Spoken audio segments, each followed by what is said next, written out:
Hey, what's going on, everybody? Xbox All In channel, host Sega Forever here. A little bit late on the podcast for the Wrecking Crew. Sorry, I know I told everybody I'd do this yesterday, um, but it was kind of a busy day for me. Stuff popped up I didn't realize, and your boy's old, so I actually fell asleep. I fell asleep on the couch, man. I woke up at 3 in the morning and I just went to bed, and I figured, oh, I'll just run it today. So I do apologize, guys. Like I said, I'm going to try and have a level of consistency, but like I'm pretty sure like the rest of you guys realize that it's um, life is complicated sometimes. So stuff happens, stuff pops up. Um, but I still will do the podcast. I just had to move it to today. So I sent out links to everybody. Hopefully they can jump in. Um, but I'm not sure. I just talked to T Reaper. He had something to do. I actually wanted to talk to him on this podcast. He actually wanted to do the podcast. But like I said, since I'm doing it at such an off time, this is the kind of stuff that happens. So hopefully we'll get some people jumping in. It's early morning for me, probably mid afternoon to almost late afternoon for some of the guys, and of course during the days when people are the busiest. So, but if they do, that's great. If not, we'll just roll solo. That's no problem. Especially since I have a lot to talk about today. Actually, a little bit of ranting, if I'm being honest. But please bear with me. I'm just trying to send this stuff out to everybody. Again, kind of doing this on the fly because when I finally got up, I'm like, oh, I got to get this podcast rolling. It's 9 o'clock my time right now. Yeah, I was really tired, guys, or else I would have done it.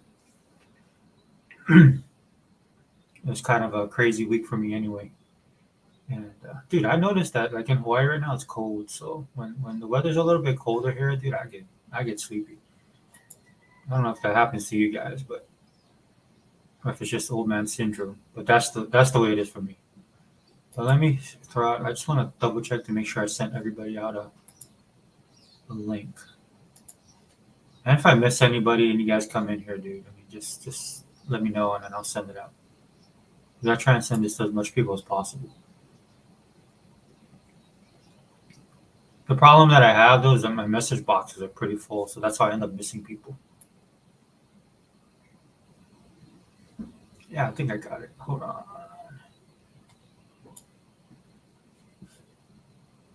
One second. And then let me check the channel as well. So you might hear a little bit of echo. Hold on. There we go. Let me mute that. One of the reasons I do that too is to just make sure that it's streaming, man, because I've had issues with that before. Like I told you guys in my previous podcast, man, I'm not the most technically sound when it comes to running these things, dude. I just want to kind of do a video, get my stuff out there. Though I am looking into improving the channel, which is actually pretty cool because I was actually looking at some videos. I didn't realize the amount of things you can do. But also in looking at those videos, I was looking at. I mean, some of it's not complicated; it just takes time. And right now, time is something that is a commodity for me, as you guys know.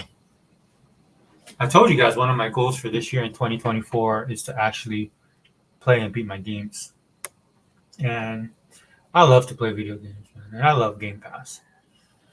Game Pass to me is a godsend. If the 20-year-old me would have Game Pass, I'd probably be shut in for for a day. I probably have no social life. I'm at a point in my life right, and at my age that's not a reality, dude. I have to do things, right? But if it was the younger me, I'll be constantly utilizing Game Pass, dude. There's so many games that you can be playing right now, which is what irritates me about the current situation and what's going on in the gaming community, especially on the Xbox side. Like I say all the time, the PlayStation side does not. I'm used to that already, and that actually makes sense to me because these guys don't like Microsoft or Xbox. They hate the brand, So every time these guys say something, I already know. Um, Let me. Oh, hold on, guys. Hold on. Hey, what's up, dude? Let me. I have a special guest in here today, dude. Hold on.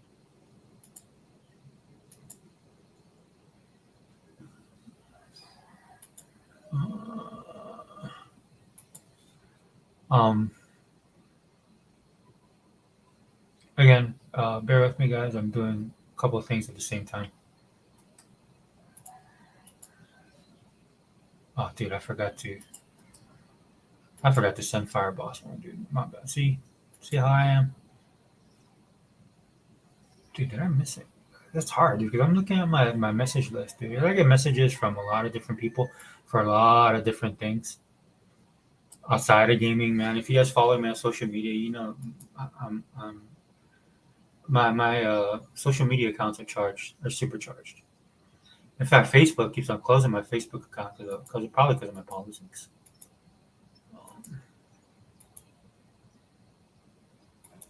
Let me make sure I'm on the right window.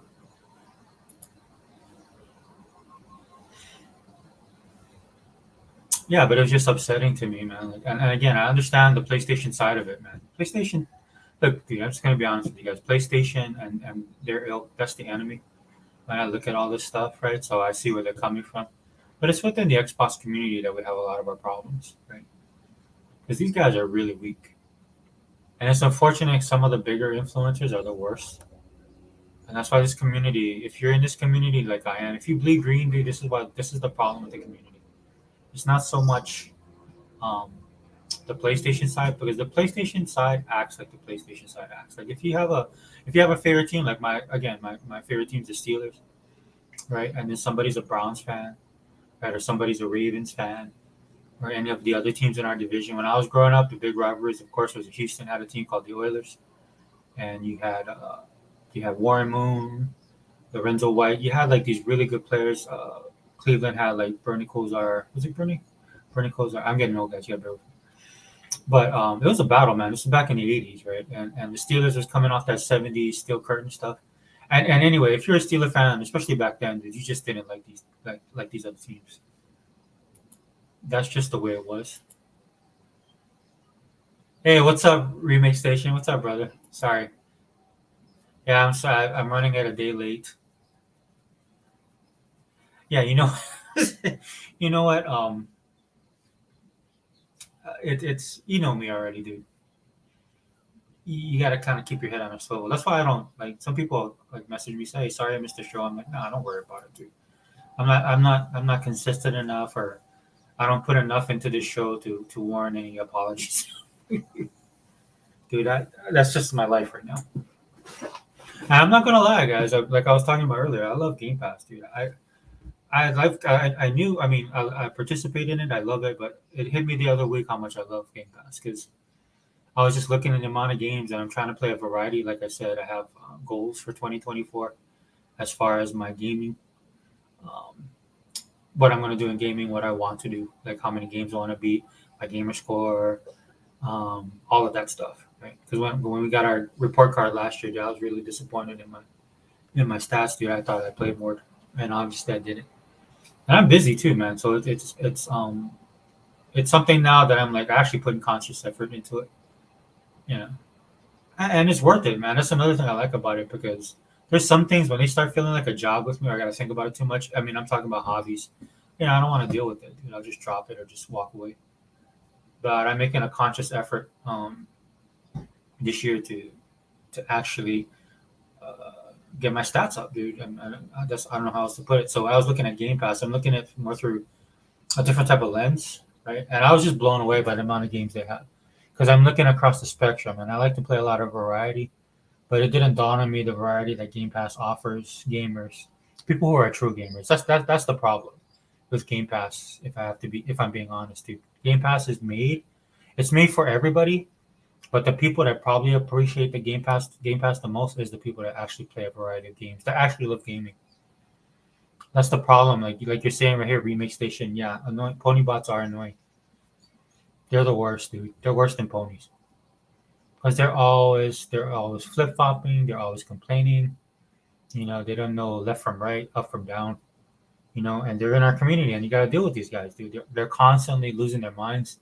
They're constantly acting like Chicken Little. The sky is falling, and I can't stand that, dude. I'd rather have somebody that just tells me to my face, like, "Look, dude, I hate your console. I hope you guys die." I'm like, okay, let's deal with that. That's easier to deal with. On that front, I actually give credit to the PlayStation. Those dudes are sycophants. You know, they are probably some of the most toxic people in any fandom, dude. And I'm telling you, dude, I participate in a lot of different stuff across the board. You guys know this, man. I mean, the stuff I talk about, right? Like my kids, they listen to K-pop. I mean, they're kind of dropping off of it because they're getting older. You know, like any other pop culture kind of thing, right? And it's because it's everywhere here where I live. You know, in Southeast Asia and the Pacific Rim. Rightfully so, man. K-pop is amazing to me. Like I listen to it and I'm like, wow, dude, it reminds me of the '80s and '90s. It's like the stuff that we did great in this country, they're doing it there. So it's easy for me just to slide in. I listen to it, of course, and I don't have to worry about it. That's another thing. I don't. Some of their most risque stuff that's controversial in South Korea, or even in Japan. I'm looking at that like, dude, I'm American, dude. You can't touch us when it comes to our entertainment. We made that stuff, and we've also destroyed it. So, um, yeah. So I look at all that stuff, and there's fandoms, dude. Like if you know K-pop at all, right? You have South Korea has their culture and the way they consume their K-pop. That's their brand. It's from South Korea, and then you have now all these international fans, right? And some of these people can be absolutely psychotic, dude. There's arguments that go on online because these people are like going against, you know, because they don't like the way things are in South Korea. And I'm like, dude, that's just the culture. The same thing we have these discussions about Japan and video games and anime and stuff like that. Excuse me. Remake Station 5. Like they expect MS to have a Sony game, and that will never happen. They look at India as lesser game because it's not their person daddy game. Yeah. The problem with the people, the pony bots, man, and even those ex-bodians with pony tendencies, because this is what happens. The pony bots lose their mind, then these ex-bodians follow suit, right? It ultimately boils down to this, dude. These guys just want to be accepted, right? They want a level of respect for the console that they use, and that's not never going to happen. Because number one, that's not what the people that they argue with the most, the people that hate on Microsoft the most, don't care about any of this stuff, dude. You know, they just weaponize it, right, to use for the console war. That's the main problem. Sorry about that bird. I guess it decided to come and fly up on my roof right now. So irritating. Let me wait. Let me be back. Let me close this.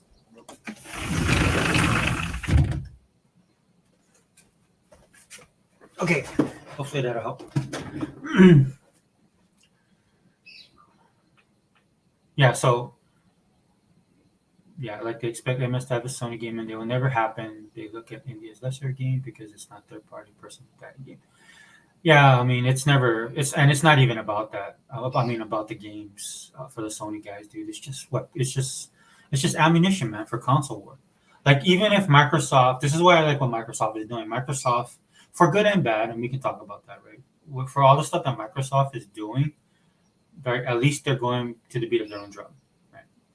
I mean, they technically for the last 10 years they just took like especially back in after 2013 and all of that happened, and then especially when Phil took over or before Phil took over. It was basically like they were taking stuff and throwing it up on the wall, addressing all the concerns of everybody. And I think somewhere along the line they realized, like number one, they're addressing the concerns, and they realized number two, they realized that no matter what they do, they're never going to be liked. And I think they have that moment of clarity. And when Phil took over everything, and of course what everybody talks about, the meeting between him and Satya. And then Satya basically asked him, what do we need to do? Then Phil laying down the game plan, and they ran with it. And this is why we get what we get right now.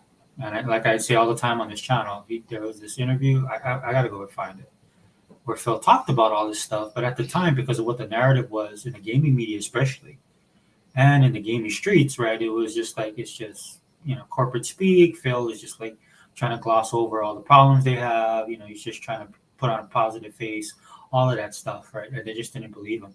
And this is why from 2015, like 2016 onward, these guys are a constant shock and awe, the gaming media and the ponies, right? Because all the stuff that Phil talked about, they actually did. They actually followed through. And this is why we're sitting with all the stuff that we have now. It's amazing to watch. From Japan to Game Pass to Indie, right? Because Indies, if you guys remember, man, one of the first thing Xbox got hit out the gate in 2013 was the fact that they don't support indie games, and then indie developers were coming out and talking about it more in a generalized sense. I mean, I'm not saying that they're picking on Microsoft directly, but but more in a generalized sense, and then that became a narrative. The amount of goalposts that get moved, and I remember all of this stuff, dude. As old as I am, I remember all of this stuff. The amount of goalposts at some point in time, right? You realize it's like, okay, they just don't want Microsoft to be here. They don't want Microsoft in the gaming space. They don't want Microsoft or Xbox in the gaming space, and they want this stuff to go away. That's what they're hoping for, right? So if you're like me, and you love the ecosystem, right? And I know you're the same way we make, and you enjoy you enjoy the ecosystem. You love the games, right? You love the stuff that Microsoft gives you, right? This is why it's a war, because these people want you gone. So either you get on board with that idea, or you can just mind your business, just play your games wherever, however you want to, spend your money, however, wherever you want to. But again, once you come into this space and then you start giving opinions, dude, then you're open. Then it's open territory. It's open game. It's game for anybody, dude. You step in here like some of these people are doing now. Like some of these guys that come in here, it's like, oh, why do we have to have a council? Why can't we all get along? And why can't everybody just buy the council? Right? Those guys that were nowhere around when times were rough for Xbox. Because if you notice the media now, Xbox totally dominates it. Unlimited talks about this all the time on his channel, which is 100% correct. Right? Whether it's good or bad, they dominate the conversation. Right? That's why people on the Xbox side who are weak are constantly in turmoil, right? Because they're like, oh, well, we just had this, and now we're taking 2 steps back. It's like, no, dude, it's not Microsoft taking 2 steps back. It's because number one, you're weak, and number two is the media is drumming up all this drama, right? I'm the dude. I was writing this on Twitter. People got pissed at me, but I'll be honest with you, dude. AI 2024. I can't wait till all these people get replaced, right? Because these guys are nothing but they're nothing, dude. They're toxic and they add nothing to the community, nothing to the industry. Right, all they're there is to get their clicks and make their money and grow their influence. And if you notice, man, like Los Angeles Times, right, they laid off a bunch of people, and they're not the only ones. And we'll talk about layoffs, dude, and we'll bring that up again, right? Because the absolute insanity of the people in the Xbox community losing their minds over 1,900 jobs at Microsoft. Microsoft laying off 1,900 people, right? Which is bad, dude. I'm not saying it's not good. I'm not saying it's good, but it's bad, right? But again, perspective, right? That's the problem with a lot of people on our side, especially, right? So that's what we're gonna do in this podcast. Hopefully, some of the other guys jump in. I actually wanted to do a video myself on this so I could rant about it, but we'll cover it, and hopefully some of the fellows jump in because it's something that we need to talk about. It just irritates me to no end, right? And that people lost their mind over this. Again, not good for the people. In fact, on my account on Twitter, I share some of the people that are coming out and talking about it. Right? And I'm like, I share that experience with them because it's not a good feeling, dude. My daughter is going to be entering into this. Right? She's studying digital art right now, and she wants to do this as a living. Right, and she's cognizant. Dude, my daughter's young yet, but because this deals with her future and her actual career, which is another thing I wish people would realize when people post stuff and they're actually in the business, right, or they get affected by a layoff and stuff like that. That's a personal thing.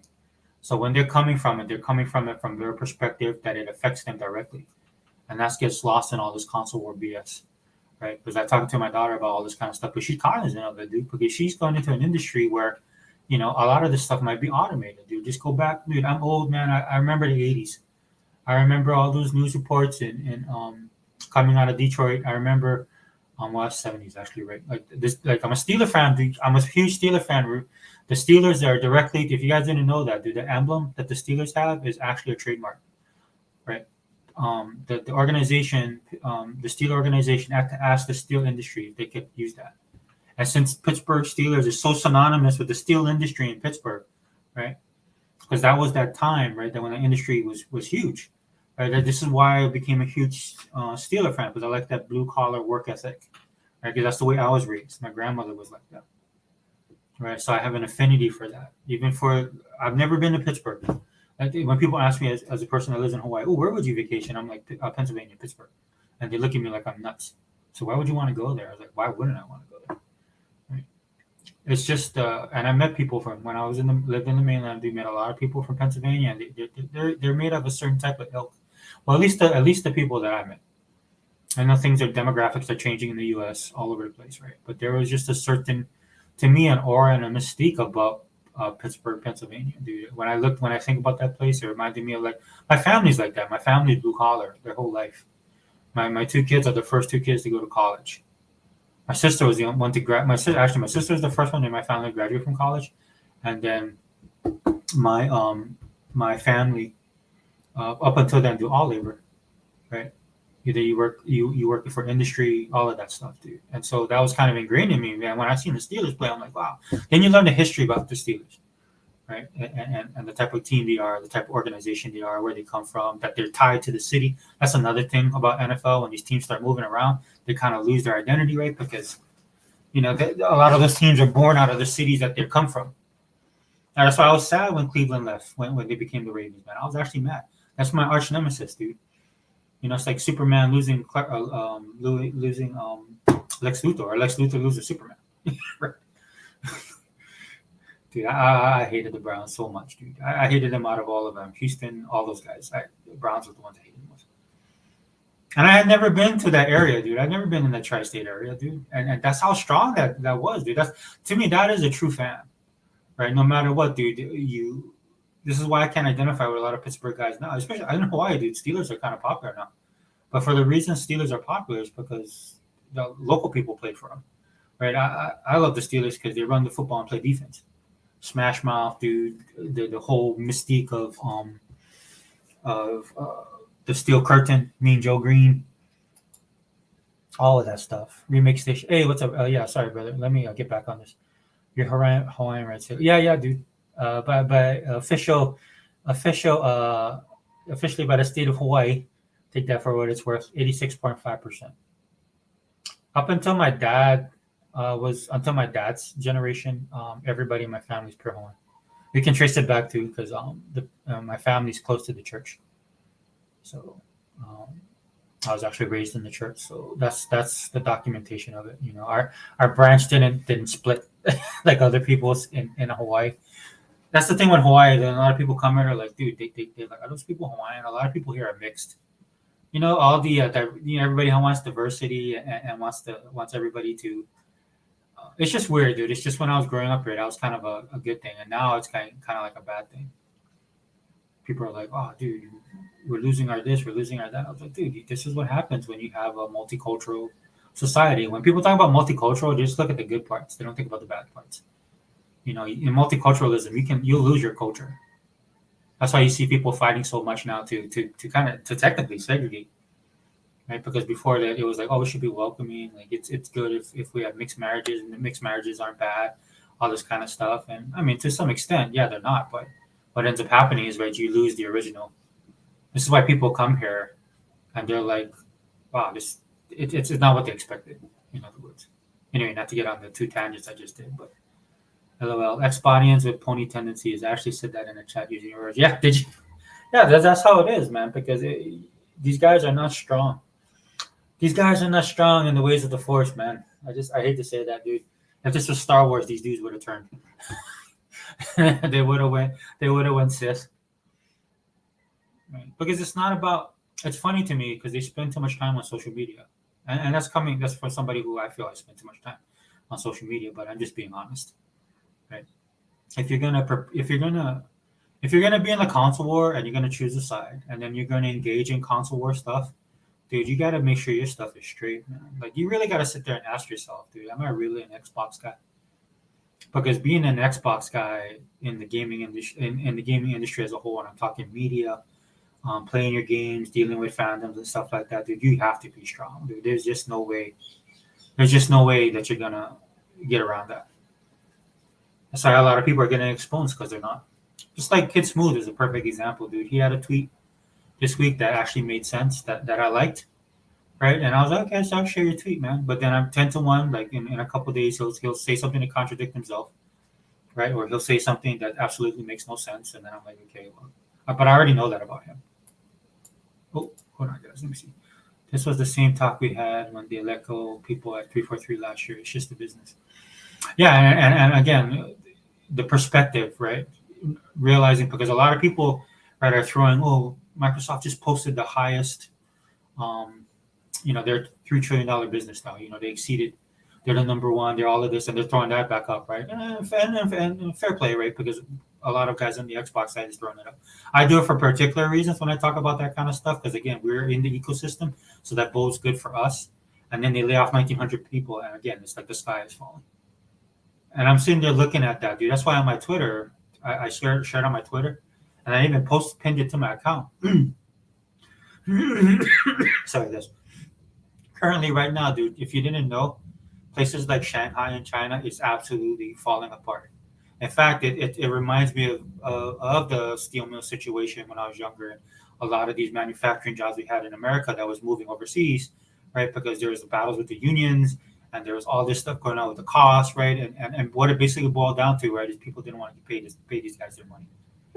Now, some stuff can be said about if they're greedy or whatever. But the bottom line is they wanted to move it overseas to make it cheaper, all right? And some of it was to cut down on costs, right? Some of it's a business decision, but anyway, our total industrial industry got destroyed, right? So if you want to see that in real, if you only read about that in books or look at it on YouTube or whatever, if you want to see this happening in real time, go see what's happening in China. There are swaths of people unemployed right now. These people to the point where, and South Korea is having economic problems as well. Japan, as we all know, we talk about that on this channel, right? There's like real stuff going on in the real world. And then I come to Twitter, right?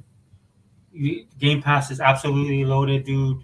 The roadmap for 2024 is Xbox is unprecedented in the history of gaming. All of this stuff going on, and then 1,900 people get laid off, which again is bad. I'm not saying that's good. I feel for them, right?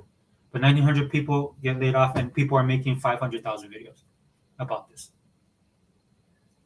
It's crazy. You know how bad it is, dude? I actually did a check on Bing where I put PlayStation layoffs, like Sony layoffs, and then they had one article I think about with Insomniac. The rest of them was all on Xbox. That's how Xbox dominates.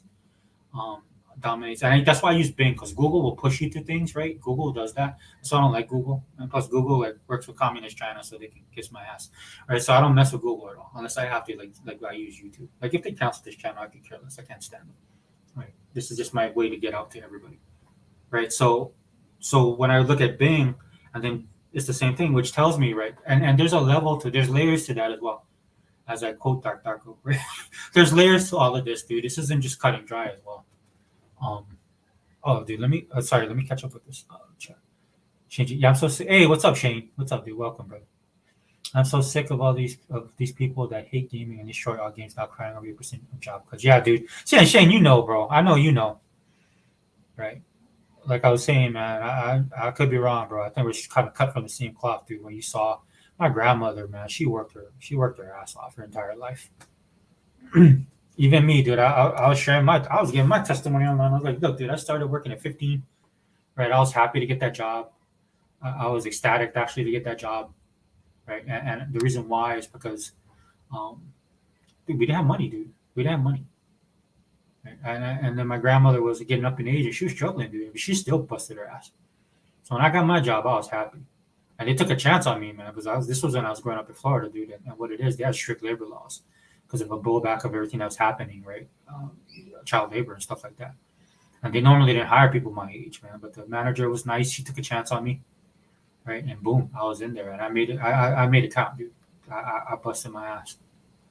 And what happened was they had this place called the Bottle Room, right? Because this company would recycle before recycling was a thing. This was a big thing because a lot of people don't realize this as well. Businesses were doing this, especially the company I worked for, right? Because it would help their bottom line, dude. Right. So we recycled cardboard, bottles, all of that stuff. So they had this place called the Bottle Room, and they stuck me in there, and I actually ended up. Cleaning up that whole thing by myself, which was nothing to me, man, because I mean, I grew up doing chores. So, and I was happy to have that job. And then they were like, okay, because I was on probation, and then they were impressed. They were so I remember like the manager walked by. This manager walked by. He was pretty. I remember he was a tall dude, Mr. Maynard, and he walks by and he looks at me and he goes, he was looking at the bottom of it was spotless, dude. I'm not trying to brag. I'm just being honest, because that's the way I was taught. If you're gonna do something, do it right, right? And so he says he looked at me. I remember he said, "Did you do this all by yourself? Is it just you?" I'm like, "Yes, sir." So then he went and got the main big manager, Mr. Jackson, and he came in there. The whole manager staff came in, even the one that hired me. And then the next day, that lady who hired me, she goes, "Okay, welcome. You're full time." And that's when I made $1.85 an hour. Of course, that changed because Florida labor laws were changing too. So I started off at $1.85, but by the next couple of months, they raised it to $2.25. So I tell you the story because this is why I can't sympathize a lot of times with people when they complain at me about stuff, about money, and about working hard, and about having it tough. Dude, having it tough, like it's funny to me on social media. There's people that actually fast, right? And when I was growing up, you fasted for two reasons: either you're starving or the church. Now people do it as a health thing, which is interesting, which is true, man. I'm not saying there's nothing bad about it, but yeah, Shinji, I feel you, dude. Sorry about I'm going off on a rant. Dude, they're $3 trillion companies. You know how many people work at Microsoft? Just Microsoft alone, let alone Xbox. Dude, 8% cut, right? Like you said, I think the going rate right for most industries right now is like 15-20%, some 25. Hell, where I work, dude, people are being shifted around. So this is what. So I don't know who these people are that are complaining to, or what industry they have, or what jobs they do. Because like the people that I know, right? And I live in Hawaii, right? Which has a lot of stuff like union representation and stuff like that, right? But even then, it's hard, dude. It is hard, man. People are there's people that I work with, dude, that are switching stuff up. I'm doing that myself, dude, staying fluid because the profession I am is disappearing. It has been disappearing, and I'm cognizant of that. So I have to learn other skills. Okay, let me yeah. So yeah, welcome Shane, dude. Sorry, I'm getting wrong. Dude, yeah, they overreact. That's straight up remake, dude. They 100% overreact.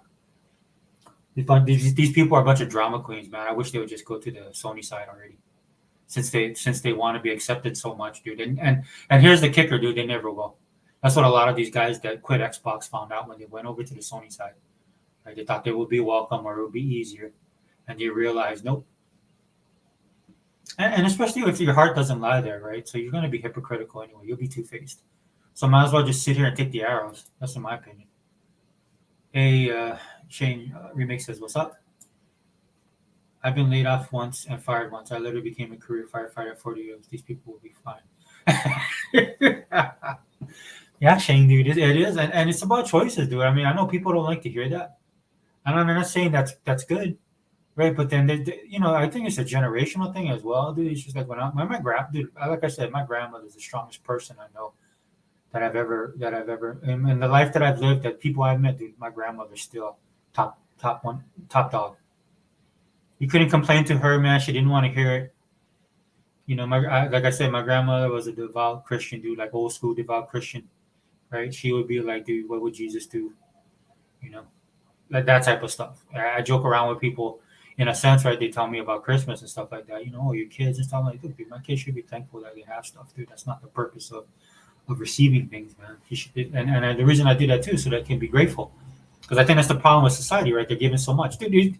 Even as something as menial as video games, dude. People are getting so much stuff right now. They're getting spoiled, dude. I look at my Game Pass. I'm trying to play stuff right now. I'm like, dude, that's why I see I'm drowning in gaming, right? Because I'm like, dude, how do people keep up? And then you begin to realize that these people just don't play.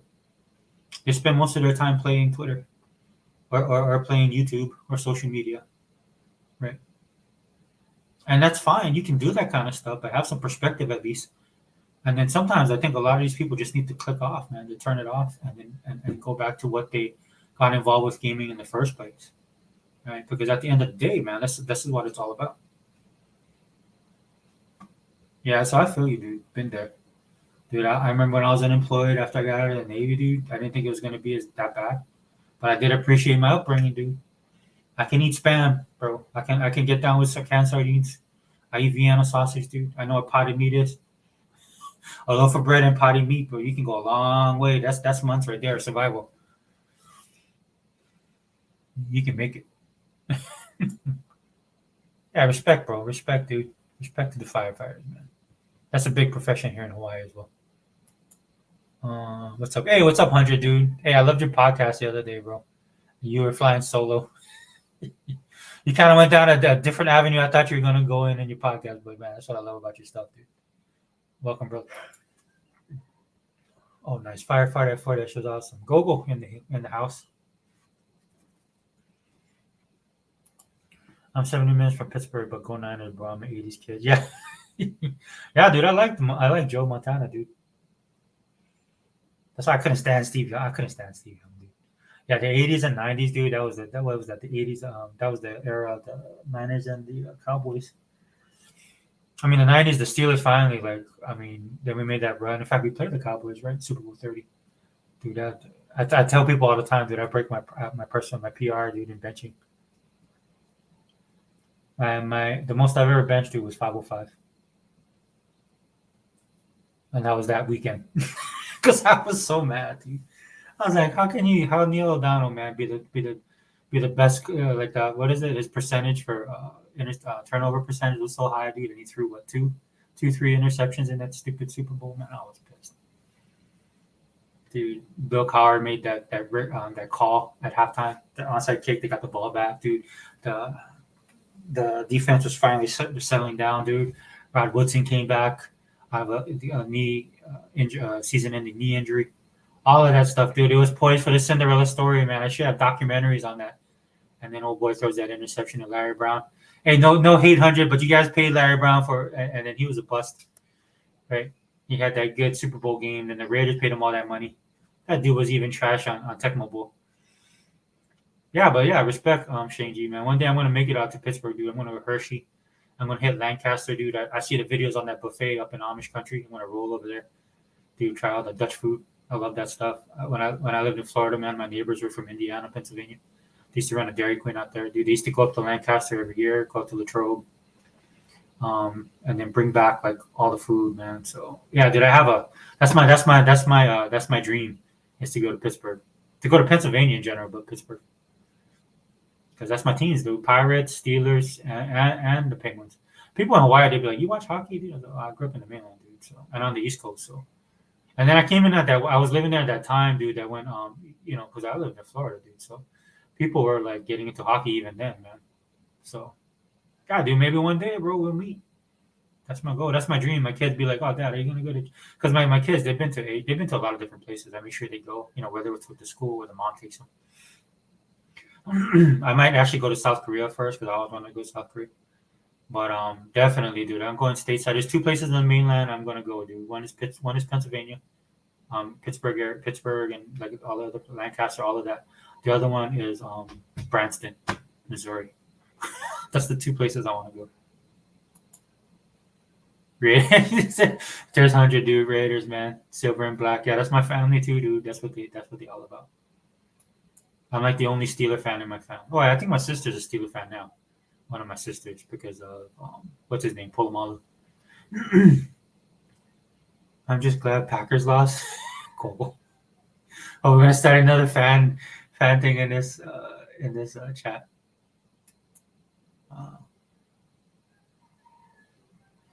Oh no, dude, I'm not, dude. I'm not Filipino.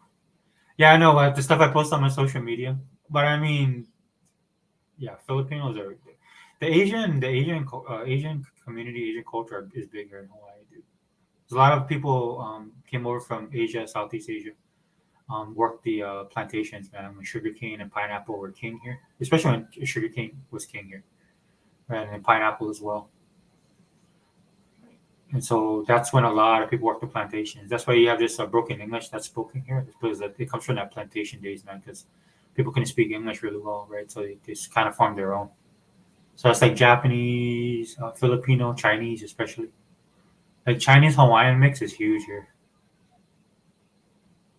And my family, because my family is originally from the Big Island of Hawaii, so we get more of the Caucasian, our Anglo mix. I think that's why we're able to retain like people in my family. These are huge. But as the blood mixes and then the quantum drops, dude, you can see it changing. But within my family, dude, if you see people in my family, people are like, oh, dude, those people are Hawaiian. Because a lot of other nationalities mix with the Asian, right? Like you see that a lot here, where people that are mixed with Asian from the mainland, they love Hawaii because they don't have to worry about, racial whatever or what they perceive to be racial in this day and age. But in Hawaii, dude, like one of the guys I work with, he's a black dude, man. His wife is from Japan. Like he was stationed there, met her there, they got married. So they ended up moving to Hawaii because he was like the kids because it's not their homogenous culture in Japan, right? So that stands out. And so he was telling me that's why him and his wife love Hawaii because they were like, yeah, dude, we love it here because everybody here is mixed. You can't tell. Sometimes you walk around, dude, you can't tell what anybody is here. Oh yeah, no worries, man. I know what you meant, bro. It's cool. You know how I am, bro. I don't. I'm old school, dude. I grew up watching Sanford and Son and Archie Bunker. Dude, it's funny to me, man. Some of these dudes that do those channels where they do reaction videos and they watch like a movie like Blazing Saddles or they watch one of these old school shows and they get all offended. And I'm like, dude, you missed the point of these shows and why they were made in the first place. And that's just a generational thing, like I said. I think that's the issue with gaming as well. It's steeped in generational gaming, dude. A lot of these guys don't appreciate a lot of the stuff they have right now. And kind of rightfully so in a way, man, because they have so much more. So they have a bigger variety of games, man. Things are more accessible. You saw. I was hoping Heba would jump in because I wanted to talk to him about that. But you saw the blow up between physical versus digital. Rearing its ugly head again, right? And for no good reason as well, man. Because a lot of people are just basing it on what people are seeing in rumors, right? Which is the most irritating part. Like the whole 1,900 people getting laid off at Microsoft. You know, that that that's all being driven by a lot of some people have concerns and stuff like that, but it doesn't help that there's people in the industry and the media are pushing this narrative that it's the end of the world, and that's how they run it every time with Microsoft. That's why I mean Microsoft dominates the news cycle all the time, right? Because of this, and a lot of this stuff is coming from people who are supposedly on our side. Poor 100 is a Raiders fan. At least you got out of Oakland. I think Shane G. I think the Raider fans in Hawaii were the only people that were happy about that. Because like in Hawaii, we call Vegas the ninth island because that's where all like a bunch of Hawaiians they moved there. Local people from Hawaii too. They all moved into Vegas because it's more affordable than here. And then so that was like because a lot of Raider fans are in Hawaii. Raiders and Niners, bro. My sister's a Niners fan actually. But my auntie was, dude, she was happy, dude. She's like, she goes to Vegas all the time, dude. She was there when they first started opening stuff up. She's been to games, right? Sometimes if she starts drinking, dude, especially if she starts drinking green bottles, dude, I can't be around her, man, because they should look at me and she'll bring up the immaculate reception, dude. She just can't let it go. She's old, that's why she's older. And she won't. She don't let that go. Then my sister jumps in and talks about it. That was an incomplete pass. I'm like, oh my gosh, dude, these people. Now I shouldn't talk too much because if it was me, right, I might be doing it. If the shoe was on the other foot, I might be complaining the other way. But you feel me, dude. Yeah. I don't really have. I mean, I miss those rivalries between the Steelers and the Raiders. Actually, still hate the Cowboys though. 100, yeah, dude. What's up, man? Raiders in the house. Oh, okay. I'm limited, bro. I'm sorry. I'm trying to catch up. Guys. 1900 when they had 22,000 employees tells me they had people they didn't need. It's unfortunate people lost their job, but no merger ever didn't they have layoffs. Oh, all right, good point, Unlimited, bro. Thank you for being here, brother. You know what? I sent you a link too. I think I sent you a link if you have time. I know you did a podcast yesterday, but I did send the links out to everybody. Yeah, I did. Okay, I just want to make sure. Man, I'm old, bro. I don't. Yeah, so this is what happened with me, Unlimited. When I saw everybody losing their mind about it, and I was like, okay, so 22,000, so 19,000 people got laid off. That's how I thought. That's what I thought. I thought it was 19,000 people because because I was at work when this was all going off, right? So I had to work, and then like at lunchtime, I come in, I check my thing, and then I'm like 1,900. I was like, what? That pissed me off. again, it's bad, dude. I feel for all of them. And again, on Twitter, people are sharing their stories, and it is sad. You don't want to wish that on anybody, man, because a lot of us have been there, right? When I was unemployed, transitioning from the Navy, trying to find a civilian job, especially coming back to Hawaii where I had no connections or anything like that, I didn't realize it was going to be as tough as it was. So I've been there, man. A lot of us have, right? But the one thing about this 1900 is that these are not just people. So what I sorry, dude. Let me backtrack a little bit. So what I did on Twitter on my account is I shared a video on YouTube that's showing all this drama that's going on in China when it comes to their economy and how it's affecting how that economy and their government is actually affecting their job markets. And I'm talking hundreds of thousands of people. And it's really sad because there's twofold to that what's happening. You have people that learn skills, but because the industry is less, they basically are jobless because they can't translate that skill into another job. Right? A good story was there's this guy, right? He worked at this factory. He's technically sound because he worked on the iPhone, right? So then he's at this job fair, right? As you guys know, a lot of these companies are pulling out of China, right? Pandemic, geopolitics, all that stuff, and then they're going to other. They're basically doing to China what happened to our industry here, all our industrial industry when they screwed over our industrial industry and took it overseas. That's what's happening to China now. Because what they're doing is they basically China was the pretty girlfriend that they married, and then now the industry is looking for that hot pretty young girl, and so they're going to Southeast China or Southeast Asia. Right, they diversify, as you know, like how people in business, like we're diversifying our portfolio, they're doing all that stuff, right? So what ended up happening is that this dude has skills, man, and they're good skills, but there's no job for them, right? So he was at a job fair, and there's another factory asking, like they're trying to find people. The problem is that he worked like in the tech field, working with the iPhone, but this factory actually does chemicals, and he doesn't have a background in chemicals at all. So even though he has the experience, he's skilled, all that stuff, right? Those skills aren't matching up, so he can't get a job. Right? I learned this firsthand because it's actually for boating. But when I was in the Navy, I was stationed in Northern California, and at the time, Navy had all these military had a strong presence in Northern California, right? And when ended up happening, dude, they wanted the military out, and then it was a perfect storm. They wanted the military out, right? Because a lot of at that time in the '90s, while I was in Northern California, these dudes were a bunch of hippie liberal types that just hated, hated the military, hated all that stuff, dude. I remember going around and people would be like, "Oh, you're military." I'm not saying everybody do that. It was just well in the greater San Francisco area, right? So you go to the outskirts, but even then, dude, like you go to Berkeley and stuff like that, everybody was like anti-military and stuff like that. So perfect storm. They wanted the military out, and then we have base closures. The problem with that was there's a lot of people that aren't in the military but work for the military in those areas.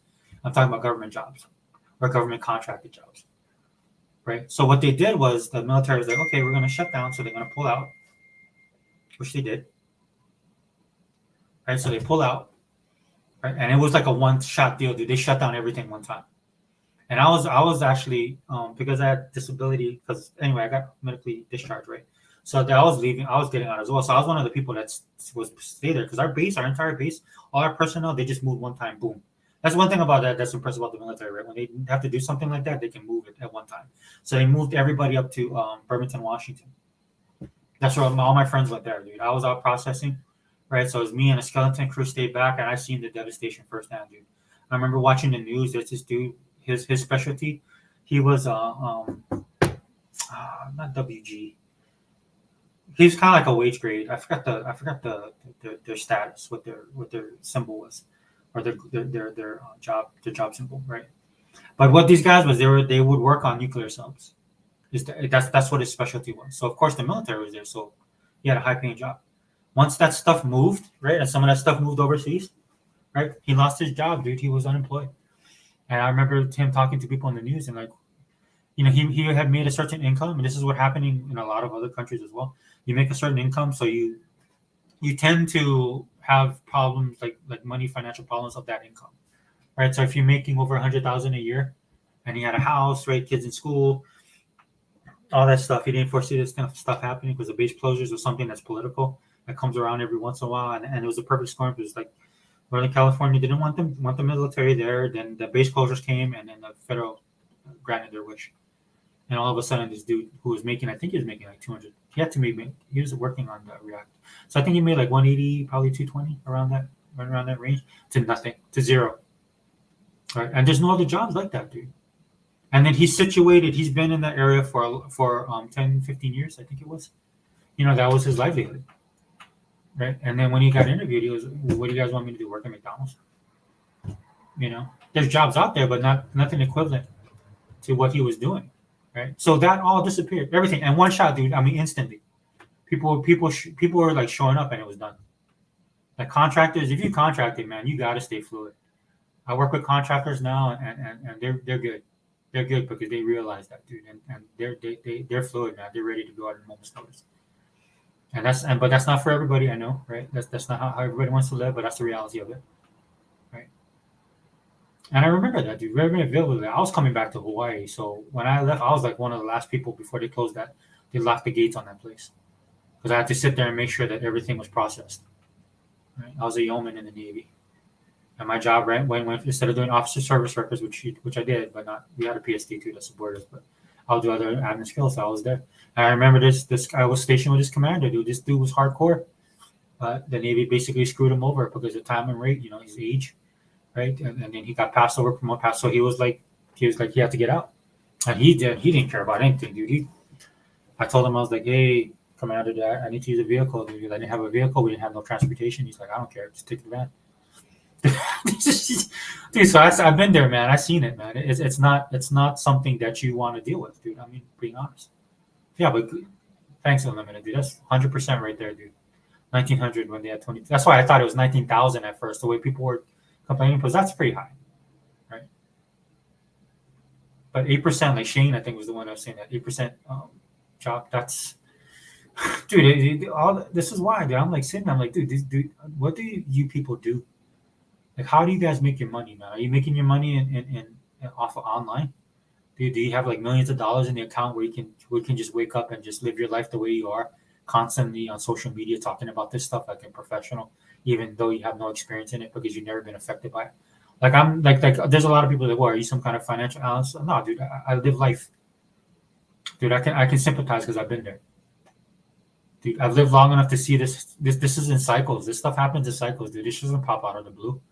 The stuff that's going on overseas with a lot of these industries and stuff like that is the same thing that happened here in this country. This is why this country's hurting too, man. We have no industry, dude. And I thought we were going to bring all that stuff back, dude, because what ends up happening a lot of times, what people don't realize is you go into an area because it's cheap labor, right? I try to explain this to my kids all the time. Is they went to overseas because there's cheap labor, right? But what ends up happening, right, is because you need the quality of the product to match the area that you left. So you educate the people, right? You put up these facilities, right? And these people start making money. So if you live in a country or live in an area where a dollar means a lot to you and you're making $3 an hour, right? And then the cost of living there is low, right? Because it's a third world country, right? And then if that gives you a little bit of purchasing power, right? That allows you to support your family. For a lot of these people aren't living rich, dude, but now they have a better quality of life. But what ends up happening a lot of times, right, it forms a middle class because this has been going on since what, the 80s, 90s, that China's been affected by all this stuff, right? So they built their burgeoning middle class, and then they built a upper class, right? So what happens is the people get better. Generations come in and they're better workers, which is good. But then the blowback of all this kind of stuff is when it starts coming back on the financial side, right? Because now people are expecting better pay, better conditions. People are willing to do certain things before. The newer generation are like, Plus, these guys, they push college on these guys. So these guys are going to college. So you're getting a generation of people, like here in America, I'm just going to be honest with you, man, people coming out of these jobs thinking they're going to get that corner office. And the rest of us sitting here looking at them like, dude, no. Like, that's how it was in the Navy, man. You was an officer, but you was a midshipman, right? So and the military is smart is what they do. They send these people out in the field. So for us in the Navy, it's in the fleet. And these officers learn from the backbone of the Navy, which is the Chief Corps. Right. This is why Chiefs are so big. This is why Master Chief is such a hero of mine, as a video game character, right? Because the Master Chief, they are the backbone of the Navy. And when the officers come in, if they're smart, right? Some of them ain't, some of them not. Right? They come out of officer school, they think they're going to change the world, man. They want to take command. They learn the hard way. Right? A lot of times their careers don't work out, but they get to the khaki. They start listening to the khaki corps, right? That's the what's it 7GS or EGS. That's E7 and above, right? Your chiefs, your senior chiefs, and your master chiefs. Like I had a command master chief, one of the best people I'd known when I served. Right, so there's a pecking order to all this, dude, and it makes sense because these guys are coming out, they learn a lot of stuff, which is great, right? But then the experience has to kick in, and this is why you see all these kids making videos on TikTok because they don't understand that they went to college, they have a degree, why aren't they getting these jobs? At some point, if in businesses, they should probably just start dropping these guys in there, watch them fail, and then fire them. There's a difference between. That's why there's a difference between what you're learning and what you actually do. Cool. I actually think Sony has paid a team to talk shit on Xbox. It's a media blitz to talk them down. It's too much to not be paid for somehow. MS is a big target these days. You know what I like to think, dude? I like to think that that Aaron Greenberg them is using that to their advantage because I'm not making light of what you're saying, Google. It wouldn't surprise me, dude. Sony is but Sony has their own set of problems that they need to deal with, dude. I ain't gonna lie. But I like to think that Aaron Greenberg them is playing 4D chess on this kind of stuff because what else can they do? Damned if they do, damned if they don't, right? That's why I don't care anymore, man. I'm just like, you guys will never be happy. That's why I call these dudes Xbots with pony tendencies. I like, dude, just become a pony bot already, and then when you become a pony bot, just go to Sony because you're never going to be happy on the Xbox side. You have all this stuff that Xbox is giving you, right? And of course, like any other community or any type of industry that you support, dude, you're not going to get your stuff 100% all the time the way you like it. And some of that is could be the company, right? But I think, and for me, at least when I look at Microsoft, dude, it's just the industry. People don't realize, dude, how bad this economy is. This is why when a lot of people are talking about, well, how come Game Pass hasn't exceeded these numbers? Well, number one, you don't know what the numbers are. Microsoft doesn't share. Like a lot of this rumors going on, Microsoft doesn't share the information. Like all of these insiders and stuff I don't listen to none of these dudes. Because to me, a lot of them just throw a lot of this stuff up, and if it lands, then they take credit for it. If it doesn't land, they don't apologize like they should. Like Jeff, what's his name? That one dude, or Jez. He's over here saying again about Xbox games going to third party. Xbox going third party, or the games going third party by going on other consoles. That's why I'm flipping on Twitter. I'll say something like, yeah, like I said that one time. I'll say, oh yeah, I heard it is going to the Switch because Microsoft is going to buy Nintendo. Because to me, that makes more sense to me. There's no sense in Microsoft doing that. Nobody's going to like them even more. There are people that want to play those games. I'm not saying there aren't, but the numbers that they would get on that, because you've seen it, dude. You've seen when companies that Microsoft worked with, right, and then they wanted to take their game to the other console, which they did, because they see how many people supposedly play. What they see is the console numbers. This is why that stuff needs to go away. That's why I think Microsoft did away with it. Because you can have all those consoles, but how many people are actually buying your software? And as we can see, as of the last couple of years, right, what people are actually playing, which a lot of guys like myself, Ebot, in the group that I hang out with, we understood what these guys are actually playing. Because you know how I know? Because I play those games as well. This is how I know. I'll speak for myself. I know this because I play COD.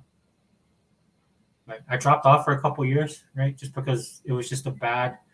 I just had bad experiences with it. But I'm a hardcore COD fan, right? I learned this firsthand on the Xbox 360. I talked about this on this channel before, man, because I played Left 4 Dead. The majority of my people that play Left 4 Dead don't play games. They play Left 4 Dead, Call of Duty, and watch Netflix. Because you would see them. They tell you. You know how the 360 dashboard was? They show you what your friends are doing. Like if they weren't on Xbox, they'd be sleeping, right? The avatar would be sleeping. I miss those days, by the way. But if they weren't, they'd be showing what they were doing. They tell you what game and stuff you get.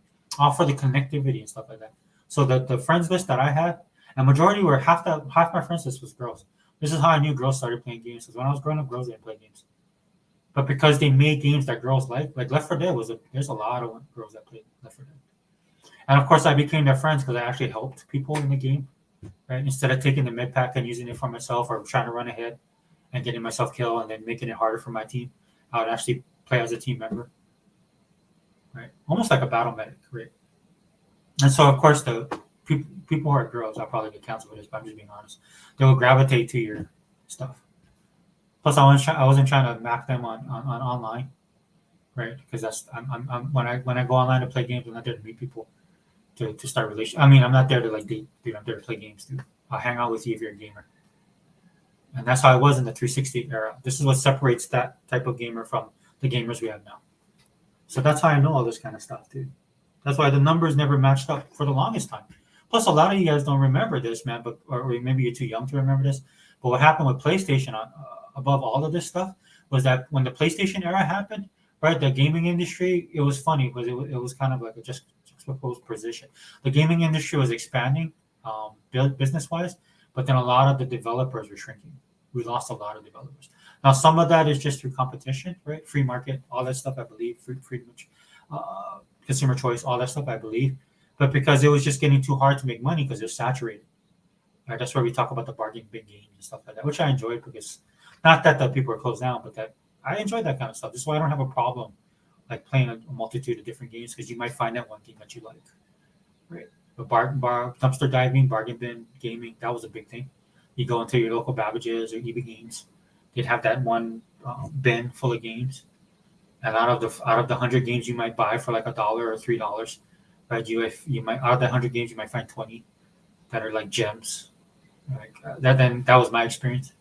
So of course, experiencing that and then seeing how this stuff transforms, this stuff basically comes back around. It's always like it's just like a cycle, right? This is why I don't lose my mind when it comes to this kind of stuff.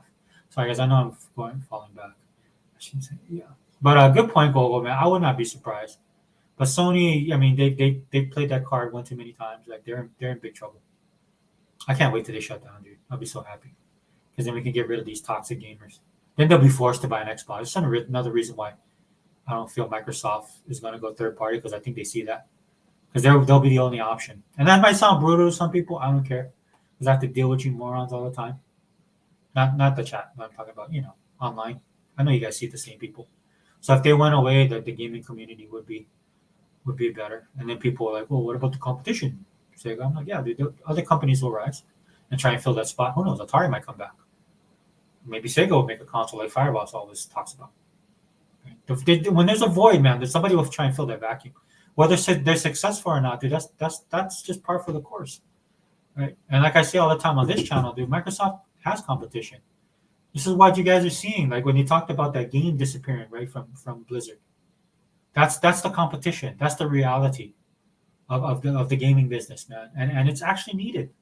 Not that these people lost their jobs or people are put off because of their jobs. We don't know what's going on with all this kind of stuff, but I'm telling you, this is what Microsoft is going to do going forward with the Xbox. With Xbox, Microsoft treats Xbox like they treat all their other brands, right? And it's going to be trial by fire, right? It's going to be like sharpening steel, right? I'm not throwing all these analogies at you guys. When you see somebody making a sword, right? They heat it up, cool it down, pound it out, right? To bring out quality. That's why Xbox doesn't need competition from outside. They're gonna have competition within themselves, dude. They're a $3 trillion business, dude. Welcome to the reality of big business, right? They have to be. They can't afford not to be, right? Because it's just like at your job, like where I work right now, dude. You gotta track everything you do, and then when it comes to your evaluation, as opposed to other years, you gotta show your stuff, right? So the best thing to do is just as you're working throughout the quarter before or fiscal quarter, what you do is you just you label your stuff now, all the stuff that you're doing that makes you an asset to your company. Now the bad thing about all of this, right, is you could be an asset to your company and they still let you go. That's the messed up part.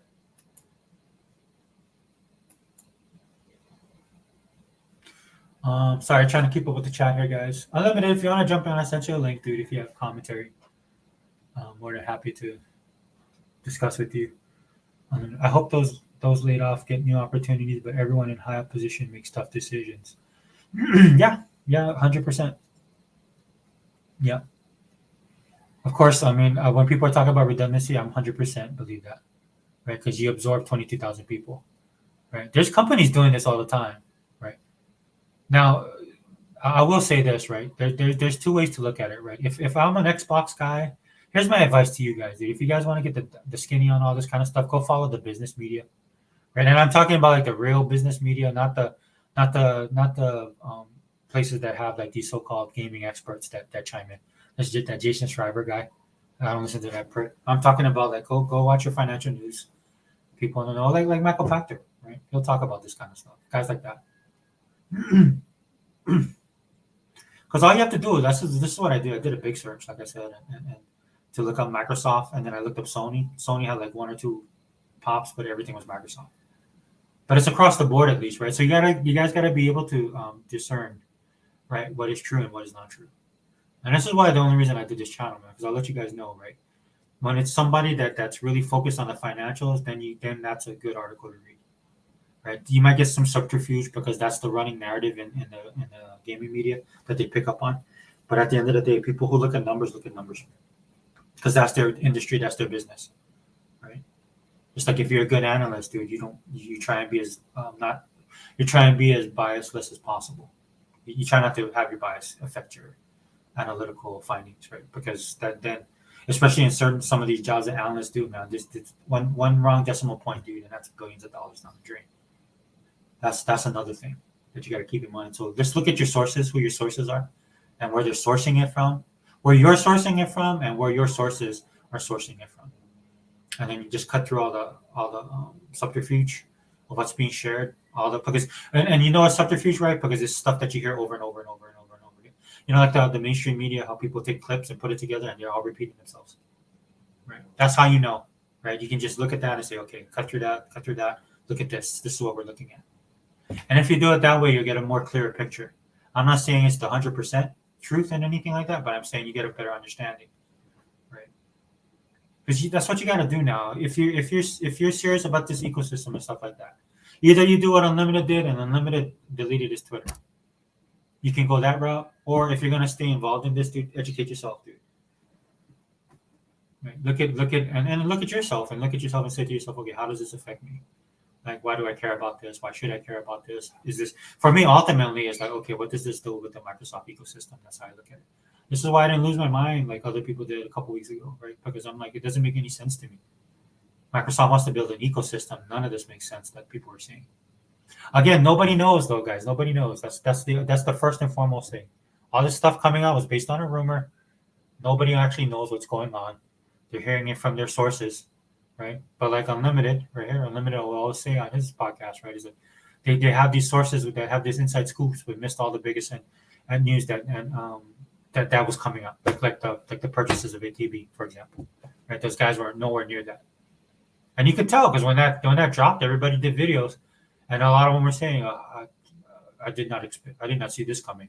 That was the tagline for all of these guys' videos. And once I saw the videos that they would say that, I'm like, okay, that's enough because I know where they're going already. Because they're going to say the same thing that people say. And look, there's redundancy, right? There's going to be redundancy because I mean because nobody works at Microsoft, dude. None of these people work at Microsoft, not even me. At least with me, I try and give my personal opinion on this kind of stuff based on the experiences I've had in my life, especially as a gamer. Right. Shinji, I agree, Google Poll, and I'm the least conspiracy guy around. Way too much coordinated Xbox flood that idle slop dude probably works for Sony. King half tree flood. Yeah, he's a idle slop dude. He's a Xbox with pony tendencies, 100%. And a lot of them, man, these guys just don't have as Gorilla Monsoon would always say, the intestinal fortitude to hang on these console wars, right? These guys are wishy washy, they flip flop, man. They go wherever the wind blows. They're like tumbleweeds. Yeah, 100%, Shinji. Yes, tons of FUD. It's so dumb. I barely react anymore to it. Yeah, I do somewhat to just have fun with it, right? Just to troll, right? That's the only reason I do that. Cool. Let's see. Cool. Sony is in trouble, so I'm not even sweating anymore. I just want more people to get Game Pass, so doesn't it? Yeah, I'm in the same boat, Google. Just drive those numbers. If you're a normie and a casual, then I don't care what you say. If you're paying that $14.99, what is it? $14.99? We pay $17.99. I think 17 now, right? 17, whatever, or $9.90 or $10.99. As long as you drop in, if you in Game Pass, you pay that subscription. Welcome to the party. I don't even care what you say, or what you play, how you play, right? The media is still, and I know Game Pass is the best deal of subscription services around, right? Because the media still makes the mistake of saying every time Microsoft drops games, right, for their monthly game drops, right, the media is always saying Microsoft drops their free games. Not free, it's a subscription service, right? Now people would realize that if Microsoft decides to do what Netflix does, and then raise that bad boy to like in the $20 range. Then people would be realize that it's not free. But I wouldn't want it to get that way, right? I want it to grow. Again, my goal, like I did in my video on this channel, 100 million bulletproof, right? That's where I want it to be. So yeah, 100%, dude. I'm in the same boat goal. I'm just waiting for them to die, and that'll be a great day for gaming. 100 Ask Red Dragon, yeah. Red Dragon, dude. I can't believe he's still relevant. I saw people sharing his stuff on my Twitter. I stopped following him a long time ago. That dude is trash, man. I can't believe, like, I look at him, dude. I used to follow him religiously. It's like some other channels, and he's one of those guys I never thought would fall, and he has. He's fallen from grace, man. He's not worth the time of day. It's bad now, dude. It's like a sickness for him the way he talks about Microsoft. That dude got deranged syndrome on Xbox. That's beyond the pale, man. I don't even think he's doing it for clicks, dude. He's an ideologue, dude. He's rabid, so I don't even mess with him all at all. 1.85 hour back in the day. Yeah, dude. $1.85. That was the minimum wage when I started the workforce. That's how I rolled. And I was happy, dude. I was happy to have a job. I worked the days that you got the hour pay, right? The company I worked for was still family owned. So they had specific rules to working there as far as like they want to sell alcohol on Sundays, stuff like that. Then they changed it to like after 1 o'clock. So they respected certain things about holidays, federal holidays, certain type of traditional values that they had, right? So so there was one thing that I always do that I worked on the scrub crew, and then you would get time and a half. So that would basically double your pay rate. So I'd always make sure I was on that crew. And they would always make sure I was on that crew, dude. That's how hard I worked. So again, this is why, man, I try and give my kids perspective when they come talking to me about stuff, right? My daughter trying to get her degree. She's kind of making these plans. I try and give her a reality check every now and then. But then she got struck with a reality check because she had this opinion. Her and her friends, I guess, were talking, and then she wanted to move closer to where the university is. Then she went and found out about apartment prices, right? So she went and did that for her and her friends. She went and scoped out, there's something her mom does. So she gets this from her mom, but she went and scoped out all the things, all the particulars, man. She laid down the groundwork, like how far, the cost of this, the cost of that. And then when she hit that rental, man, she was like, holy cow. She's like, she comes to me, she said, Dad, do you know that it costs $3,000 to rent? And I'm like, yeah. 2,500 to 3,000 sounds about right here in Hawaii. That's how we roll here. This is why all the locals is moving to the mainland, right? So some of you guys in some of these states, man, prepare yourself. We invading the states, right? And then you'll get to try some of our cuisine, like spam musubi. I highly suggest you try it out. One of my favorites. But yeah, that reality kicked in for her, and I'm like, good, because you need to know, right? All the stuff you see, the glamorous stuff that some of these guys are doing, and more power to people that can do that. But that's not the majority of people. That's the problem with society nowadays, right? And then a lot of these people, they want to matter when they won't. They'll just be another cog in the machine. And the sooner that and I'm not saying, look, I'm not trying to rain on anybody's parade. You got the drive, you want to go out there and go, do it, dude, give it your shot. I'm all for that, right? But when things fall back, so especially for my kids, they know better than to complain to me, because I ain't gonna hear it, right? These guys have more privilege and not privilege in a bad way, but they have more life offers them more than they ever offered me. So I'm their reality check, Google. So yeah, $1.85. I should make a shirt. Sell it on a store. $1.85 crew. Back in the day, way back machine.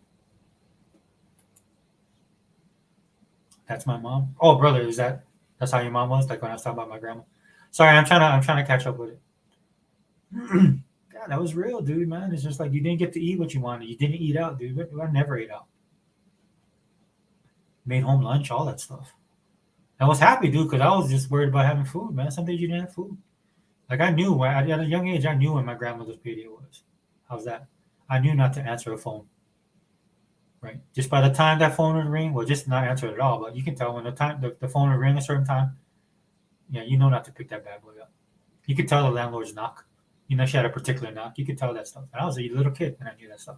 That's why I was happy when I got my job. Because what I would do is I'd give my paper track to my grandmother. And I would work as much as I can, dude. The more money I made, there's more money for me and her. And she was getting older, man. And I've seen her bust her ass, dude. I remember she had a job, dude. She never saw the sun. She'd go up early in the morning, unless she came out of the building, dude, but she was running kitchens. I'll go over there and help her out. She'll get mad at me because I'm not supposed to. But I didn't care, dude. I didn't want to see her struggle like that, dude. It was hard. Don't worry, some of you people out there, man, he's like, yeah, did. I hear people complain on social media. I was like, hey, that thing might be coming back around. Then you know, then you realize how good you had it. Well, Penn fans, I'm a Blackhawks fan. So terrible this year. Oh yeah, dude. I had a friend I used to play Farmville with, dude. She was a huge Blackhawks fan, dude. But she liked the Penguins for some reason. I think she liked that Mario Lemieux. This is back in the day, of course, man. But she was a huge Blackhawks fan, dude. I actually think there's not hockey's one of the teams. Hockey's one of those sports. There's other teams that have no animosity towards it. I think the Flyers and the Penguins, of course, have a history. But I mean, I have no animosity. Now, football is a whole other story. Dude. I absolutely. And then when I was in baseball, I hated the Braves because I was in Florida, dude. And Braves fans were all over the place, dude. They used to irritate me, especially since they would beat us, man. But they were awesome, dude. They had all the hitters, dude. They had that ace pitching staff, dude. We had the killer bees at the time with Pittsburgh, and dude, they shut us out. Dude, it was sad. I actually was happy, dude, when that I forgot that playoff World Series or whatever, where that dude lifted that dude off the. Oh no, wait, was that? Or that was the other. Oh yeah, because my friend was a Braves fan, right? And so it was funny because there's that one time in the series where the dude got lifted off the bag and he got tagged and got called out, but the didn't, the referee didn't see what was happening, right? And so one of the dudes, man, because he knew he was such a Braves, he was like an irritating Braves. He was like constantly, he was one of those irritating fans. So this dude that we work with, man, hated the Braves too. So he brought in that dude's car, the guy who did that, and from the Expos, I think it was Montreal, right? And stuck it on the board at the time clock. Yeah, see, a lot of these kids don't know what a time clock is either, man. Dude, time clocks are killer, man. You have to be on time, dude. That's right there. Boom. That was an ink, dude. That would affect your pay, man. I remember, dude. If it was like 5 minutes late, and the company I work for was pretty nice, but you 5 minutes late, dude. That would dock you with what were we 15 or half an hour of we pay. Hey, what's up, Faded, man? I'm sorry, dude. I'm not falling behind. I'm trying to catch up right now. Yeah, wrecking crew, man. But again, I'll be honest with you, dude. I'm old, so I passed out last night. I fell asleep on the couch. I was waiting for see my son was gonna call me back. Just waiting on him. Dude was watching YouTube, watching China have a complete meltdown in their community, which I feel sad for, man, because the people that's hurting right now in that country is the common people. You know, the workers, the blue collar, the guys who keep that who built their economic rise. These guys are getting treated like freaking not even dude. They're just getting treated like trash. Jobs are gone. Industry's gone. Dude, these people have no way to survive. Right? I'm watching that. I'm watching videos like that. Then I open up my Twitter and see everybody lose their mind over 1,900 jobs that Microsoft cut. I'm like, dude, there's millions of people, dude. It's so bad in certain economies. And I'll use China as an example because I've been watching this. I keep up with stuff in Southeast Asia, China, just the Asian Pacific Rim in general. I do. I live in Hawaii, so it does affect us as well. But it's just interesting to me. So I watch a lot of this stuff in my free time. I had to cut down because I had to regulate my gaming, right? So I had to add more game time in there because I will surpass. That's my challenge to T. I am going to surpass him this year. He will not beat me. I'm on a roll. I was playing gold mechanical ball yesterday when I got off of work. Came in, so I've been scheduling my time, dude. That Mecha Go. Anyways, that's the latest game that dropped in Game Pass, dude. It's awesome, dude. Because that's the kind of games I love. I love those shooters, man. There's a pinball element to it. Dude, there's so much going on with that game. It's fast. It's frenzied. It's like reminding me of the games I played back in the day. Look, I spent several hours on that game. I'll probably jump back on it. So that's how I've been doing my time, man. But in some of my free time, dude, I don't watch Disney, Marvel. Screw them, dude. They're dead to me. Star Wars is dead to me. This is the great thing about being a nerd like myself. Like I know a lot of us are, dude. You don't have to take the slop that Disney Marvel puts out. If you like it, fine. I'm just saying, speaking for myself, I don't have to eat at their trough anymore, dude. I got 5 million other things I could do. Got Game Pass, got K dramas, got Netflix, got YouTube. Right? I listen to everybody's. I finished up hundreds podcast the other day. He kind of went off in his different direction. That kind of threw me off. But that's 100. You know, it's kind of like this podcast too. I kind of mimic this podcast after his. That's why I like listening to him, dude. 100 should be a DJ. If this was back in the 90s, dude, 100 would be that DJ on the radio I'd be listening to. And that's how he rolls. So that's what I do with him. But that's how I consume his content. So I have choices is what I'm trying to say. I don't have to go watch Echo because I know it's going to be trash. For me, right? I see some people, they like it, and they're like, oh, well, I think this was good. And so, oh, that's fine, bro. I'm just not going to participate, dude, in the ecosystem of Disney Marvel. That's why you guys know I'm a big Marvel fan, dude. Unlimited and E-Rock, dude. E-Rock craps on them all the time. And some people think I'm gonna get mad about that. I'm like, no, dude, because he's 100% right. He's speaking the truth. And then Unlimited and E-Rock, they true because they also talk about DC and that end. And then a lot of times, dude, you can talk about it as a fan, right? If you're a DC fan and you're having problems, you talk about it, dude. I'm a Marvel fan, dude. I have big problems with what they're doing, dude. It's not the same company. It just blows my mind, dude. Again, that analogy I like to use is like if you have a 5-star recruit coming out of high school, becomes that Heisman Trophy winner caliber type of player in college, then they go into the NFL, dude, do a couple stupid things, man, and they're out of the league in 3 months, dude. You know, it's that same type of energy, man. And I look at that, and I'm like, dude, that just blows my mind that they've created their own problems, right? Because they're just not putting the quality into the product, man. And one of the reasons why they're not doing that is because it's agenda driven. These guys have an ideology that they want to push, and that never works out with entertainment because you're gonna ostracize a lot of people because we live in a country where everybody has a differing of opinions across the spectrum. Even with people that agree on a lot of things, have fights too. Even look at the Xbox community, especially online. Dude, look at the way we are, dude. We scrap with each other all the time, dude. We have layers, like I said, right? Again, quoting Doc Darko, right? There's layers to this, and that's aptly used now because they have. This is why we have like pony bots. Now I say Xbots with pony tendencies, and then you have the bleed green guys, the all in guys like us, right? That rock out Xbox. Right? This is why we took the moniker of Xbox, right, as a joke because like we have our own opinions about Xbox too. If you guys don't know, look, dude, look at go watch Hiba's channel and think and get an understanding of what he feels about Microsoft going digital. And this dude is supposed to be an Xbox. Dude, he'll give you a sermon on the evils of going digital. That's how, because he's a collector, dude. He's a collector. Like if you watch his channel, dude, he just doesn't talk about games. He talks about figures, which I don't like to watch his videos, man, because it gives me the itch to buy stuff. I'll watch his videos, man, but it's hard because the way he collects is the way I collect. So I feel Sega Man's another one, dude. I'm in that realm of people. Look at Unlimited. Unlimited does his controller reviews. I hate you, Unlimited. But Unlimited is the same way, or he'll buy a special edition. For me, I'm in that line where I do digital and it's what works out for me, right? Like for example, dude, I wanted the physical copies of the last two Sega games that came out, the Sonic games, but I couldn't get it here physically, so I had to order it through Amazon. And I didn't want to order through Amazon, dude, because I don't. Sometimes there's stuff because when I get the game, I want it to be pristine. So when I go to GameStop, I want to get my hands on it and look at it. When that dude gives me the disc, I look at the disc, I look at everything. I'm like, yeah, dude, I want to make sure the case isn't damaged. When you run a risk, dude, that's why I don't order Funko Pops off of Amazon or collectibles off of Amazon. I mean, sometimes it'll be great, but sometimes that box will come in damaged, dude, and then you gotta like write the dude and let them know.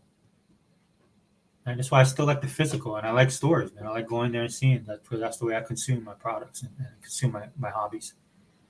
That's how I occupy my ecosystem. That's how the way I like it. Now things are changing. That's why I wish Shiba was here, man. I want to talk to him about it because there's stuff coming out. Of course, on top of the layoffs, right? One of the things that the layoffs they talked about was all of a sudden, like Microsoft is going totally digital, and I can't believe that they're going to go totally digital because they have boxes that have physical. They have disk slots, disk drives. There's a swath of people. I'm not saying that's not going to happen eventually, and I have my own hangups about digital that goes beyond the stuff that occupies. There's not, I'm a conspiracy guy, dude. I'm like the question on the DC side and the DC superhero, the question, man. I got my little board up and I got connecting all the dots, right? Even my kids be like, Dad, you need to like relax, get some sun. I'm like, yeah, I know. But if you look at this, that's the way I am, right? So there's a nefarious thing I feel about digital that a lot of people won't touch. This is what irritates me about all this people that cry about digital, right? It's just like, okay, I see you crying about it, but I also see you participating in it. And not participating in buying, but participating in not buying, right? Or pushing agendas or posting stuff, like even politically, you guys are posting stuff that's antithetical to what you're actually telling me as far as digital distribution in general, as a whole, not just gaming, as a whole, right? Because that's what I love about social media, dude. You put your footprint out there for everybody to see. dude, it's just gonna be like Judgment Day, dude. When Judgment Day comes, dude, you're gonna stand in Judgment, dude, and everybody's gonna see everything that you've done for your whole life. So you can say a lot of stuff, right? You can say one thing, but it's the actions, dude. That's just you can, and that's the sad thing about it. We can just look at your actions, and the fact that you're not cognizant of it. Like some of these big YouTubers and stuff, it blows my mind because they're so they're liars, they're hypocrites, they contradict themselves all the time. Xbox community is one of the worst. These guys are one of the worst. You bro, Red Dragon needs to be gone. He used the layoffs as an anti-Xbox propaganda. Yeah, I saw that, and then I saw that girl respond, and she hit the comment right. That lady responded because no, the bottom line is this, dude, and that's a dirtbag move. That's why I don't even follow him. I used to do all the time, dude. I dropped him a long time ago because that doesn't surprise me that he did that. Right, but the girl is sharing her pain, man. She's putting it out there, right, for her colleagues as well, man, because she's telling you this is the reality. Like I posted that thing on my Twitter to show what's going on in China, and I hope people watch it, not just because I'm using it as some console war weapon thing, which is not what it's about. It's to give you guys perspective, or at least not you guys, but the people that don't understand how this stuff works, man, and what's actually happening in the world, because the news isn't telling them that the economy sucks, dude, because the news is telling you that everything's going to be okay. Yeah, when you go to the store or when your bills come in, right, you know it's not. And if you live within a certain type of means, right, because what is happening is, the first ones to go is the people that are on the line, right, the poor people and the people that are on the line. But it's working its way through the middle class, slowly but surely, like a virus, dude. And it's been hitting now when it starts to hit the upper echelon, dude. Because when I go to the store, dude, there's stuff I absolutely will not buy. Some of it's a personal principle thing for me, dude. Like you want me to pay $20 more than I paid. Like when I go to eat, no, that's why I don't go eat out, dude. You're charging me this, I'm getting crappy service, right? And your food isn't worth it, right? The only time I'll go is that maybe my kids like want to eat something. But thank God my kids are in this mode now where they're, I don't know, they're like, I call them like the ramen noodle kids. Like they'll eat ramen noodles like just because they like it, that not because they're forced to. So then they're like, and then there's other stuff they're preoccupied by. So then I'm like, hey, you guys did you want to go out? They're like, no, Dad, we're fine. Like, can you just cook up some sausage? I'm like, okay, well, cool. Make some rice, cook them some eggs. Easy peasy, man. That's the way. I don't know, man. But that's why I'm sharing that information. Go watch those videos, man. China observers on YouTube, man. See the turmoil that's going on over there. And it's just not China. This happening all over. This happened in America like 40 years ago, 40, 50 years ago. Right. But if you want to get an idea, dude, you got to go out there and you gotta teach yourself, dude. You got to educate yourself, man. You can't leave it up to other people to do that kind of stuff. Plus, everybody's situation is different, dude. I'm not thinking, dude, if you have it good, you have it good. That's great. But just, again, keep it in perspective. If you have it bad, that's, I know you're working on whatever, but also keep that in perspective, dude. The problem with all of these people now is they try and put people in a box, like all of these influencers and Xbox, right? They put things, they generalize stuff way too much. Right? This is why they're always wrong. Sorry. Thanks, Faded, bro. Thanks for bringing that up. Yeah, I saw that, dude. That was a dirtbag move, especially when he blocked her comment. She was mad. And legitimately so, dude. That's a true person because she said she loves Xbox. Not that she loves Xbox, but she loved her job. She said Xbox and Activision, right? She probably plays Xbox, dude. And she's probably one of those people that was pretty high that she was going to be okay, and now she's not. And that sucks. Now to weaponize that and use it as console war fodder, again, this is what these guys do. This is why these dudes need to be gone, dude. You guys are saying, dude, 100%, man. The ponies need to go. PlayStation needs to go, dude. For a myriad of reasons, man. They're hurting the industry and they're holding us back, and their fan base is absolute scum. Just can't stand these dudes. Jez and Jeff, dumb or grubby. Yeah, dude. Jez. Somebody was sharing his stuff today. Like he's seen the games that are going third party. Yeah, I've seen them too. I've seen those games too, guys. Yeah, it's called Call of Duty. It's called Minecraft. Right? I don't put stock in anything that these guys say. And again, it's just that it doesn't make sense, dude. You're building an ecosystem. You're building a brand, right? Eventually in the future of Xbox, then to me, what Microsoft will do if the Xbox goes away, guys, what I'm looking at Microsoft, this is my personal thing. What I look at Microsoft will do, there will be no Xbox brand. There will be no Xbox title. What it will turn into is Microsoft games. That's what it will turn into. Because the Xbox isn't actually that to me. That's if Microsoft does that, right? Like, so I'm saying it in this terms, like, because it doesn't make sense as a branding thing. And Microsoft is all about their branding, right? They are, dude. You don't become a $3 trillion company because you don't understand how marketing and branding works. You might not agree with what they do. I know I don't sometimes, but they run the numbers and they understand. That's why sometimes I get mad because they do that. Like Hiba was saying, they do 2 steps forward and 20 steps back. And it is frustrating when they do that, but that's the business. And we understand that. We can still gripe about it. We can still have our own opinions about it. I have no problem. And I agree with you about 100%. But at the end of the day, dude, if Xbox goes away, if the hardware goes away, right, and that might happen in the future, and I can say that confidently because I don't think Sony's going to be around. Let me put it to you guys like that. I'm not saying that in the terms of gloom and doom. I'm saying that the industry is going to change as a whole. Like Sony won't be here. I don't know about Nintendo either. I'm just being 100% honest. I'm not hating. I'm just being 100. I'm being 100% with you guys. Okay. What will happen is it'll go from Xbox to Microsoft games. That's the way I see it. Because there's no Xbox. There's no box. Guys, there's no box. Right? There's no hardware. That's what the Xbox is. It's the hardware. At its core. At its base. Yeah, go. I don't. In fact, what I do is like when I look at what stuff that people I don't follow them. So what it is though, I don't know if Twitter, since they trend, they end up in my timeline. I just ignore them. But then somebody will put it, or somebody I trust puts it, and I'll pay attention to it. But then whatever these guys say, I just do the opposite. That's what I do. Just like with movies, man. You guys go, well, I didn't like this, and it didn't reach the totality of the character, and it was there was just too much action, not enough drama. I'm like, oh, okay, that's that. Okay, I'm gonna watch it. I don't go to theaters anymore, but I'll just wait for it to come on video. If you're on the Microsoft Store, dude, there's like sale going on right now. Right? For those of you guys who are worried about digital, rightfully so. Right? Just wait till the price. Just wait till the price drops. For me, that threshold is $10. Right? Sometimes I'll do the 12, depending if I don't watch the show badly. Right? Or I like Top Gun, I bought that full price. The newest Top Gun that came out a couple years ago. Love that movie so much. I watched it in the theater 3 times. Watched it a multitude of times with my kids. So I got my money back on that, right? It's the worth. It's what these things are worth for you and what you're gonna get out of it. It's the way I do it, where I justify my purchases. Right? Like I bought a game, had no idea about it. Chemco had a sale. I was kind of thinking Chemco was gonna do a all-in-one pack because I like some of their games that I played.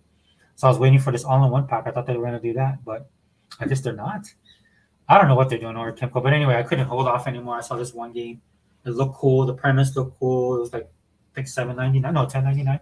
Normally $19.99. It was on sale. I bought it, dude. I've been playing it. Love it. Right? It's old school. It's an old school game. Has old school tendencies, right? But even though it's a throwback, dude, it has the qualities of today. So I've been really impressed with it. I played it the other night, dude. Like 6 hours.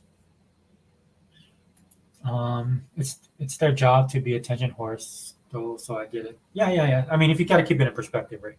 These dudes are making a living off of this stuff. Now, the positive thing, and again, I'll throw this out there. I threw this on Twitter. I got a lot of hate for it, but that's okay. AI 2024.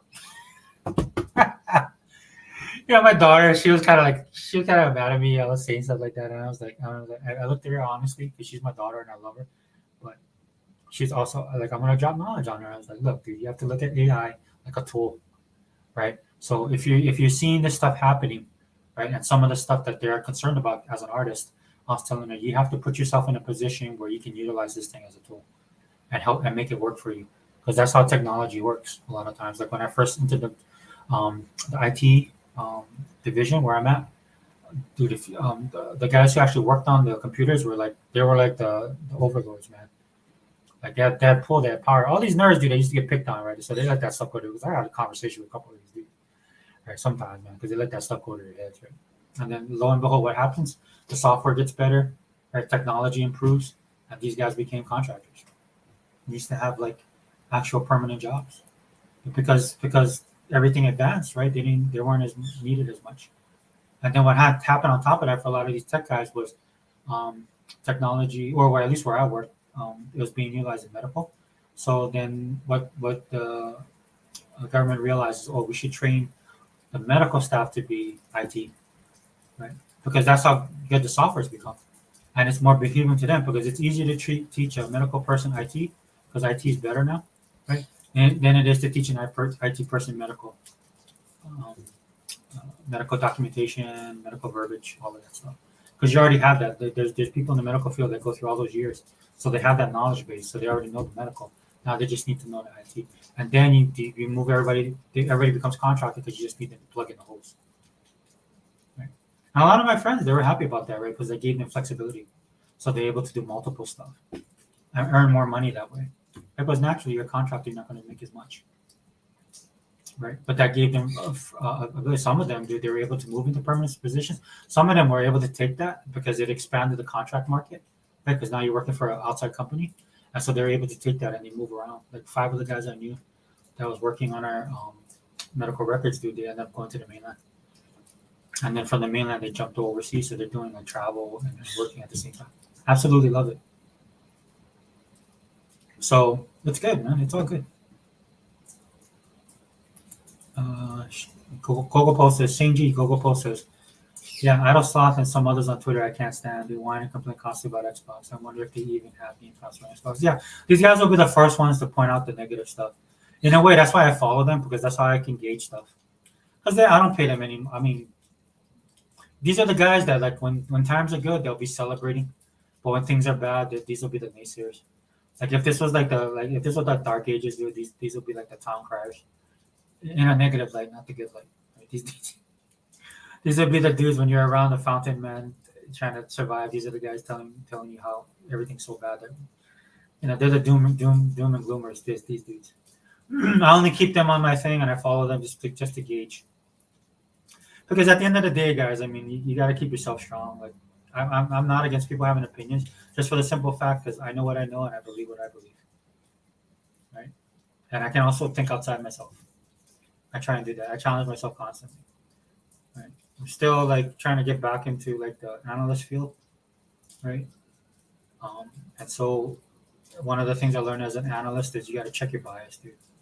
You can't have good analytics because you're going to be wrong. And that's another thing I saw, that people have egos as well. You got to check your ego because you're going to be wrong because you're just dealing in information, right? It's just like that's why I'm not worried so much about AI, because AI is just taking stuff and creating stuff. It's not making it itself. This is why I would tell people, like when I have debates in school with people about China. At first, I looked at China like, oh yeah, they're coming up and they're going to be a threat. But after you dig into the nitty gritty of China, there's so much things about China that's about their culture that's so antithetical to being a world power, right? It's not organic, dude. I love to use that term. Their rise to power is not organic. It's never been. I mean, it is a success story on some levels, and I applaud them for that. For the most part, it's not, dude. And the reason why I say that, because when you look at everything, it all boils down to they do not create stuff.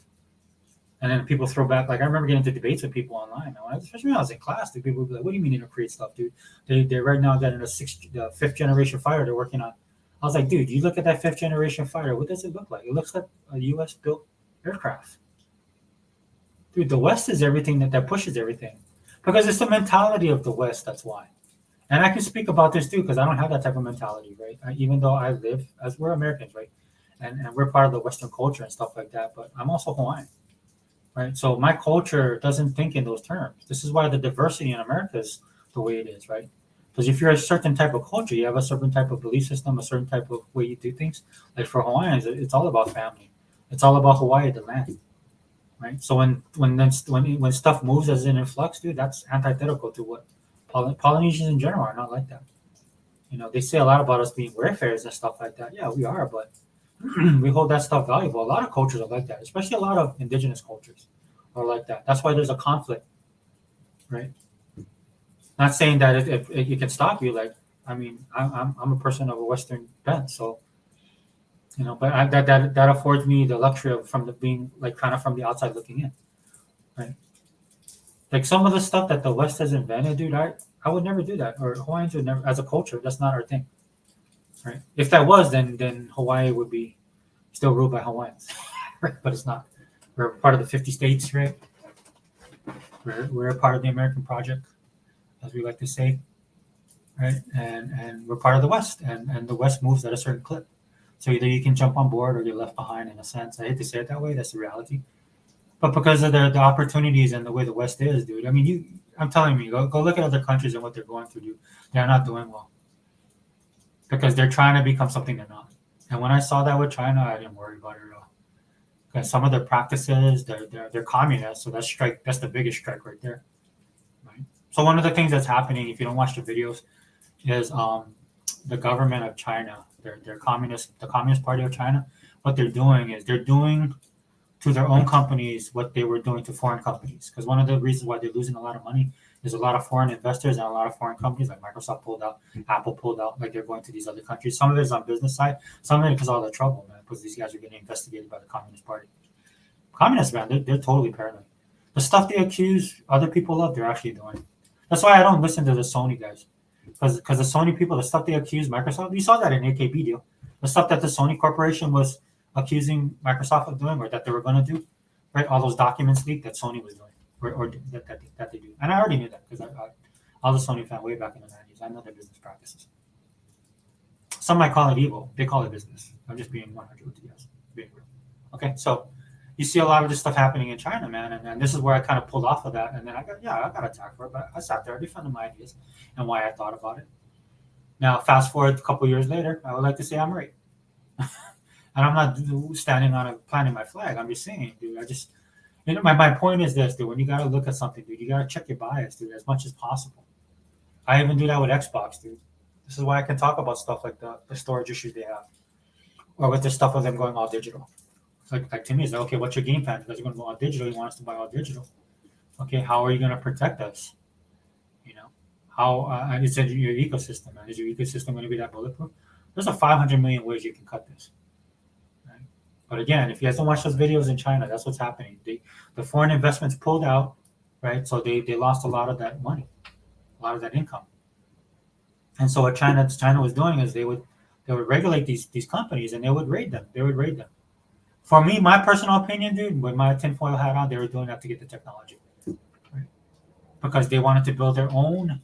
They wanted to build their own economy, which they did, right? And they had actually businesses that were private, but what they ended up with, then what the party did was they went into the state. Then they created state businesses because they want total control. This is why communism never works, right? So they wanted total control. So now those state industries. So what the government is doing is they're doing it now to the privately owned industries, and then the state industries are going to take it over, so that the Communist Party can have control. And that's why I feel they're going to fall, because that's antithetical to what capitalism is. For all the crony capitalism we have in the U.S., here in the States, right, and all the global economic stuff that we're involved in that we shouldn't be, we should be shoring up our own stuff. Like industry should shift back here, right? Because there's going to come a point in time you keep on moving it around. It's like a pendulum. You just got to swing back. For me, they should have swung back 6 years ago. Actually 10 years ago. It should have swung back, because a lot of these other countries, right, they're going to have middle classes. Their quality of life is going to increase, right? What a lot of countries found out, especially on the political front or geopolitical front, was that China, which is not surprising, the communists, right, they would use this as leverage. Most other countries do that as well, but not like these dudes. Like the stick and carrot, they're more stick and carrot. And that came back to bite them in the ass, right? Because people went to greener, because they can't think outside the box, is my point. That's why you got to be fluid with all this kind of stuff, dude. Yeah, I agree with you, Golo, though. Yeah, these dudes they're like a checkpoint for me when I look at their stuff, so I can kind of gauge where the actual Xbox community is. They have rumors for everything but anything factual. Yeah, True Unlimited. Yeah, and you said that in your podcast multiple times, and that's 100%. Yeah, he's laughing. Yeah, so Unlimited is the same way, dude. He's one of the first people that struck out on that, saying that. He's like, yeah. Dude, it just blows my mind. Dude. I'm like, who are these people? I never heard of them. Right? Like everybody knows Tim Dog. Right? Everybody knows Paris, because he does have affiliation with Xbox. I don't believe anything he says, but I'm just saying he has bad takes. Right? Look at Ryan McCaffrey. He tweeted, right? What did Ryan McCaffrey taking credit for the I did Xbox stuff? I've been saying this for years. All of us have been saying this for years, because we play the games. If we play indie games, we've been saying, all of us have been saying that for years. Microsoft needs to have a way to promote these guys, right? Because that's their bread and butter for Game Pass. Whether you like the games or play the games or not, it doesn't matter, dude. There's people that do it. Like I'm one of them, right? And there's a majority of us, like a good portion of us, dude, right? Because we love the wonderment, we love the discovery. We especially as old school guys, right? So Myron McCaffrey, and then Phil tweeted back with him, and I like to think the tweet that Phil did was kind of backhanded, because you know how Ryan's always whining and crying about stuff, right? And so Phil responded to him, and I hadn't seen Phil respond on anything he does for a while. So in my mind, I like to think that's kind of Phil, because it was kind of a backhanded comment in my opinion. He's like, yeah, you've been kind of saying that for years, Ryan. Like if I wanted to do a translate on there, it would be like, yeah, you've been complaining and bitching about this for years, so here you go. That's what it sounded like to me. But good, yeah, I'm 100% agree with you. Good Saturday afternoon, everyone. Yeah, hey, what's up, Mr. Kima? Yeah, had to do it this morning. Didn't want to step on anybody's toes, but I didn't have. I fell asleep. I just gonna lie to you. I'm old. I fell asleep last night. I fell asleep on the couch, which is really bad. My kids get mad at me, man. My daughter will run and wake me up. Get up, Dad. Because I have a bad neck, a bad back, so I shouldn't be doing that. But yeah, thanks for being here, brother. Thank you for all the people that are watching. And in the chat, please post your opinion. I'm working through it. Hey, what's up, Anthony, man? Cheers, brother. Cheers. Oh, there we go. Cheers, man. Welcome. Thanks for being here, dude. I was hoping to get some of the other brothers in here, but dude, I'm doing that all the time. I totally understand. 100%. But thank you for being here, Anthony. Okay, I think I'm working through the. I'm sorry, I'm behind, dude. I start getting on my soapbox, guys, and I kind of lose track of time. New League is playing Mecha Go. It looks good. Game Pass as it goes through. Yeah, dude, Mecha Go is fun, dude. If you like those kind of action, dude, this is definitely a throwback game, but it looks amazing, and the way it plays, dude, and the level design. And I only played for like 5 hours. I think like maybe three to five, because I had to go pick up my son. So I was playing it last night, dude. That's what kind of took me. That's what got me into it. I played it when I got home, and because I knew it was dropping, so I downloaded it right away. Downloaded it quickly. Thank God, it's not a big game. But I think you have to play it on an X or S. That's the thing. Which is fine, dude, because it looks good, dude. It's the colors, man. The graphics look nice. The colors are amazing, dude. It moves at the speed at which it moves. I can understand why it needs a faster system to service it. And it's frenetic, but in a good way. You don't lose total. It might take some people a little bit. It took me a little while. It took me about I'd say about 15 minutes to accumulate myself to the actual, because you go through the tutorial then you start playing. So it took me like about 15 minutes to actually get the actual feel of it. And the one thing I love about it, it's not too frenetic or too frantic. Sorry, it's not too frantic when you're playing the game. It's easy. Some of these games that try and incorporate a lot of the shooter elements and try and dazzle you with stuff. They get lost in the mix. It gets blended all together, and you can't figure out what's going on. This is not that case. There's a good balance of slowing it down and speeding up, and there's rhyme and reason for a lot of the controls you have as well. So the controls should not be a problem. It's not too control heavy like some of these games do, right? Because they're trying to give you everything all at once. It's kind of like they had this idea, they added on, and they started slicing back. In my opinion, I love the shop. I love the upgrades. It just makes sense. Like I said, I just spent a number of hours on it, and I definitely love it. Look, I'm gonna buy it. I'm just not gonna buy it. That's what I do with my Game Pass, dude. That's how I know, man. Game Pass is the real deal. And when Sarah Bond was talking about people buying games and they were surprised, it's because we did this back in the day, man. And a new generation is getting exposed to the stuff that we did. Because the demo disc, like Sega Man did that collection on or that video on the collection he has. The demo disc was a real thing because we had no other outlet, guys, back then. And we were in a generation of gamers that had to do our own research. So this is how you knew the guys you followed were gamers, because they had to be. They have to know what they're talking about, right? And that's why the gaming media sucks now, because a lot of these guys are journalists first and gamers second, if gamers at all. The guys that I grew up with that were gaming journalists were gamers, and they got into their journalism because of gaming. A lot of them, dude, they'll talk about it in interviews. They'll be like, I wanted to go to the event, and you needed a media pass to get in there. If you're a gamer, they won't let you in.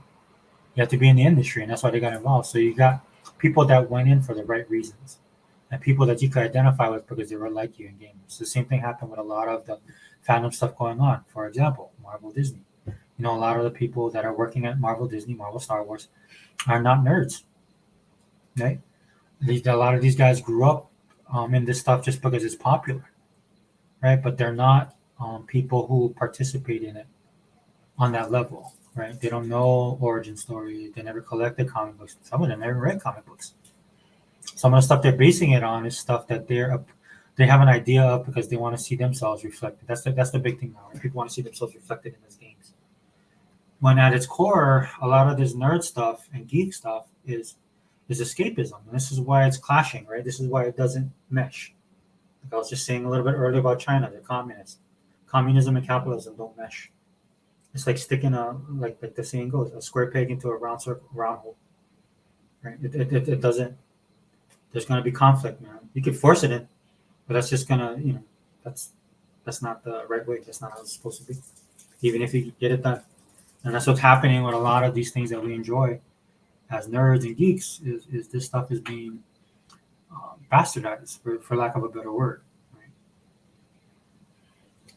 So yeah, so when I play Mecha Gold though, that's it's like a throwback to those days, man. When gaming mattered, when level design mattered, right? When people actually love the game. That's what I feel when I play it. There's a lot of games that I play. I can feel like the person that created that game loves the game. Like they're in gaming for the right reason, which most people are, to be honest with you, dude. There's more downside to me in the industry than there is upside. I mean, the fact that you can make a lot of money, make a living on it, it has to be a passion thing. This is a lot of things people don't get. I know Fireball's probably won't like this, but he can comment if he jumps in. I sent a link to everybody. Um, but this is something that people don't understand about with Japanese gaming, dude. A lot of it's a cultural thing and it's a passion, right? So this is why when people are talking about Japan imploding and the industry will implode and stuff like that, they don't care, dude. It's a labor of love for a lot of these guys. It's connected to their culture, right? And they'll happily shrink. Now, of course, you have outliers that people that want to make money and be successful, like any other community, regardless of the culture, or any other person, regardless of the culture they're living in. But then those people tend to move. Like I work with people, the people I work with, they're Japanese, they're nationals, they're citizens now of America. And one of the ladies I talk to, we're really good friends with her. I listen to her because I have these opinions about Japan, and then I talk to her, and then she blows it up. That's why I try and be cognizant of the stuff I say, because I'm talking about a country and a culture I've never been to, right? But it's great to get her opinion because, and she's coming from the perspective that she doesn't like this. She tells me the patriarchal society there, and she doesn't like the just the society in general, right? There's those levels, but she likes being in America. There's a lot more freedom with that, from very basic things like how she tells me that straight up. She was like, I don't want to be the prototypical Japanese wife. Yeah, that's an interesting conversation I have with her. I like talking to her a lot, right? To get perspective again, and that's the big thing, guys, just to get perspective. Yeah, Unlimited. I highly recommend you download that game, dude. It's a blast, dude. It's a throwback. There's certain games I forgot the name of that one game I played, man. The one with the cyborg girls. I love a game like that's what that I love top down shooters like that. That's why I like my RPGs, like action RPGs. I can play RPGs turn based, but I like action RPGs. Dude, all I know is, dude, is I'm falling behind. I have not played the Man from Nowhere, the one Yakuza game, and then what's his name was telling me. Dude, who was telling me, dude? Sorry, dude. Like I said, guys, I'm old. But oh, T Reaper, or was it T? Somebody was telling. I think it was T was telling me earlier because he couldn't jump in. He had to leave. But he's telling me that it's on Game Pass, the newest Yakuza. I didn't think it was on Game Pass. I gotta go look it up. Hey guys, I'm sorry. I'm gonna have a little bit of dead air as I catch up with everybody. Zobi, you'll be next up. I promise. Hold on 1 second, guys.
Sorry guys, thanks. My boy is old, man. I gotta get up and stretch my legs. I do that actually all the time. That's why it's good having the guys and the crew in the podcast because they can, they can talk and I can just do whatever. Yeah, Zobi, what's up, brother? Yo, Xbox is up. Poly World is popping. Yeah, Power World is huge, brother. Power World is huge, man. I see. What was it? 8 million? Was it 8 million sold or 8 million played or something like that? I saw the figure. I know it's like I know they got a couple million sold though. And that's 100%. I played the game, dude.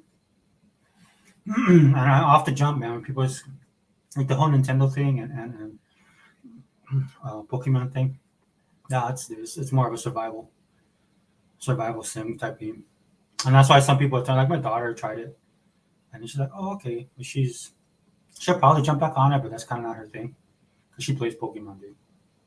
So that's the one thing she still plays that from Nintendo. Probably the last and only thing she'll play. She'll every time Pokemon comes out, she'll get it. And of course, her friends will play too and stuff like that. It's a community thing as well. Um, when she played it, she's like, "Oh, it's a lot of building and stuff." Over there. She didn't mind the building, but like I said, there's just a lot of stuff in beta because she was having problems. Like me, I stopped playing it because it kept on crashing on me. It's like I was talking up this one game, Coral Island, and I love that game. It's on Game Pass right now. If you guys like farm sims and stuff like that, right? It's a game where you're basically it's like unlimited. It's funny that it's that the things that Iraq hates, those type of games, I love. Because I like to immerse myself in that world, man. Because I'll never be able to create a farm here, dude. We don't have space here in Hawaii. We don't have that kind of land in Hawaii, so we don't have that variety of stuff that you can do in the games. So that's my escape. Like I said, escapism. So I played it, but then the problem I had was like it crashed on me twice, and it was pretty bad as well, dude. I had to unlock some stuff, so I was just like, you know what? I'm just gonna wait till this game gets better. Plus, I have other stuff to play.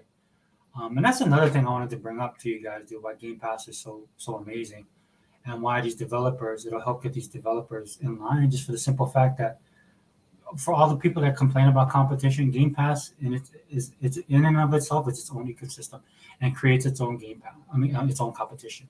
Game Pass does, right? Because what happens is if the numbers continue to grow, I'm telling you, man, 50 million, we'll shoot for that right now. Subscribers, 100 million, dude, bulletproof, right? Because then you have it's basically what happened to Disney Marvel, where guys like me were like basically ostracized, right? Because we're old school, which is fine, dude. It's like, look, this is your Marvel now, not mine. Make my Marvel. That was our tag before. I was like, okay, this is not my Marvel. This is your Marvel. More power to you. And what ended up happening though is that Disney Marvel in and of itself created its own universe in the movies, and now they're getting blowback from people not like me, us old guys. They want to die, just go into a corner and die, right? Which I did. I didn't go in the corner and die. I went into a corner and watched Korean dramas. That's what I do, right? And so I found something else to do. But these guys stuck around, and now they're beginning to realize how bad stuff is, right? Because number one, a lot of them were just being defiant because guys like me would say stuff, but now that we've moved on, right? And there's still people that do videos on it who I follow, but for the most part, it's their own community now are coming to the realization that this stuff is crap, right? So I bring that up to just say this: Game Pass is of itself its own ecosystem in the sense of it can check itself, right? Because if you put on something that's broken, if that's your intention to put on something that's broken, that's your intention. Okay, that's fine. Put on something that's broken because maybe and then you let people know it's a beta. We're testing this. There's a lot of games that come to Game Pass like that. So par for the course, man. You was 100% from the jump. We understand what's going on. Okay, no problem. You did that. Now, but the thing is that games that come in there and then they're not like I've had problems like that with some of the games that come in there. They're broken, right? Because I'm telling you, I'm playing a variety of games. That's the one thing about my report card I was proud of, dude. I thought I played more. I'm gonna get it up there, but I played quite a bit of games, right? And then so you'd be playing a game. I can't remember that one I was looking forward to. Then I played it. I got to this one part where I couldn't move past it, so I know there was something wrong with the game because I looked at videos online to make sure it wasn't me, and it wasn't. Right. So that's the checks and balances that's going to happen with the Game Pass because it's going to be tough competition, man. You have everybody.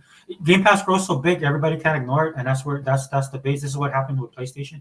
The problem with PlayStation is nobody plays games on PlayStation, and Game Pass is a litmus test for people who actually play games as well. Right, that's why you have this conflict between people who are saying they're gamers but they're really not. So it'll separate the wheat from the chaff. In other words. So on the PlayStation side, right, and then some of these guys found out really quickly that was the case. But in the thing of Game Pass, the way that it's the way that ecosystem is built, people will participate, and that's an audience that these these game developers will not be able to ignore. So for all you guys that are worried about Japan, this is why you see some of these Japan games coming over. You see these Japan games coming over right now because or your Japanese gaming coming over right now because they realize there's an audience there and they can't miss it. Either they want to be ahead of the curve or they see it happening now, right? Or just to expand. And that's what makes it look, dude. If you want to make a lot of money, you got to be multi-platform, right? This is why I fight with all these guys all the time because the one Microsoft wants to make money. Is like Microsoft has money. What they want to do is they want to be in the industry, and I would like to think to dominate the industry, right? And so their concern right now isn't really money to dominate the industry. Their concern is about their brand. This is why I don't buy into all this third party crap because it's antithetical to their business model. It doesn't make any sense to me, right? It's not about being liked right now. It's like you want a footprint. You want to because they're the ones. Look, Microsoft might as well take over because they're the one that sets the trends in gaming.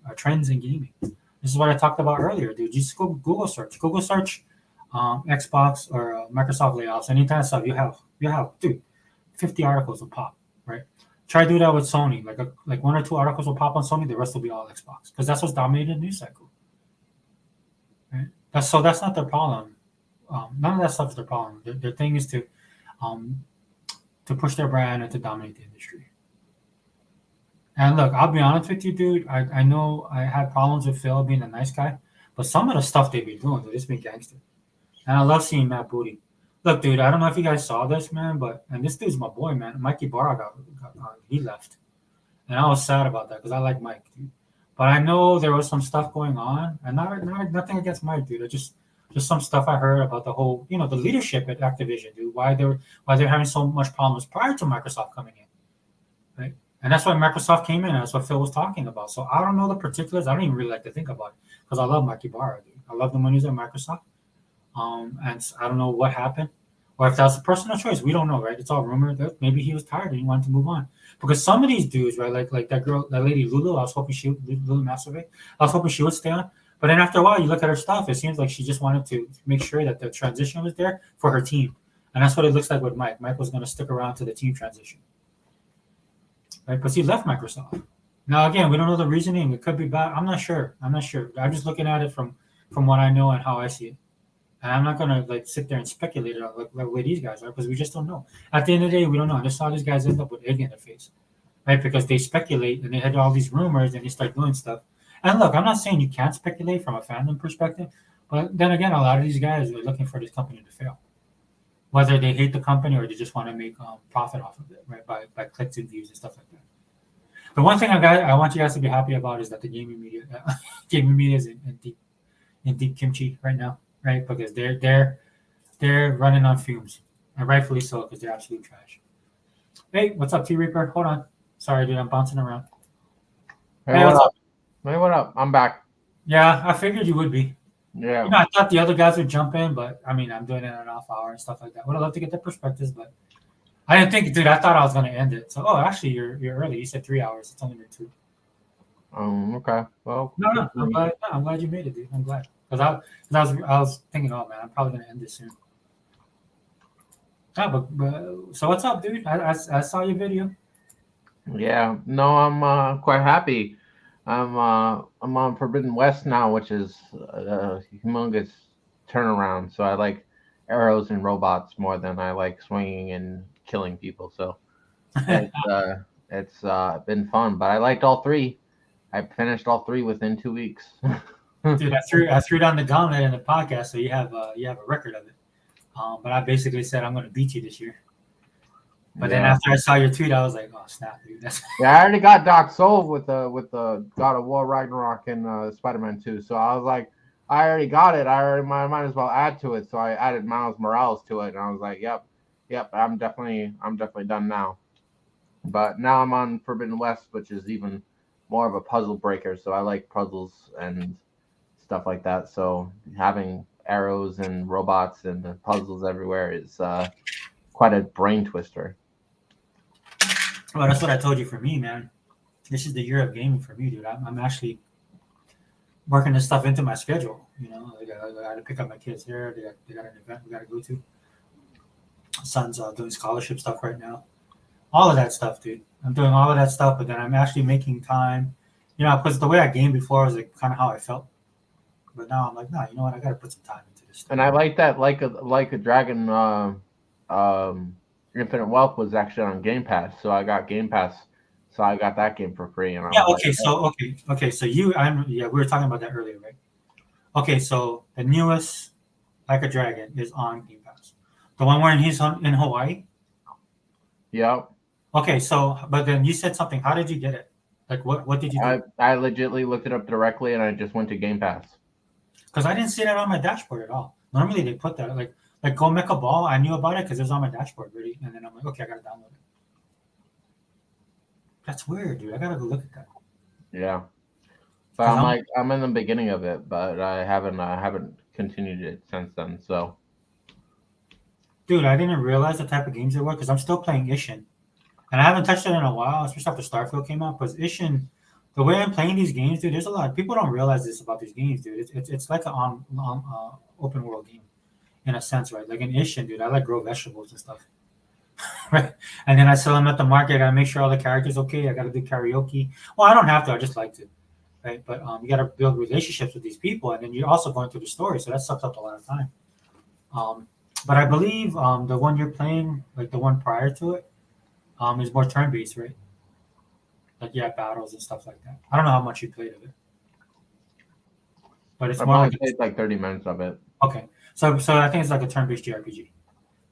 Is what my understanding is. I don't know if they incorporated more open world stuff into this game, as far as like the battle system. Like it looked in some events like you're taking on groups of people.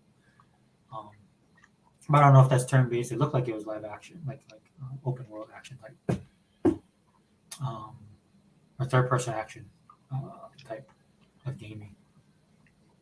But I was really like I've been pushing them on Twitter just for the simple fact that they've been putting so much into the promotion of this game. This is their big game for them. You can tell. I would even say they're treating it as just like as a super game in a way. Um, and they've added a lot of stuff it looks like they added a lot of stuff to the other games. It's a combination of the majority of the games they've worked on, and they're pushing it hard, dude. And so what they did was they did promotion with Hawaii on their stuff because I guess they visited. They had to have visited because if you look at Waikiki Beach, especially in the clips that they show, that's Yeah. what Waikiki looks like. That's the main. That's the main. What people call the main entrance to Waikiki Beach. Because Waikiki, it's like a beach, right? It's spread across, but that's where everybody kind of comes in, and that's what people recognize as Waikiki Beach, the opening. And then they have a lot of the businesses here that we know of. If you live in Hawaii, are in the game. Like they show the ABC store. I go there because they have the drinks and the food. They're probably like one of the best. I think they're in some instances beat 7-Eleven here for some of the quality of their food. It's not Japan level, but because they cater to a lot of Japanese tourists, they have to keep a standard.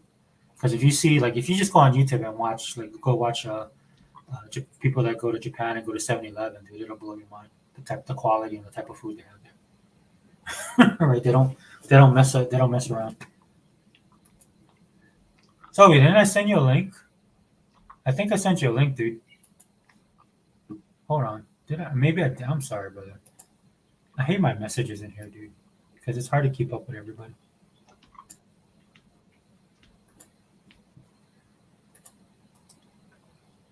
Paste. Oh, let's see. Yeah, Twitter being all on that stuff now. I'm gonna get a drink. I'll be right back. Yeah, go ahead, dude. Zobi, I sent you one if you want to jump in. You can talk about Power World if you like. Yeah, that game is absolute fire. I played it, dude. I like it for what it is. Again, the reason I stopped is it kept on crashing on me. I know other people have that problem. Some people don't have that problem. So it could be because I think one of the issues I have is because where I live. Because that was happening to me on Coral Island as well, man. And the last time it happened, dude, that kind of hit me because I was like, dang, dude. I had gotten like the insect. I got in this thing where I could like grow my own insects. Because everything about that game is like, there's a lot of aspects to that game, but making money is one of the biggest things that I've had to work on. Because unlike other games, you just can't sell crops and stuff like that. Because you got to do a multitude of things. I mean, you can focus on just crops, but the way the game works, the way Coral Island works is you have to do different things like mining and cleaning the ocean and all this kind of stuff. Because in order to make certain machinery or to upgrade your island to get better stuff, you have to do a multitude of stuff. So it's not like other farm games where I just sit there and just grind on creating stuff, manufacturing stuff, or farming things. It's kind of like Animal Crossing in this way, but to me, it's a lot more brutal. Because in Animal Crossing, it has its own ecosystem, and it was easy. You just go catch like the high price stuff, and then you go to like get the high price bugs. You can kind of work your schedule around how you're gonna do it if you want to make the most money. This game, you have to do a multitude of stuff to level up, which is smart, dude. I'm not saying that's bad. It's really smart actually to keep the people engaged, and it makes sense, dude. It's not something that's built in to frustrate you. So some people get frustrated, even at times I do, but it's built in there as part of the way the game that they designed, and I give them credit for that. Kudos, and then there's a lot of love given in that game. You can tell from the character design to the character development.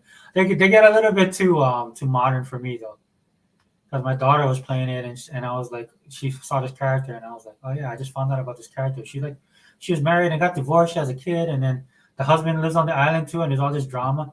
And then my daughter was like, oh okay, I guess that's why she has stretch marks.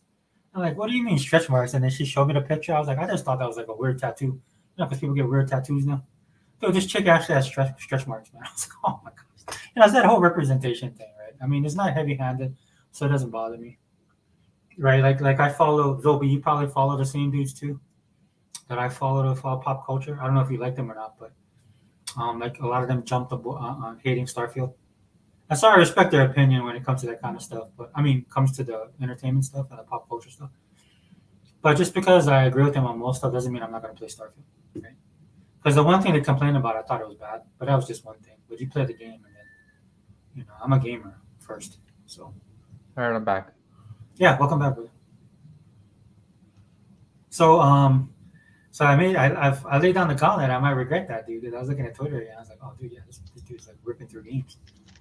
But challenge. I hope you accept the challenge. We'll see at the end of the year. I was proud of myself. I spent 5 hours of gaming. I think, was it 6 or 7? Well, I know like 3 or 4 or 5 hours were spent on the new game that dropped. So Mecha Ball Go or Mecha Go. I was having a blast with that game, dude. I love that type of game. So at least in hours, I don't know if I can catch you, but I'll give you a challenge. How about that?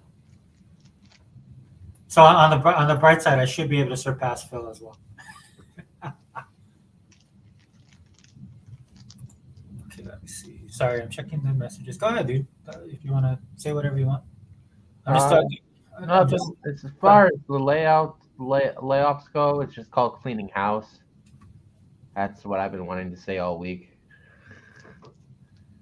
Yeah. It's.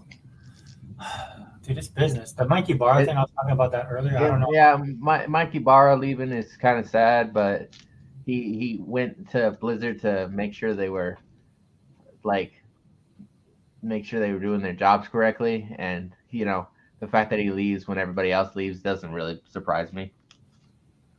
He I know there was a controversy about him being appointed as president of Blizzard over somebody there that some people say was a female and more qualified and had been there longer.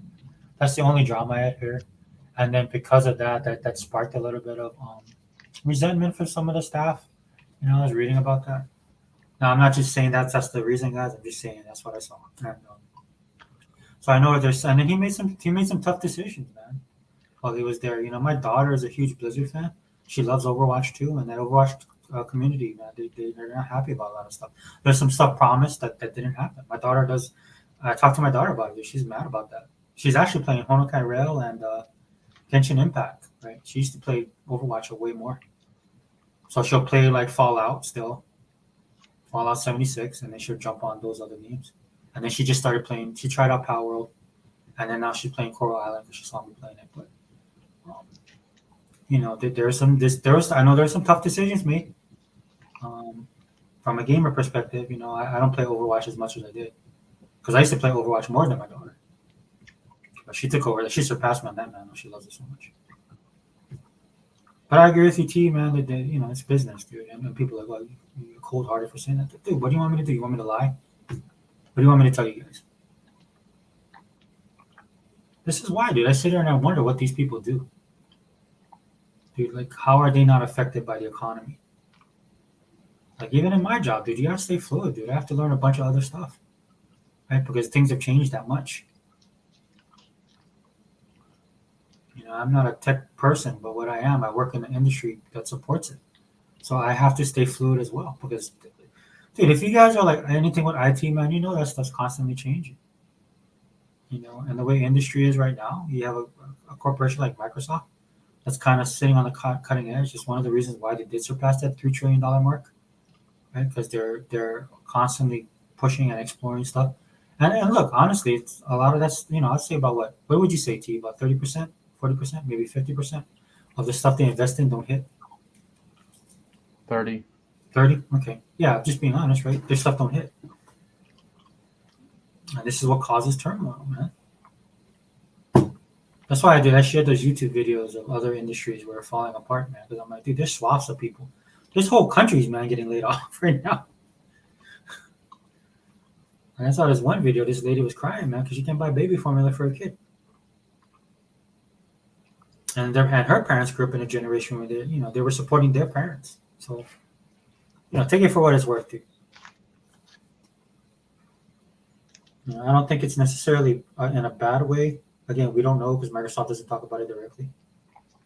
But I was saying this earlier, T. What I thought it was 19,000, the way people were acting, right? Because No, 22,000 it's got only laid off. 1900. Yeah, it was 1,900. Again, it's still bad, but I'm like, I feel for the people, but the way people are talking, I thought it was 19,000 of 22,000. Was it because it's 22,000, right? People they absorbed. So I thought, oh wow, 19,000 people got laid off. I was like, dude, that's bad, right? That's a lot Yeah. comparatively to 22,000 that you absorbed. Because I've never seen Microsoft do that. Actually, I think they did that one time with their mobile stuff, like a majority. Like they had a dude there that was doing the Surface team, right? Panoy. I can't pronounce his last name, dude, but he was like the main dude there. He's the one that brought like their server stuff into vogue. For all the stuff that we get from the Surface team, the design from that Microsoft works with them, that was that guy. Like he was the man there, and then he left. He left last year or the year before because he couldn't see eye to eye. That's how it is with this industry. And I'm just being honest, guys. I'm not saying that like I said, I feel for these dudes, but and then like we don't know what kind of jobs these were, right? There's a lot of talk of it being redundancy, which doesn't surprise me, right? You get absorbed into a company and they already have workers that what Microsoft was like. It looks what they did. They took as many people as they can and then put them into other positions, right? And they do that a lot. Microsoft does that a lot, guys. But then there's some people that just couldn't, they didn't have positions for. Now it's also my understanding that I know Heba was talking about this, that they get severance pay or 6 months pay and then medical for 6 months until these guys can get on their feet. And then I'm pretty sure that Microsoft is going to be helping them as well. Right? Whatever connections they have across the industry. Right? And again, you got to deal with the reality of this when it comes to job loss, guys. Because in some of these videos I watch, right, it comes to a point where what you're willing to work, right? Like the time you've invested in yourself to earn the money that you make, right? And then all of a sudden you get laid off from your job and you can't find that equivalent pay or that kind of equivalent position. So you're forced doing stuff like watching some of these people. They actually drive for delivery services now. Not even close to the amount of money, but they just need to make some kind of money. Not the Microsoft stuff. I'm talking about like what I saw in China or even in Japan, or some of these other countries, or here in the U.S. Dude, people are doing that. People are doing that here, driving for Uber. The amount of people I've seen that do Uber Yeah. and that I know is amazing. They're like, hey, what's up, dude? Hey, what's up? And I like it now too because at first, man, some people are ashamed of that. I said, don't be ashamed of that, bro. You're working, bro. Never be ashamed of work. That's another problem with the culture too, right? They're like, oh, dude, you work at McDonald's? Like, damn right. You work in someplace. You're doing something. That's why a lot of these guys, dude, I don't know how they make their money, but they definitely don't understand how this stuff works. Hey, Vodka, what's up, dude? Sorry, I saw the thing bump and move. I'm all over the place this morning, dude. But T's here. T jumped in, so that's good. We can share the workload. Yeah, Vodka, welcome, brother. I seen you post your Black Desert stuff, dude. Looking good. Everybody's waiting for their new one. I forgot what the new game is called. The one with the desert. What is it? I know you know. XBP. Yeah. Xbox Island playing like a dragon. Infinite World didn't know Hawaii was so rough. Now I see why you hit the gym. Dude, I said, you know what it is? It's the same thing like when I complain about the weather here, dude. You got like a man, Jago Gaming. He gets pissed. Like, Jago Gaming. He lives in Canada. I'm like, oh, it's colder. Like, man, shut up, dude. I live in Canada. When some of the dudes on the East Coast I used to game with, dude, they'd be like, yeah, whatever, bro. Oh, is that what is his name? Conan O'Brien when he had Triumph the dog, and then they had American Idol came to Hawaii, and then Triumph came and he was doing these skits, and he worked for the local weather station, and he was making fun of the weather here in Hawaii. Yeah, it has its spots, dude. Like anywhere else, it has its spots, but man, you know what it is, dude. The one thing about Hawaii, dude, the economy, man, keeps everybody in check. You can't be acting too stupid here, dude.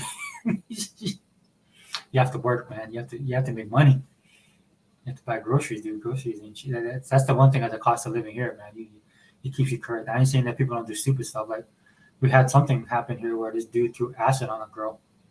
He was like a homeless dude. He's like crazy.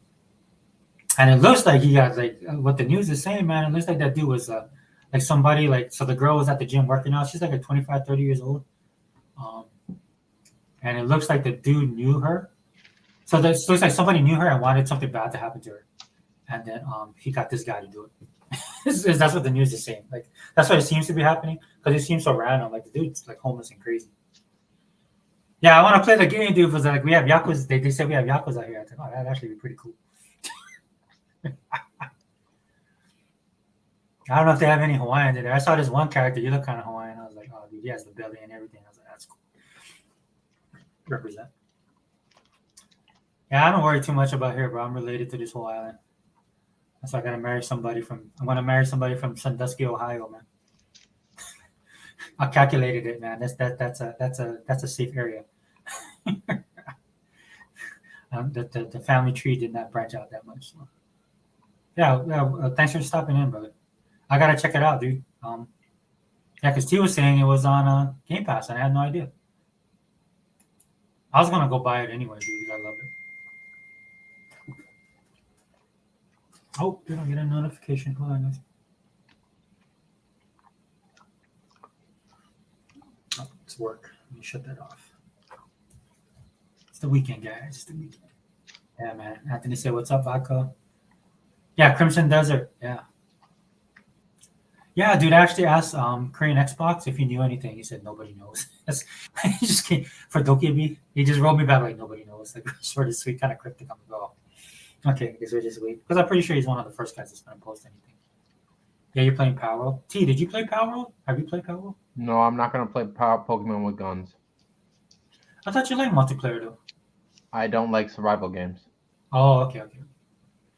And Crimson Desert Vodka. Thanks.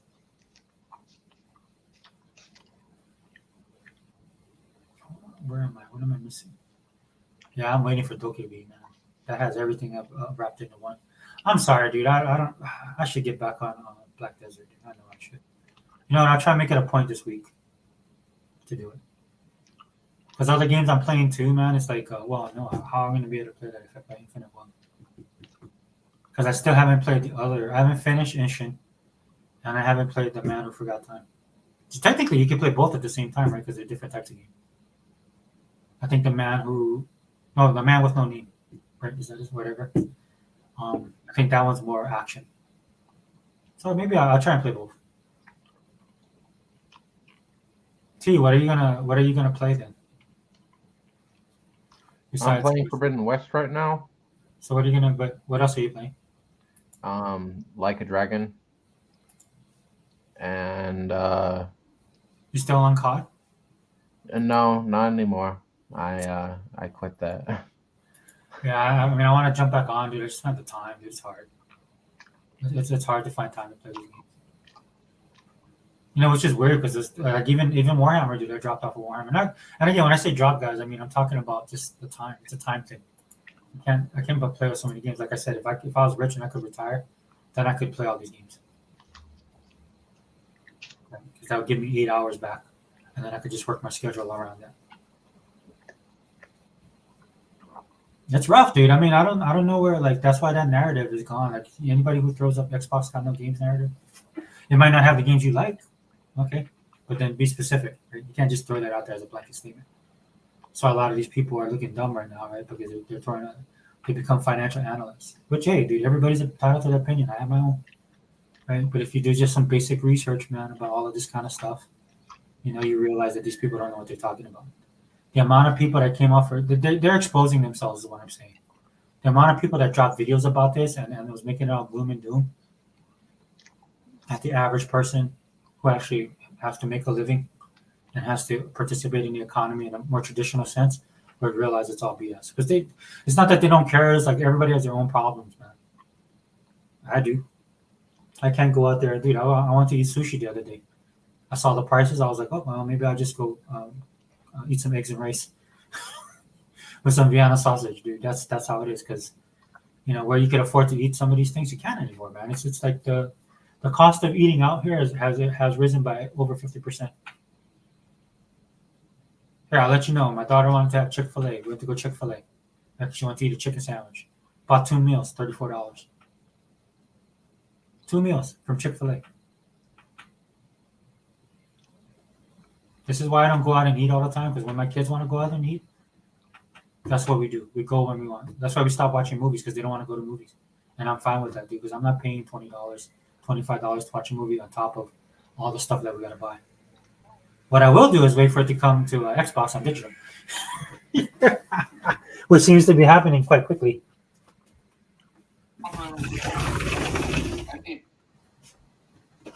What's up? Nothing. It's like Aquaman. They advertise it on there. I'll give it like 2 more weeks, and then it'll probably be at It's already digitally available. yeah. But it's like I think it's still full price. It's still $20. Yeah, but I think in a couple by next month it'll probably be like $14.99 and then $11.99, $12.99.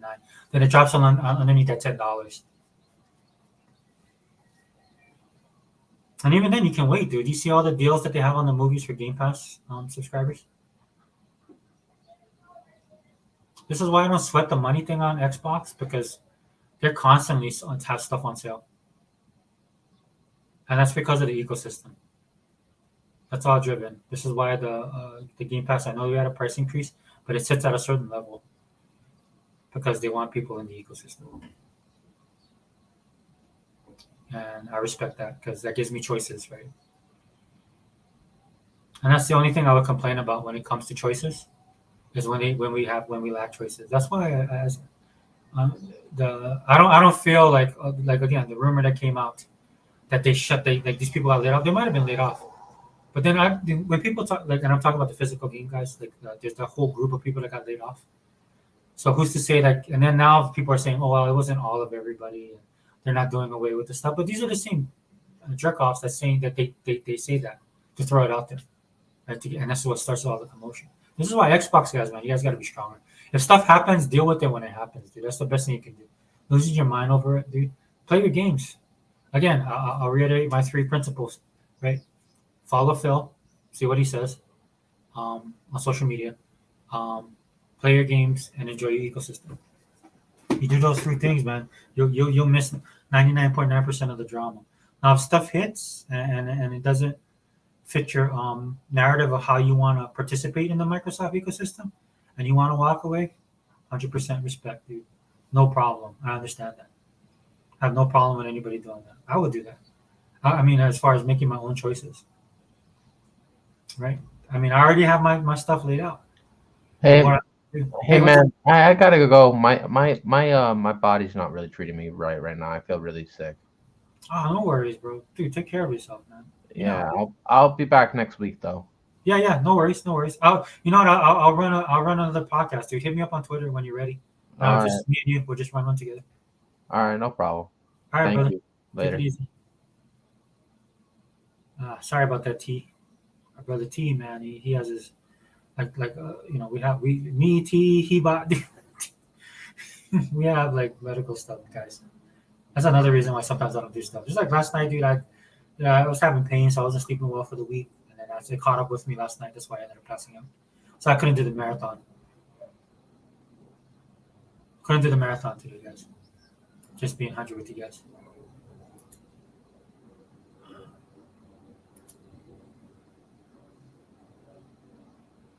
Yeah, here we go, dude. I'm just clicking on Twitter, man, and people are mad.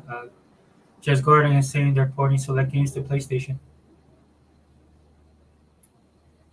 Absolutely makes no sense. And I'm pretty sure Microsoft learned their lesson when they did that with other people. Why do you think Microsoft is buying all these companies? Dude? They want to be in control. They did deals and worked in good faith with some of these companies, and they stabbed them in the back. Best way I could put it. They allowed these guys to go over being nice and everything like that. But that taught them a valuable lesson, dude. If you don't own them, you own the stuff. People can do whatever they want. They don't own the IP. They've been burned several times.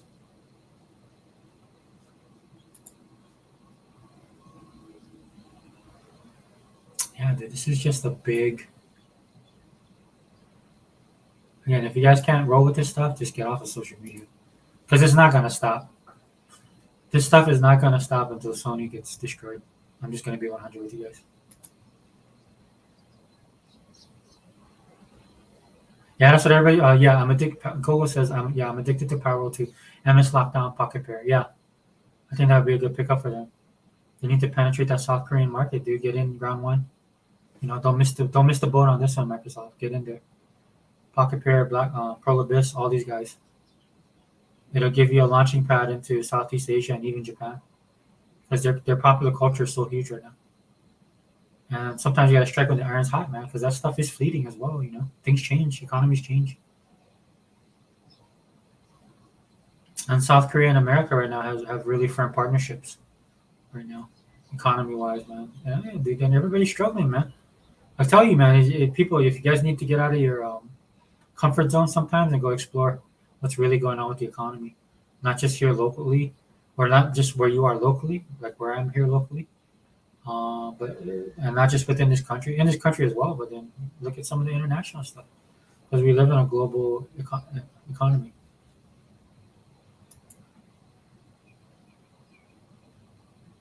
Oh yeah, they are Japanese. I thought they were South Korean. Oh no, yeah, you're right. They are Japanese. I'm thinking of Pearl Abyss. Yeah, but Pearl Abyss, they need to jump into that. But these are the type of games that can get put over by in Southeast Asia and South Korea. Those are the type of games that they are. It's RHE end of the month. Just needs and clicks. Mr. Kima. Dude, I think he was on an Iron Lord podcast. I just saw the clip. But I think wasn't I think King David was kind of calling him up on stuff. Yeah, I like King David a lot, dude. I follow him. I support him, dude. He's doing his own videos now. So go support the dude, man. I'm sorry, bro. I can't rock out with the entirety of the Iron Lords podcast, dude, because I don't agree with any of those guys at all. I forgot who the moderator is. He seems like a cool dude, man. It's just the narrative, and I know it's like a kind of an open forum. But like to me, I'm kind of like, dude, what? I hear this 24/7 from other people. I need to hear it from podcasts I follow.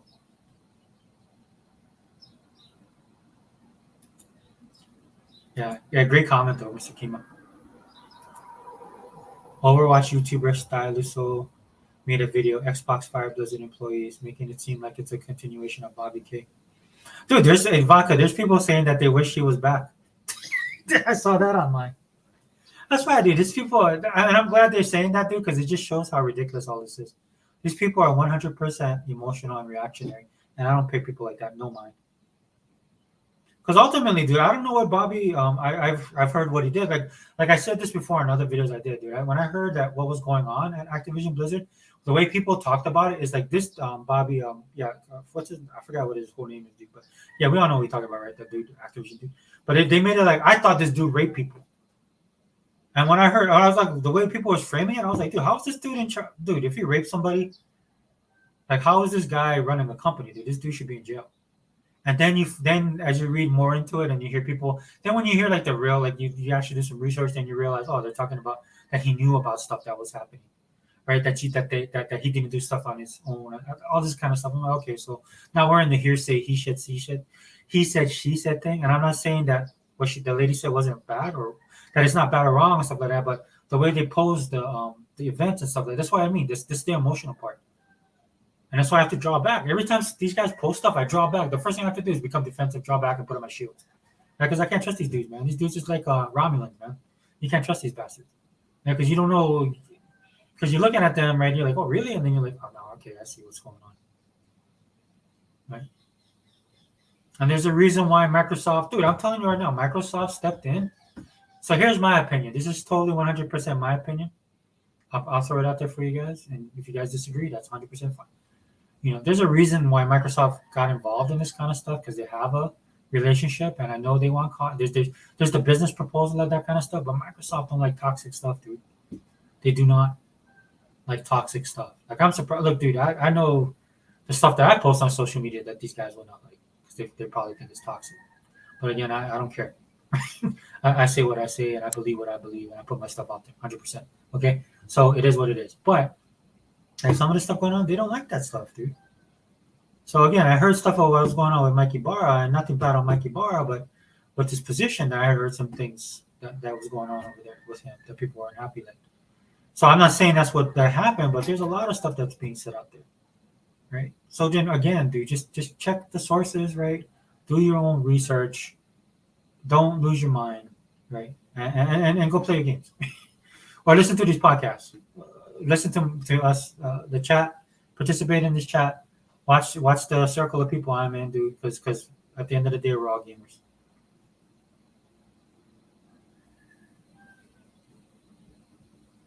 Yeah, dude. So like there's a Call of Duty guy that I follow, and he's another one. He was talking about it on Twitter about what's going on over there, all this kind of stuff. And I'm like sitting there going, dude, 1,900 people out of 22,000, 1,900.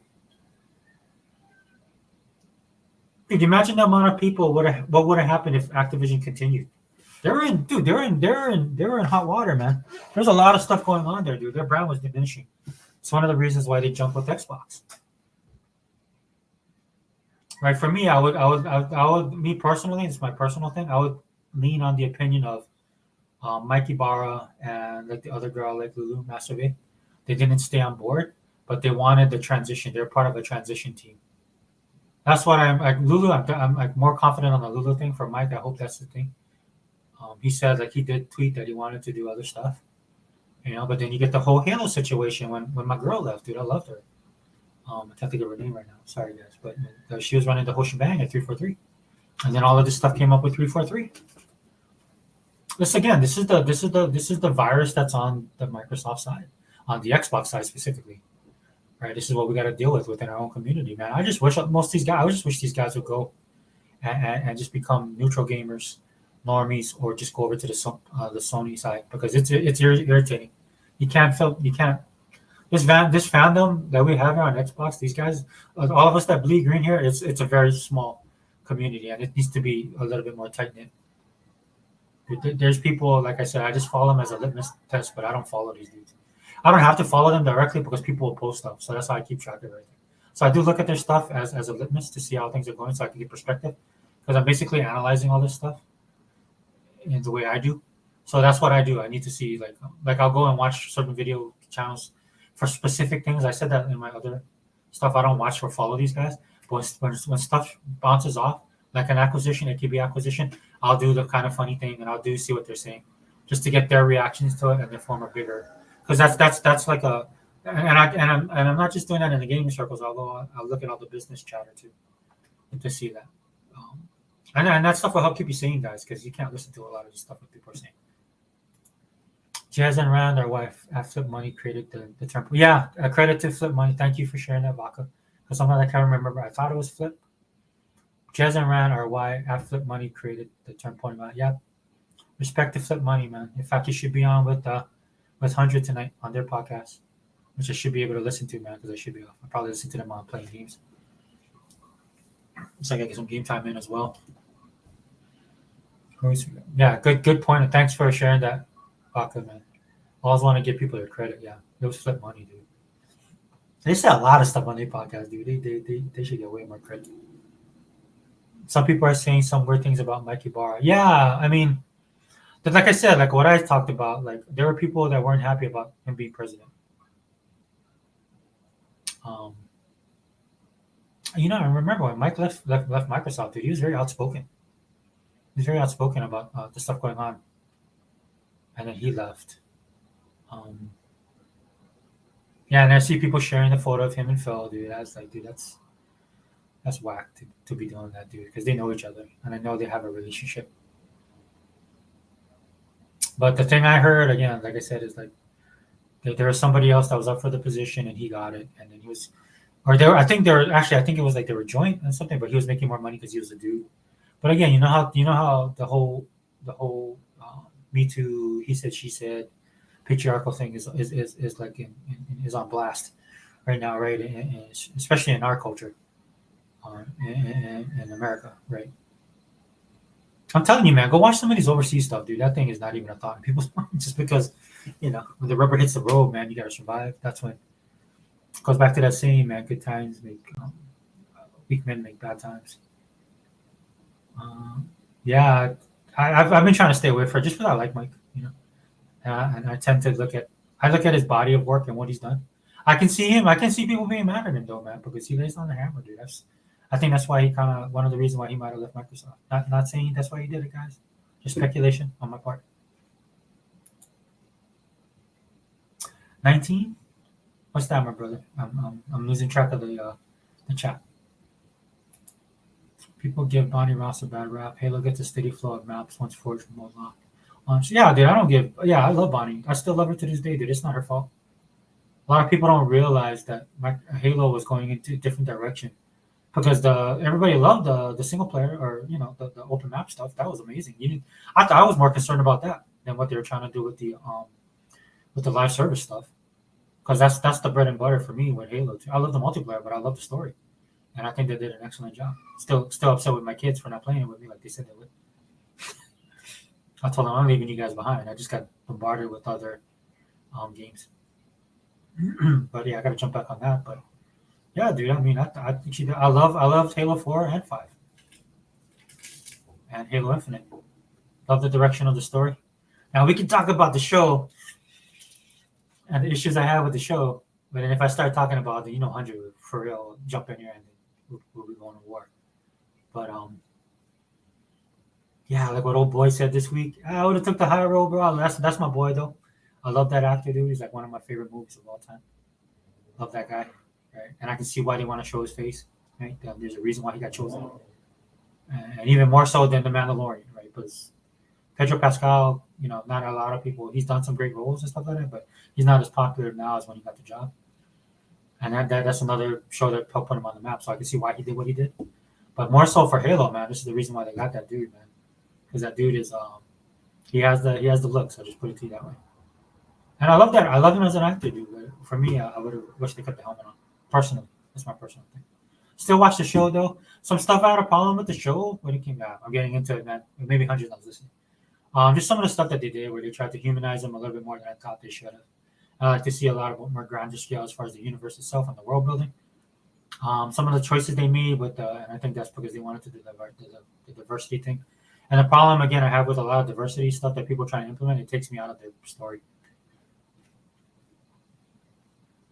So, but that's just my personal opinion. But I watched the whole show. I thought it was good.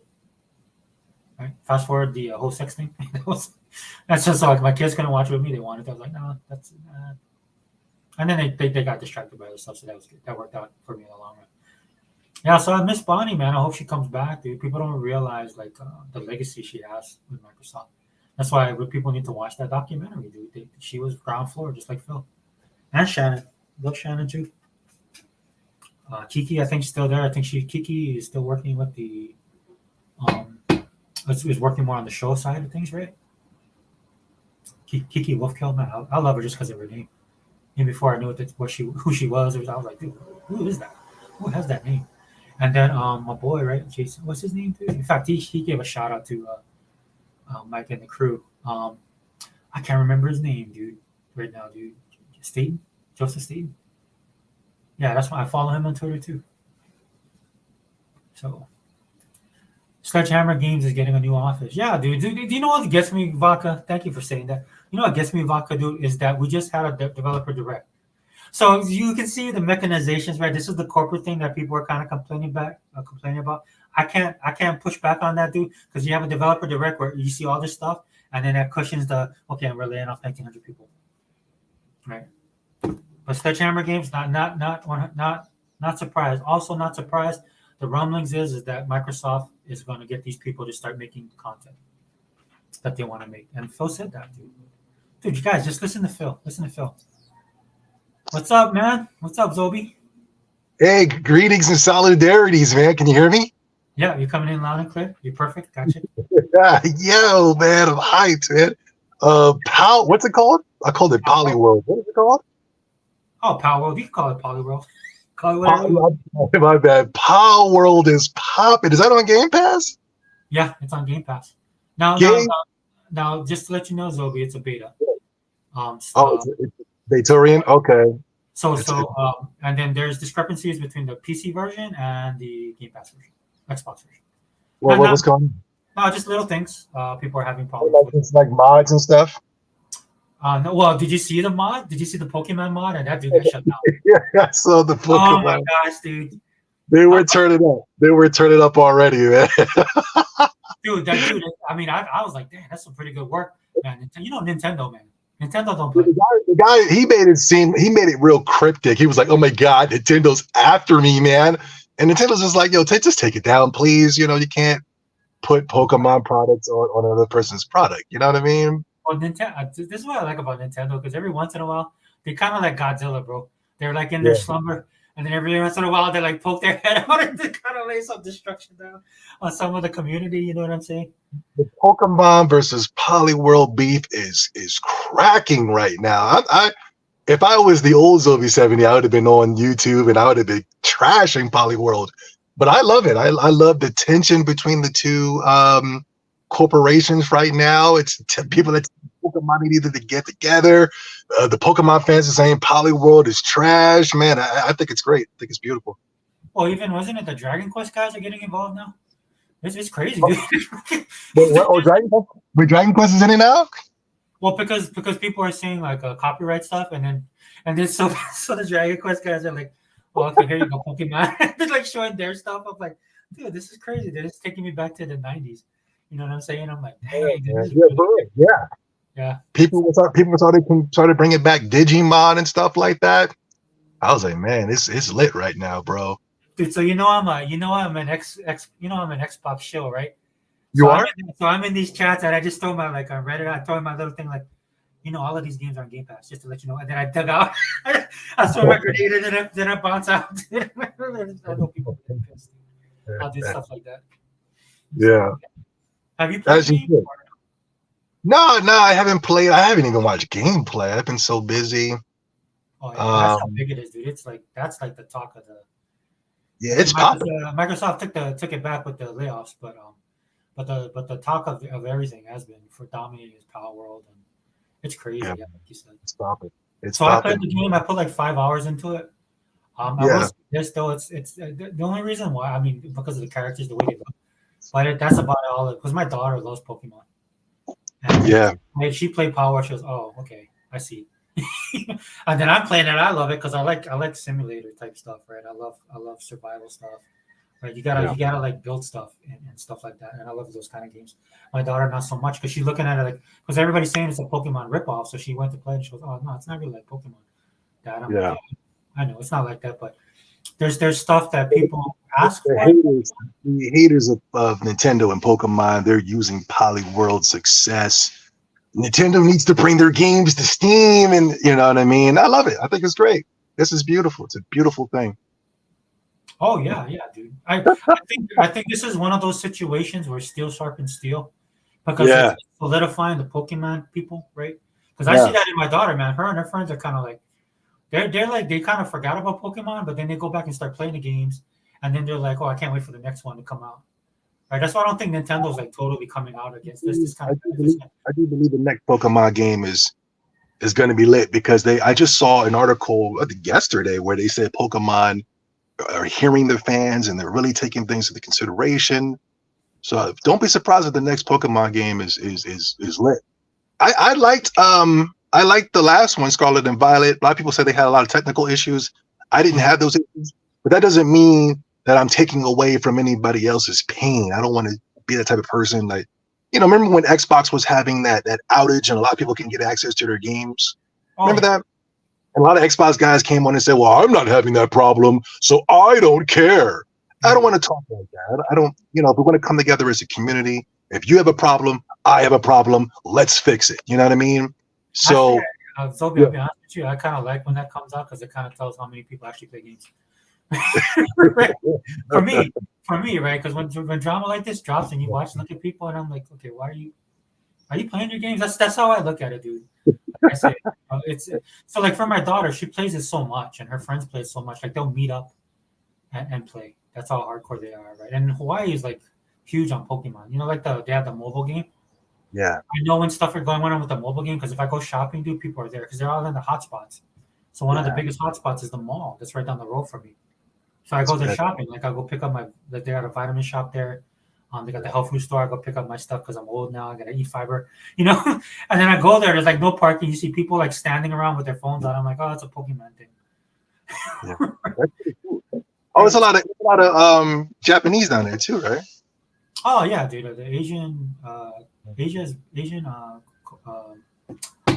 It's a majority here in the islands. Yeah. That's cool.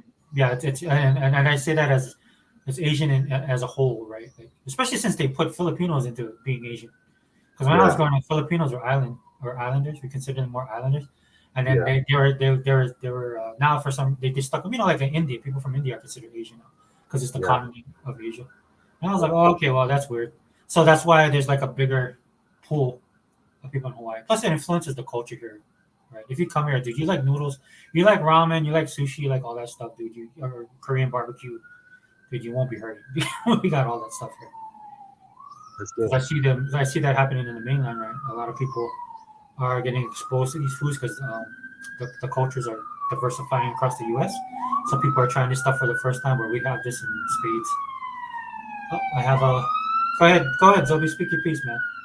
Oh no, my uncle lives out there. Well, hopefully one day I can come out there and probably link up with you.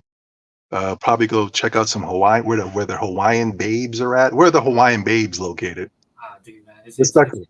it's like we Hawaiians, we like unicorns now, dude. It's very. There's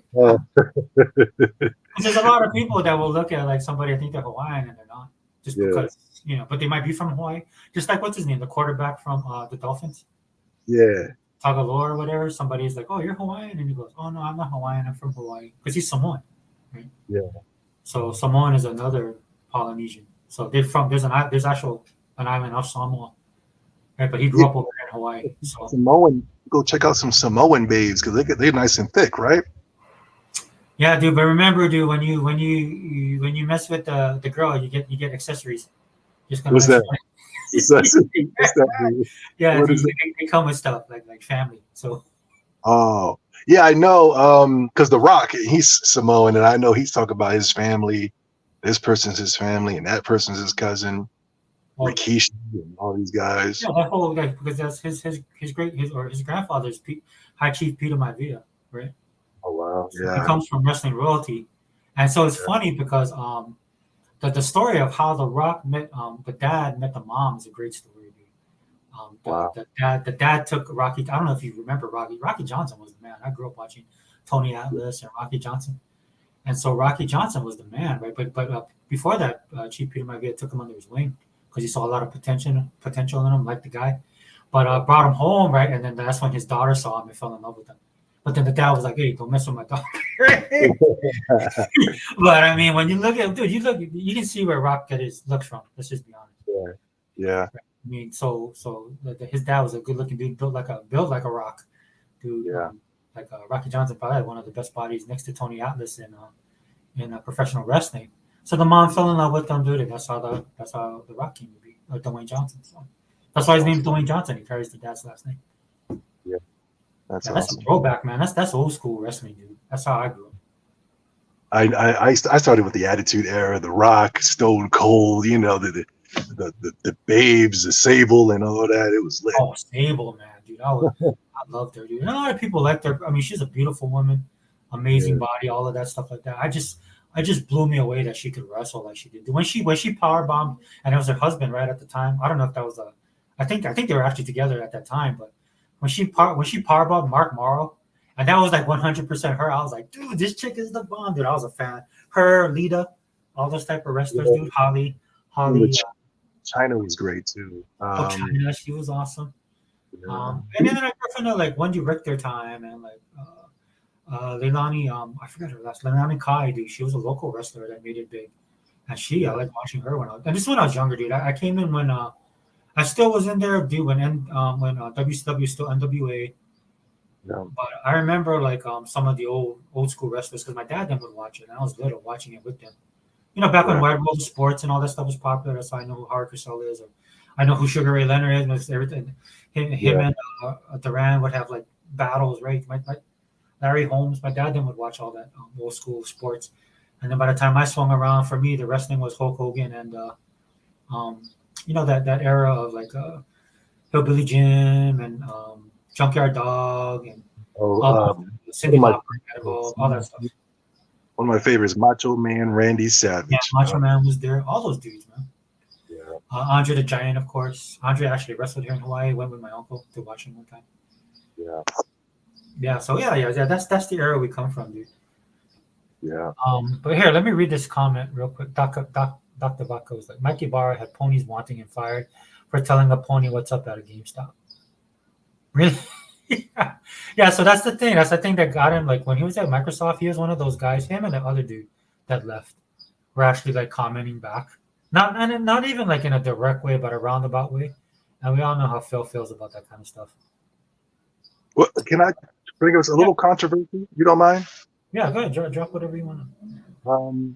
Well, you were talking about Mike, the guy from Blizzard, Mike Katok, whatever his name is. Yeah, Mikey Barra. Yeah. Is that Mike Kabar? Is that him? The guy that owned Activision? No. So the other guy is I can't remember. Bobby Kotick. Bobby, yeah, Bobby. I'm sorry. Yeah, I remember that because I remember on my podcast I was so confused on why women with green and pink hair were just so Yeah. outraged, and there were soy boys that were so mad and stuff at him. And I was really doing a deep dive, but I didn't know.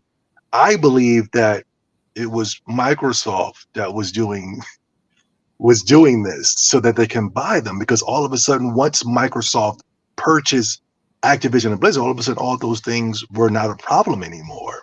No. So here's the rub with Microsoft, and I think we'll kind of see eye to eye on this too. Microsoft is one of those companies that do not like toxicity, right?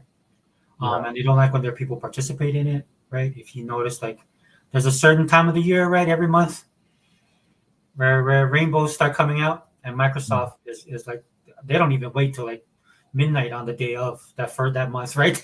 they're like 10:47. I wish that they would do that with their games sometimes, right? But they don't, dude. So Microsoft has a certain philosophy of and I'm not saying, look, at least to me, they're not heavy-handed about it, but they have a certain philosophy when it comes to stuff like that. The problem with Bobby Kotick that I saw is that people are saying that he knew about it, which looks like to be the case, and he didn't do, he didn't get involved like he should have, because somebody did lose their life. Somebody committed suicide. A girl committed suicide over there, so it looks like that she was being ignored, and she committed suicide. So the problem I was having is I thought that he was the one that did it. Because if you go online and I was reading stuff where people are giving their opinions, dude, and they basically was like saying it in a sense where I thought that he was the one that committed the crime, and I was like, dude, how is he in charge of Activision? How is he not in jail? Is what I was saying. Okay. Mm-hmm. And so what ended up happening was, it sounds like to me that he knew, but he did not get involved or did not stop it. And then of course they were saying he was toxic because the comments he made to people. To women and stuff like that. That all came out. So, and I would say that there's probably some where there's smoke, there's fire, because this is how Microsoft was able to buy them. And if you remember, Phil Spencer was questioned about this, because Phil has to do the rounds with the business media. This is why when they do big moves, Phil Spencer is not on IGN. Phil Spencer does not go to Kind of Funny, right? Eventually, he'll come around to those places or he'll make little comments. But when you'll see him on CNBC, Fox Business News, MSNBC, like all these business financial places, because when Xbox do move now, they have the backing of Microsoft, so that's stocks, right? That's real money getting involved. So he was on this one of those shows, and they were asking him what he felt about Activision Blizzard, and he specifically said that we have to reevaluate our relationship, which does not surprise me, because if there's stuff like that's happening, then Phil does not like that. Okay, this is why Crap Gamer got smacked down years ago. Right? What is Bobby Kotick still working at Microsoft? No. So yeah, he was never really with Microsoft. They kept him on for the transition, and then he stepped off in December. He stepped down. Oh, yeah, because he sold the company. So Microsoft has owns everything. They are in charge. This is why they're going to get the blowback for a lot of this stuff now, because people won't see. What happens? What happens to Bobby now? Does it? Have we solved the suicide? Now, I don't want to talk too crazy. I'm just saying, do people feel more comfortable now?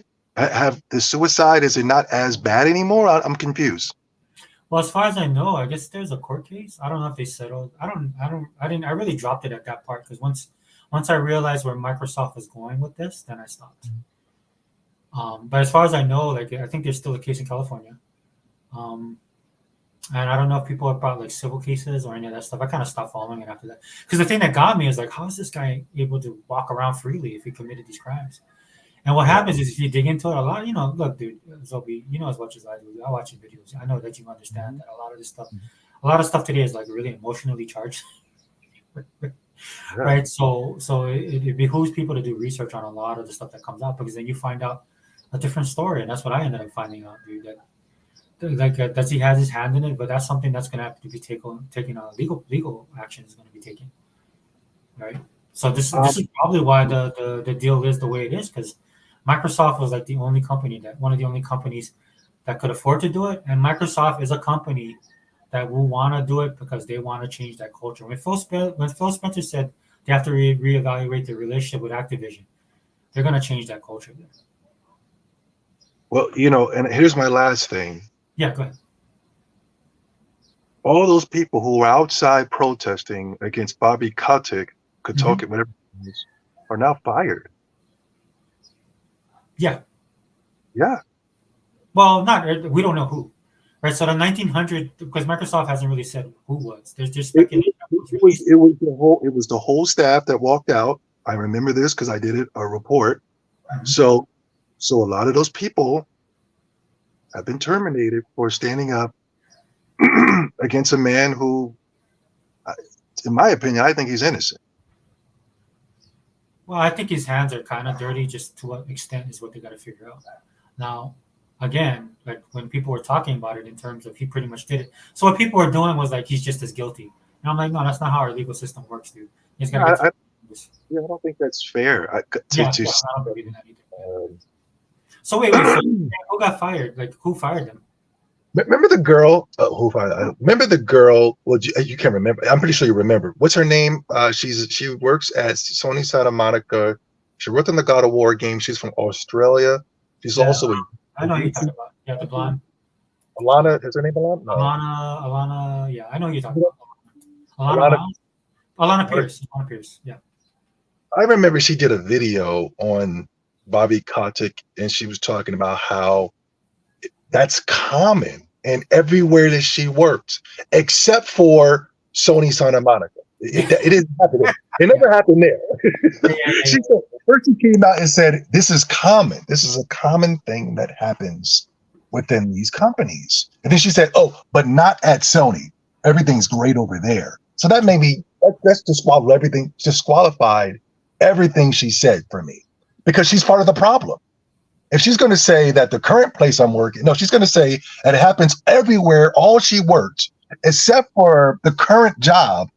For me, that disqualifies her whatever she's got to tell me, because she's so crap. So now she knows. Is she part of the problem as well? If everybody knows.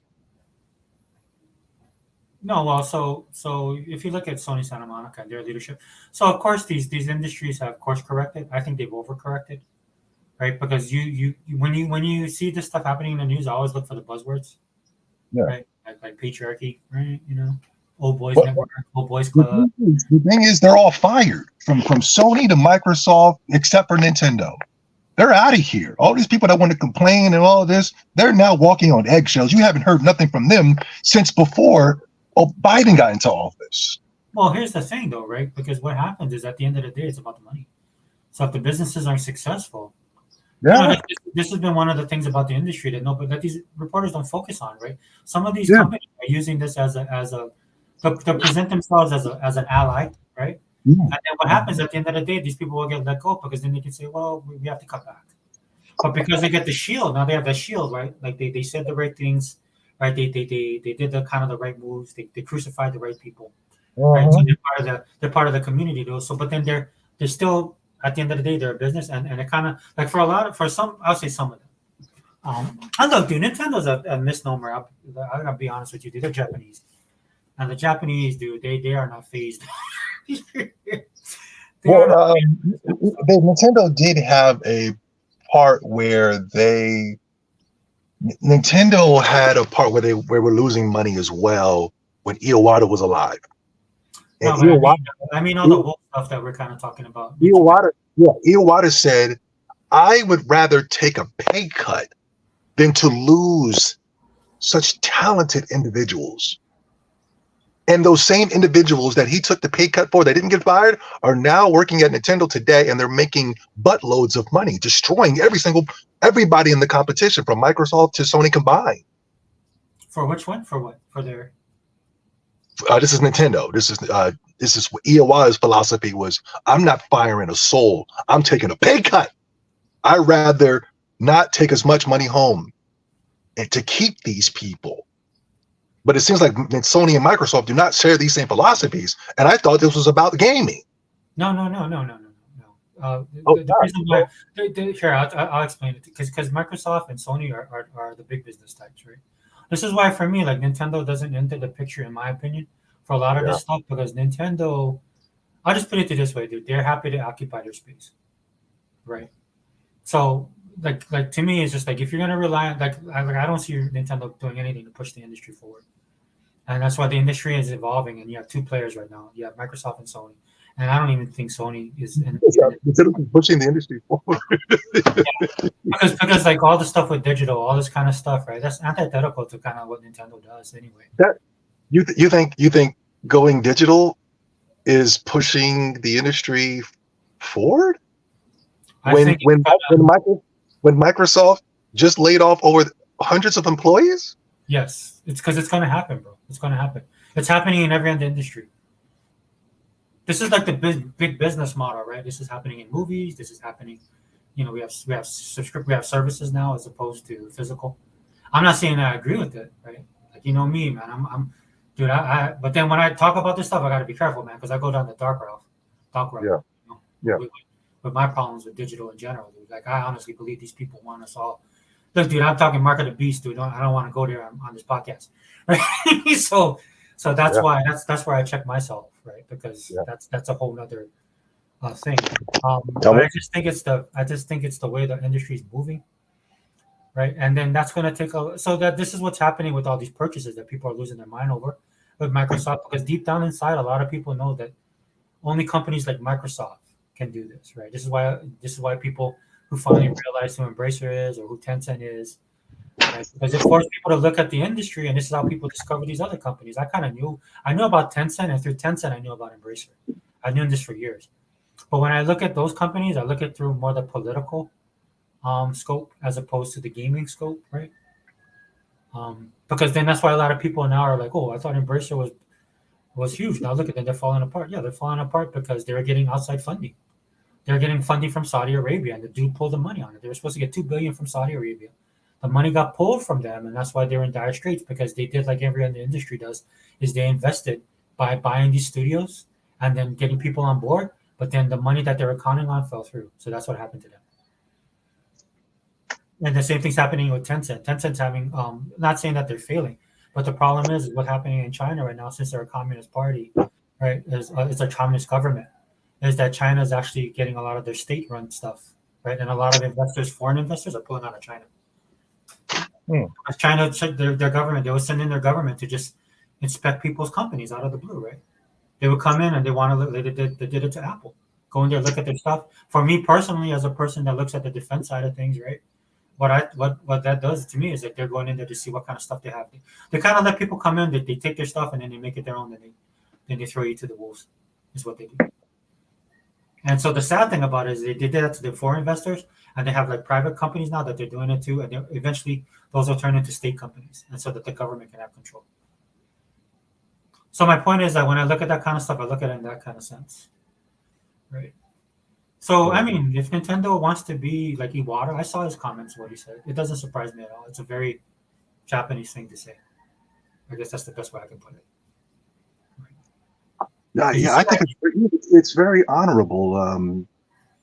I don't know anybody who would, including me. Well, that's a lie. I think I would take a pay cut if I had people around me. Like, okay, at this current moment, people might not get the plan, but I'm pretty sure one day it will work. You know what I mean? And as we see right now, Nintendo is just making money over money over money over money, and they just have a simple strategy of just keeping it simple. You know, except for trying to find ways to discourage gamers by making everything digital and by removing ownership from gamers. They do everything to appease the gamer. That's the reason why you see your children going to the stores, going to the malls, playing, and different than playing an Xbox. It's just more. I just feel like Nintendo's more for the gamer in comparisons for Microsoft and Sony. Microsoft and Sony are more for Microsoft and Sony, and the fans. No disrespect to you, the fans will defend it, even though it's nobody's benefiting when it pertains to the gaming aspect of Sony and Microsoft. Well, it boils down to like choice, right? Because gaming is so varied now, right? So you pick your choice, what you want to do, how you want to participate. Like for me, people are choosing the Nintendo Switch over the Xbox and PlayStation combined. Have you been watching? Have you been looking at the numbers? Have you been watching? Yeah. So like I see this all the time because people bring it up, but what I'm saying is that that's not Microsoft's business model, right? That's not what Microsoft's business model is not to sell consoles, or no, they're an ecosystem now. So the consoles incorporate into the ecosystem, like PC is incorporated into the ecosystem, services is incorporated into the ecosystem. And if you notice, ever since Satya Nadella became the CEO of Microsoft, he always references Xbox, but in terms of Microsoft. Like go back and watch if you have a chance, go watch Satya Nadella when he references Microsoft Xbox. It's as a Microsoft product, as a Microsoft tool, right? So like how Microsoft has Windows, Microsoft has Excel spreadsheets, how Microsoft has Teams, which I utilize at my job all the time. Well, right? I'm happy for what's his name? Satya. I'm happy for Satya. I'm happy for Microsoft. I'm happy for Phil Spencer. I'm happy for Sarah Bond. But when am I going to be happy for you guys? When am I going to be happy for the Xbox fans? Well, I feel bad. I feel bad. No, you don't have to be because it's a choice. It's a choice. Well, I know it's a choice, but it's a pretty bad choice. It looks bad. No, it depends on how you want it. It depends on how you want to game, bro. I'll be honest with you, dude. I had a Switch. The only reason I had a Switch was because of Animal Crossing. Right. Yeah, but the games that I love that Nintendo did, especially in the GameCube era, they left that all behind. So I left them behind. They don't make anything that I liked. And then the Animal Crossing was the last thing I was holding on to. And the only reason I was holding on to that is because I would play with my daughter. And then when that last Animal Crossing came out, dude, they flipped the script, dude. They had downloadable content. And I couldn't believe it. I thought Nintendo would never do that, and they did. So I had to buy extra for stuff that they had in the game that we loved, the Animal Crossing prior to that me and my daughter spent hours playing on. That would actually, because they didn't have a good network either, right? So we would play together, but then we constantly be getting dropped from the game. We loved the game so much so that we would play it. Hold on a second. You just applaud Microsoft for expanding gaming, digital gaming and all these other things that take away from the consumer, but you're criticizing Nintendo for doing the same exact thing with downloadable content.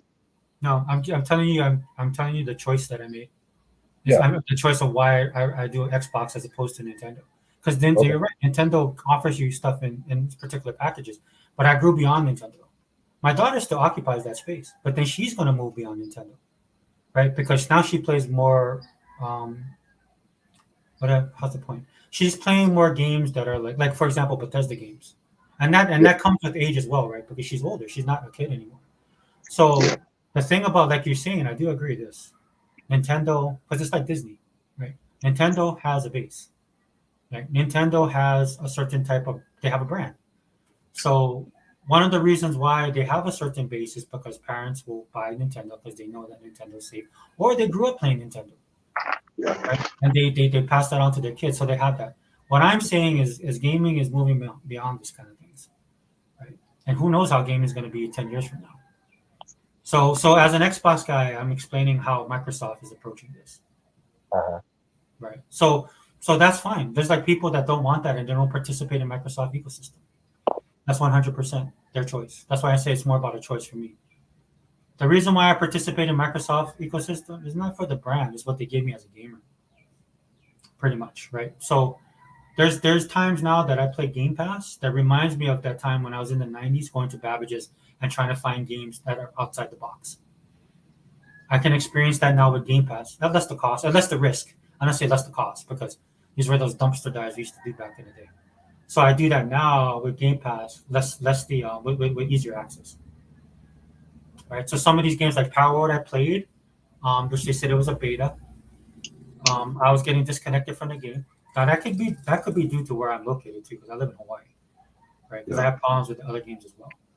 But still, right, I have that ability to try the game on, and if I decide to participate in that game, I'll do that. That's what I'm saying. That's the Xbox ecosystem. And if you can't be down with that, then fine, then walk away. Right? No, I'm totally down. No, not you, just in general, just people in general, because that's what people are doing. They're making these choices. That's why I don't get so caught up in the whole, like that's why I don't actually hate on Nintendo. Like Nintendo, the only fan base I have a problem with is Sony. And the only reason I have a problem with the Sony fan base is because they're just constantly talking about stuff that's outside of their wheelhouse. Like Sony right now has real issues that they need to deal with that these guys should be focused on, but they're always got Xbox in their mouth. I don't have no problem with Nintendo dudes or even at all because they made conscious choices to play and they're happy with their product. I don't care if people have a comment about something. I don't care if people have an opinion about something. If it's Xbox even. But your logic, it has to make logical sense to me for me to take you seriously. Not you personally, right? I've watched so much of your content. I think I have a feel for how you. So don't hold back on the podcast, bro. Just speak the truth because I've followed you for years, bro. I followed you back when I'm talking, dude, from when you was on PlayStation guys to Zaire stuff. I followed you about as long as I followed E-Rock and Hebot. Yes, sir. So definitely, here's Fireball. I want to live Fireball. So then Fireball. So hold on, let me catch up with his comments real quick. Zobi, I'm sorry. Yeah, do your thing, brother. So the show has a lot from the book Halo Cole Protocol in it, and Master Chief takes his arm off in the books. Okay, thanks, Faka. Yeah, because I'm not totally versed on the. Okay, yeah, Zobi, man. I'm sorry. I think I lost you. But if you want to come in, just come in. You got the link, bro. Yeah, what's up, brother? Yeah, I got you. Oh, you're on the camera. Okay, I got you. I got kicked out. No. So just realize I'm in Hawaii. So, I know you're yeah, I know you're on the East Coast. I'm not gonna put your stuff on blast. Sorry about the job. Oh, hey, what's up, dude? What's up, second? Damn, dude, you don't age, bro. That's one thing I can't stand about you. You look exactly the same from the first day I started watching your videos. Thanks, brother. You look the same too, man. Well, I haven't seen you in a while. No, oh, yeah. That's why I won't put my face on it. Oh, for real, dude. I was watching your latest video, and I did this, dude. I was watching you, or it was like about a couple months ago. I was watching a video that you did, or last year sometime. And then I looked at the video. I was like, oh man, is this older video? I looked at the date stamp, and I was like, oh no, dude. I was like, damn, dude, this don't age. Yeah, I haven't seen you in a long time. Yeah, But bro. I mean, I, it's hard. I mean, it's hard, man, because I'm not actually gaming now. So yeah. Xbox version is fine. It doesn't have MP servers yet, but you can still play Call. Yeah, yeah, Google and 100% Google. Like it could be me because I have issues with other games as well. Like even the Coral Island, dude. I'm hoping it's more me. But then my daughter started playing Coral Island too, and so it's smooth like it is. But once you start playing it, the more you play it, the longer you play it, the more stuff gets integrated. Then I think I'm waiting to see how far when she gets farther, if there's that slowdown. That's why I don't throw these games under the bus, man. I know there's a lot of different stuff going on, and like I said, I actually like Power World, but I can't keep a steady connection. And then I got distracted by other games. It's nothing personal against the game, trust me. PC version of Power World has 32% servers. Yeah, that's what everybody's talking about. Zobe, I don't know if you saw that as well. PC version of Power World has 32 person servers. That's why it's such a beast. It's basically it gives that multiplayer because a lot of people video I see they're playing it with their friends. Japan's copyright laws are fierce. If Nintendo was worried, shit would have done it. Yeah, it is. It is Vodka. I'm sorry. Thanks for pointing that out. I'm sorry if I'm talking in more generalizations, guys. That's how I'm approaching everything. But if you guys have comments, that's why I'm trying to cover the comments as well. Get your perspective. Power killing it, great game. Yeah, I'm not going to argue with that. The hours that I play with it, dude, it's my game goal. You know the type of games I play, the type of games I put up. This is a game that's made for me. And then the element of having that little bit of the touch of the Pokemon stuff. People might gravitate to it, people might not. I know for my daughter, she's a hardcore Pokemon fan, and it's not a Pokemon game to her. Just because the way Pokemon is and how she plays the game, and she's into the actual, she's into Pokemon itself, like the culture of Pokemon. Can I put it that way? And this game will not capture that, you know. And it's not intended to. That's why I don't think the court case has any standing. But who knows? What's one of the characters' names from Power World? I don't know any of the character names. I don't have any idea. But you know Pikachu, you know Charizard, you know Babachu, you know all the Pokemon names, you know. Yeah, I mean, I don't even play Pokemon, and I know the characters' names. That's how strong a brand is.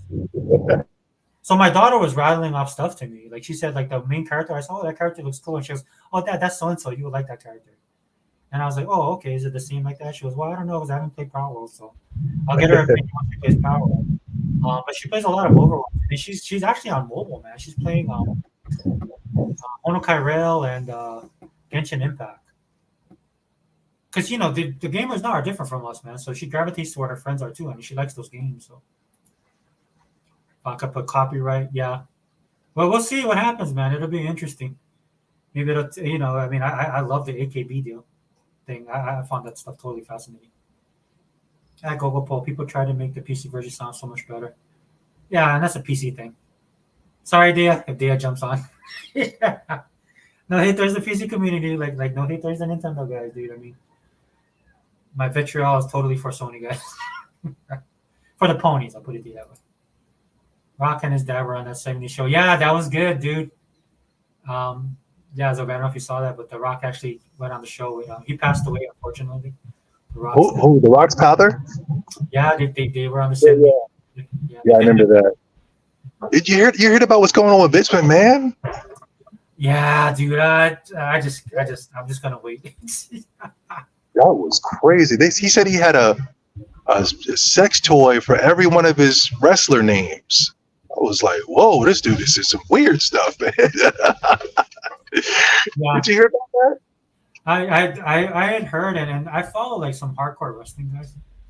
So they were talking about it, and I'm not gonna lie, bro. I kind of bounced. I was like, dude, enough of my child is getting destroyed and raped right now.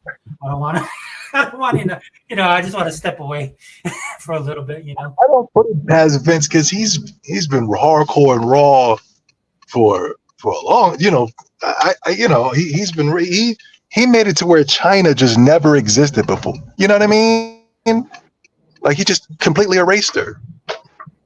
Well, that's it's hard for the course with him, dude. He's a very dude, right? So, I mean, but at the same time, you know, when Mitch McCullough died, when Owen Hart died, he said the show goes on. The show keeps going on. He didn't even stop the show.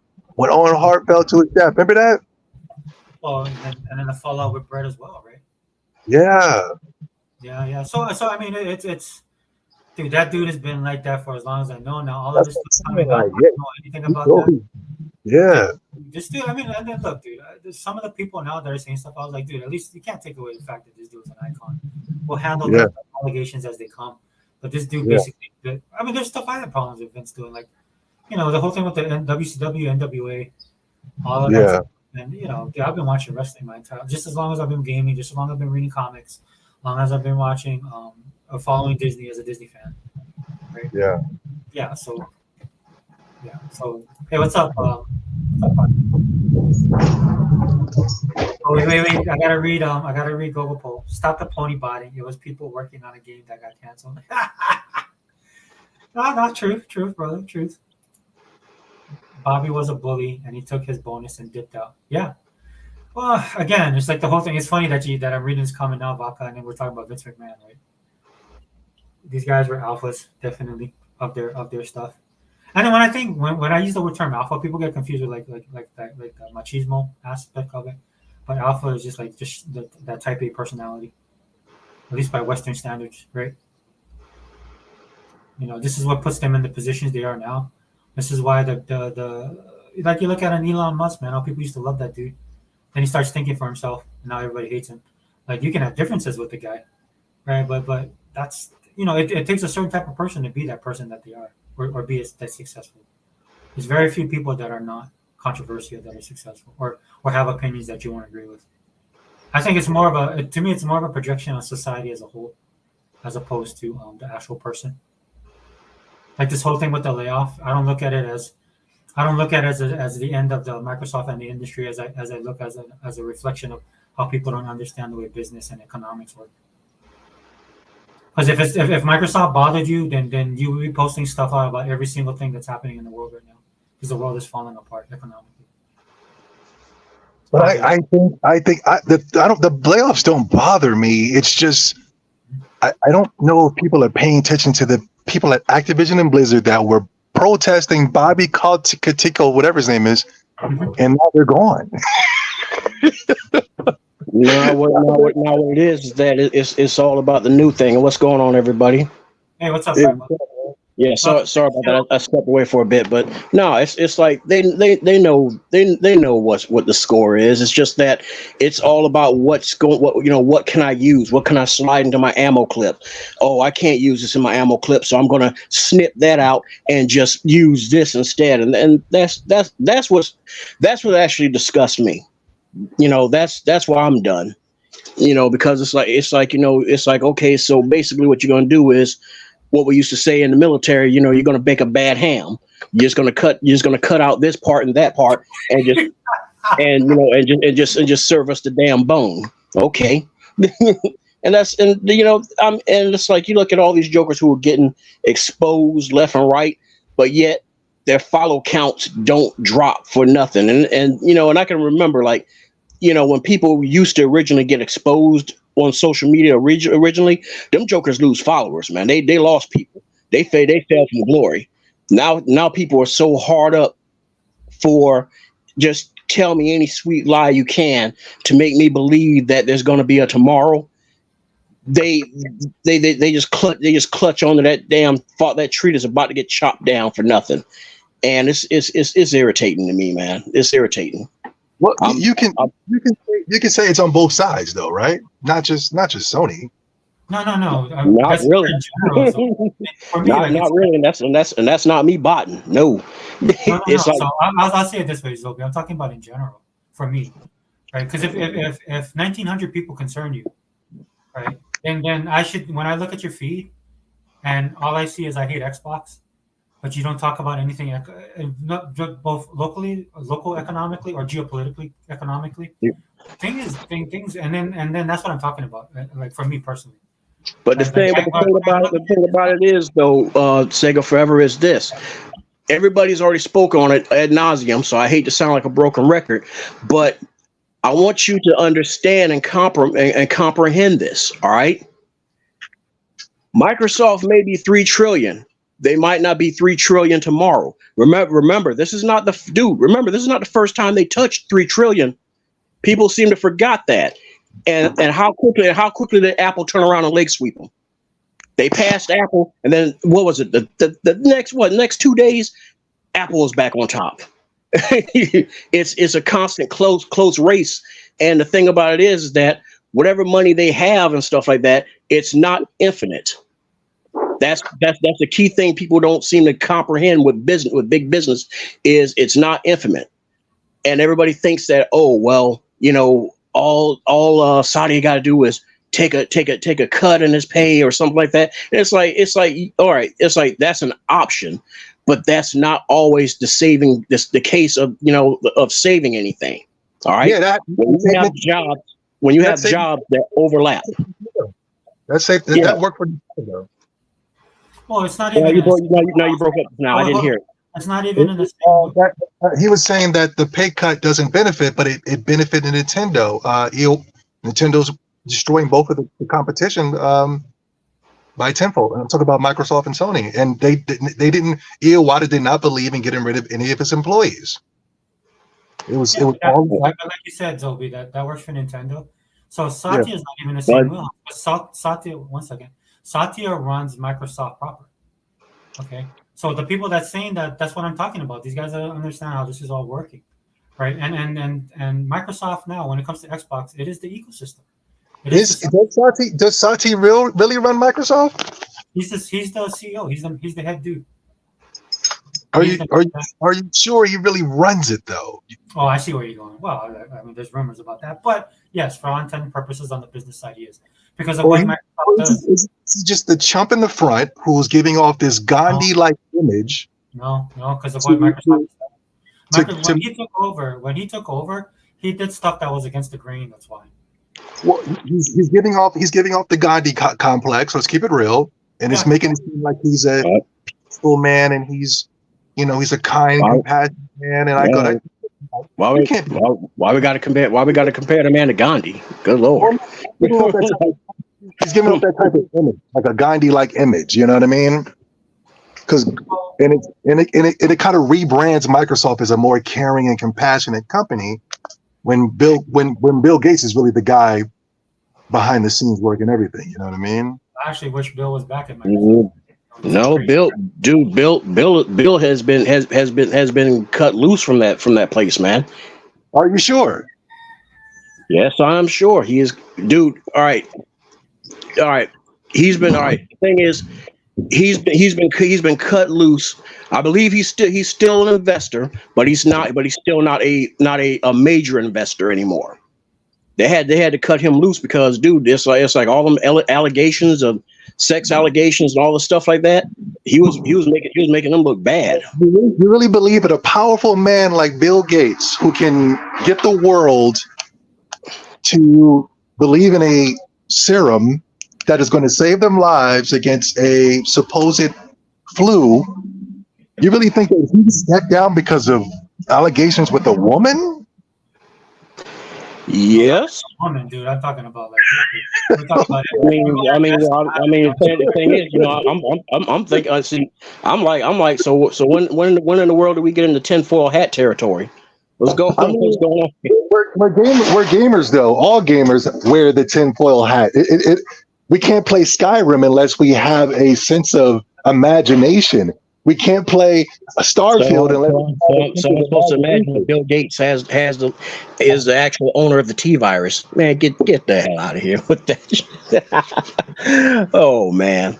Second, what do you think?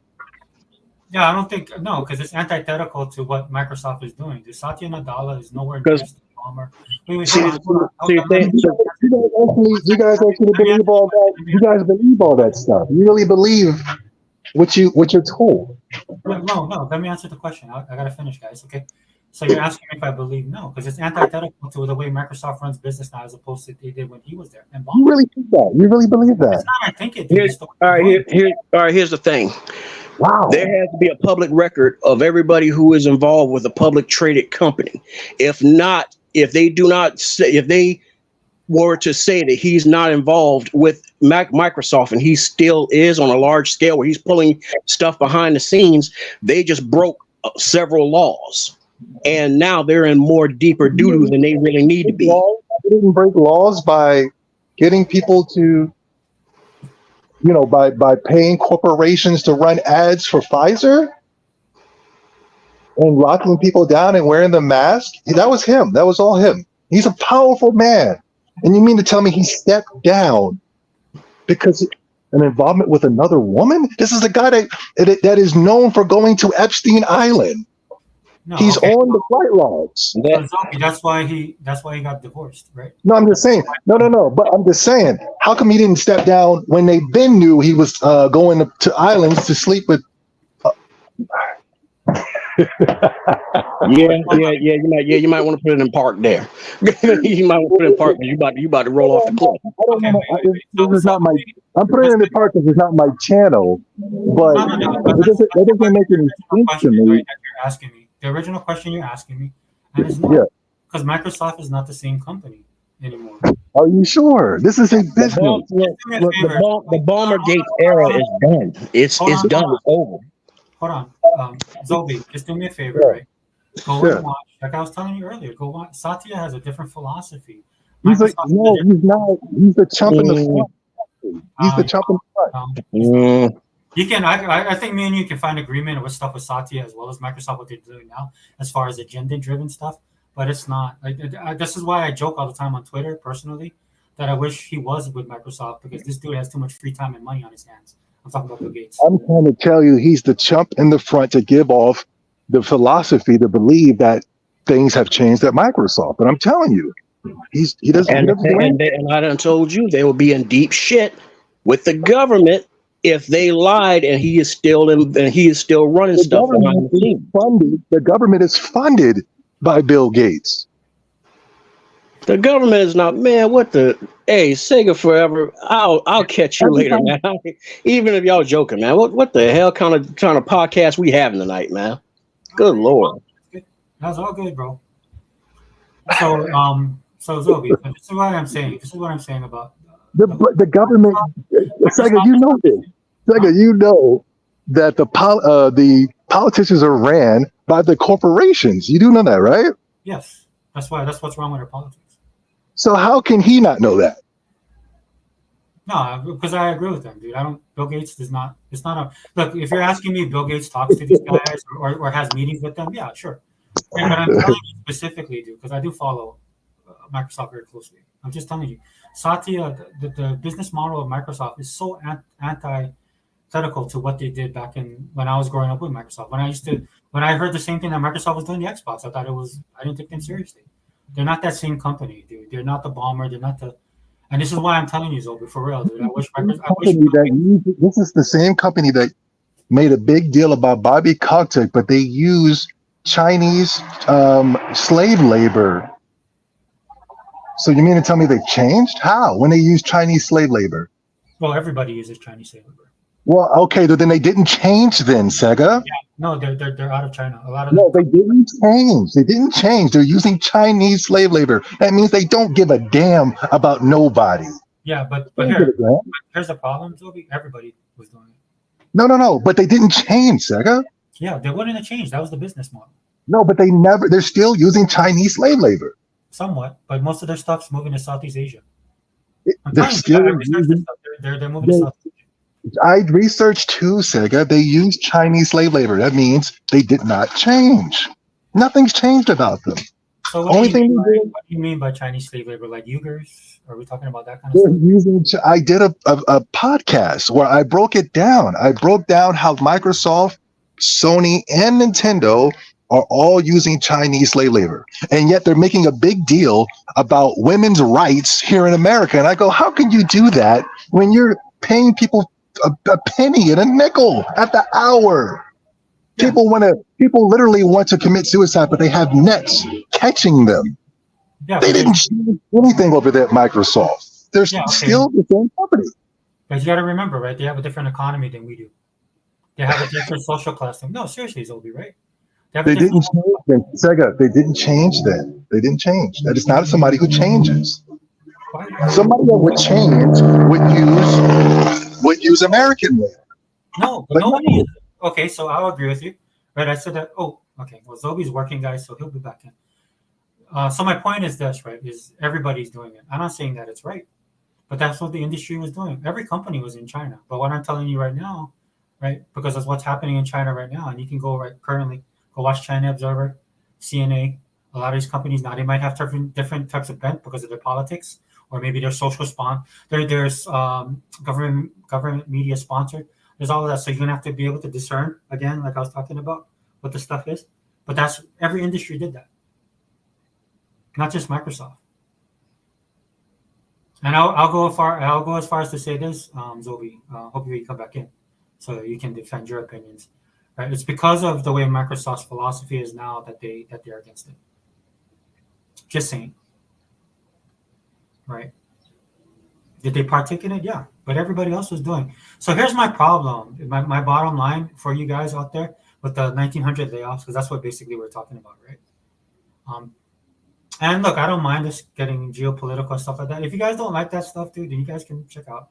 And no harm, no foul. I understand that, dude, 100%. Right? Like, hey, Fireboss, dude, if you don't want to be here, that's fine too. No harm, no foul, bro. Fine. And then you come in another podcast, or we'll do another one. And you're always welcome back here, right? But this is why, like to a point, Zobi. This is why I don't care for the 1900 thing, right? It's because it's happening everywhere. Is my point. So why, like to your point, like why do we pick and choose who's guilty and who's not guilty? Everybody's guilty, right? Some people are, and some people are, at least some people are addressing it, and that's just business. That's just the way business is. Do I agree with it? No. I wish everybody could be happy, but that's not the case. Also, we don't know what's going on with the 1900 people that got laid off. Now we know there's some inkling because people have been posting. I've been sharing that on my Twitter. People have been posting that they were sad, right? That this is affecting them economically. That they were happy at their job. They didn't want to get let go. They did. Some of it might be because people moved on. We don't know. My problem is the hypocrisy of the gaming media, or the hypocrisy in general, that people cared so much about this. But there's stuff like this happening all the time. Again, this is what I put on my Twitter account, dude. This is why I shared on my Twitter. I shared this on my Twitter because it blew my mind that everybody just focuses on Microsoft. It dominates the news, where other companies have done this as well. Everybody's downsizing, or people are making conscious choices. Like Zobi, to your point of Nintendo, this is why I'm saying they'll never push the industry forward, dude. I'm not saying they're gonna not exist, but they have a certain part of the gaming community. They're happy with that gaming community. I tend to believe they'll be that way because they're a Japanese-run company, right? And that's the reality of it. But on the Xbox side, Xbox is going to push forward. And if people don't like that, then they don't have to participate. Again, I'm not trying to hate on you guys. Dude. I'm just when I talk about stuff, dude, I do it in generalities as well, guys. Because I'm doing LCD, right? Lowest common denominator. Because like people might watch this podcast and they might have just a general idea of what's going on. So that's what I try and do. Now, if you guys want to get into the weeds, most definitely, and that's what I'll do. I'll get into the comments because Gogo, I know you were wanting to. I'm sure stuff happens at Nintendo, you just don't hear about it. Yeah, they're a closed group, man. But again, like Nintendo, I don't argue. Like honestly, Gogo, I don't argue with Nintendo guys. Sobi's probably about the most pushback I get when it comes to Nintendo. But I understand that he loves the brand, and I don't have a problem with that, right? If he loves it, he loves it. I don't participate in the Nintendo ecosystem. And I'm not the only person that does not. But there's people that do. My sister and her kids, man, they only know gaming through Nintendo, right? And they've moved on beyond that, right? Because they were little. Like my daughter still plays Nintendo. She has friends that does it. She's gonna be in her 20s soon. I don't know if she's gonna still be doing it because she does other gaming. She does other gaming as well. Okay, so but yeah, I agree with you, Google, 100%. All corporations have their boys club. Don't be naive. Yeah. And that's the problem I have with a lot of these movements that are happening. They want to force change when they should just let it happen. You know, one of the things that's never talked about, and I can say that as a Hawaiian, dude. I never expect to go places to expect to see other Hawaiians. And if there's other Hawaiians there, I don't sit there and tell the company, why aren't you guys hiring Hawaiians? Right? Because I understand that amongst minorities, we have minority stylists as well. And then I actually know, like, my family have no aspirations to do certain things that people are trying to force upon, like the whole STEM thing. My daughter experienced that with STEM. She had to fight with that the whole time, right? Because she was trying to get scholarships and she was trying to get to programs, and the only thing that was available was stuff in the science, STEM, science, technology, engineering, and what's the M? I can't remember what the M's for. But she was so frustrated because she wants to go down the art route, and the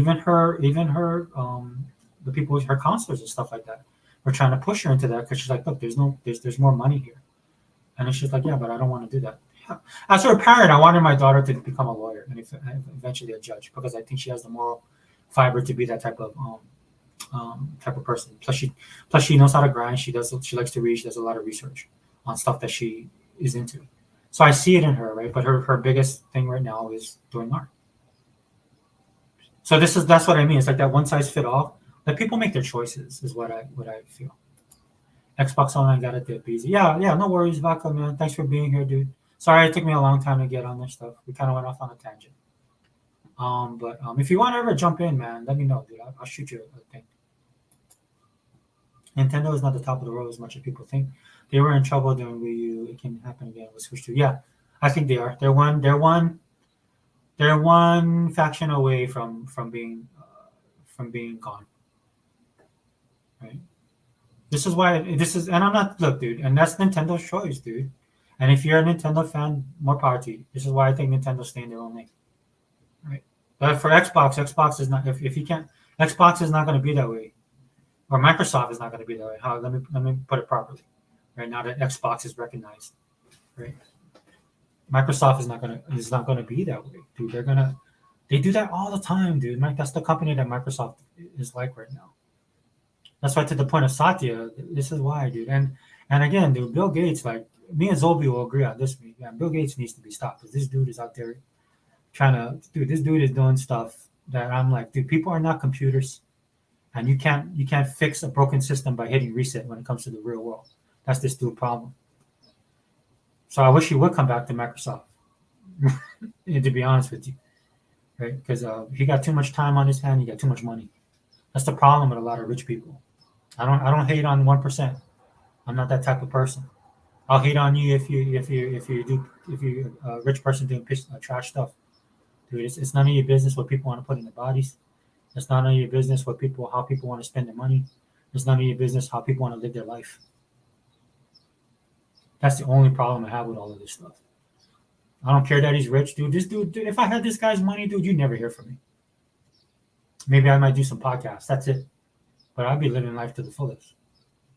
And that doesn't entail like trying to change societies.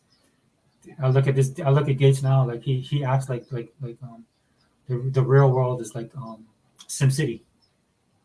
I'm like, no, dude, you can't hit the reset button on this crap, dude. You're making choices that's going to affect people's livelihood.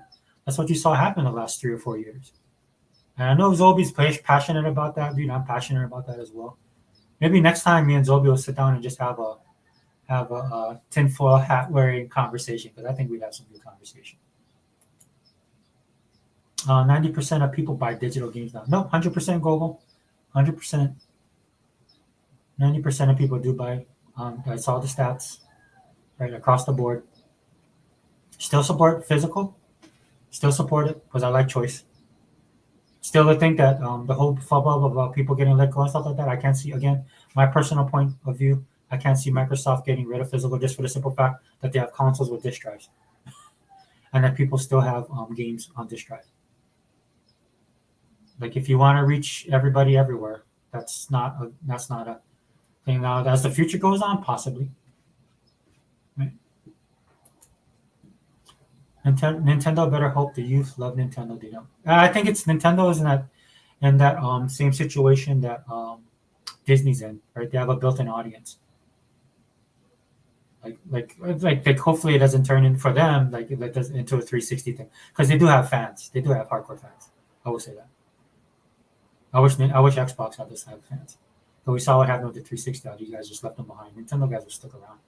Now, as far as market share and growing, right? I mean, let's be honest, dude. Like Zolby brought it up. True. People buy Switch, man. Switch sells a lot. Right? But Switch is for a certain audience of people. And more power to them, dude. But Unlimited said something that actually opened my eyes to all of this stuff. On one of his podcasts, Unlimited basically said, "I never see anybody with a Switch walking around." And it made me sit there and think. I was like, "Wow, I think I was the only person. Me and my daughter would play, like we'd be waiting at places we play together." But most people, I never see people playing Switch. I see people on their phones. But I'm telling you, Nintendo will do what Nintendo will do. This is why I tell you guys all the time: Japan does what Japan wants to do. That's why I don't get wrapped around it. It's a non sequitur for me, guys.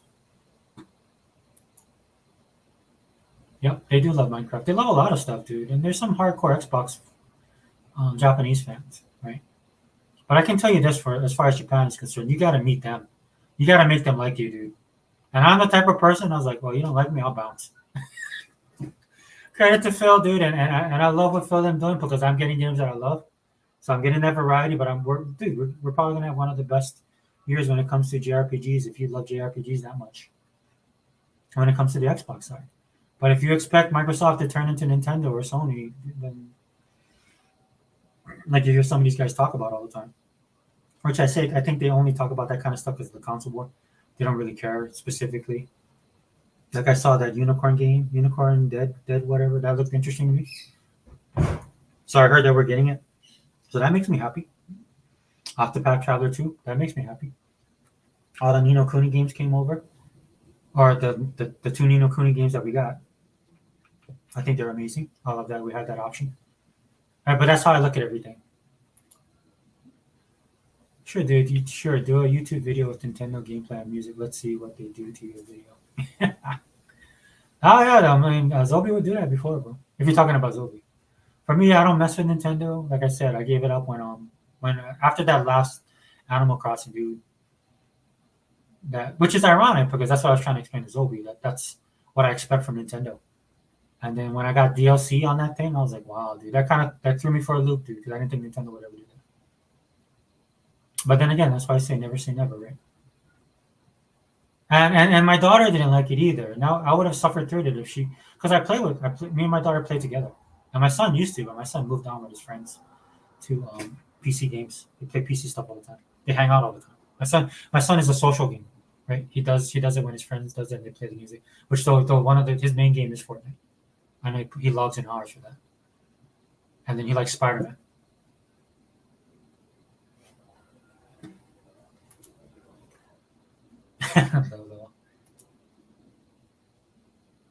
600 million PC gamers? What is that, Google? I'm sorry. I'm just trying not catching up. That's active PC gamers right now?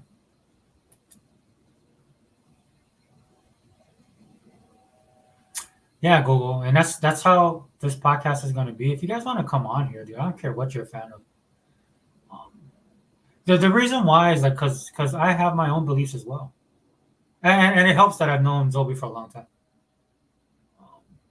And the reason I click with Zobi is mostly because we're old school gamers. And then a lot of the stuff we also talk about politically. I'm not going to lie. He's one of the first people that I followed that was thinking outside the box that occupies this gaming space. Hey, Zobi, man, if I know you're at work, but you're always welcome here, dude. But if you want to, man, you know what, dude, we could do a podcast together and we can get into the weeds and this stuff if you want to. Probably this is more on the gaming front too. I mean, I don't care if we go down those rabbit holes. We do it with pop culture all the time. But let me know, dude, if you want to do a single. We could probably even get Hebot in here because we go down that road together sometimes. I'm a little bit more tinfoil hat than Hebot is. But Zobi, man, let me know, dude. You know what? In fact, I'll hook it up, dude. I'll do one, me and you, and we'll just talk about all this stuff, dude. Because I know you feel like you're like I surprised you with some of my stuff. It's just from what I see and how I call it when I see with Microsoft. Because I have issues with Microsoft. The reason I'm that way is not. I have issues with Microsoft as well with some of their philosophy. The only reason it doesn't bother me as much as other stuff is they're not as heavy-handed. They're nowhere near as bad as Disney, Marvel, and other corporations. Yeah, and then the whole China thing, dude. But trust me, man. That pandemic thing has changed. China's in deep. They got issues that they're dealing with, and one of the problems is one of the reasons why I don't buy heavily into that, and I know the industries are losing or moving, is because China got a middle class, and with the middle class comes free thinking, freedom and free thinking. Middle class affords you luxuries that if you're a communist government, you don't want your people to have. And that's what happened with all of this stuff over the last couple of years. Man, you guys if you guys don't know about the history of China, dude, the revolution, the People's Revolution, all that stuff, dude, go study it, man. It's you're seeing it happen in real time. You're just seeing it in a modern time. Same evils, different time period. But it's amazing to see, and I'm saying amazing in the sense of if you're a person like me and you like to see that kind of stuff like happen in real time, the mechanizations, like if you want to see the mechanization, not that I agree with it, but it deposits one of the things I've always said, and I say this to my kids, that history repeats itself, and you're experiencing this right now in real time in a lot of societies. And this is what's fascinating me about China, because they've been on this road before. There's a new package with a smile on it, but it's the same old, dude. It's blowing my mind how it's happening. So that's the point of view that I come from on this. And this is why things are changing the way they are. Nice narrative, dude. Oh, Gogo, is it were you talking about me, Fireboss? I'm sorry, I'm behind on the chat. Gogo Pole, listen to this guy. He thinks the world of Nintendo only. Well, in fairness to Zobi, Gogo, he is a Nintendo fan. Like he was rocking out with Xbox, but he kind of went with Nintendo. And I understand why, because the way he consumes his content and his philosophy of gaming. Oh, now we're really gonna set it off, guys. Heba, give me a second to catch up with all the things, and then I'll jump you right in, brother. All my nephews and nieces and cousins over 20, only 2 of them play Nintendo. The rest play PC. And yeah, I'm in the same boat. My daughter straddles the line on that as well, Gogo. Yeah, Nintendo fans generally don't bother people until Power. Yeah, but then you know what, Gogo? I'll be honest with you, that makes sense to me. The whole Power things make sense to me, right? Because it's getting compared to Nintendo. Or to Pokemon. Like, but I experienced that in real time with my daughter, because she jumped in, because okay, is it like, well, what is this? She played it for like 10 minutes. She's like, no, Dad, it's not. And she bounced, because she tends to gravitate to certain things, parts of the game, but I know she's not going to be playing it hardcore. What's up, my brother? Are you there? Let me know. Hey, what's going on? What's going on, brother? What's going on? Hey, dude, I think I need to do a podcast with me, you, and Zobi, man, and we got to put on our tinfoil hats. Okay. Did you hear it? I mean, I don't know if you were listening, but Zobi was in here. Yeah, I kind of was in and out because I've been doing stuff, taking my daughter and going through a lot of stuff right now with my cars and stuff. So, Oh yeah. just handling stuff. But I was hearing, I don't know. I mean, I see. I understand where he comes from with a lot of points, right? Yeah. But he doesn't follow Microsoft enough to know certain things. And if you want to use the logic of, give me a sec. No, go take your time. Global Polo, Power destroying some Nintendo fans' value. Yeah. I mean, I don't know, dude. I mean, it doesn't surprise me, man. Because I mean, and on the flip side, right? There's people saying that this is what Pokemon should be like, right? I experienced the same thing with the stuff that I love, right? That's always going to happen. That's random. I think this is actually good because we're actually focusing on gaming. The toxicity behind it, right? Like the console war fodder. I mean, it's par for the course. But I've also seen conversations where people are having that's people are looking at. Oh, okay, well, maybe this is spur Nintendo, Pokemon, or I guess Nintendo's got a new Switch coming out. Maybe that'll spur them to add stuff to, because there are complaints. I hear my daughter and her friends complain about Pokemon, even though they love it. I was just like me, complaining, or like 100 complaining about the Raiders fan. You know that dude is silver and black. He's gonna complain, right? There's stuff that we'd like to see change, right? Like for me right now, the Steelers, let's shore up that offensive line a little bit more. Stuff like that, dude. I'm just saying. That's how fandom is, dude. When people start getting personal with it, that's where it starts losing its thing. But I'm old. I'm grizzled. You know what I'm saying? Me and Hebot, we come from a different time. For a while, ABK was worth more than Nintendo was estimated to make more money too in the 2010s. Yeah. That's why the deal was so mind-blowing to a lot of people, because a lot of people that game now are older. So we remember a time that this was not even thought that somebody could actually buy them. But like you were saying earlier, right? And that's the thing I'll say to Zolby that he has to be wary of, man. Things change. Things change. That's one of the reasons why I'm on the Microsoft side, because they're fluid in a lot of the stuff that they're doing right now. They have to be. Go for weirdo. Yeah. You know what, dude? I mean, Zolby is cut from a different cloth. And I'll be honest with you, Gogo. That's why I rock out with him. Plus, I need to be around people that challenge my thought process. Dude, the hate that Zolby would get from the Sony side because of the stuff he said. I'm not gonna let it go, but that's one thing I love about Zolby, dude. He's an independent thinker. At the bottom line, look, everybody has their likes and dislikes. Everybody will question certain things, but at the end of the day, dude, I followed him long enough to know, and he's just got more independent minded as I've followed him.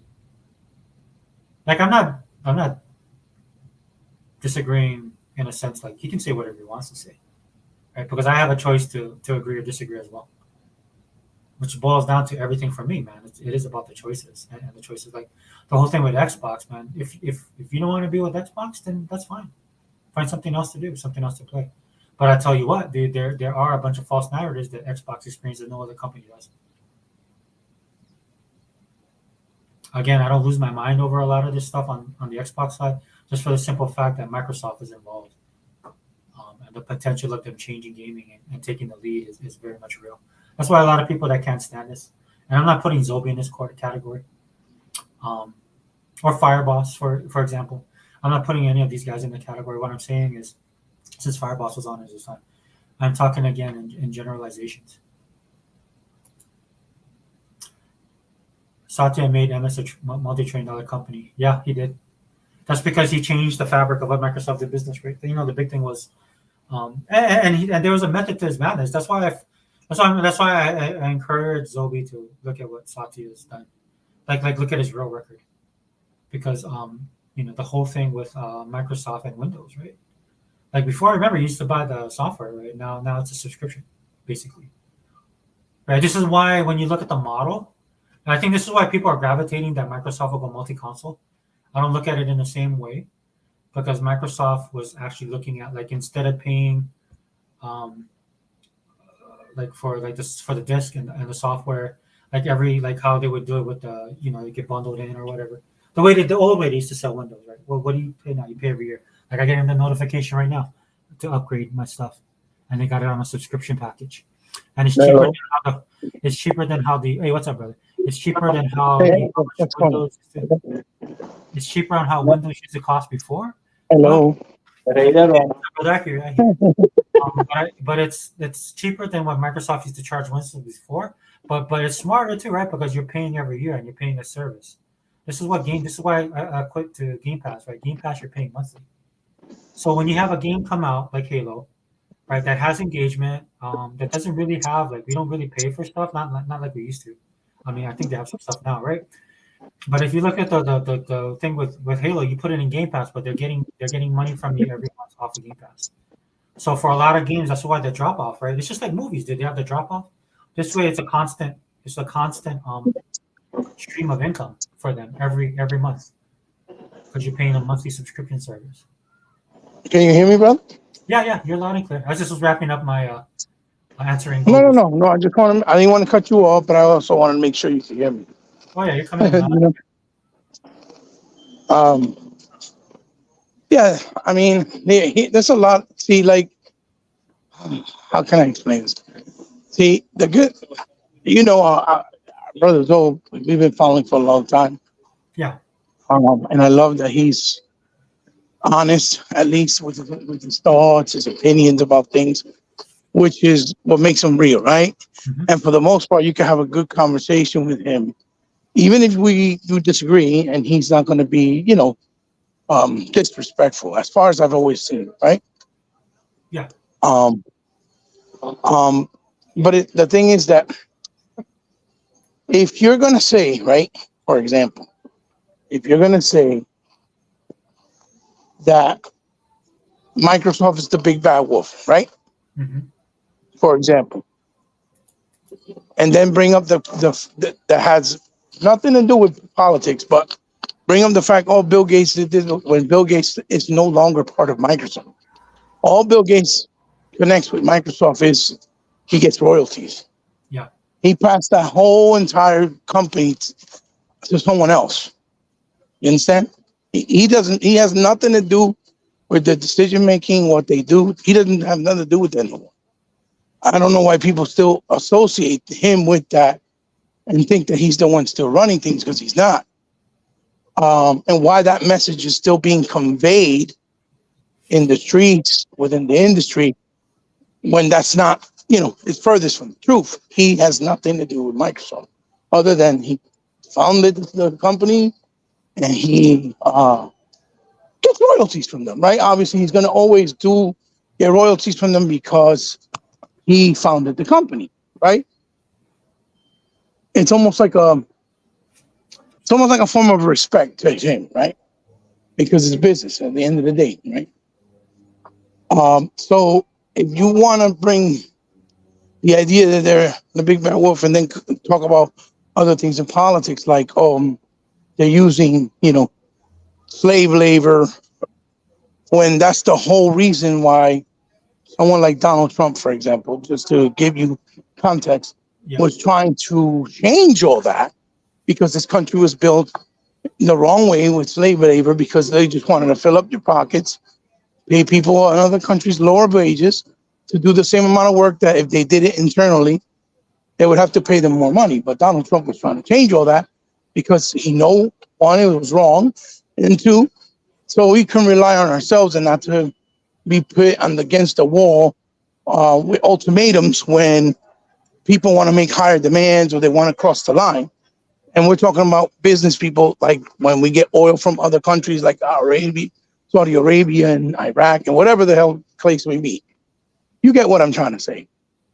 That's why he created the pipelines, which Joe Biden closed the very first day in office, and 87,000 people lost their jobs, right? Yeah. So that is why the country needed change, because the whole business aspect was built on making money and being as cost efficient, whichever ways means possible. But that has nothing to do with how Microsoft treats the gaming industry in America with their consumers or around the world, the way they have to do business or the way they've adapted to do business. As far as the business aspect of, that's just the way this country was built. If it was all internal, then they would adapt and have to change to doing things internally, meaning here in America, right?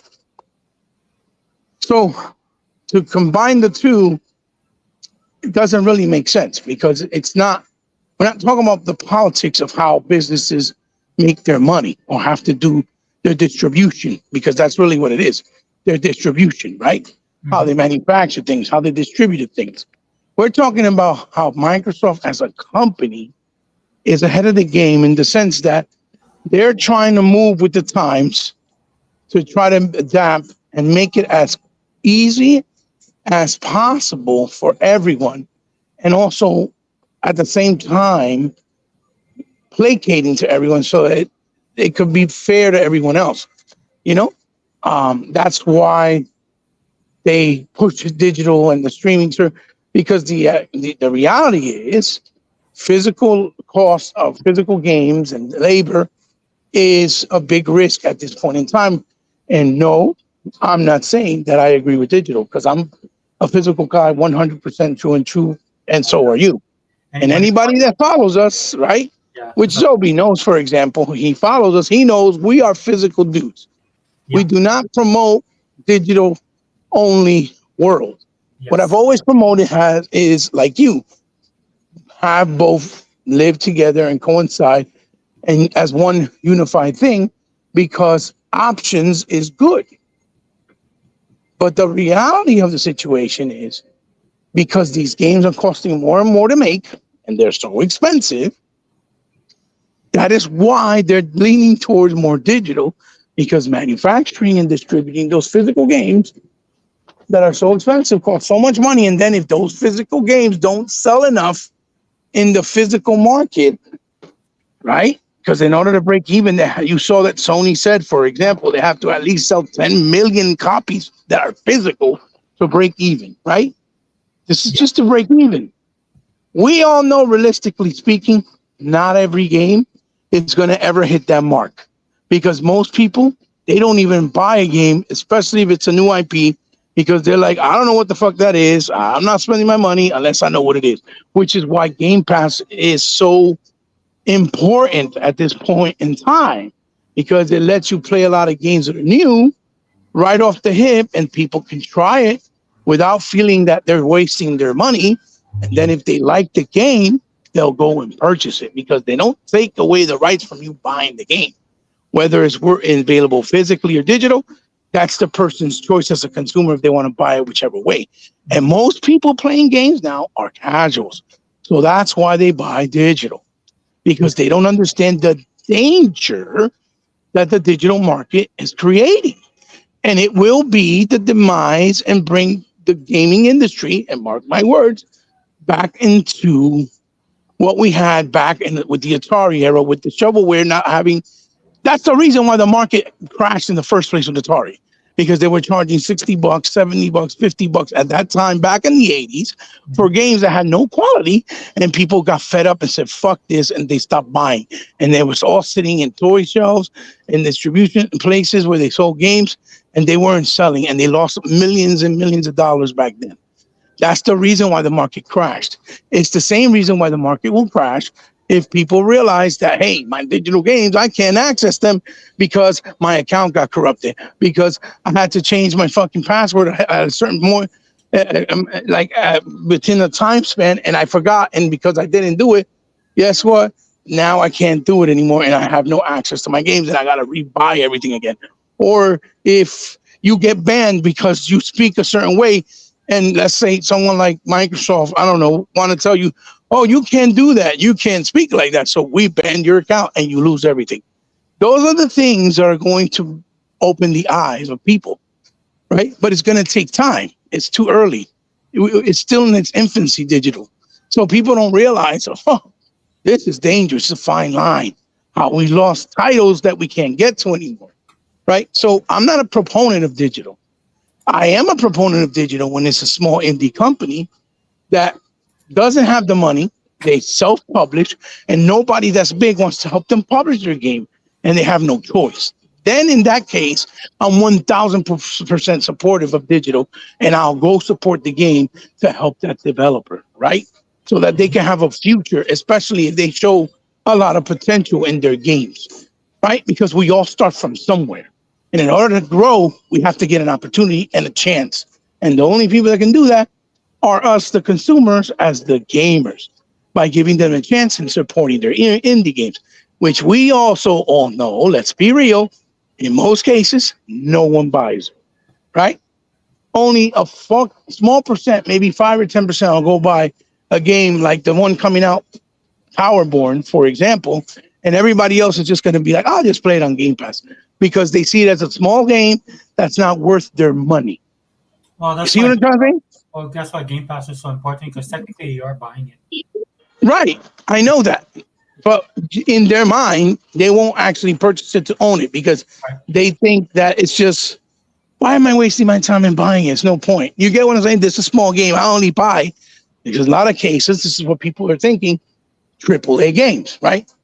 Like our brothers Reaper did a video not too long ago. Now, I didn't comment because I love Reaper and I'm not want to turn it into a disagreement, but he was saying, right, that Microsoft only gives you the smaller independent studios and that they don't give you enough value because those games don't have fun factor, when that's the furthest from the truth.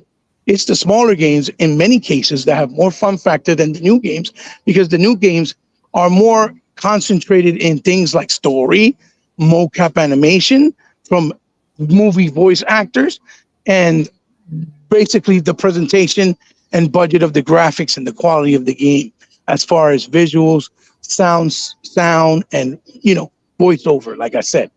And because they concentrate more on that to make it look, beautiful and make it look grandiose, they lose the philosophy of the most important thing, which is gameplay and fun factor, right?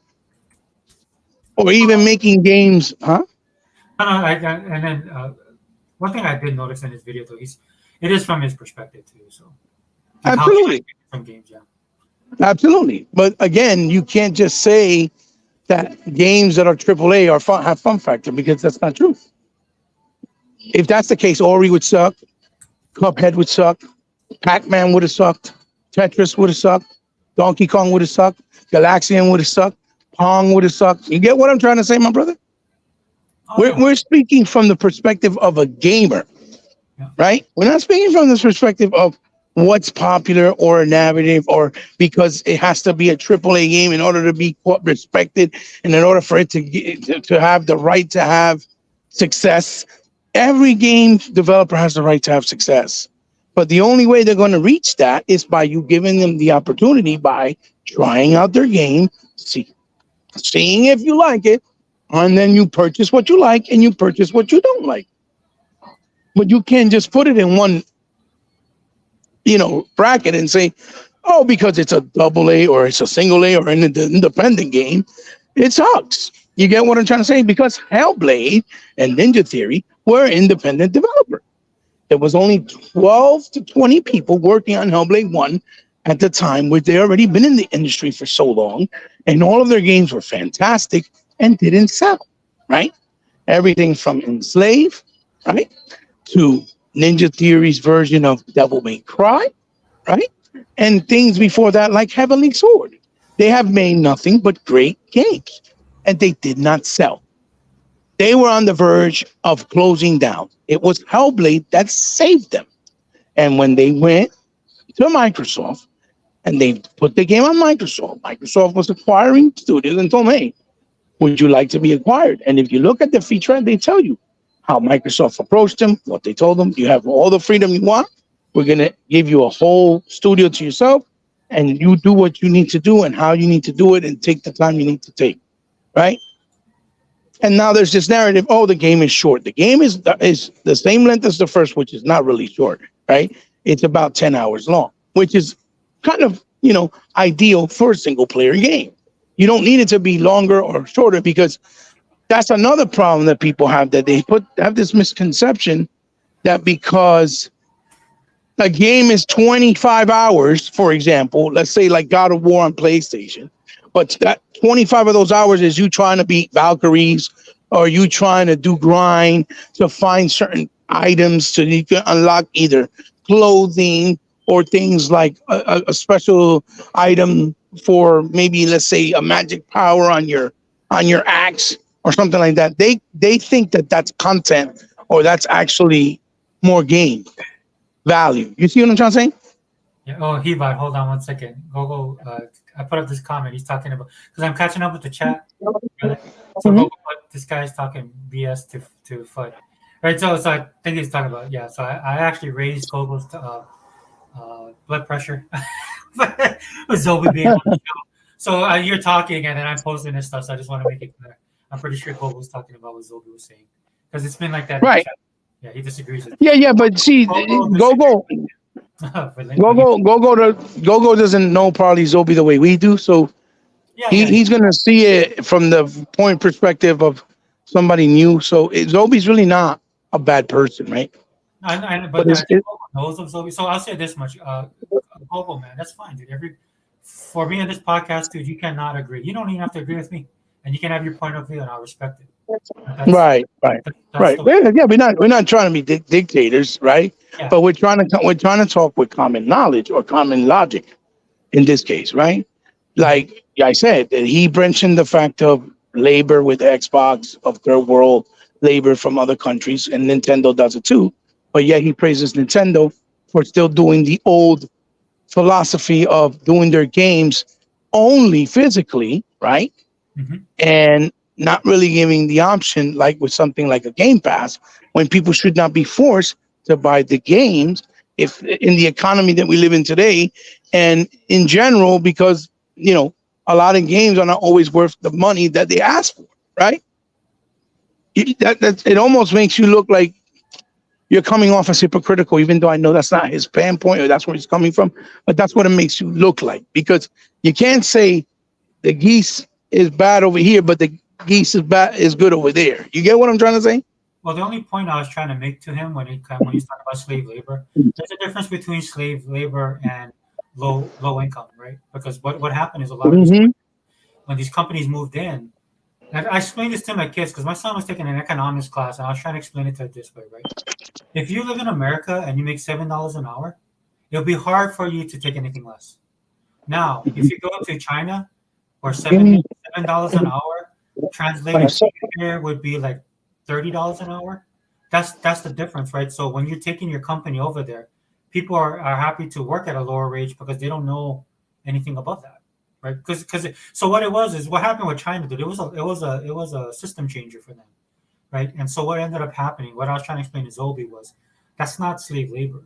Like I'm not a disagreeing with him because me and him we kind of on the same page politically. I understand where he's going when it says with the slave labor. Now the only people I seen get blown back was a couple companies, but then that's kind of dissipating, right? Because what it is everybody's moving out of China now. That's why China's collapsing economically. But what I'm saying is, or certain areas of China, right, is collapsing economically. But what I am saying is this: is that's the difference, right? Having low income, right? But then what's hurting China right now is they actually have a middle class. Right? And then when you get a middle class and people are people are used to certain things like running water and plumbing, indoor plumbing, and then buying a house with amenities, right? Actually going out to like we have a lot of our industry over there. Like they can go to Starbucks, have a cup of coffee. Might be cheaper over there, right? But I was watching a video where people are complaining that the price of the coffee was like $2-3. Now that thing's like $4 or $5, and it's expensive for them. So you got to keep all of that stuff in perspective because this is why I don't lose my mind over this stuff. And this is how I know it's constant war fodder, not you, Zobi. But what happened to Microsoft this week? Because there's stuff like this is happening all over the world, even in this country. Yet everybody focused on the 1,900 employees that got laid off at Microsoft, right? So that's hypocritical, dude, and it also shows me that you don't understand how economy works. And that was my only point that I was trying to make to him. And Fireboss, yeah, no, dude, I don't take anything personal, bro. Me and you have gone back and forth on stuff. It's fine. It doesn't. Dude, I know you know what you know. I know what I know, but at least we can have discussion about it. But honestly, dude, I think we need that. We need guys like Zobi in this community to challenge us, dude. Because the PlayStation guys don't challenge us at all. I'll be honest with you. This is why some of the people on our side, that's how you can tell they're weak, because they fall for a false narrative so easily. At least with Zobi, dude, he'll challenge you on stuff. Like he was making me think a couple times about the stuff I think, and I like that. But what I might do with Zobi, dude, is I really want to we might do a podcast and delve more into the stuff that he was trying to talk about, because I do agree with him on certain things when it comes to that tinfoil hat stuff. I'll do a tinfoil hat podcast. Hebot, if you want to be on, man, you're more than welcome. Yeah, give me a sec, brother. Yeah, because me and Hebot have discussions like this personally offline that I would like to cover in my channel as well. Yeah, Gogo, I think he's talking about you, Hebot. Gogo, Nintendo uses China manufacturers. Well, yeah, well, everybody does. And there's even levels to those manufacturers as well, Gogo, right? The slave labor stuff, that all came to light about like what was happening to the Uyghurs. And then, of course, Disney. Disney was the biggest one I saw. And Apple. Those are the two companies I saw. I didn't see anything about Microsoft. And it's my understanding Microsoft left years ago because they weren't making a dent on that level. Like Microsoft closed, like when Microsoft closed all their stores, which I missed. I missed the Microsoft story. And look, dude, I'm just gonna be honest with you. This is why I kind of like will push back on Zobi too, because Microsoft, and I think Zobi would actually agree with this, because Microsoft is on the left side. Let's just put it to you that way. I'm pretty sure I know who everybody at Microsoft, except for maybe some patches, voted for in the last election.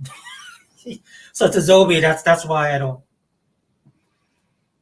Zobi, Microsoft has their own ideology that they would find wrong with it and wouldn't participate. It's not on the same level that the politics that I look at and definitely not Zobi looks at. But that's why I don't. Because me and Hebot talk about this all the time, right? Right, Hebot, about Microsoft stuff. And the reason why I don't go against it too much is because that's their choice to do, and they're not shoving it down my throat. Right. Even though I feel a little bit violated during Rainbow Flag Month. Right. Well, I mean, look at but the thing is, again, you cannot call one company, right, that gives you no options, the big bad wolf, right? Yeah. When first of all, Microsoft is the one that sells the least physical and let's say the least hardware, right? In the perspective of Sony and Nintendo, right? Yeah. But they make the most money profit wise, right? Because they do so many other things that it kind of compensates for where they're not making as much and where they may be lacking as far as mainstream, which that also is starting to shift in a lot of ways because you're seeing more and more people be like, well, I just bought an Xbox and I didn't realize how good it is as far as the ecosystem or as far as how much options and freedom they give me and how much money and bang of worth of bang for my buck that I'm getting for the money I'm spending. You understand what I'm trying to say? Yeah, I understand. And that's what I'm alluding to as far as in Zobi's case and a lot of other people's cases that like Nintendo or Sony in general. Like Nintendo's doing, like, they just announced, I don't know if Zobi knows, but they just announced that they're going to do what Disney does with their games, that they're going to take the Nintendo Switch games and lock them up in a vault where you can't get access to them no more.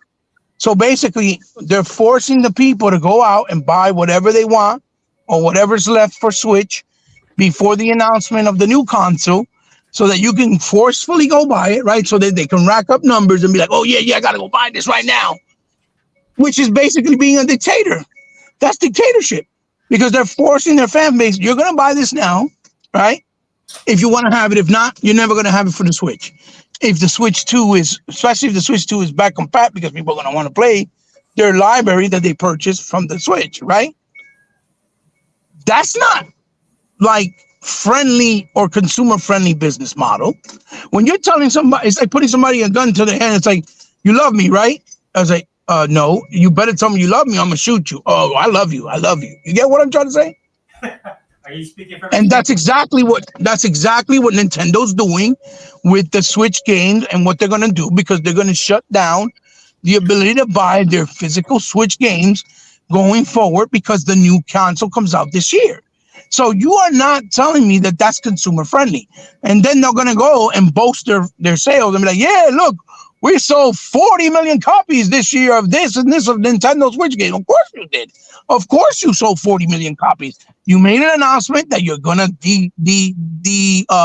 delist all the games. They're not going to be available physical for the Switch. You're going to have to buy them now or forever say your piece. And that's why you made and boasted those numbers because you didn't give your consumers an option. You told them we're forcing you to buy it now. And if you don't buy it, you're too bad, buddy. It's your loss. You get what I'm trying to say? No, that is not good. That's not good business, or that's not consumer-friendly practices. I'm sorry, it just isn't. So can I say something about that? Absolutely. This is the problem I have with people in general, right? Because at the end of the day, right, it is the consumers. It's the people who are buying stuff that you're dealing with, right? Companies will go where companies will do the stuff that they see, like where they're making their profit, where they're seeing the trends.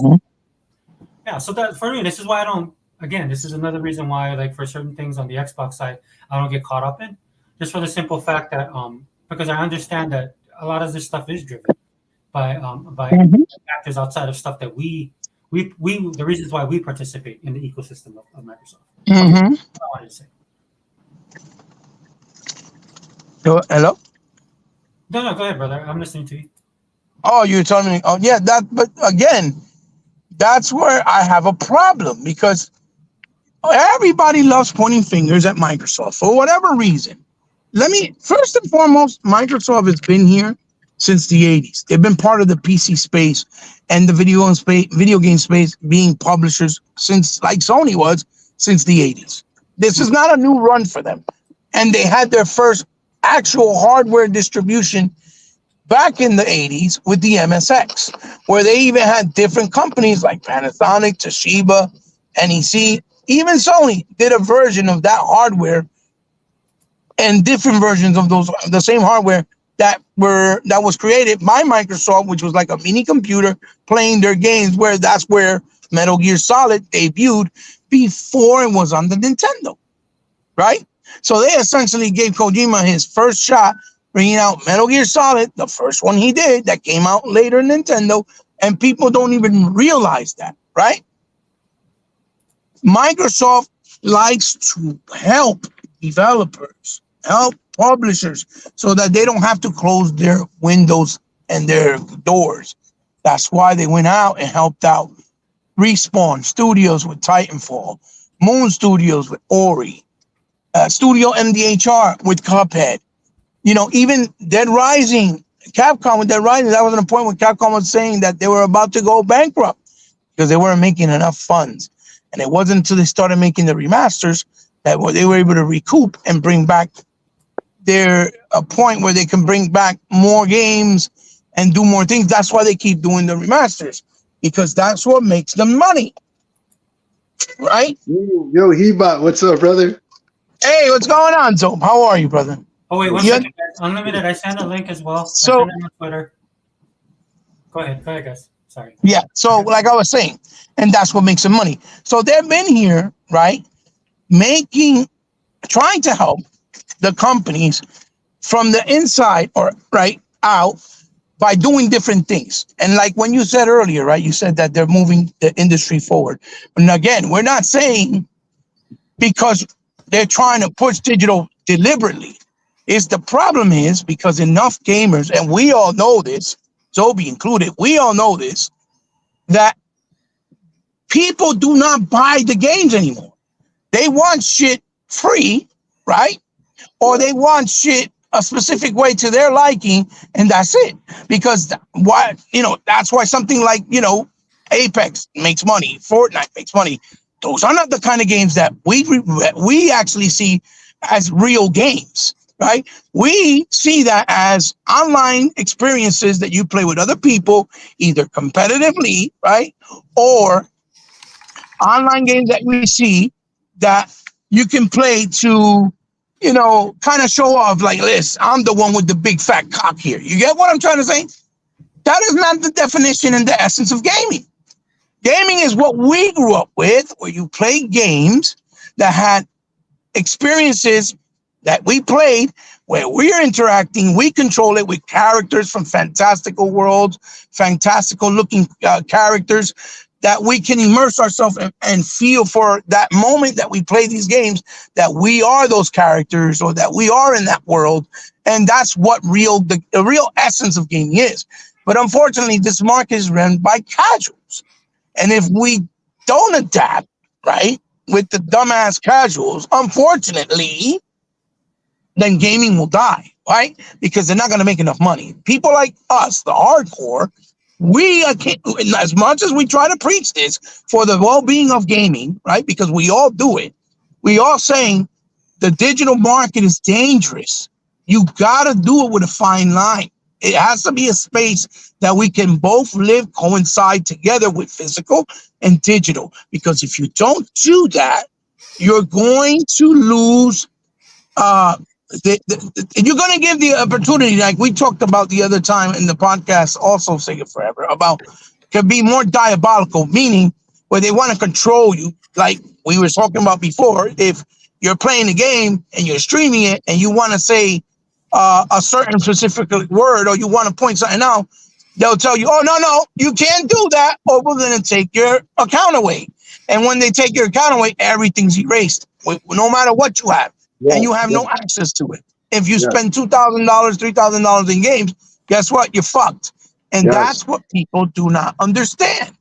And I keep telling people, you cannot push for a digital market. Yes, the companies have to adapt. Absolutely. Because if they don't, then they won't make money and there won't be any companies. Period. Because again, Microsoft is not Xbox. It's a division of Xbox. It's a division. Xbox is a division of Microsoft. So if it starts to lose money, the Xbox division can definitely dwindle away as well. It doesn't matter how much money they're worth. And I don't understand why people see that as a threat. I don't get that.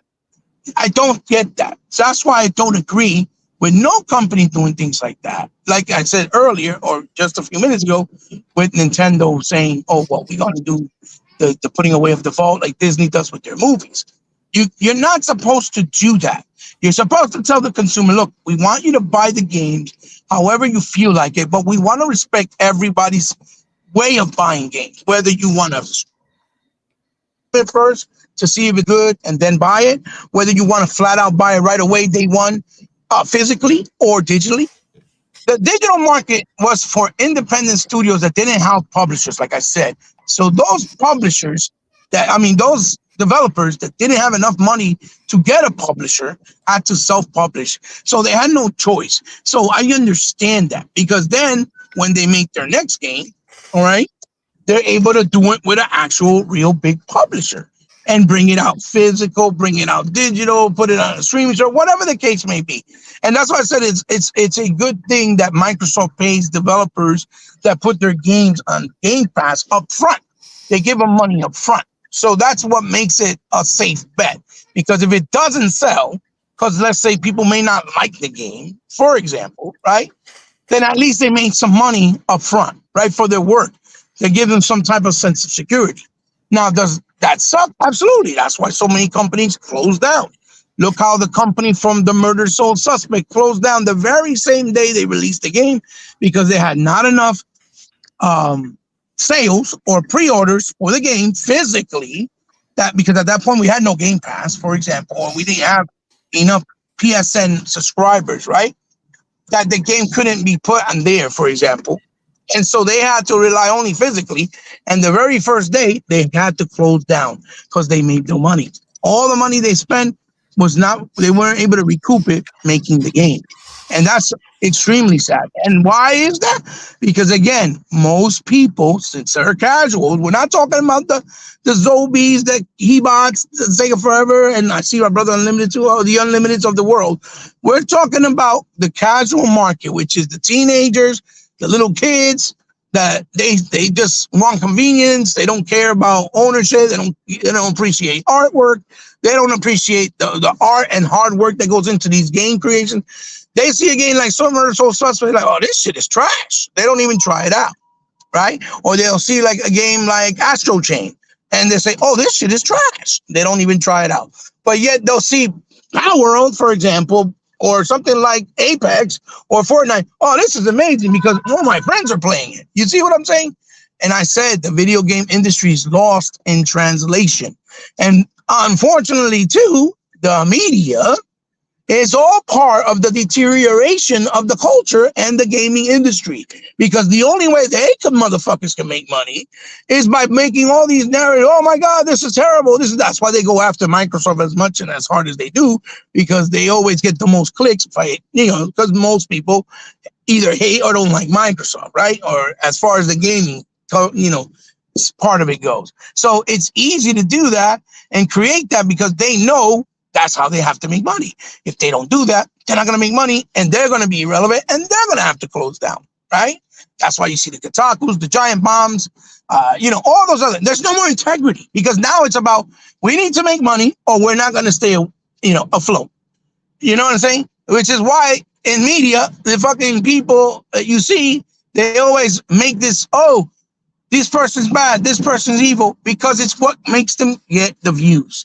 Hating somebody, let's say like Donald Trump, and taking his words out of context and only showing a bigger piece of it, it's easy to fearmonger and make people think, "Oh my God, this guy's evil. Oh my Jesus Christ, this guy's gonna kill us all." Meanwhile, we got a president that can't even fucking say a complete sentence because the guy, either he has Alzheimer's or he's starting the first stages of dementia or something.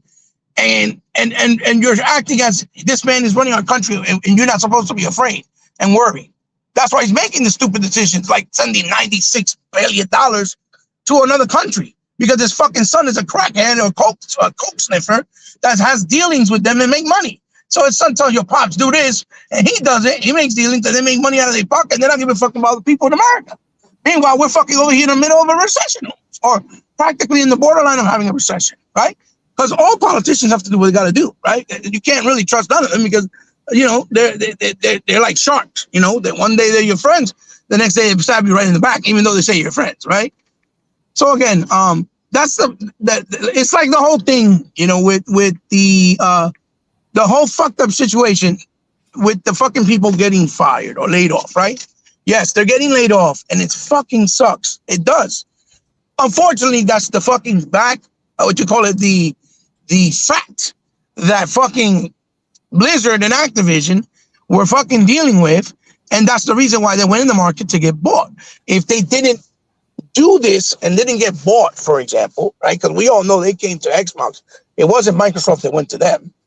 What happened is they would have been either completely started to have to shut down because they would have had to liquidate their assets, and if they didn't find buyers, because we all know the only people that would have been interested in buying anything would have been for Call of Duty, not their legacy titles, even though they have amazing legacy titles that are way more worth the value long term, right, with real gamers. No, they would have just worried. Everybody would be like bidding a high bid war for just Call of Duty, right? We all know this. That's why Phil said, if we get Call of Duty, we want to put it on Nintendo and we want to leave it on PlayStation, because they know that the people on PlayStation and Nintendo also have a right to play Call of Duty because it's been there in their platform for years. He's not going to tell them, yo, you better come on an Xbox to play it, because that's not the type of person he is. He's not going to do that. And that's, you know, an honorable thing, and it's profitable for them in long term anyway, because they're going to make money. So it works well. It's a win-win no matter what. But if Activision did not get acquired, the reality is the layoffs would have been way worse, if not the whole company would have shut down, because that Bobby Kotick and his, you know, scandal with supposedly him being sexually, you know, harassing all these employers, where that one young lady unfortunately killed herself. It wasn't a good look. So all the investors were like, fuck this, we're out. We don't want nothing to do with you guys. And that's why, even though they wanted 120 billion, right, they didn't get it, because they went everywhere else. People, no, we're not. They went to Google, they went to Amazon, they went to Sony, they went to Apple, and they went to all them places. Nope, we're not paying you that. And that's when they came back to Xbox. They made the offer of the 68 or the 69 billion.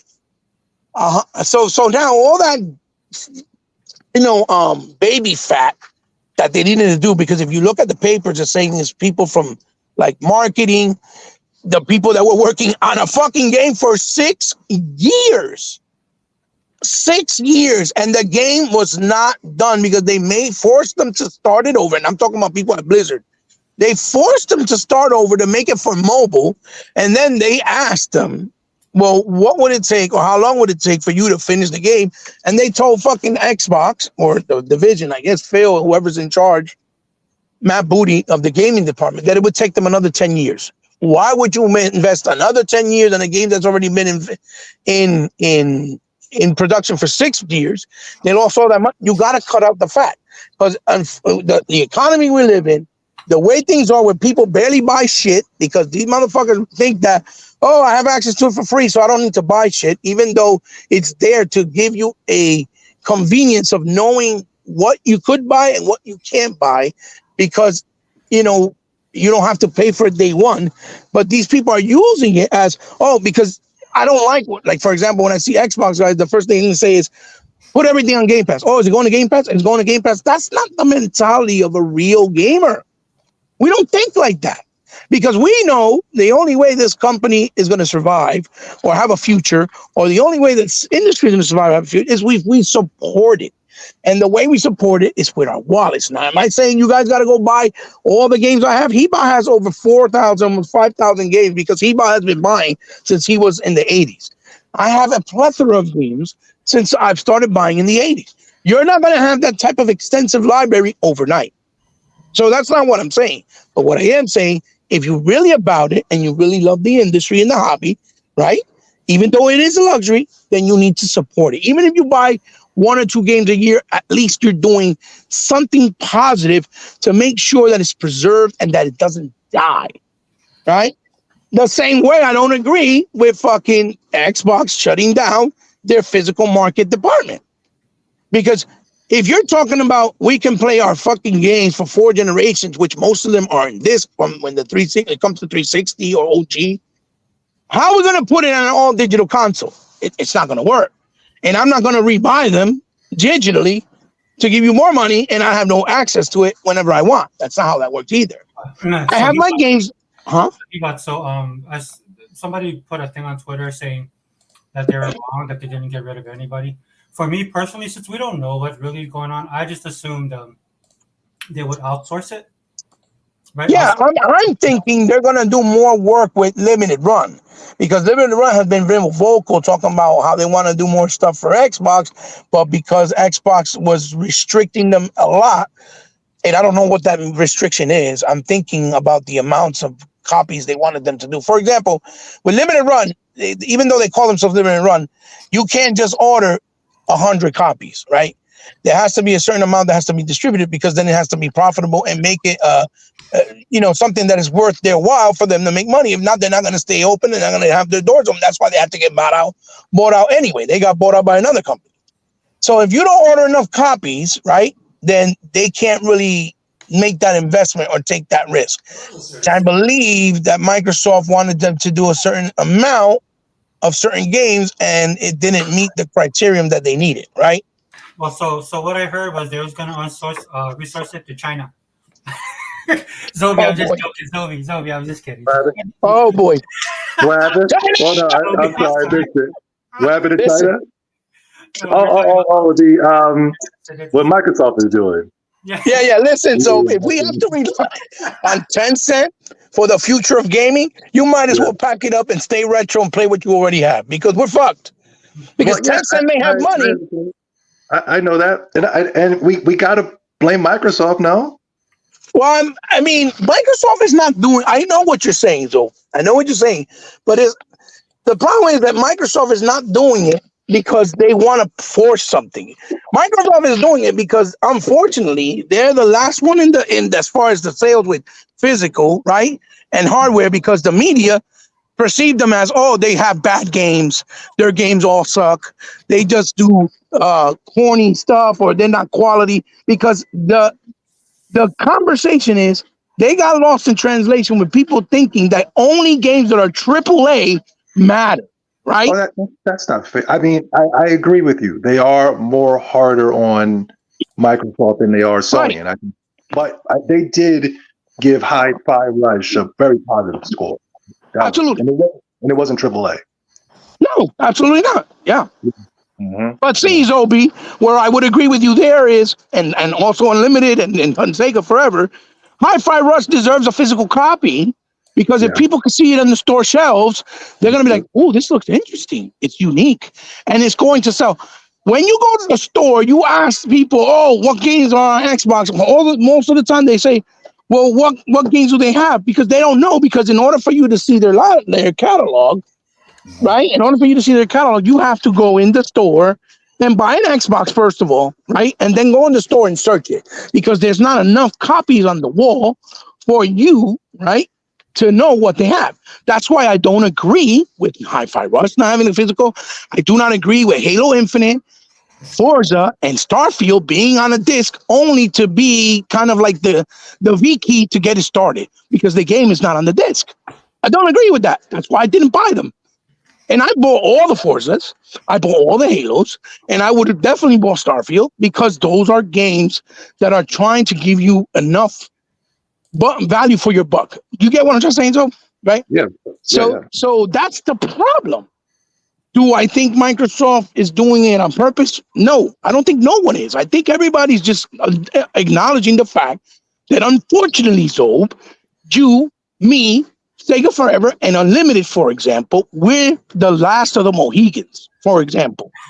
We're the ones who would go buy these physicals, these digitals. We're the ones that would try shit, like in the case of like a Yeez, right? The new Yeez games coming out, or Wise. Yeah. We'll go and buy it because we know the legacy. We know the quality. We've been buying them for years. We'll go buy the Oris or the Mario Sunshines or the Luigi's Mansions 3, right? Because we understand that those are games that are rooted on the culture and the real gaming experience and fun factor. But most of these people rather just play Call of Duty, Apex, and you've had this conversation on your channel plenty of times. Yeah. Plenty of times. Just like you called out Sony when you said that they're getting stagnant doing one-dimensional or one-genre games, and that's exactly what they did. And you got shit for it. People got on your ass because you used to be a PlayStation game, but you became a PlayStation fan because of all the types of things they would do and the diversity they had.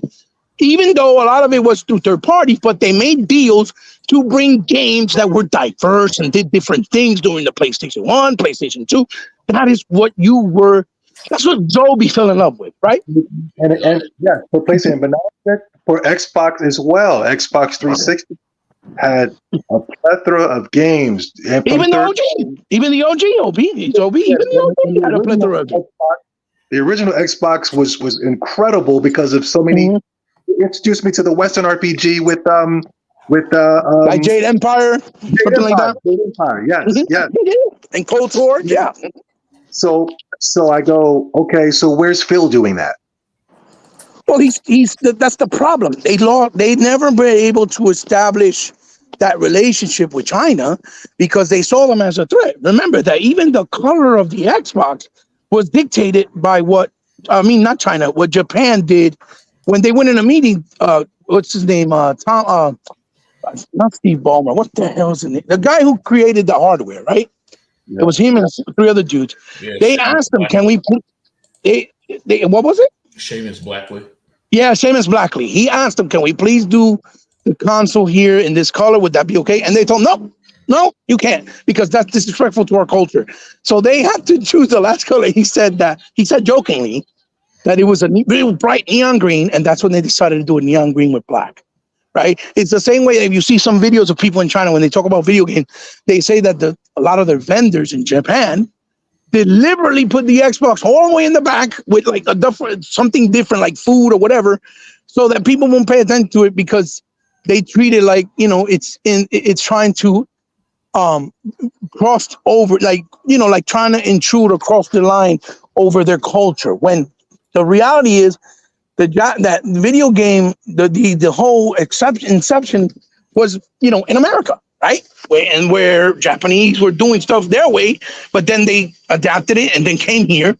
And I always said that I give credit to Nintendo in the sense that they lied and saved gaming because they said the Nintendo console, right? The Nintendo Entertainment System, that it was a toy, not a video game console. After the whole shit with Atari went down with the crash. And because they said that, these distributors and companies in stores like Child World and Toys R Us, you know what I'm saying? They all picked up the console and it became a massive success, right? Because they did that little fibbing. That little fibbing is what saved gaming. And now it's a multi-billion-dollar entity, right? That makes all this money, right? And even more than movies. So people don't understand and realize that we would probably never have gaming if it wasn't for people like us that supported it and believed in it because we saw the art, we saw the magic in escapism in these worlds and the creativity of these different characters and IPs, right? And we were the kind of people that when we would go to the arcades, it was only kind of like the misfits, so to speak, because we were looked at as, oh, they're antisocial, or these kids there's something wrong with them mentally, or you know what? They might be possessed by the devil. They need some church or some Jesus. That's how they treated us. We weren't cool. Gaming wasn't cool. The only reason gaming is big now is because everybody wants to make money. Because it's YouTube, Twitch, because it's cool to be a gamer now. But these motherfuckers don't love gaming. They don't. You see what I'm saying? So unfortunately, because of that, that's why Microsoft has had to make the decision that they're doing in order to stay afloat and keep making the money. And now they're worth over $600 billion, the division, because they had to do these different drastic things. Go ahead, Tob. I'm sorry. What you just said proved my point. They didn't change. They had to, because they would have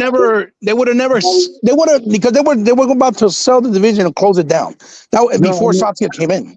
No. I meant when I was having a discussion with Sega. Sega was saying that they changed and more. What you were saying, Sega? I'm sorry, I can't hear you. What did you say? You were saying they changed, and I said they didn't change because they still do Chinese slave labor. No, so what Yeah, I but was that's saying all is, do. That's all because. Go ahead, Sing Fair. Go ahead. no, it's yeah, what did you say something? Sorry, I'm hearing Go something. ahead. Go ahead. Go ahead. No, so yeah, Zoe, it's not. It's what I was trying to say to you is I'm not going to hold people accountable for stuff that everybody does. You hear what I'm saying? Well, no, that's what I was saying. They didn't change. They might have put new chumps in the front, like what's his name, Sadid, Yeah. to give off Yeah. this Gandhi-like image. You know, that's what it is. It's supposed to give off this peaceful. We're. I remember Phil Spencer came out and said that Xbox is not a free speech platform, and Phil was very hard on Bobby as well, and all these other things. And I get that, but I'm trying to tell you, they didn't change. They only did it the same way the Democrats do it. Democrats never changed. They still are who they are, but they're still bombing people. They're still killing people. They're still they're destroying everything, as we can see right now. But yet they're pretending to care about LGBT issues. They're pretending to care about Black Lives Matter. They're pretending to get people on their side. But I'm trying to tell you, Microsoft has not changed one bit. That man still runs that company, Bill Gates. He still runs it. No, Nothing has changed. I'll disagree with that. No, he doesn't. I'm telling you, dude, you have to do a deep dive into Satya. Dude. His philosophies on business is way different than Ballmer's and Yes, I understand that, but I'm trying to tell you, he's just a company. No, Joe, what you're talking about. I'm sorry, I didn't mean to cut you. Yeah. No, go Cut you ahead. off. I'm trying to give context to what you're saying. Yeah. As a company, right? The way they're doing the business, I don't agree. We've all said this. No, you shouldn't have to pander to get people to be on your side. But unfortunately, why do you think they made Sarah Bond president? That is pandering. Right. That's pandering because she's a woman of color, right? African American. Yeah. I get it. And I agree in that. I agree in that point. Like the same way that you see now when they do their directs. It's always Asians. You'll see Asian people. You'll see Indians. You see people that are transgender looking and stuff like that, right? I saw Phil Spencer come on and say, "I'm a he-man. I'm a he/him, and I'm wearing a blue shirt." And I said, "What the hell?" Yes, but listen, but understand, Zoe. Listen to me. What I'm trying to tell Zoe. We go back. Yeah. Well, here's a question. We go back, and you know how this thing works. This is how this works. Phil Spencer may want to do what's right? To make everybody happy, right? But he has to do this as a company, because if he don't do that with the times that we're in, because that's what people are thinking or feeling, then they're going to be crucified and says, you see, Microsoft, they're the big bad fucking wolf. They disrespect the transgenders. They disrespect the LGBT. They're not going to look at it as Microsoft is just running their own path. And Phil doesn't run Microsoft as a whole, and neither, which is Satya. So they have to confine to the stupidity, right? Because that's basically what it is. Because we all know, all of us. That's what I was trying to say. Right. Yeah, well, I'm trying. I know what you're saying. That's what I was trying to tell. I remember Forever as well, and explaining. Unlimited. My favorite episode is when Lex Luthor was running for president, and Superman said, "No, I know you are doing something." Remember that? Right. That's what Lex was cold. He was like, running for president. Do you know how much power I give up if I was president? But Zoe, here's the thing, Zoe. I'm trying to say, Microsoft, Xbox, I know what you're doing, man. Yes. But what I'm explaining to you, Zoe, is the Xbox division is a separate entity, right? So in order for them to get their funds, and in order for them to do what they need to do, they have to listen to the brand, right? Which is Microsoft. And the reason why the brand is doing that is because they really think that by pandering, they're doing the right thing, and that is going to help. When gaming has nothing to do with sexual preferences, with culture, with how you live your life, whether you want to be a guy, whether you want to be a girl. You get what I'm trying to say? Look, Keybot. Ever since 2015, 2016, all these companies, once they realized, every single company, right. Ever since they realized they could get brownie points by supporting gay marriage and all that shit, they support every fucking. Well, I'll tell you this. I'll tell you this on the You remember 2020? Every single commercial, we're here for you. Right. Well, it's like I said. Well, it's like layoffs at every company. We're here for you. it's like with the black. People couldn't Well, afford food. We're here for you, man. Well, it was like the.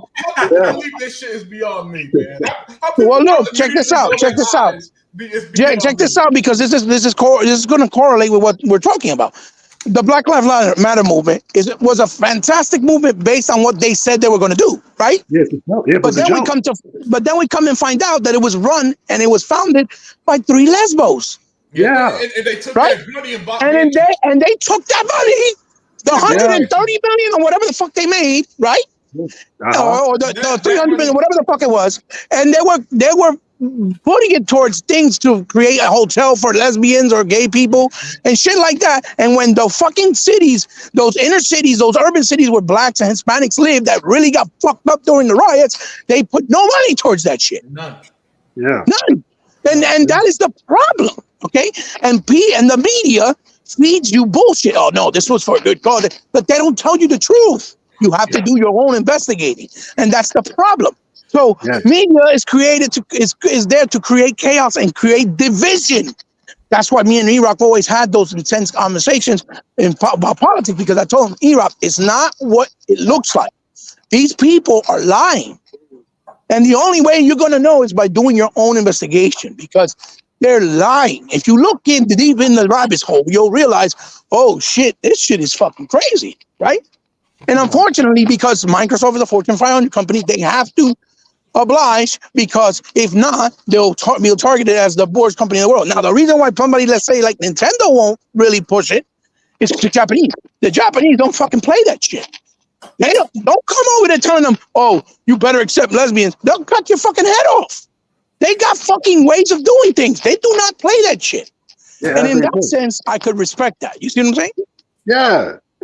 I respect that more than somebody pandering. When I look at Microsoft, I'm sorry, when I see that, what's his name? Sadid? Satya Nadella. Yeah, they're trying to give you in a subliminal way, like a little Gandhi type like guy, to make it seem like they're just caring and loving company. But I'm trying to tell you guys, that's not it, man. Go ahead. Sorry. Unfortunately, they have to do that though, because if they don't, like I said, though, they'll get crucified.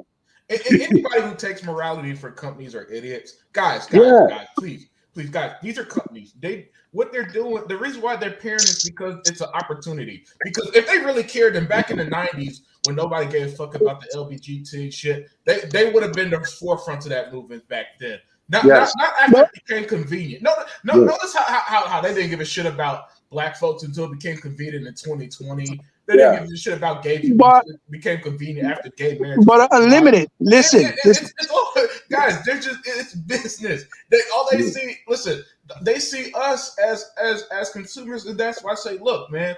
That's why I always say, look, man.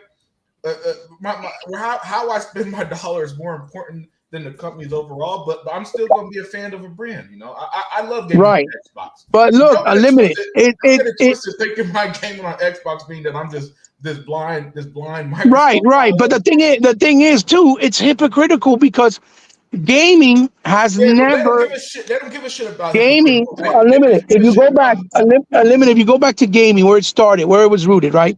It's never been racist or divided. No. You would go into an arcade, right? And you could see all types of people, and we didn't give a fuck. What we gave a fuck what was we being played in those cabinets. You see what I'm saying? Yep. So gaming, the fact that they're trying to say, it's like they try to say, oh, that there hasn't been enough women representation in games. If you go back, there's been plenty of games from Alicia DeGroon, from Miss Pac-Man trying to represent female representation. That's all a lie. It's a hypocritical thing, but they're doing it because that's the times, unfortunately, that we live in. And since we live in those times, they're trying to act as if, this is how it is. No, it's not. It's always been inclusive. Gaming the controller holds no prejudice. I've said this so many times. The controller holds no prejudice. This is bullshit. And the fact that they try to feed it and people fall for it is because those are the casuals. Only hardcore like us know the truth. And that's why people like us do not grow like a fucking, let's say, PewDiePie. Because PewDiePie, real quick, started playing Power World to get all those views. He don't give a fuck about gaming. You see what I'm saying? But PewDiePie makes more money than we probably would ever make combined, all of us, in our lifetime, unfortunately. Yeah. You see what I'm saying? And that's the sad that's part. why that's why I started to rebel more against the gaming media and public figures more so than the average fanboy. Because with the fanboys, you know what you're gonna get. So that don't mean nothing to me. But when I be seeing those people be on their fake pedestals, I can't. Sometimes I can't help myself but to call them out, and that's how I started getting more on them than the, because sometimes you want to talk. Well, about that's why you. Like that's why you don't. That's why you are in that point where you don't even care about socializing or interacting with people on social. Neither does Zobi, neither does Sega Forever, neither do we, because we're wasting our fucking time. Yeah. We're wasting our time because these people don't care about the culture or the hobby. They care about what money and how big their bag is going to be, and that is not loving something. You see what I'm saying? And that's the problem. So unfortunately, companies like Microsoft has to do this because they will get crucified and then they'll lose everything and they'll probably will cease to exist. Yeah. Unfortunately, that's the reason. I'd be okay if Microsoft, sometimes just play the bad guy role because the media absolutely talk shit about them anyway. How many fucking times have I said, Phil, bro, fuck that. Put your pants in your place, act like a man, stop simping, act like a man, and just fucking say what you got to say and fuck what they have to say. Because then he looks bad. Because like Zobi said, you saw him tweeting saying, "Oh, I support the LGBT. I'm happy." Like, dude, you don't got to say that. No one has to say it. We all live together as a society for years. Oh yeah, and we don't go around beating up gay people. You brought up another great point that I do want to touch on, if you don't mind. Yeah, go ahead. Yeah, but let's not. Another issue is that for some reason nowadays, I know, especially with younger people, for some reason they feel that these entities, and that's what a corporation is, an entity. It's not a person, right? But they feel that every entity that they interact with should have some type of stance. So they'll literally pester their favorite brand to support some cause on social media. Again, it's shit why I don't be on Twitter like that anymore, because I got tired of seeing anytime something happened, somebody be like, Do you support Palestine? Do you support Israel? Like, dude, what does Bank of America care about some countries? You know what I'm saying? Bank of America is not a dude. If you're asking some guy whose job is it to run a social media account just to make his little 60K a year, man, leave the dude alone, right? But for some reason, he bought, it falls into that celebrity worship culture we got now, where people just like, for some reason, they legitimately look up to them, instead of just taking them as they are, which are flawed people. But that's just how shit goes, man. Yeah, I agree. Times are better. What was that saying, Forever? Oh no, Zobi, Zobi, you're in. Oh no, I said I agree. Can you hear me? Yeah. Oh, okay, I can hear you. Yeah. I was saying I agree with Unlimited. I don't like this. Everybody has to choose a side mentality. Yeah, because for the longest, though, the companies were just companies, and all they cared about, which is what they should care about, is selling your product, and that was the agreement. Like Pizza Hut, you made pizza. Pizza Hut does not need to put out commercials saying we support you during the fucking pandemic. Well, no one damn way they don't give a shit. No one damn well the head of Pizza Hut is not looking at my ass in Texas and be like, man, we should help this guy in Texas, man. We really for him. They're like, shit, man, how do we get our profits back up? Nobody, everybody's at home. We need to get people to buy our fucking pizza. And rightfully so. It's not their job. It's not their job to play saviors of fucking society. Yeah. Look, those countries that they're giving all that support to, the fact of the matter is they don't give two flying fucks about us. Yes. Okay? That's a fact. But hold on, Heba. I just want to say this. Go ahead. Microsoft had us all caring about that type of stuff, especially when it pertains to the Activision and Blizzard thing. When Phil Spencer made his comment, what was the comment against Sega? For which one? For Bobby Kotick, we don't support that type of. What did he say? Right. Oh no, so he was being interviewed, and he was asked a question, how does he feel about it? And he goes, "Well, we're gonna have to reevaluate our relationship with Activision. You know, they want to take a look at it." Now, what everybody didn't know is that we're gonna reevaluate it by buying them. Right? Yeah. That was their answer. They actually bought Activision. Look, Yeah. And guess what? And all those people that got behind all that, they're gone now. They just got fired.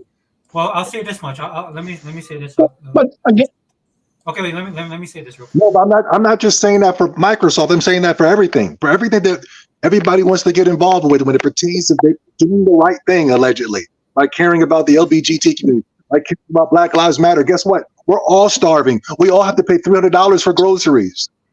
No, yeah. We're all getting fired from our jobs. They aren't the only ones who are going to get fired. We will get fired as well. But the difference is with them though, they're getting severance packages, so it's not like they're throwing them out without no kind of hope. And these guys, most of these people, they'll end up in another job, right? It's not like us. If we lose our jobs, most of us, we ain't getting shit. We're fucked. You see what I'm saying? Well, if that's true, then everybody needs to be quiet about, oh, I'm so sorry, I feel so bad for them then. I don't feel bad for them. Right. Look, Toby, that's all posturing, man. They're pretending to care about the layoffs. You have to. Hold on. But you have to, because then they'll call them the big bad wolf. Let us speak, please. I love hearing you talk, but let me speak, man. I am. IGN. I am, puppy. IGN literally had layoffs back in December. Y'all know that, right? The same IGN that's writing hit pieces on Xbox, they had layoffs in December. So where's their hit piece towards themselves? About, hey, IGN, I mean, you guys are a multi-million-dollar company. You're the biggest face of the news, gaming news. How dare you lay off your own people? But they don't give it. See, that's the thing. That's the thing that me and E-Rock were trying to talk about yesterday. They don't give a shit about the shit that they pretend to stand for. They don't care one iota. The only thing that they know is that putting this headline out is going to get people talking and people on their sites. And boom, they got the clicks, they got the advertising, they got the cookies that follow your shit online and all that stuff.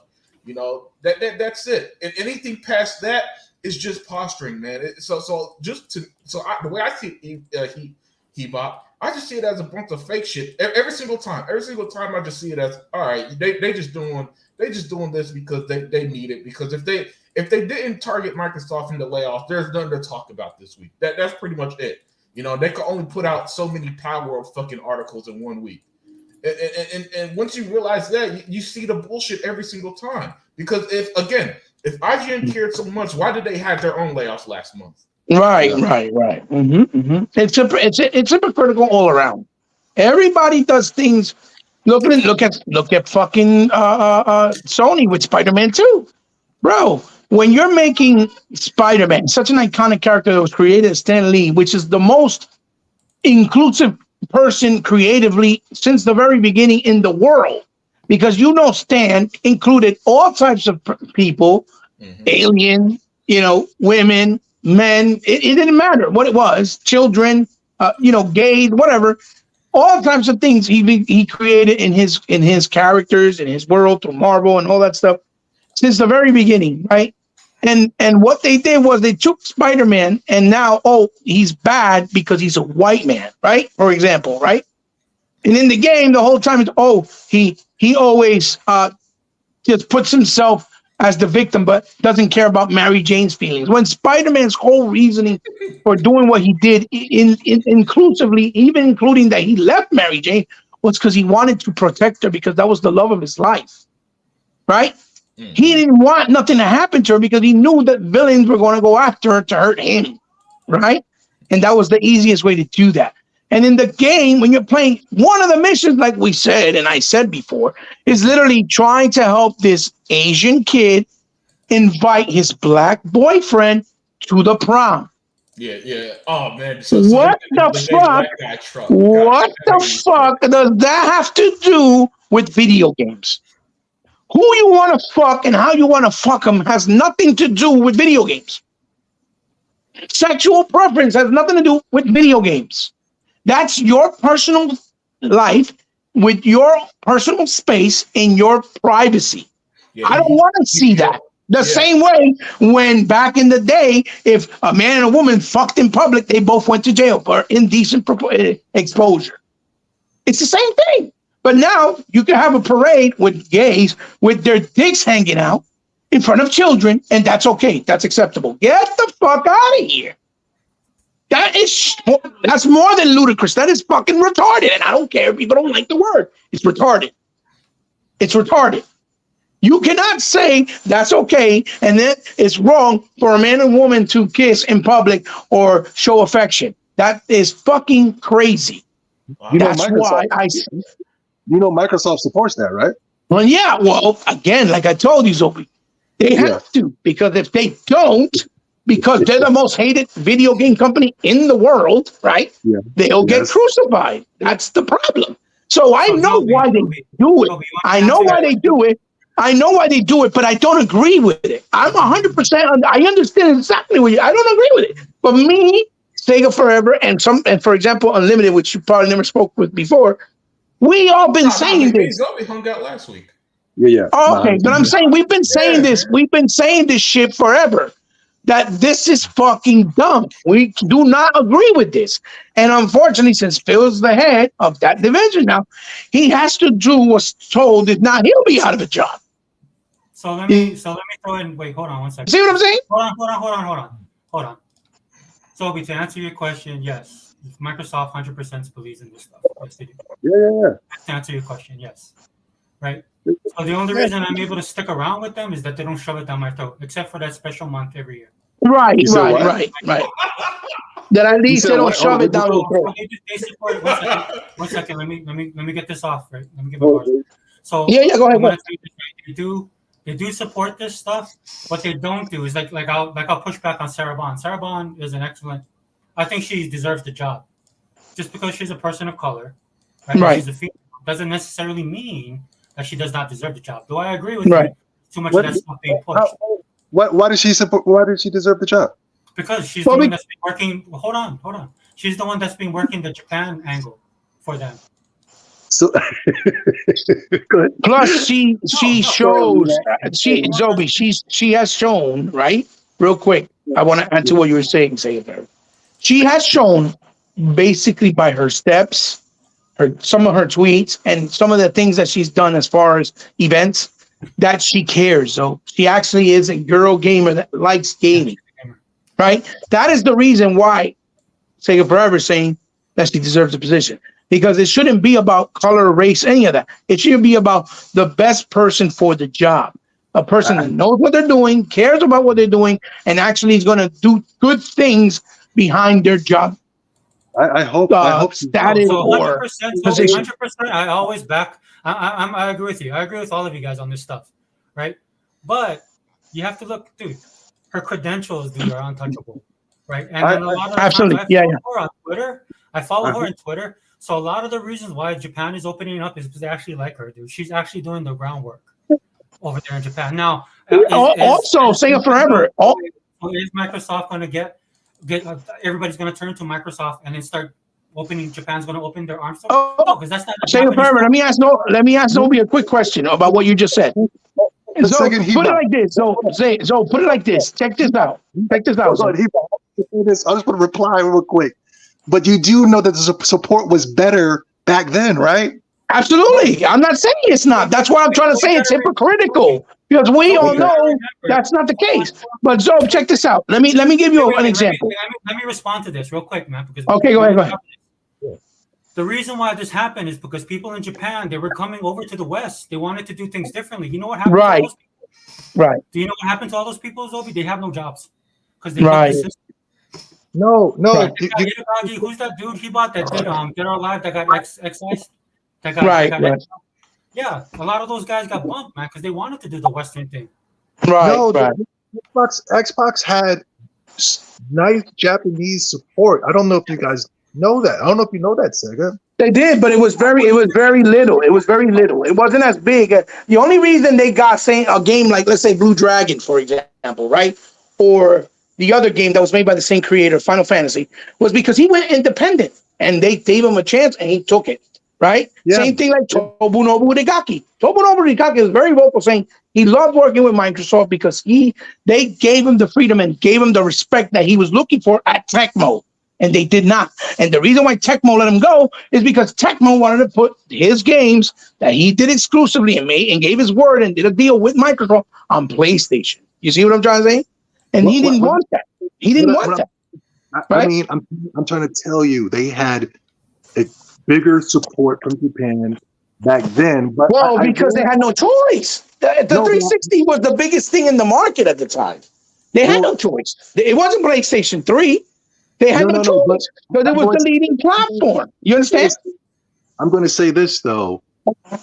A lot of those games got ignored by the gaming media. Absolutely. 100%. And the gamer. Well, look at my gripe with Sega, right? And I want to ask you still the question about what Sega Forever was telling you. Look at Sega. Sega's praising Microsoft all this time, and why is that? Because Microsoft is paying them up front to put all their stuff on Game Pass. Why couldn't Sega make deals with Microsoft like they did, let's say with Nintendo or Sony, without expecting something in return right from the beginning? They weren't doing that. And what was happening to all Sega games? They weren't selling well. They were going down the toilet. They were on the verge of bankruptcy. That's bottom line. Same thing like Capcom. But Capcom kept supporting all the platforms, and Sega then started doing these deals. And now, because they're getting paid up front, now they want to glorify Microsoft. That's why I said I don't agree with what Sega has done. Because Sega was only doing this because they're getting paid up front. They didn't put Fist of the North Star without expecting something in return. They didn't put the Yakuza game without expecting something in return. Same thing like the Sonic games. Okay, they didn't put it. They were on Game Pass, and because they got paid up front, that's why they were doing that, right? Because they were only supporting their Japanese platforms, which was Nintendo and Sony in this case, right? That's why they were doing it, because Sony and Nintendo get all kinds of shit from Japanese developers, and they don't have to pay them a dime. And then the shit fails. That's why we see that Square Enix keeps talking about, oh, we're failing. Nothing did well. All the things we did didn't do well. But yet they still keep doing the same shit and putting their games exclusive only on PlayStation. You're not going to be able to progress if you and you know for years they haven't done no business with fucking Nintendo, because when Final Fantasy was first on Nintendo and Sony paid them off, right? Because they had the big pockets. They fucking acted like Nintendo wasn't the first ones that gave them the opportunity to bring their RPGs and all those great titles they created back then, like The Legend of Mana, right? And things like that. Not to blame Square Enix, but I do believe there was a leak, a Sony leak, that Sony did pay for the exclusivity, though. Yeah, they did. They paid for the exclusivity, but they didn't pay for the funding of the game. They didn't pay. Yeah. See, when Microsoft does sign, right, it's like I was telling people, for example, Tomb Raider, right, the second one, that game was going to be episodic, where they were going to charge you for each episode a certain amount of money, and then they were going to build the game like that. And they went to Microsoft, and Microsoft told them, look, let's not do that. We'll fund you the game. We'll fund the publishing, the marketing, everything, right? And this was to Crystal Dynamics before they got bought by Square, even though they were part of Square, right? They said, we'll fund it and we'll bring it out. And that's why the game came to exist and actually had success. And the deal was you just keep it on our console for a year exclusive. Then you can bring it to PC and even PlayStation, which they did do that. But when Sony does sign, it's only we pay for the exclusivity for our benefit and only our benefit, but you're not doing nothing else with it. You see what I'm saying? It's the same thing that Insomniac did. Insomniac was pitched them the Sunset Overdrive. They said no, because they wanted their games to be more photorealistic and they wanted to own the IP. You know that Insomniac sold all their IPs to Sony, right? They own all of them. So Microsoft said, okay, put it in our platform. We'll completely fund it. And Ted Price was the first one. Oh, we want our independence. Yeah, we want our independence. But then he showed his real colors as soon as they did the fucking Spider-Man, which Sony suggested them to Marvel Games and told them, yo, This is a good team. We think they can do it. They didn't own them at that point. And they had all that success with Spider-Man, especially with the media, where it put them on the map as a premier developer and people put their eyes on them, which every other game they did before that were much better, in my opinion, right? With a lot of stuff they've done, like Fuse, like Song of the Deep, with fucking Sunset, for example. Fantastic game. There were new ideas, creative, trying to be unique, and no one cared. But as soon as they did Spider-Man, oh, we love Insomniac. And that's when Sony said, okay, we're going to buy them. And then they bought them out for fucking prostitute money. They paid them $235 million when Microsoft paid for Rare when Nintendo got rid of them because they didn't want to be associated with them because they were too adult at the time. $335 billion is almost 20 million, almost 20 years ago. They got more money than Insomniac did today, right? Sony pays for the exclusivity, but they don't pay to help the developer with the actual development and the IPs and give them the freedom to keep it and things like that. Microsoft does. That's why I said they're more friendlier and they're more for the developer and the culture than anyone else because of that. Nintendo, they only support mainly their things. They'll buy something like Bayonetta, was nobody else wanted to touch it because the first one didn't sell enough, right? So Bayonetta 2 was pitched to Sony and the Xbox. They said no because the numbers weren't there because financially it didn't make sense. Nintendo took a risk. And what happens with fucking Bayonetta 2? An amazing game.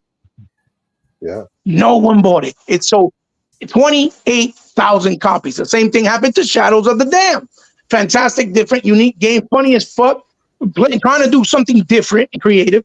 And no one supported. Shadows of the Dam sold 20,000 copies. That is fucking insane. When you got a game like Power World in beta, and in 10 days, it got over 8 or 9 million people playing this shit. And it's a beta. So if you pay for a beta, you see what I'm saying? Yeah. And what I was going to ask you is, imagine if Phil goes, you know what? We're going to put Aaron Greenberg in the position of Sarah Bond. Yes, the first thing they're going to do is, oh, you know why they did that?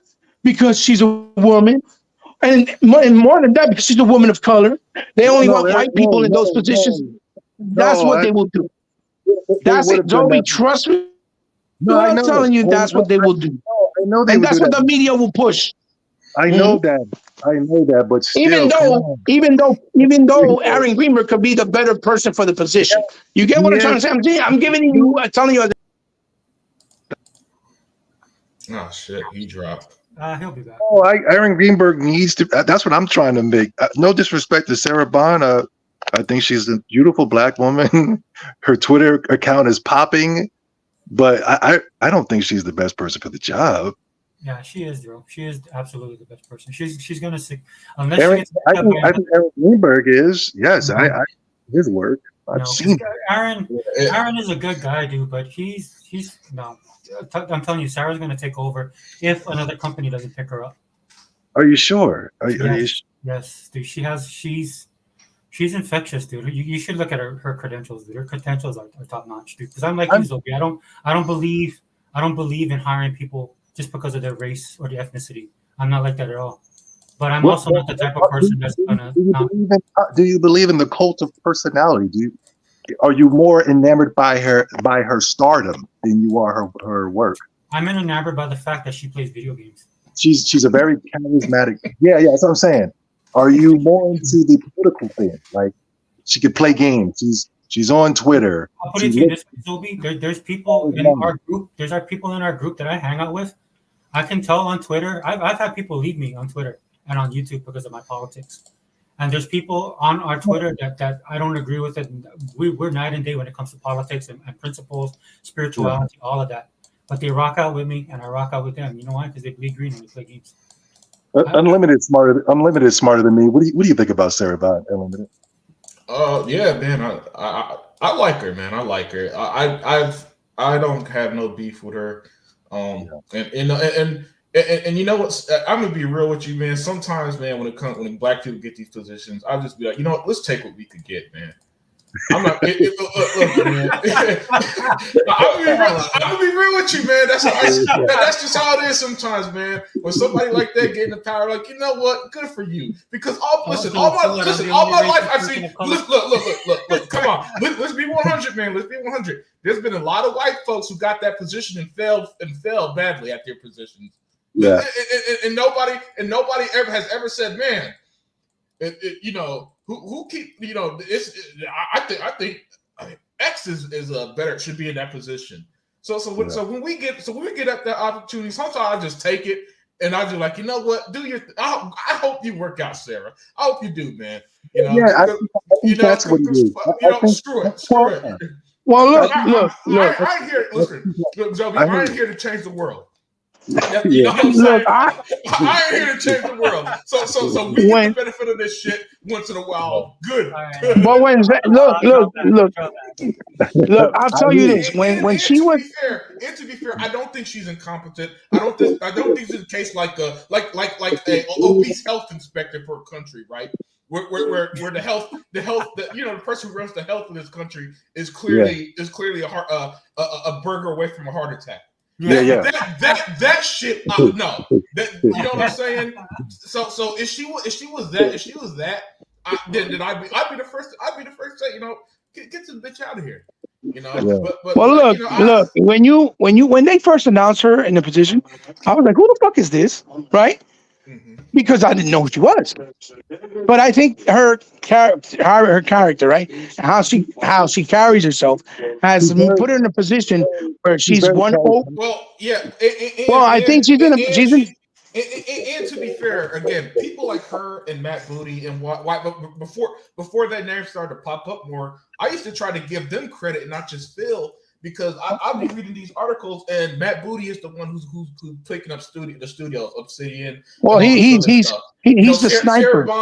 Sarah Bond's the one who's traveling to Japan to get these partnerships and get these right. games that we were told were never going to come to Xbox on Xbox. Right. And all the while people are just giving Phil Spencer 100% the praise. I'm like, no, guys, he's got a team that's doing a lot of the legwork who deserves it. You know, so Matt Booty, to me, I thought Matt Booty should have been president initially. Now he's running Bethesda and Activision, I believe. But I would have put him as president Xbox first because I like. Well, but here's the thing. What I was trying to say, Unlimited, is that when Sarah was first announced, everybody I think was probably apprehensive, like, who the fuck is this, right? Yeah. But what I think that she's done right is that she's shown, right, with her characteristics. Yeah, well, she's done a good job of marketing herself. She's won over the community, is what I'm saying, right? She's won over the community. And I'll give you a perfect example. If she was really a hypocrite or a fake in a sense, right? Even though I know what the angle that Zobi's going on, basically Zobi's trying to say, well, if she's such a gamer, why she never post up that she's playing games, right? Because I know the angle what you're going, Zob. I know how you think, right? Zob, stop laughing. I know how you think, okay? But here's the thing. It's the same thing that could be said with Phil. He never posts up that he's playing games. But I can tell you one thing. Every time I sign into my Xbox, that motherfucker's on Xbox playing something. You see what I'm saying? So it's not like he's lying because you could see him. He's always playing something every single fucking time. Every time. That's how I know he plays games. He's not fake. He may not post it, right? Because you see all these motherfuckers. Yeah, I play all my games. So this goes on Nintendo side, and it goes on Sony and Xbox. All these dudes be out here. Yeah, I play games, and they never post shit. And then you go look at their fucking goddamn gamer tag or their PSN account or the Nintendo account, and they barely touch any fucking games. With no valid excuse, because they're the ones touting the loudest. Oh, yeah, we play games. Yeah, I'm a hardcore. I play this. But where's the proof? See, a person like me, I play games, but because of my life being so full of responsibility, right? Because I'm like the designated driver. I take care of my family day in, day out by myself mainly, because I'm the main source of whatever needs to be done in my household. I barely have time to shit, okay? To be vulgar and to be quite frank, okay? So if I don't play games like that, doesn't mean I'm not a real gamer, because if you go to my channel, you see I try every fucking game I possibly can out. And I play them, I put video and I put clips. I do it on Twitter. I do it on Instagram when I get the chance. Because I'm a gamer. I've been doing this forever. When I was a young kid, I dare you to try to challenge me because I beat thousands of games. You see what I'm saying? Like, look, right now I'm going to Phil Spencer's account and motherfucker's playing Diablo. Right now, he's playing Diablo 5 or 4. See? So Phil plays games. I'm pretty sure Farrah does too. I don't have her on my account, but I'm pretty sure she does too. So as far as the angle that's Obi's going, I know what he was saying. No. I just want to. She's the best. But Jim Ryan don't play games. Yeah. So hopefully my answer made a lot of sense, Obi. Where I have no problem with her being in that position. But me personally, I would have put Matt as president of Xbox first, Matt Booty. Because if you look at his credentials, I think he's a bit more substantial. But again, I have no issue. Again, like I said, man. Listen, when black people get these opportunities, good. I hope you do well. You know, because we don't get that shit. And sometimes, and I'll be real with you. Sometimes I don't care about man. Is this black guy the best? Like, dude, do you know how many fucking white people I've worked with that were just absolute garbage? And my ass saved their job because I was competent at work, and I got nothing. I've quit jobs before because I was better than my fucking boss and I was going nowhere. So if one of us get the opportunity, I'll be the first to admit. Yeah, it might be. You can call me a hypocrite. You can call me whatever. Oh well, because like I said, I ain't here to change the fucking world. You know. So dude, good. Take advantage for this shit once, man. Because as far as I'm concerned, a lot of other people are taking advantage of it, and they fucking feel horrible. Yeah. Okay. Yeah. So, but with that said, guys, I gotta get going because I got somewhere to be in an hour. But it was great hanging out with y'all for the little time I can. And I know Sega Forever, you're like 10 hours in. So I'll probably be back and you still be live. So let me say I'll be back in a few hours because I know Sega Forever don't end this shit ever. All right. Don't end it. How long was the last one? Like 7.5 hours or something like that? The last podcast wasn't that long. It was like about 5 or 6. Yeah, that long. Zobi, I think we closed it out, right? Zobi 6.5, 6. Yeah. Not that long. So not that long. Not that long to him is a 6-hour podcast. Oh man, I thought I had to bounce earlier, but I guess my son's okay. So. Good. Are you taking off unlimited? Yeah, I'm out, man. But so you guys enjoy y'all weekend, and I'll be listening. Later, I'm listening. All right, brother. Take it easy. Safe, man. No, you're so mean. So be funny. No, I'm not. I'm not touching Sarah Bond's gamer. I just want to make sure she's the right person for the job. I think Aaron Greenberg is great. I think absolutely. And I hope this wasn't just a it sounds dirty, but I agree with the limit. Yes, I want the black woman to succeed, but it's like absolutely. I also want to see gamers happy first. You know, I want to see gamers happy. Hello, am I breaking up? No, yeah, a little bit, but that's okay. So we understand what you're saying. I know exactly what you're saying, but that's how we all feel.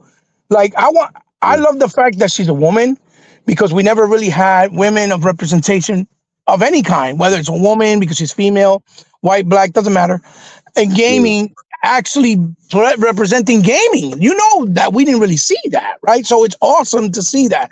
But at the same token, with that being said, I'm 100% behind you, and I'm pretty sure Sega Forever is, and anybody with any real logical sense, brains, and actual love for this, hobby and culture is going to say the same thing like we're saying. I want the right person for the job to do the job. Yeah. That actually gives a fuck and cares about gaming. Because if they don't, what's the fucking point? Yeah. And that's the biggest problem with a lot of companies because they only look at credentials, right? Me and you can go and say forever to Microsoft to get a job, but we don't have the credentials that they need to meet what the company is asking for, even though we're fucking connoisseurs of the gaming industry, right? As far as the knowledge, the history, how much we've been through the history going forward with the evolution, with the downfalls, with the successes, with the not so success, we cannot get the job because we don't have the credentials, unfortunately. So that's the other fucking double-edged sword of this whole situation. He by Google Post said her undergrad is from Yale and she has an MBA from Harvard. You know who Yeah. else? You know who else has that? Yeah, go ahead. What's our vice president's name? Come on. Kamala Harris has the same thing, and she's terrible. She's terrible for our country. Right. Well, that's what I was gonna. You know what? I'm glad you said that because I was gonna say that earlier. I was gonna say, look, you could tell when somebody's fake because, look, for example, if you look at somebody like Kamala Harris, look at her position, look at her credentials. But when the woman speaks about any topic, right? She's an idiot. She's an idiot. It's like she's clueless. Yeah. She keeps repeating herself, doesn't really give you a full, firm answer, doesn't really give you a solution. She just kind of keeps repeating herself and goes around in circles. And that tells you that she really doesn't know the politics inside and out the way she should. She got the job because America is in a place where they want to pander because she was a black African-American woman in a position to get a position of power, and we never had it before. She's not African-American. She's Jamaican and Pakistani or something like that. Right, but she has descent. Come on. You know how they'll say Jamaicans are like because of the color. You get what I'm saying? So you know what I'm trying to say. And it's just like Obama. Obama wasn't full black, right? But everybody's he's a black president. That's the greatest thing. You get what I'm trying to say? So the point I'm trying to say, because I was trying to say that before, and I'm glad you brought it up. You can see that Kamala Harris is clueless. Yeah. Right? About how she needs to imagine, God forbid, if Biden, even though he's fucking terrible, croaks and dies in a podium, has a heart attack, right? God forbid, right? Because I'm not wishing that on the man, but if it happened and she gets appointed the president, how the fuck is she going to do that position if she can barely do the position she's in now? Yeah. You see what I'm saying? And that's the problem with gaming as well. They got a lot of people. It's almost like social media and YouTube. Everybody that's on there doing gaming are a bunch of fucking no-hats that don't really know shit, but they're the loudest. They want to speak the loudest, and because they speak the loudest or because they have beautiful presentations in their video because they know how to handle a computer and they got thousands of dollars, $8,000 computers and can do all this beautiful editing and all this shit, people fall for their bullshit. Because people only worry about what they can visually see, but they don't really listen. You have to listen. And when someone's saying something asinine and stupid and they don't know what they're saying, how many times have you done stream, you're saying something and you're just having a conversation. You're speaking something that's factual with history, with actual fact that you could look it up. And you got people in your comments saying, oh, you're just a hater. You're a fucking fraud. You traitor. You left Sony, blah, blah, blah, blah, blah. You get what I'm trying to say? Yeah. I deal with that shit all the time. You deal with that shit. Sega Forever deal with it. You know how many fucking people that don't talk to me, Zoe, because they call me a fucking an animal. All I do is outburst when I'm furthest from that because you've spoken to me in a beautiful interview that we had. It was a lot of fun, bro. It was one of the best interviews that I had because we had fun, right? Sir. As gamers. And we don't agree on everything, but I respect your point of view because I know what you're saying comes from the heart. Yeah. Which is the difference with these fucking other grifters, because that's what they are, grifters. They want to make money because they know it's popular, but they don't care. They don't care when somebody's telling you, hey, if it's not AAA, it's garbage. You can tell right there they expose themselves. They don't care. You see? And fortunate enough, people like Aaron Greenberg or somebody like Sarah, because they're always very vocal, right, on social. They've been able to at least prove that they care. Even if you don't see them playing the games, but they at least show that they care. And I'm not talking about with the pandemic. I'm talking about for gaming, right? For gaming as a whole. And that's why they've won over the people or people in the fan base of the brand or whatever the case may be. But when you see somebody like, let's say, Andrew House, right? Andrew House with his yellow teeth that he look like he smoked for decades and don't clean his teeth, even though he's making money, right? Yeah. You never seen him talking to people, playing video games, doing streams. You never saw that man do anything. And you go to his account, he don't even have his account where he plays games. Those are people that do the job because they have the white collar position, so to speak, right? Not literally, but figuratively, right? The white collar position, because, video games is not working in fucking, let's say, in Wall Street, right? So it's not looked at as respectable. Let's just say that, right? But he's a white collar person working in a white collar position, right? Because he's getting paid millions of dollars for a big corporation that makes money. And he don't show that he actually plays games. He'll talk about it because obviously that's called a PR. He knows how to talk about it, yes. But he doesn't show he cares. And then that's why I understand what you say, well, are they the right person? Because you have to show the proof that you care. And if you don't, yes, people have the right to underestimate and doubt your position. Absolutely, 1000%. So I can understand why people may see that or think that. But like I said, Phil Spencer's a perfect example because he follows you. I follow him. He follows me back. He plays games every single night. You see him playing games, even though he has all that work to do in his position of power that he is over there at Microsoft. Even though you see that he doesn't pull and sometimes you'll see him tweet out that he beat a game. He'd be like, I just beat this. What a fantastic game. So underrated. Great developer. Great game. You should try it out. He's done that from time to time, but he doesn't do it a lot, right? So people get the impression, oh, maybe he doesn't play games, but he does because he's always playing something. I can tell you, and I can attest to that because I follow him and I see him every night. He's playing something, and he plays all types of games. That motherfucker loves playing Destiny. He won't ever get off that shit. He loves Destiny, right? Because it's a more PC type of game, but that's because he was brought up as a PC gamer from his father.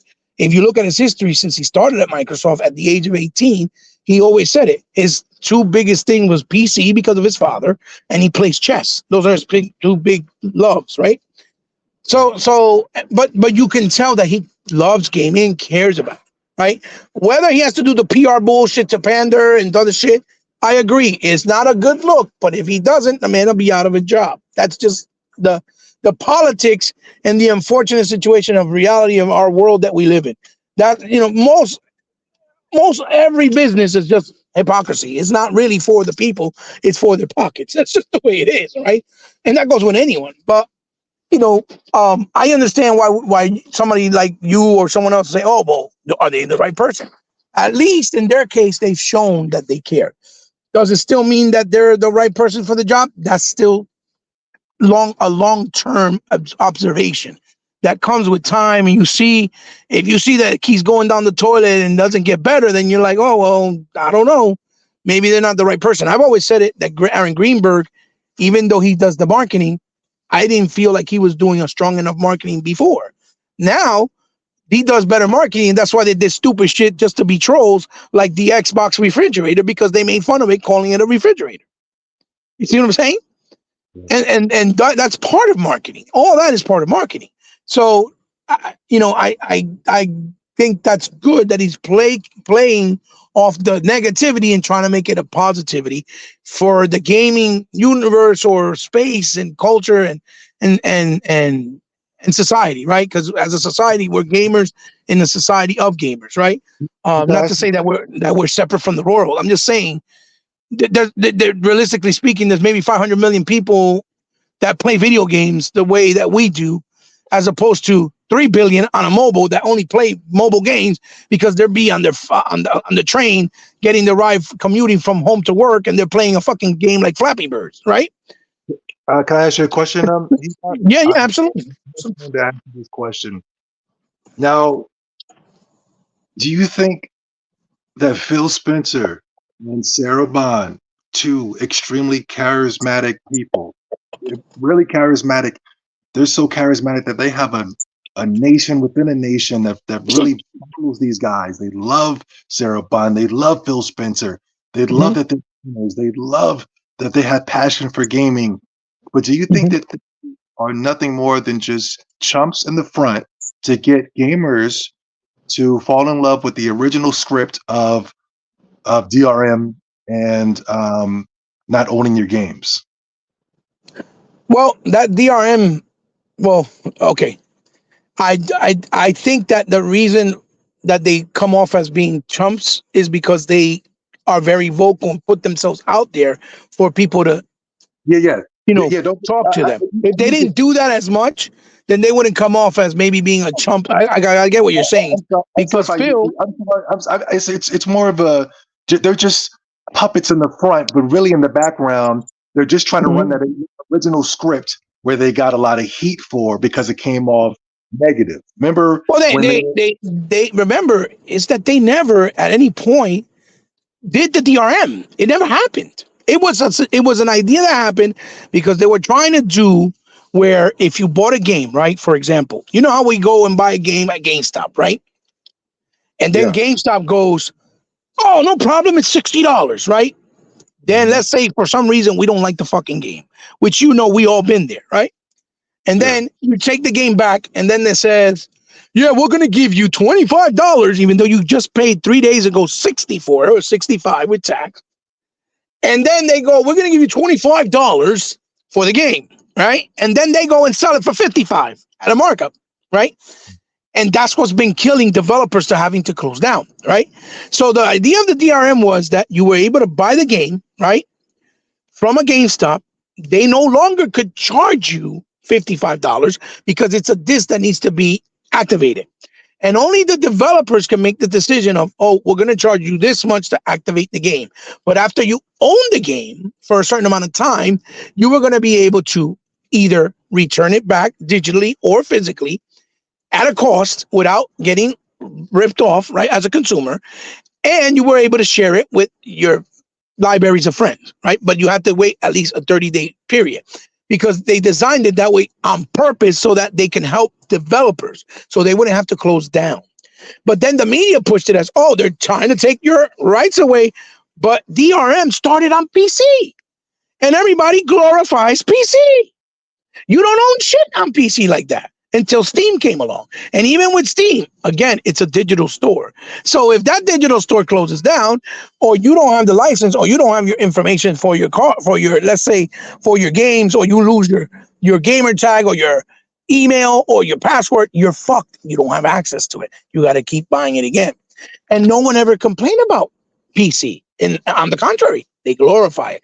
That started also on PlayStation 3 when they did the PSN with the games that you bought. You didn't own them. They were DRM. You could only play them if you had an online connection, right? And that was never saw and never was brought up to the attention of anybody. Everybody was fine with it. But like I told you, Microsoft is their favorite target because it makes them money. So everybody in the gaming media purposely said, "Okay, look, they want to take your games," but it never happened.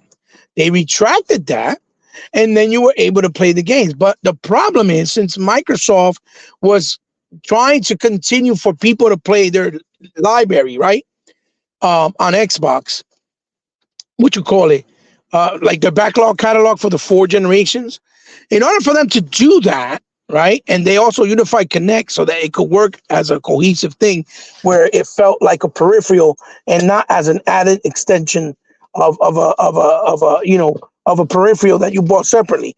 They wanted to make it feel where it was part of the UI of the ecosystem, and that when you played it, everything felt unified, right? That's what they were trying to do.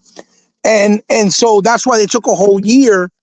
For example, when they said, "Okay, we're going to take off the ability of you having to use your Connect, and you can have a choice to use it or not use it," and that whole thing took a whole year just to rewrite the UI and dashboard for the Xbox. That's why when the Xbox came out, the Xbox One, the dashboard felt plain. It felt like, what the fuck is this? Because they had to restart it from scratch because they didn't do the DRM. It was already in place to do it with the DRM, like I told you, because they were trying to protect the publishers and developers, because places like GameStop keep ripping us off. You see what I'm trying to say? And that's the problem, because enough physical games are not selling. They're not selling. And then, unless, of course, it's something like Nintendo, but that's because Nintendo's big market also is the kids because of the portables. So kids always want to buy their games with their parents, and they go in there, they'll buy the game. "Oh, I want Mario, I want Princess Peach, or I want Pokemon, or I want Kirby," right? So they've always had success with their IPs. But Nintendo is kind of like the anomaly, right? Because since they had already a history from the very beginning and popularity, they never kind of went away. They never faded away. So people know, "Oh, that's a Nintendo product." And then Nintendo uses it as their weapon. That's why they'd be like, "Oh, you can only buy it physically like this." Like when they did the 3-pack of Mario that it was a limited run and told you, oh, if you don't buy now, then you're not going to be able to buy it again. And they put Mario Sunshine and all that. And then they sold boatloads of games, copies of the game because they did that, which is, okay, I get it from a business perspective, but it's not consumer friendly, right? But again, Nintendo's never really dived in the digital world. I tell people all the time, right? He bought Google Po. I do believe that Obama was nothing more than Trump in the front. He ran his campaign on hope and bringing the people together and love. Yeah. And but he had to answer to the people. Yeah, but as soon as he ran his campaign that he was going to be for the people. But as soon as he got into the White House, he worked for the corporations. He didn't do nothing for people. Well, he was one of the biggest advocates for Biden, and people don't even realize Biden was his best friend was a Ku Klux Klan member. Yes. He was there and did when he died and did a eulogy for that man. Yes. And people don't realize that. And that's what I said is they're blinded by the fear mongering and the fake narrative that the media exposes or puts out there. Unfortunately, because that's the same thing that's going on in gaming. Oh yeah. That's exactly. Absolutely. I know you guys are not going to believe me, but I we're with you. What we're saying is, but I'm saying I believe Phil and Sarah are the Obamas and the what's her name? Damn, what's the vice president's name? Kamala Harris. Kamala Harris. I believe that they are just these happy faces that we can fall in love with, and yet behind the scenes, they're going to be taking away gamers' rights. With Phil, I would say I disagree because Phil's been there since he was 18, and he's a gamer, like I said. Yeah. The problem is Phil, again, he's a man in position that was given to him. He doesn't own Microsoft. You see what I'm saying? So he has to do whatever's told to him and try to appeal to the fan base and appeal to the company, or he'll lose his job. You see what I'm saying? You agree with me. But you don't want to agree. No. Listen, so I agree with you because if you go to my channel, you see that I speak about a bunch of things. And if you follow me, like I know you have, I've always said I don't agree with this, and that, but I understand why they have to do it. It's like what you call it. You know, like when people say it's a necessary evil. Unfortunately. If we could all make the world be in peace, get along, look, there's enough money in this world that everybody can live with no problem. There's enough money in the world that everybody in this world could live with no problem, have enough economic freedom and stature to live a good life. But that's not how the world is designed. 5 or 10% of the world is rich, and the rest are all either middle class or dead poor, broke. You see what I'm saying? Living check by check. That's the reality. Unfortunately, that's why you need people, let's say, that don't give a fuck about the bullshit. And in this case, I'll say somebody like Donald Trump, that he didn't take a penny. He didn't even take a pay cut. He didn't take pay or nothing. He didn't do nothing. He took that money and told them to put it in charity. That was giving colleges for African Americans 10 years of funding instead of making them come every year and begging the fucking Congress to give them money, which was what they were doing. He said, no, fuck that. Give them 10 years of funding. Period. They don't have to come here because this is for a good cause and for the right reason.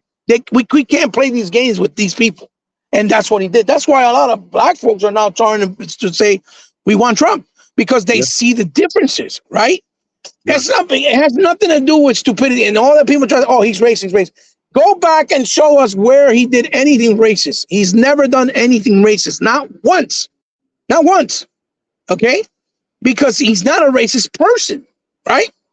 But he is a businessman. He's not a politician. So he's like a shark. He works like a businessman. He cuts everybody out, the fat. He cut the bullshit. He tell you in your fucking face, and that's it. And the media doesn't like that because he exposed the media. He exposed the politicians. He exposed the shit they're doing, and they don't like that because he's taking their power away to control society. So it's the same thing with gaming, unfortunately, but there's not someone there. You know who used to have those cojones? And I say it all the time, Peter Moore.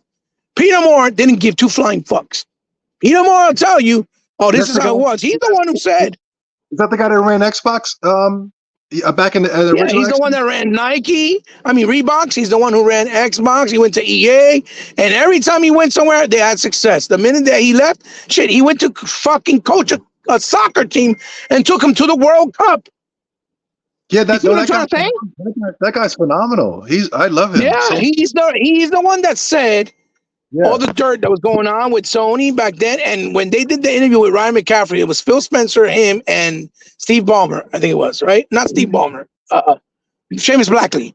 And when he was going to open his mouth, Phil goes, no, don't go there. Right in the middle of the interview. Yeah. He was telling them to shut up because Peter Moore was about to go in. He was about to go ham. Yeah, I like him. You see what I'm saying? And that's what you're talking about. The problem is there's no one in gaming in any other company that has those type of cojones to put it the way it is, because they're more afraid of, oh no, but it's going to make us look socially bad, because they're worrying more about their how they appear to society than actually doing the right thing all the time, 100%. So I know what you're saying, and I don't disagree with you, but what I am saying is, it's unfortunate, but that's the reality of our situation. It's not the same anymore. No one's gonna dare because they're afraid. Look, people are afraid to say certain words or certain things because they think, oh, if I say that, I'm gonna get canceled, or I'm gonna get ostracized, because we live in a soft ass world, and it's very ironic because we live in a world where you go on TikTok and you see motherfucking women getting trained by their friend, their boyfriend, and their uncle all at the same time. But if you use the word retarded, yo, what you saying? What you doing? You crazy? Like what? Make it make sense. You can't tell me that a word that has a definition, that has a meaning, and that is not supposed to be offensive. It's supposed to be a description of what it describes, right, as being a word. And yet you could go on TikTok and you see these bitches moving their titties, their ass, motherfuckers doing, Chippendale dances, showing their slong, and they don't get in trouble. You see what I'm saying? Yeah. What? They want to advocate for pedophiles, saying that that's our normality, that it's a sickness? What? You get what I'm saying, so? Yeah, I hear We're not stupid. We know. We're not dumb, right? So when I say I'm a fan of Xbox and the brand, is because of what I'm getting for the value of my buck, right? It's like when I said that I prefer, and I think that even though it was the worst selling console for Nintendo, that the Wii U was my favorite console. Oh yeah, it was phenomenal. Right? And then people go, well, why? You're crazy? I'm like, no. Because Nintendo was doing right by their fan base 100% at that time, in the sense that you had backwards compatibility with the Wii, and you were able to do backwards compatibility with your digital store. Once they transitioned to the Switch, since it was a different format, they took it all out together, even the digital store, and I had to rebuy all those games. And I said I refused to buy Bayonetta again, Bayonetta 2, because I already had it on the Wii, just because they're giving me 1080p on the Switch. I'm not doing that. Especially when companies like Microsoft gave it to you for free, which they proved, right, that you could do it for free. And then people were like, we don't buy consoles for old games. But then as soon as they're selling you remasters, make it make sense, right? Well, Everybody went and bought a bunch of games like Crash Bandicoot, and it's sold in the boatloads. You see what I'm trying to say? I hear what you're saying, but I would prefer if Nintendo released a whole brand new console, except for the Switch 2. I know exactly where you're going. Go ahead. I would prefer something like that than just a console with better graphics, and I can just port all my old games over there. Absolutely. With your upgrades automatic, because the console and the hardware can do it. No. I don't want that. I don't want an upgrade to the Nintendo Switch. I want a whole new gaming experience, like how the Nintendo, how the Nintendo was a whole new gaming experience with the Super Nintendo. Super Nintendo was a whole new gaming experience from Yeah. But again, Zob, I agree with you. I tired agree of with you. PlayStation 1. I'm tired of PS2. I'm tired of Right. PS3. It's like same thing. It's the same thing over and Yeah, over. yeah. The reason why our mentalities in gaming, not just, I'm not talking about us, just everybody just thinks, I just want an upgrade to Grand Theft Auto. And it's like, Right, no, right. Yeah, but I got an answer for you, my friend. I agree yeah, with you.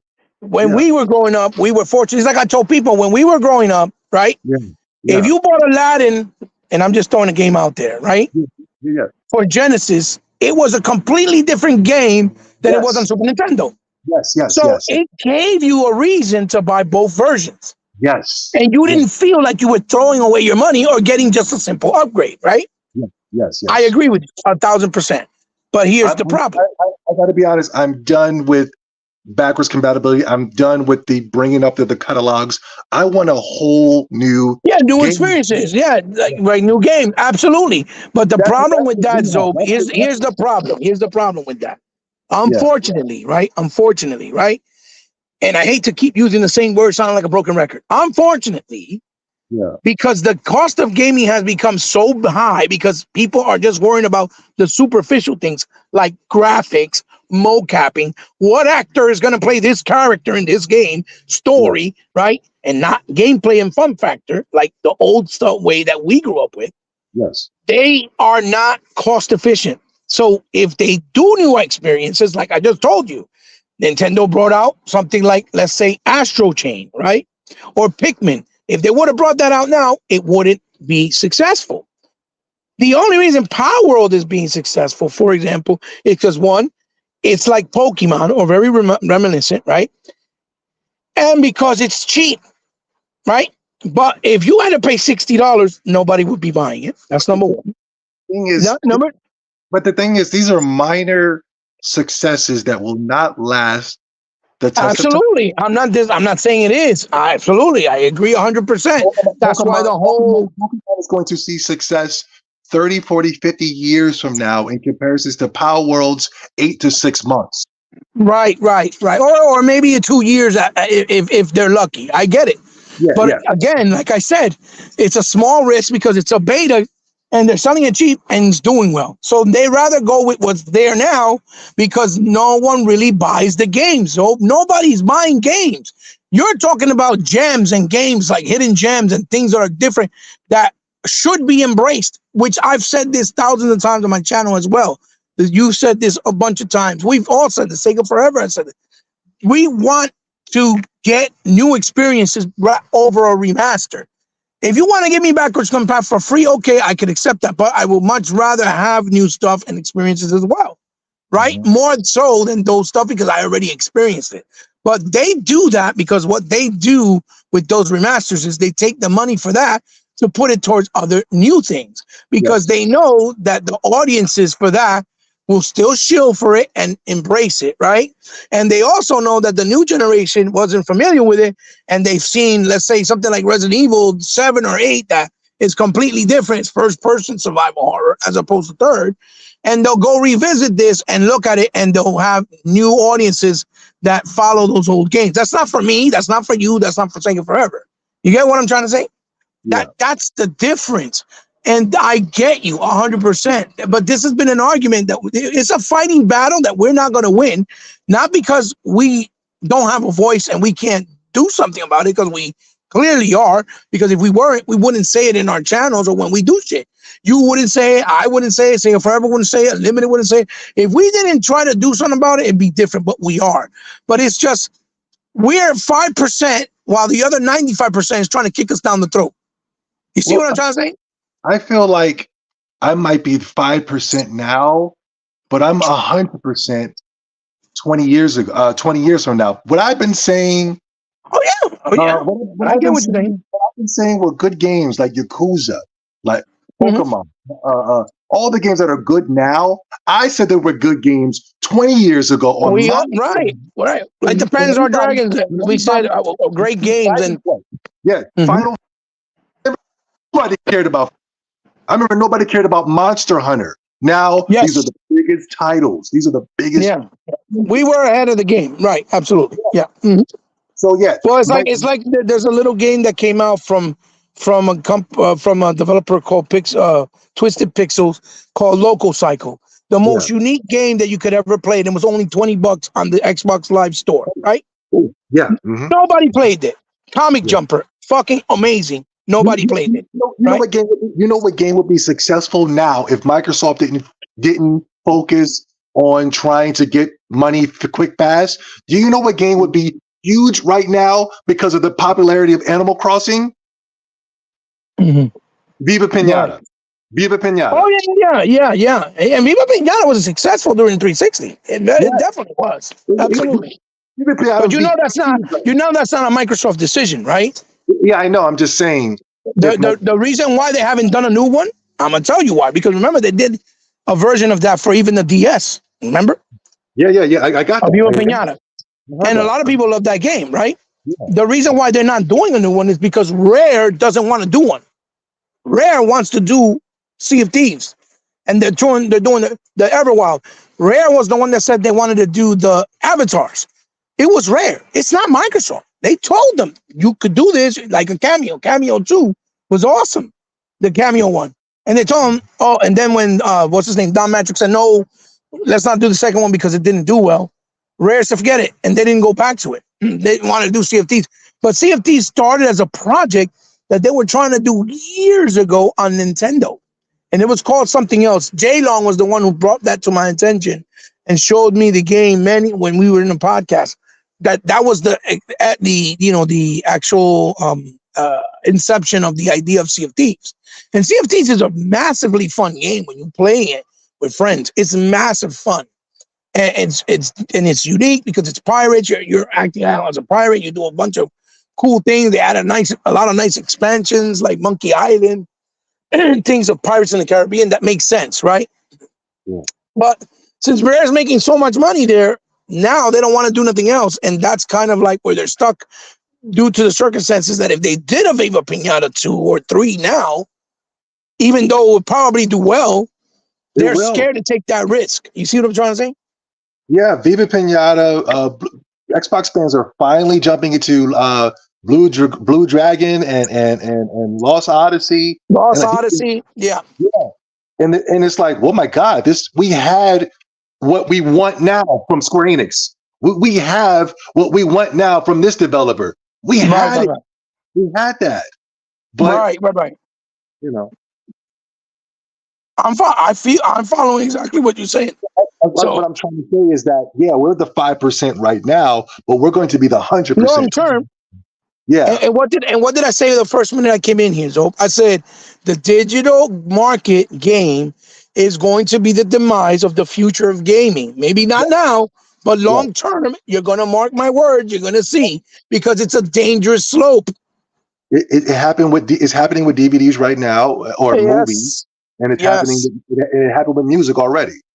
Well, the only reason why the music has been somewhat salvation with the digital front is because it's something you just listen.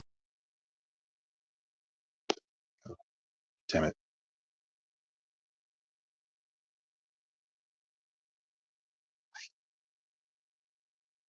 Oh, can anybody hear me? There was a law that Donald Trump passed, you can look it up, where all these digital companies had to pay the artists money. If Spotify, YouTube, and if they didn't, they would get fined and they would get shut down. And because he passed that law, they were able to salvage the profits and the for the actual musicians, right? And to keep the preservations and the rights to their music the way that it should be, right? And he did that law because it was going down that slope, but you could just listen to shit for free and they never got paid. A new album would come out today, it'll be on the internet an hour later and nobody paid for it. You see what I'm saying? Yeah. And that's why he placed those laws. But those laws have to be applied to video games, and they're not applied because there's no law that says if a consumer buys something digitally, right? Because of, let's say, lack of space where they live, they don't have enough space, right? So they got to go digital. In no way, shape, or form, if the license expired, whether it's the owner or the ownee or the licensee that is buying that license, you can take that away from that owner. See what I'm saying? Yeah. That's what needs to be put in place. Because if they don't do this, but yet they want to push the digital market because it takes away the third man, the third wheel, and they make money, and the developers can actually survive and not have to close down, because that's the reason why they're doing it. Because when they go to the third man, they got to pay the people that do the box art, the people that do the boxes, the shipping, the international fees, the shipping costs. They have to pay for shelf space, for Christ's sakes, at Target, Walmart, GameStop. They got to pay for storage space. All that stuff they got to pay for, right? So that's where they save all that money. And now whoever buys something digitally, the developer gets 75% or 70%, and then Microsoft, Sony, and Nintendo only get the 30 or 25%. That's why they're pushing it so hard, because then developers won't survive, right? But if you're going to do this, right, because of you're claiming and because of the situation that you're not making enough money, and this is the reason why developers close down and companies are closing out, then there needs to be a law that protects the consumer, because we're spending thousands of dollars, and because you're not given the option of having physical, we're taking a risk if we do this, and yet nobody's protecting us. You see what I'm saying? And that will be the death of gaming. We will go on to another, gaming crash. It's going to happen, especially if they keep pushing digital, and even with the consoles, and not let us play physical medium and take it away completely. That's why I said, when I saw the layoff thing and I saw that they closed down the physical department, I don't agree with that. That's a wrong move, and I will not accept that. So if Microsoft is going to bring out their games from this point forward, first party, and not put it physical, guess what, Zoe? I'll be playing it on Game Pass. I'm not buying them.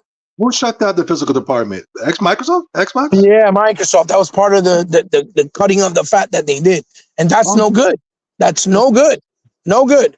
Now, that's why Sega Forever brought up the comment that the only way that they can, unless they're trying to do outside distribution, like with somebody like China or, Limited Run or Japan itself, other sources that do stuff like that, unless that's what they're trying to do because they don't get enough orders from Walmart or Target for physical games to have them in their shelves. Because that's the problem that Walmart was saying, that not enough people buy physical games at Walmart for Xbox. So they're even said they're going to take out PlayStation and Nintendo because they don't get enough physical sales. So they're trying to exit out, like they're doing with the movies, with Best Buys. They're trying to exit out altogether. So because of that, it is why they're giving less options with physical.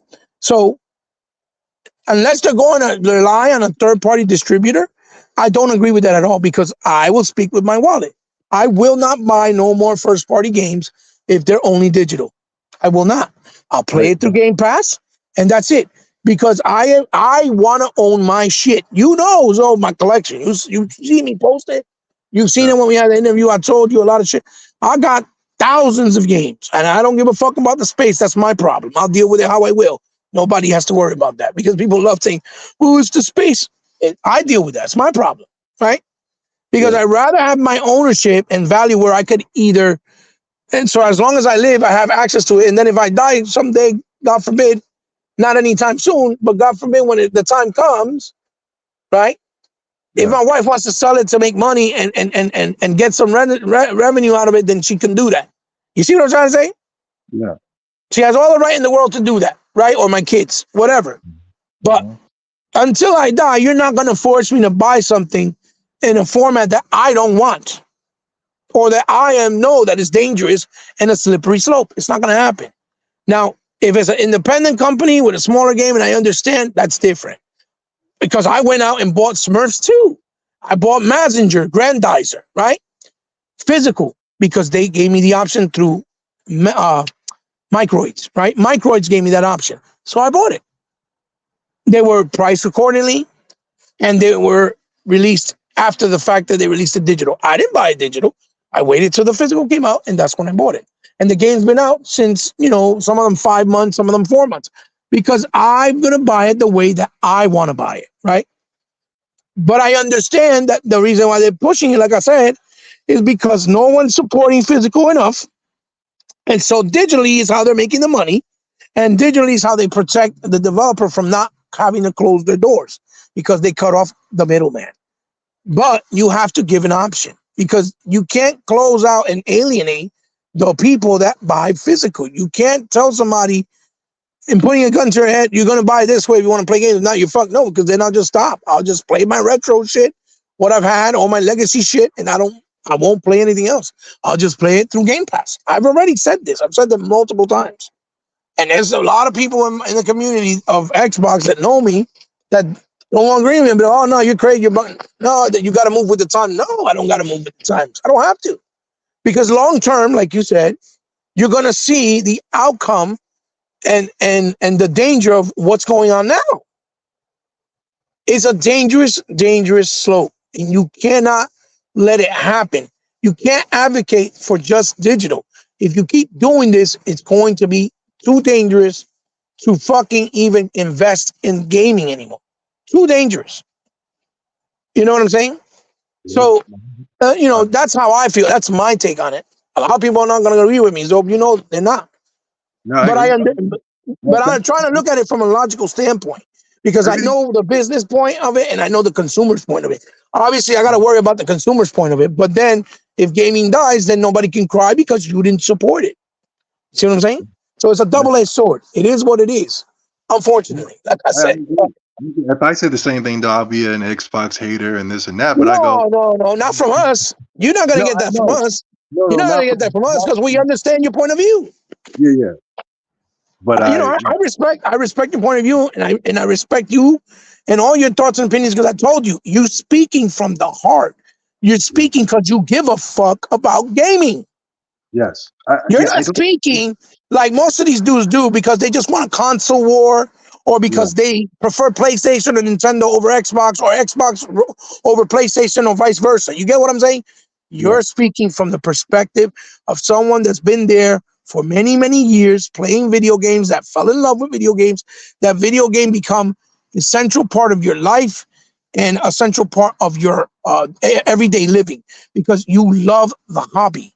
You respect the hobby. You appreciate it. Same thing like me, same thing like Sega Forever. There's a difference. You're coming from the perspective, right, of the gamer's love. You're not doing it because you want to be a dickhead or a troll or an asshole. I respect you more than any PlayStation motherfuckers before you out here because I know you're the real deal. Yeah. And if somebody calls you and say, oh, he's fake, I'll tell him, fuck you, you're fake. He shows his credentials. He's showing his proof since day one that he's been on YouTube. You've been on YouTube longer than most of us, right? Yeah. And that's why I fell in love with your material, what you did. Even when you used to do only PlayStation, I still would go in time to time and say, hey, so what's up? Because I knew it was coming from a real place. It wasn't you trying to jump the bandwagon because Zobi wants to make money on YouTube. That'd be nice that you can make money at something you're doing that you love, but that's not where it was coming from. You're not on YouTube because you're trying to make money, even though you would appreciate it if you did, I'm pretty sure, just like me. But you're doing it because you love the goddamn culture, the gaming industry as a whole, the hobby. You are a gamer, through and through, right? But most of these dudes, you can see them a mile away. You can tell right away. Just look, when you see a person that says, I'm an Xbox fan, right?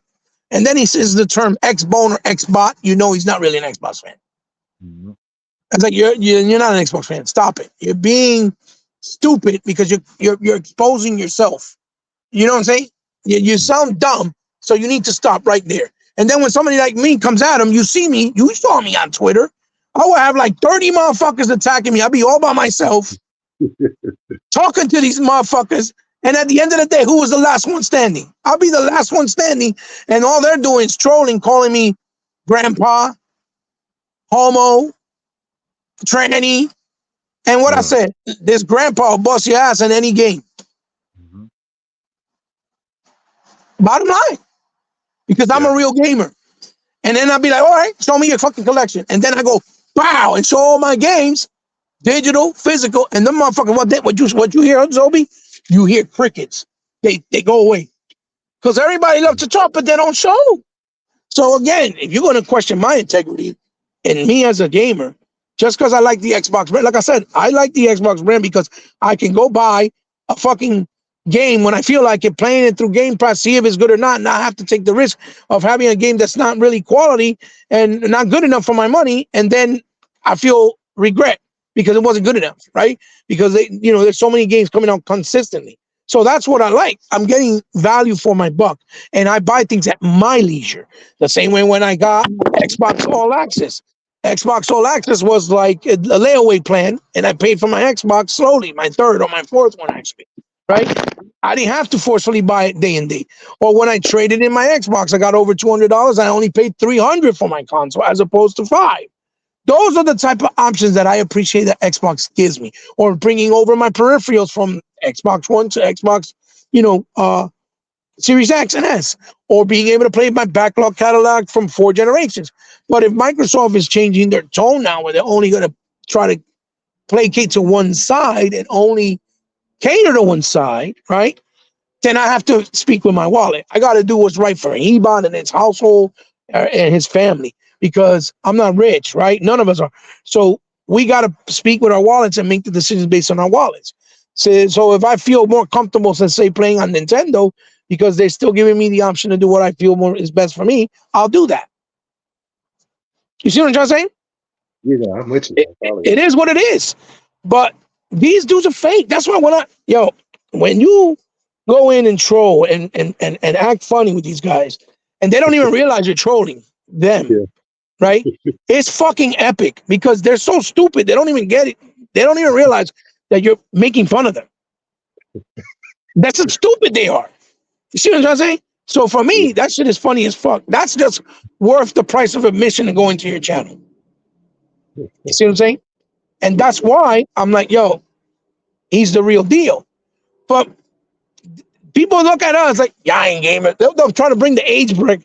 Oh, you're old man. You should be embarrassed that you're still playing games. I was like, bro, so because you're old, you don't want to have sex no more? You don't want to enjoy life? What the fuck? I may be old, but I'm not dead. Yeah. You're going to be my age one day, and you're going to be saying the same shit to the next younger audience or generation that's going to be making fun of you, calling you dumb and old. See what I'm saying? Yeah. It's a stupid argument. Gaming is for escapism. Anybody can play. There's no age to playing games. There's no age to drinking. There's no age into going out surfing or going on a vacation or swimming or playing video games. You know what I'm saying? There's no age that tells you, oh, why are you doing that? You should be embarrassed. So fuck that. My kids all look at me like, damn, my father played games. That's crazy. Like, that's a good thing. That's not a bad thing. Yeah. So I understand their lingo. They can't come and talk to me like I don't understand the lingo. I understand the lingo, so they can't talk that jazz and not get that work. You know what I'm saying? They can't come with me with nonsense from today's ideas and ideologies with gaming and bring it to their father, because they know it's not going to go that way. That's not how that works. You know? But yeah, man. But yeah, man, it's like I said, it's fucked up, over, and I understand your frustration. I'm frustrated as well. But I'm just going along with it and playing as it goes along. Like, it is what it is. Hopefully, people will open their eyes sooner than later, and hopefully we'll have a change where things will go in the positive way. For everyone, especially us, the consumers, because we keep the lights on for them. Don't get it twisted. It's us. It's not them. It's not the other way around. It's us, the people who play.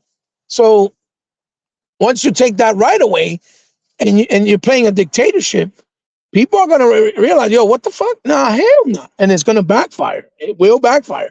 That's why you got to give that option. You got to let every option open. You can't be like, no, it's just this way and that's it. Because when shit hits the fan, then you can't cry about it later because it's too late. You can't do that. You can't do that. Yeah, I spoke more than enough. I'm sorry. Say it firm, please. Forgive me. I'm glad you're saying it and not me, because if I say it, it's gonna give it. No, Zoe, why do you think my channel's still stagnant? Because motherfuckers don't want to hear it. They don't want to hear it. Listen, bro, I could have a preference, but I'm gonna call it spades of spades. But I'm not gonna call it spades of spades with stupidity or dumb topics, right? I'm not going to talk about stupid topics. I'm going to talk about the reality and the truth and the facts of what's going on. and this needs to be addressed because of this or because of that.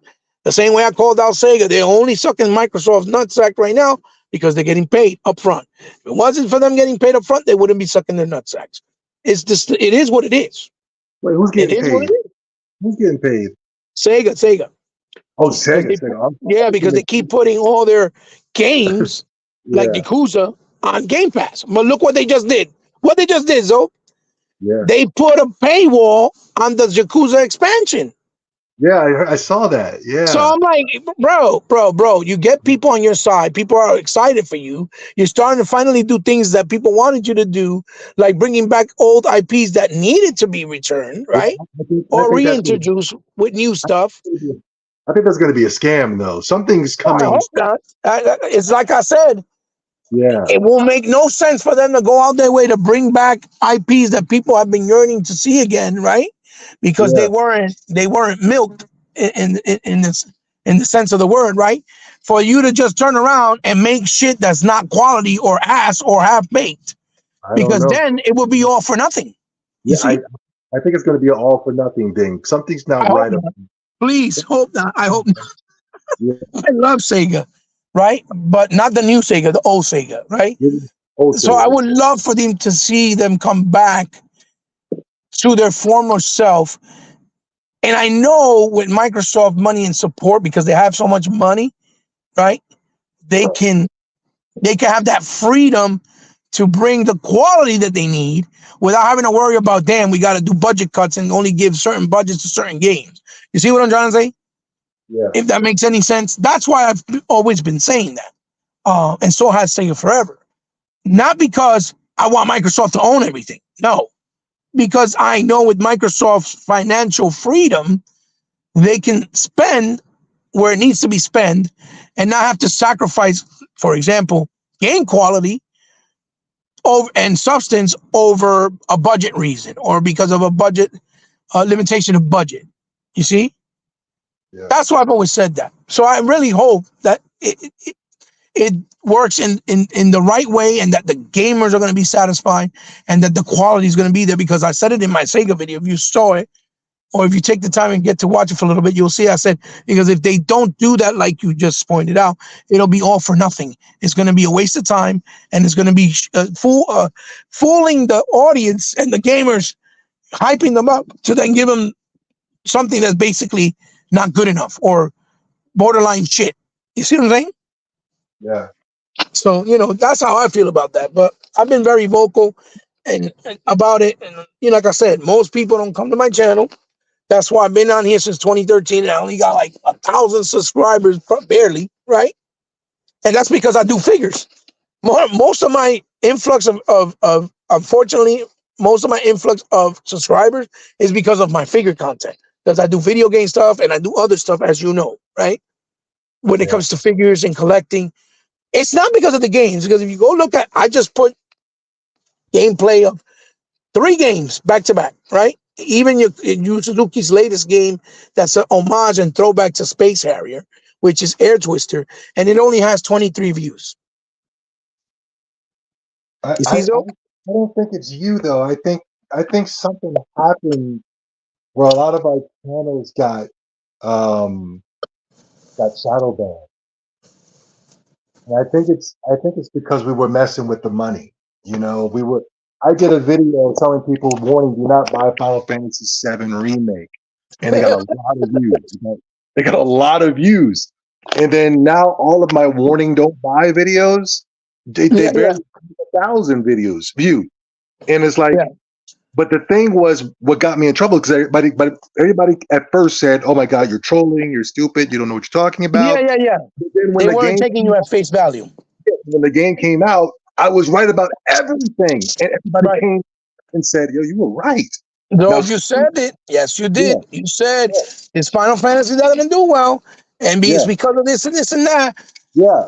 And it happened exactly the way you said it. But Square still keeps doing deals with Sony. How does that make sense?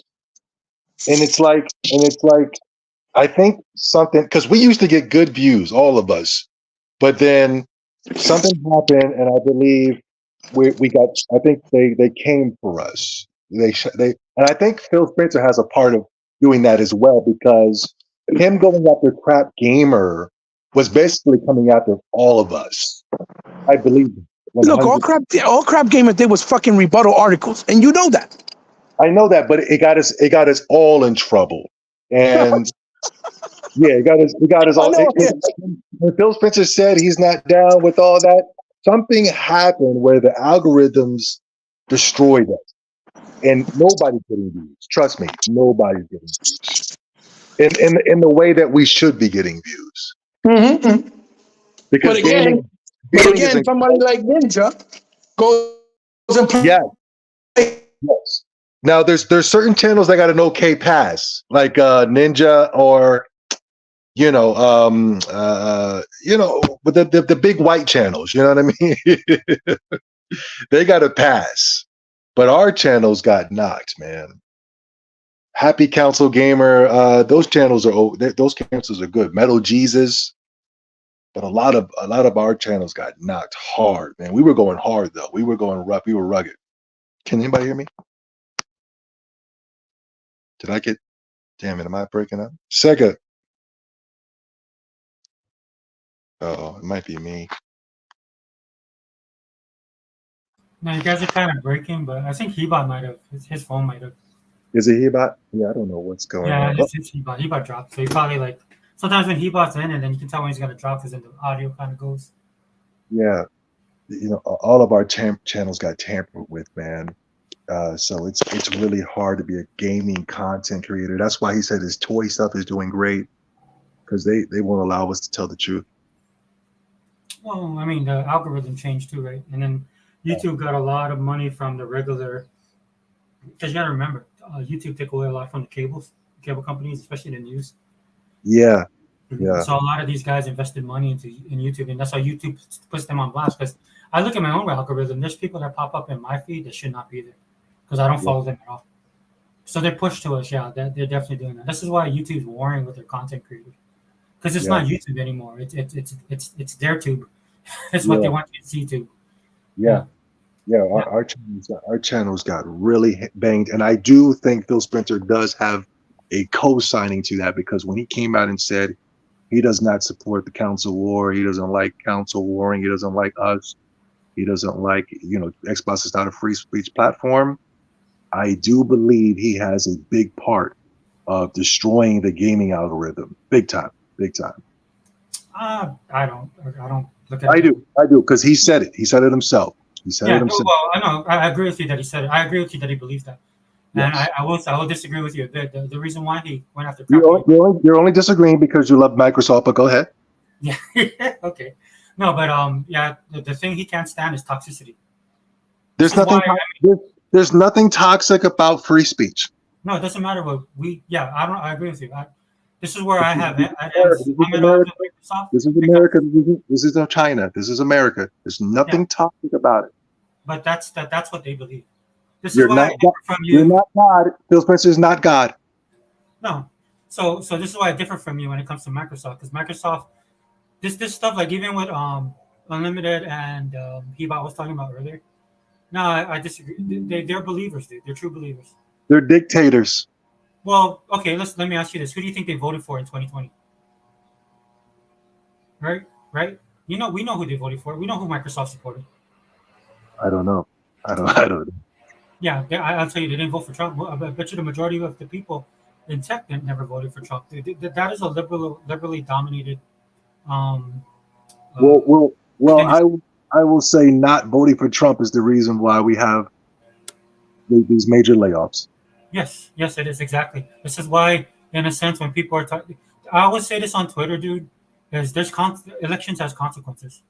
So this is one of the consequences. 100%. Yeah, I agree with you.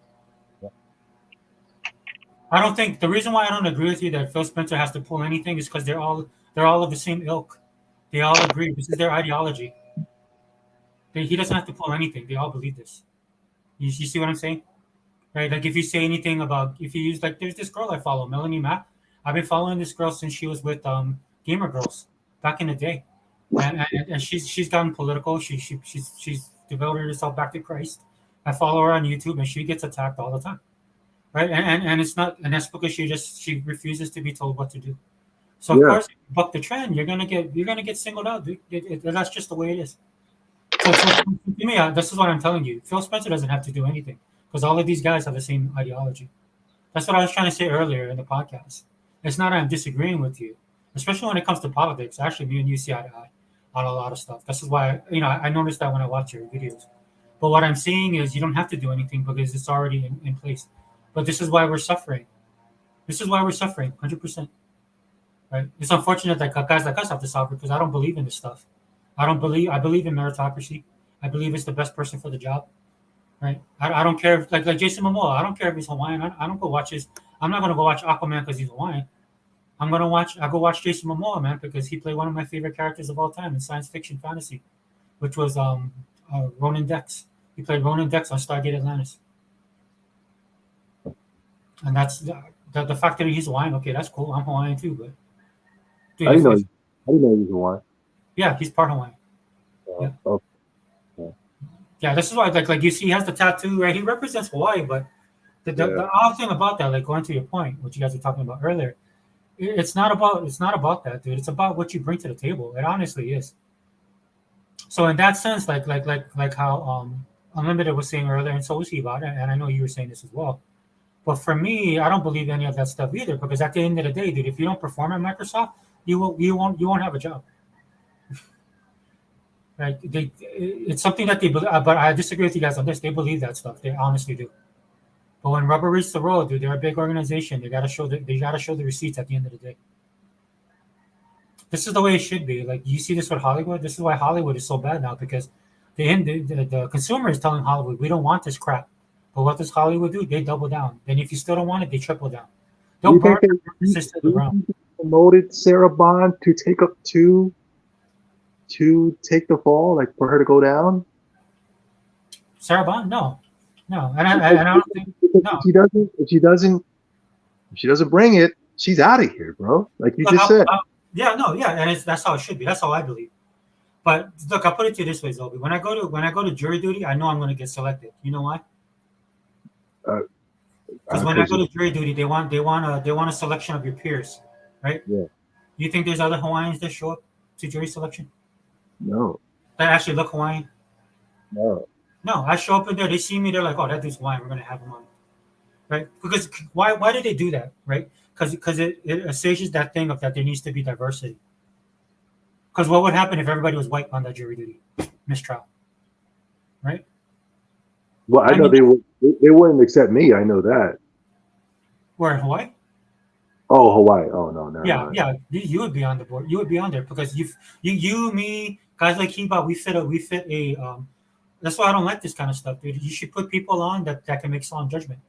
I know in America, here in America, they will not have me on the jury, especially if it was a case like the Trayvon Martin case or what's the any other case where they well, I know the Trayvon Martin case, they wouldn't have me on there at all. It would be determined by whoever the prosecutor or defense. Yeah, they would have what they had, and that was white people and one single black woman, because they know the black woman was going to agree with with Zimmerman. Well, so tokenism in any form on either side is wrong. Yeah, so yeah. I don't at all. What I'm telling you with Sarah Bond is, I've been following her for a while. And she's very charismatic. So this is why, like you guys are saying that, like you said, Aaron Greenberg should get the job. He can't get the job because he's not charismatic at all. Aaron Greenberg is not going to take the job because he's smart, because he knows that is a losing position as of right now for Microsoft. Possibly for him, especially because he's not able to fill. He can't do that. He can't do that. He doesn't have the personality for it. Zolby, I would put you in charge of that job. Yeah, I wish. Yeah, no, because you have the ability to relate to people. Yeah. People follow you regardless of like Eva was saying earlier, dude. I've hung around you guys like E-Rock. So in the circle I occupy, you, E-Rock, and Heba are very charismatic, entertaining, easy to listen to, right? And funny. All that stuff. All the stuff I'm not, you guys are, right? I listen to Unlimited because Unlimited brings a kind of discipline to the way he does his stuff, like the way he hit the facts that he presents. Yeah. Sega Man, I just like Sega Man as a person, and I love when he has his passionate videos and stuff like that. He's easy going dude. He's a true gamer. There's specific reasons why I listen to people. So the reason why I bring that up is like Aaron Greenberg could not be in that position, dude. And like to push back on Phil Spencer is not charismatic at all. Well, no, I think he has a. It's not that he can sit there and talk, and he can talk, but No. it's just there's something about him that makes you like him. You know, even Sony fanboys like Phil Spencer. You know, Because of the way he's running, like people get a true sense of the guy is a gamer in a business environment. That's why I like him, dude. Like me and E-Rock, dude. E-Rock, I remember E-Rock with Nuclear on him one time, and then I've said stuff about Phil Spencer because for me personally, I'm a scorched earth kind of guy. I don't like playing nice. I just like, look, just end it.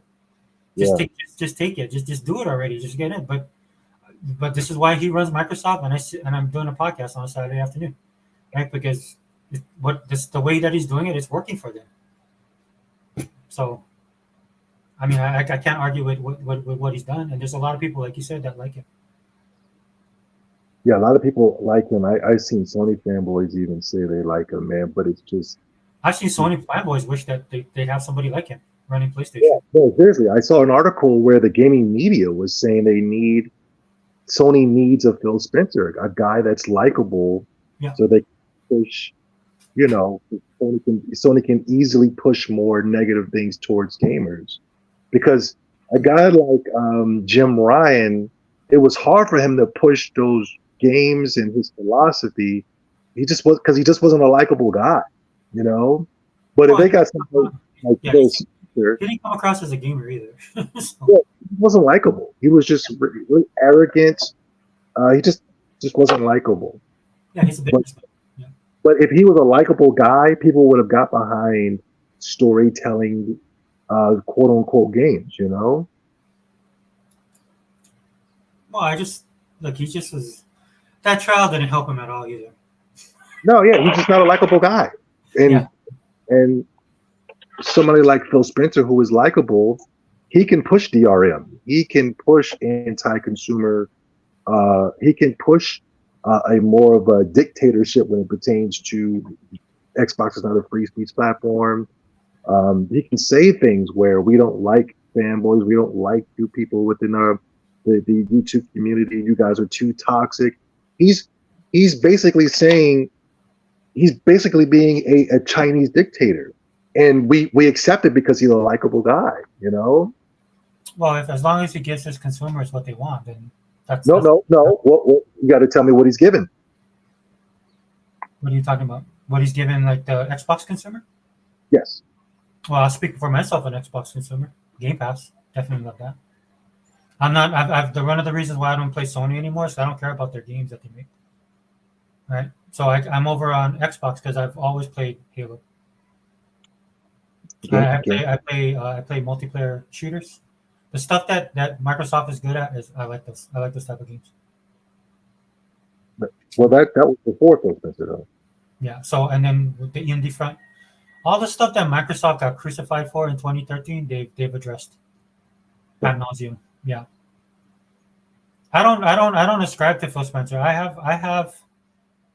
Well, that's because Phil Spencer hasn't done it. I'm telling you, he's done. No, I don't ascribe to Phil Spencer in that sense because I don't agree with him ideologically.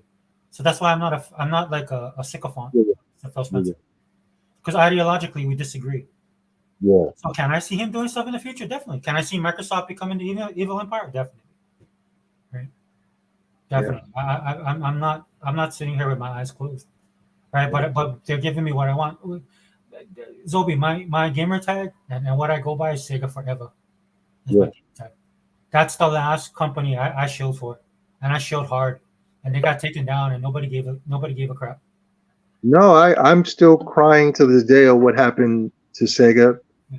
The Dreamcast is my favorite console of all time.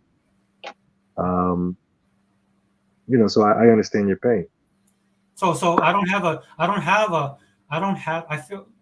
I represent Xbox. I don't like the hypocrisy, and a lot of it's on principle. And I'm a consumer. I like their product, right? But the last time I ever felt anything for any company was Sega. And when that disappeared, and when the industry turned their back on them, I'm done with this industry too. If this thing burns tomorrow, I'll walk away. I don't care. No, I believe you. I'm done. Dude. I'm scorched. Like I told you, dude. I'm scorched earth. I don't care, dude. I really don't.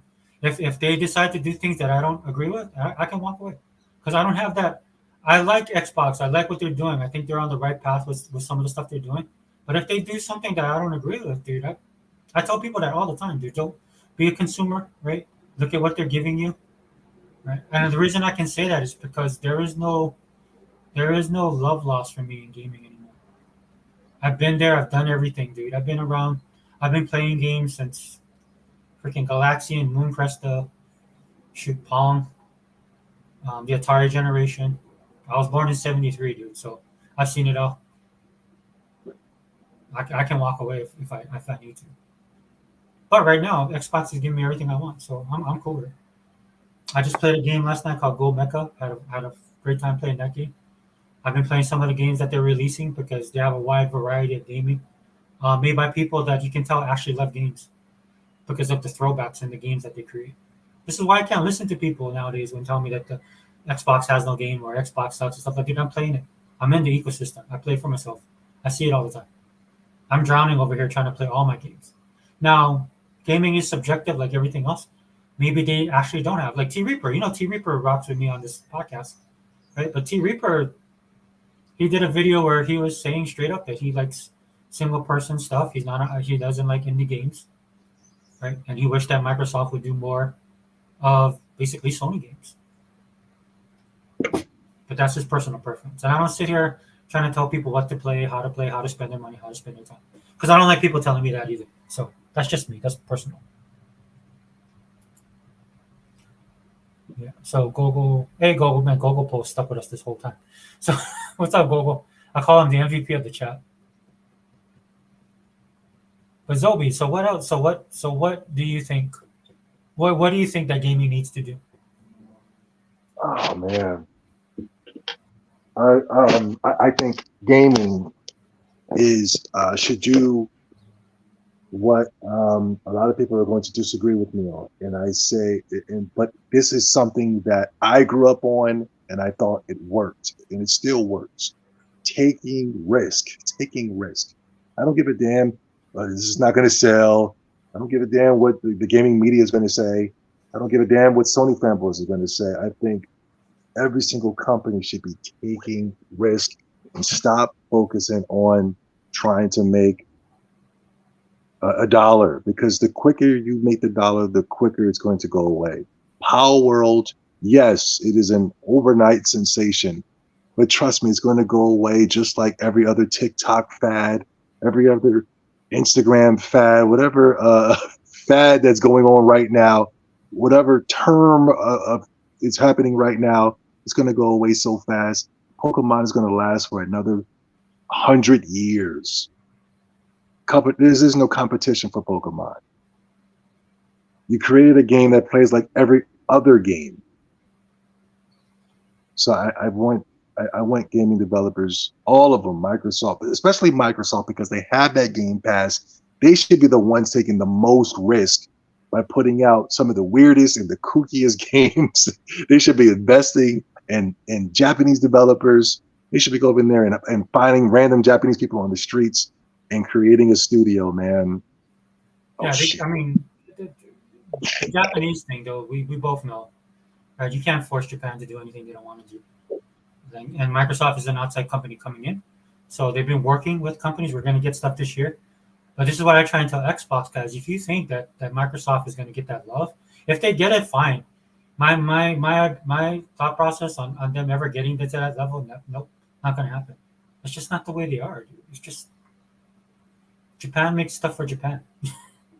You have to make something like there's stuff that do well in Japan. That's American, but that's very niche in a way. Right, for them, like the iPhone. The iPhone's huge. Starbucks is huge there. They have the biggest Starbucks in the world in Japan because the people love that stuff. You have to get them to like the brand. But how can you get, like, I'll put it to you this way: how can you get Japan to like something that they once dominated, right? And which they have their own version of. It's just like if we try and go over there and sell our animation to them, right? You think that's going to work out? Or our comic books? No, they already have anime and manga, and now anime and manga dominates internationally. It's an uphill battle for them in that sense, dude. So I see. Go ahead. Everybody took risks like back in the day. Back in the day, it just felt like everybody was just creating. That's the reason why I love the Sega Dreamcast so much, man. There was so many weird and kooky. The PlayStation 1 as well. Yeah, PlayStation 1. Yeah. So many weird and kooky and just fun games because everybody was just taking risks. No game played like another game. You know what I mean? Even in movies and rap. Remember? Yeah, but I mean, that's the Music, period. that's the problem is the gamer, right? Yeah, I mean, no, I hear you. I hear what you're saying, but I'm trying to tell you that the gamer is so fickle. The gamer will jump ship. The gamer. I remember when Xbox fanboys didn't give a damn about Final Fantasy. Now that's all you guys cry about. Gamers are so fickle. They will jump ship at any moment of any second of the day. They will jump that ship. That's why I'm saying it's not the gamer. It's the developers that refuse to take risk. I remember when Nintendo was trash. Now they're the number one selling company. No, I disagree with you on Final Fantasy. Go ahead. What happened to Final Fantasy? Yeah, Xbox guys don't care about Final Fantasy. Well, You might have a group of people because maybe they came from PlayStation or they remember Final Fantasy. But I'm telling you, they're not going to play. see guys that are leaving hate messages to Square Enix because they won't bring over Final Fantasy, and I go, when did this happen? Yeah, it didn't happen. There's a console where, dude, there might be some people that want the game over here, but I'm seeing a lot of retweets. I'm seeing a lot of likes. So there are supporters, Xbox supporters of what these people are saying. Yeah, and a lot of these people say all the time that they're gonna buy. They see a trailer, they say, "Oh, that's a day one buy for me." Right? I'm seeing people jump on Power World, something that they would have never jumped on before. Did you jump on Power World? Yes. Ooh, I think that proves my point. No. But people play. Why do people play Power World? Because they're playing it on Steam mostly, right? And it's also on Game Pass, but they're playing it mostly on Steam, right? So a lot of these people jump on Power World because it becomes popular. And then if you notice, a lot of the games they're playing with their friends. It's a multiplayer game, and on PC, as Gogo was saying earlier, it's a 32. I'm just saying, there's a lot of people that are gamers are fickle. They'll jump ship, and then they see whatever the hot trend is, that's where they're going to be.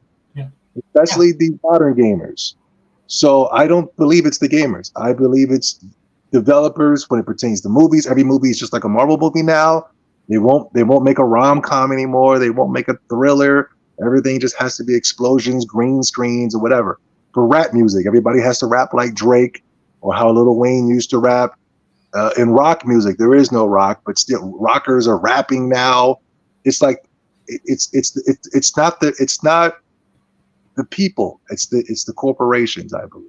Yeah, And but the corporate. So the Disney Marvel thing is different. That's ideologues, and that's a conversation for another day. I remember DC got so much flack because they didn't make their movies like Marvel movies. Remember that?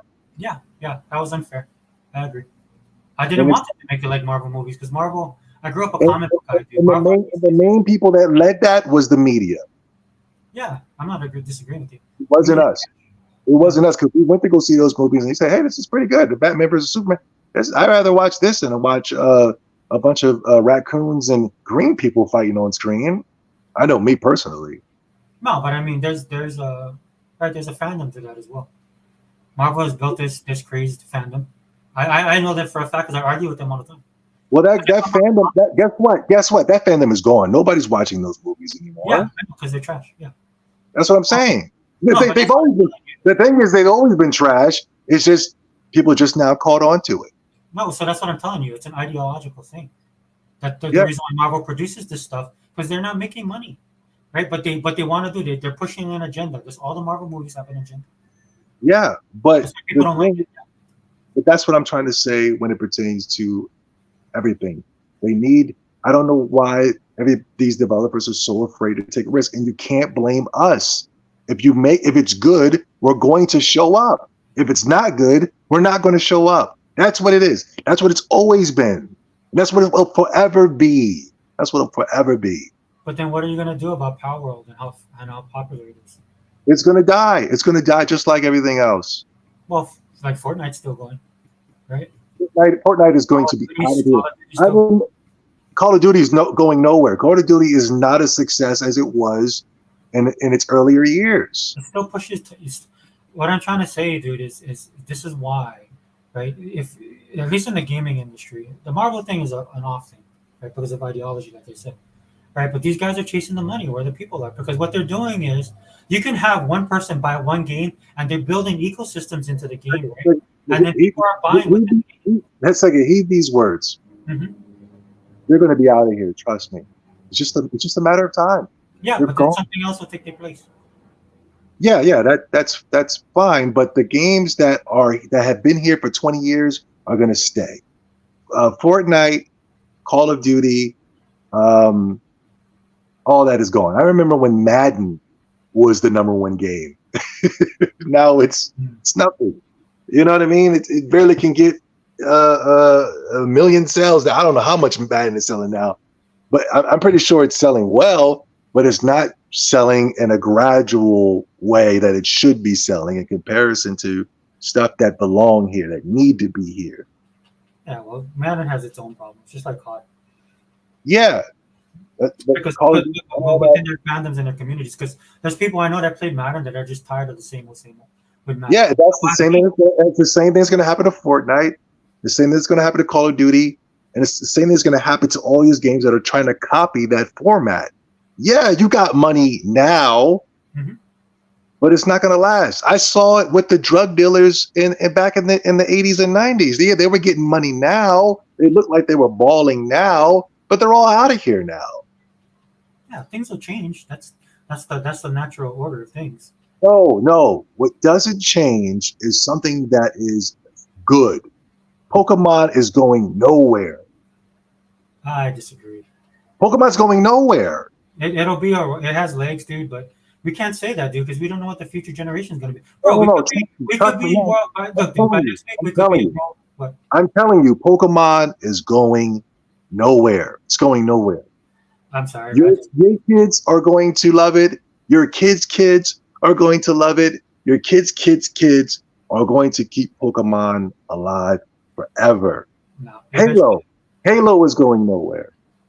I wouldn't say that either. So what? You think Halo's out of here? Not now, but we're talking about future, right? No, the future's going to be like.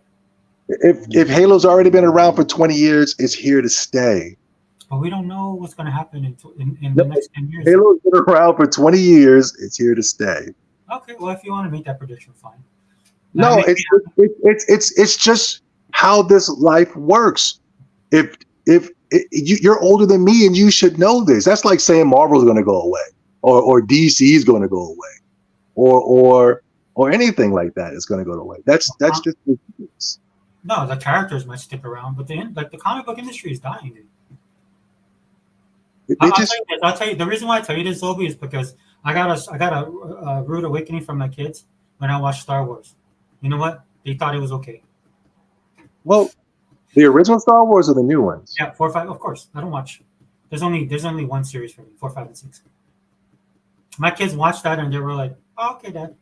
4. They watched episode 4 with me. They're like, and I was all enamored because that's of my time. And then I learned a valuable lesson, dude. Things change over time. Because there are people like how Hiva was talking about gaming. Dude, these guys are not gamers. People playing games now are not gamers. Star Wars has been around for over how many years now?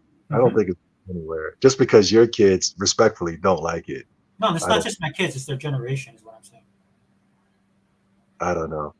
The people that that buy comic books, the people that go to these movies that put in the most money are guys like us, or at least me. Marvel and DC is bigger than comic books now. That's the reason why they're not going anywhere. I won't speak on DC. That's unlimited as well. I'll speak on Marvel. Dude. They're treading water. Dude. Everybody's watching manga and anime, dude. I'm telling you, all they got to do is go, I apologize, and we're not going to make movies that are going to cater towards specific genders, and then they'll be right back. They'll be right back to being Marvel again. And you think they're gonna do that Yes, after all these years, bro? You honestly think that? they always do that. Come on, you're older than me, and you should know this. Yeah, I am older than you, Zobi. That's why I'm telling you that, because they would have did this already. They did. They have. They just did it for this cycle. No, Oh, they just did that. They have not. They have not. No. I meant like they just went into this new cycle of pushing the LBGT agenda. Once it does not work, just like you said, it's a business. They're going to go right back to, and everybody's going to forgive them. I'm trying to tell you, I saw it happen already. Oh, okay, well, we'll see. Because they're not going to change. I remember when the Avengers came out, cartoons and all that. It was trash. Nobody watched it. Nobody liked it. And then all of a sudden, Iron Man became a household name. Captain America became a household name. Yeah, but they don't write they're not writing like that anymore in Marvel, dude. Is what I'm trying to say. That's what I'm trying to tell you. They will. Well, Trust me. In order for that, I think they'll burn down before they even do that. I guaranteed you it's going to happen when Trump gets back in office. It's going to go back to this whole experiment didn't work for everybody, and they're going to go right back to pushing, giving us movies that are not going to be focused on pushing agendas. I guarantee it. Watch. Quote me on it.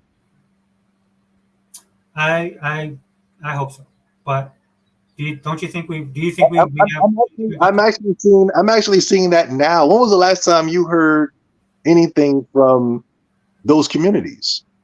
I haven't heard nothing from them at all. Well, it depends. What are we talking about? Like movies, music? Yeah, from all that, I haven't heard anything. Only thing I've heard was I didn't even hear nothing when the Captain Marvel movie. The new Captain Marvel movie that came out, I didn't hear nothing in comparison to when the first movie came out. Yeah, well, it failed. So.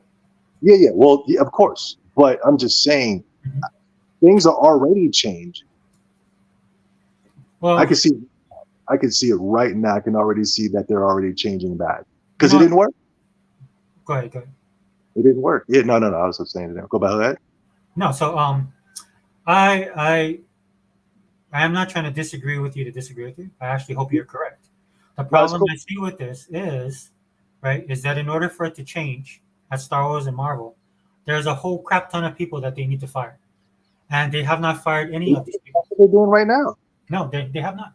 They have not. You're talking about one director who said something stupid and got bad publicity. They got rid of her, right? Well, but the people they need to fire is the people running the show, and they're not going to do that. Trust me, you're seeing it now. You guys are looking at the Microsoft thing as a negative thing, but a lot of the people that got fired were the people that were pushing those agendas. That's what I was trying to imply in the beginning of this podcast when I said, notice how all the people who got fired were the people that were on the front lines against Bobby Kotick, whatever his name is, the guy at Activision and Blizzard. Same thing happened at Sony. They're getting rid of these people, and you just saw whatchamacallit step down. What's his name? Jim Ryan. I'm telling you, there's a big change going on right now. We're not looking at the glass as half full. We're looking at it as half empty. Okay, that's but fair. I'm telling you, they took an L. When you seen people getting fired like this, they took an L. This is all because of what they just done. Now they're out of here. So guess what? They're going to start rehiring, right? It's going to be a change. I'm already seeing the change now. It didn't work. They failed. We'll see. I like your optimism. Fine. Black Lives Matter is gone. Where's the LBGT community? Where are they at? Have you seen them lately? Yeah, I see them all the time, bro, where I work.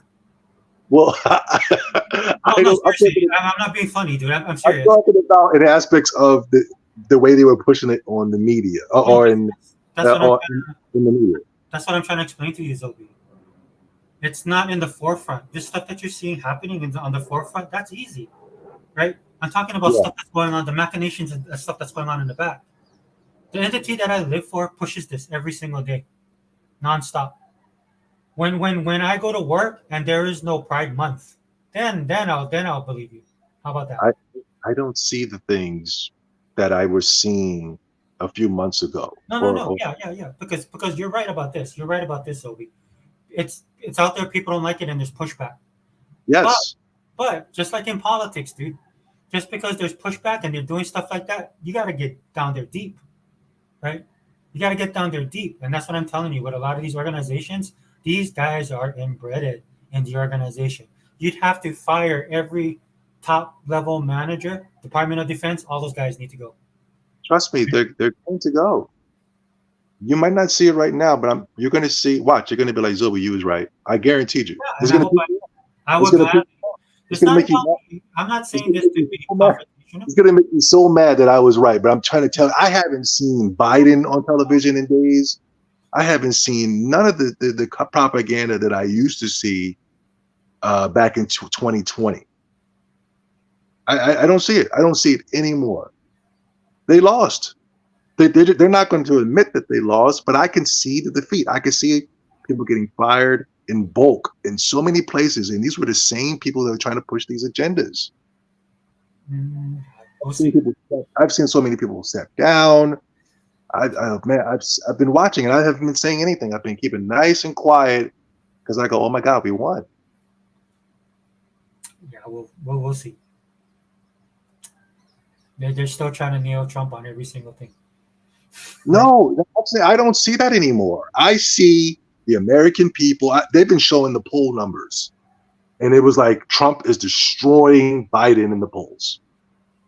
Yeah, he's The definitely got. American, Yeah. the American people are not with it, and I just saw that Biden's own staff members are stepping down because of his views on what's going on in Israel and things of that such. It's No, over. that's a leftist thing, though. Bro, I'm telling you, it's over. They lost. Okay, well, I mean, that would be great if that happens that way. I'm a little bit more pessimistic than you Well, because for me, it runs deeper than this, way deeper than what's on the surface level. And in order for that kind of stuff to change, dude, this is why we have a border crisis right now in Texas, right? well, This is why. the border crisis is not what you think it is. The border crisis is more for birth rates are low for the dominant class as of right now. So they need to bring in a person that's going to be able to lift up the birth rates. And the Hispanics, they believe that that's going to do it. And they can, because there are a lot of Hispanic women who are walking around that look white, but they're Hispanic. And they got the bodies of a Hispanic woman, but they just look Caucasian. I see that a lot on TikTok. But it's trust me, it's that border crisis is for Caucasian America and the birth rates. They did it before. They did it before with the Italians. They did it before with the Irish. Those people were not considered white until recently. Before they were guineas and they were gooks and they were all types of, not gooks, but they were wops. They weren't even considered to be white, but now they're white. But now they're doing that with the Hispanic class. It's just history repeating itself over and over and over again. We're living in this is a simulation. It's nothing more than a simulation.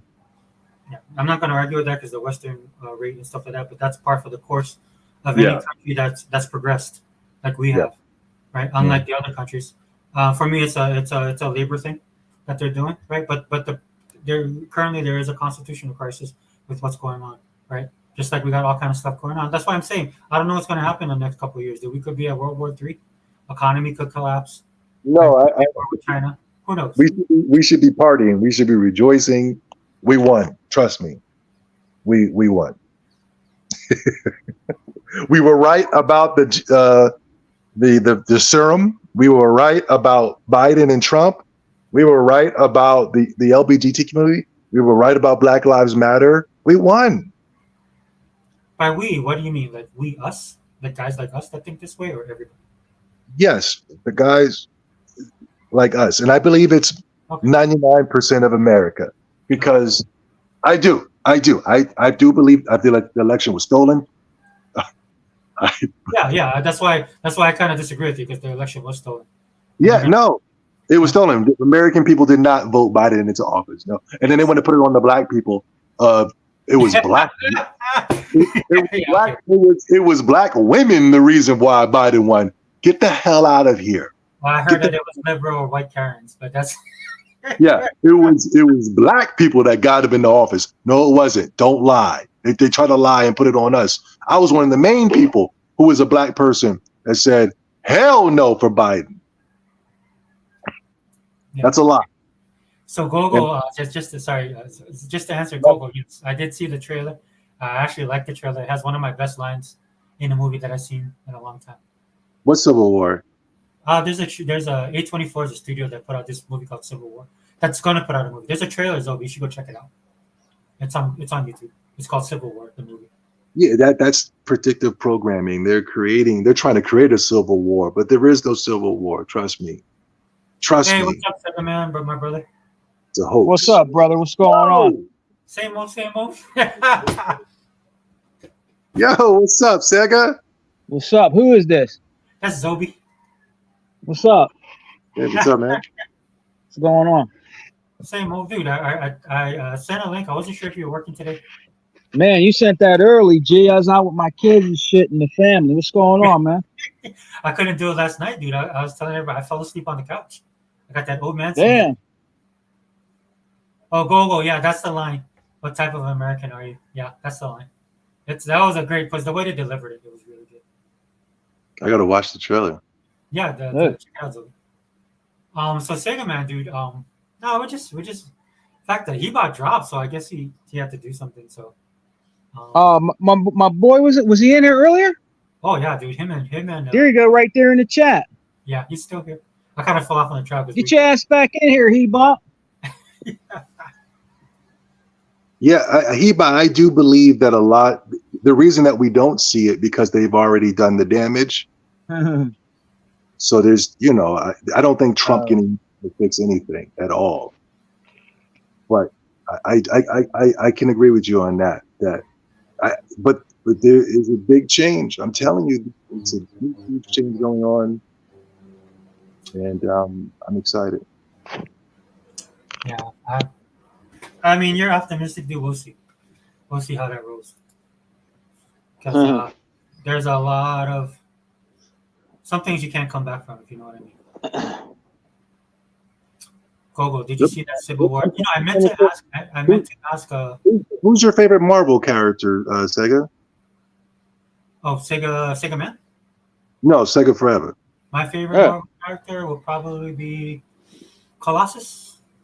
I'm trying to tell you, they'll make a new movie with Colossus, and he's ripping off heads and stomping on people, and you'll be right back on Marvel. You'll be right back on the Marvel train, man. Look, don't get me wrong, dude. I want that to be the case. But I'm telling you, that's all they got to do. That's all they have to do to get you to forget about the past. Is just create something that's dope, and you're gonna be like, oh my god, I love Marvel. Well, I mean, not all they have to do. It has to be good. Yeah, that's what I'm saying. That's all they got to do is make something lit, and you're gonna be like, "Yo, this reminds me from Marvel from back in the day. This reminds me of the comic books." I'm trying to tell you, you're gonna forget about all that other stuff. You're gonna forget about it. Why? Even without the woke stuff, I don't see that happening because these people can't read. I'm trying to tell you. All they got to do is make a. Who's my favorite? They've already made good Batman movies, but I don't know. Well, look at Google. You joining the NCR, the Eastern States of Texas, Dude, I'm in Hawaii, so we don't count. We don't even factor into the play. All I know is I'll probably be doing a lot of fishing, dude. That's how it's going to roll. I'm gonna have to grow stuff and fish and do some spearing because we ain't gonna be getting anything coming in. Yeah, dude. We have hurricanes here, dude. Everybody goes and rushes and buy toilet paper and water. I'm staying right here in New Jersey, man. It's lit. Yeah, I think you guys would be bulletproof in New Jersey. Same thing with you, Sega Man. And these migrant women are hot. Have you seen some of these migrant women, Sega? Ooh, which one? Both of y'all. Have y'all seen the migrant I women was come? down in Jersey, man. I seen the women down there. I went down there to visit Heba and Iraq. They got bodies, don't they? Their bodies are Yeah, off the hook. yeah, yep. You been, Well, I had to watch myself with my wife though. I had to watch myself, man, because she see me. I had to watch myself. It was hard not to. It was hard not to. You know, there's some badass women down in Jersey, man. yeah, man, it's the migrants. It's the migrant women. They coming in with bodies. Man, there's a lot. Yeah. Jeez. Sega Yeah, I lives in liked it. Hawaii. He lives in Hawaii, so the migrants aren't going over there. Are there migrants going over there? They won't make it over here. Oh man, Regular people can't make it over here. we the migrants now. We taking over Vegas right now. We call Vegas the ninth island. That's what we call it. we the immigrants. We coming. The red light district where it's like trannies and stuff over there in Hawaii. Nah, dude, we don't have that stuff. isn't there there's some good looking women down there? Isn't there, Sega forever? I saw that on the documentary in Hawaii. There's some type of red light district, and it's big with trannies. What? Oh, that was a long time ago, dude. That was back in the day. I forgot what it was called though. Man, you gotta be careful. It was a Hotel Street. Yeah. That was a long time ago. I remember that. Dude, you can't. Tricks don't make no money here, dude. They don't make enough money. and then you can't have strip clubs, right? Because it's too expensive to rent. There's a lot of Oriental girls down there. The Isn't there? economy here, dude, it's like a force unto itself here, man. It keeps everything in check. There's no lot of Orientals down there, Sega, right? Yeah. Isn't there a lot of Oriental girls down there? Oh, there's a ton. Yeah. There's a lot of Latino girls in Jersey. Yeah. The Latina girls took over New Jersey, man. He about took me around the spot, man. I was like, God damn, nice ass girls down here. Fuck. And they're you could talk to them too. They, you know, if you can get past the language barrier, they like you down here, man. What are you, African American, Caucasian? Me? Oh, I'm African American. Yeah, man, they like African Americans. Well, I'm a Black American, so I'm not an African. I'm a Black American. They like Black Americans, man. they go crazy for me, man. I don't even say nothing. Hey, he's smiling and waving. Yeah. Yeah, it was nice down there. We had a good time down there, man. The beach and stuff down there. Had a good time down there. It was nice, man. It was really nice. And then I went down there to Philly to see Iraq. Man, that's where Iraq is hardcore. Where he lives at, bro. Real hardcore down there, bro. Philly? Hmm? You say he lives in Philly? Yeah, bro. Yeah, Philly's dope. I like Philly. Never. It was nice. I had a good time. I had a good time with them brothers. I really did. It was a nice time. I went to that mall down there called the Great American Mall. That big ass mall down there. I think it's called the Great American Mall or something like that. It's brand new. Yep. Mm-hmm. And real quick, Zobi, we was there.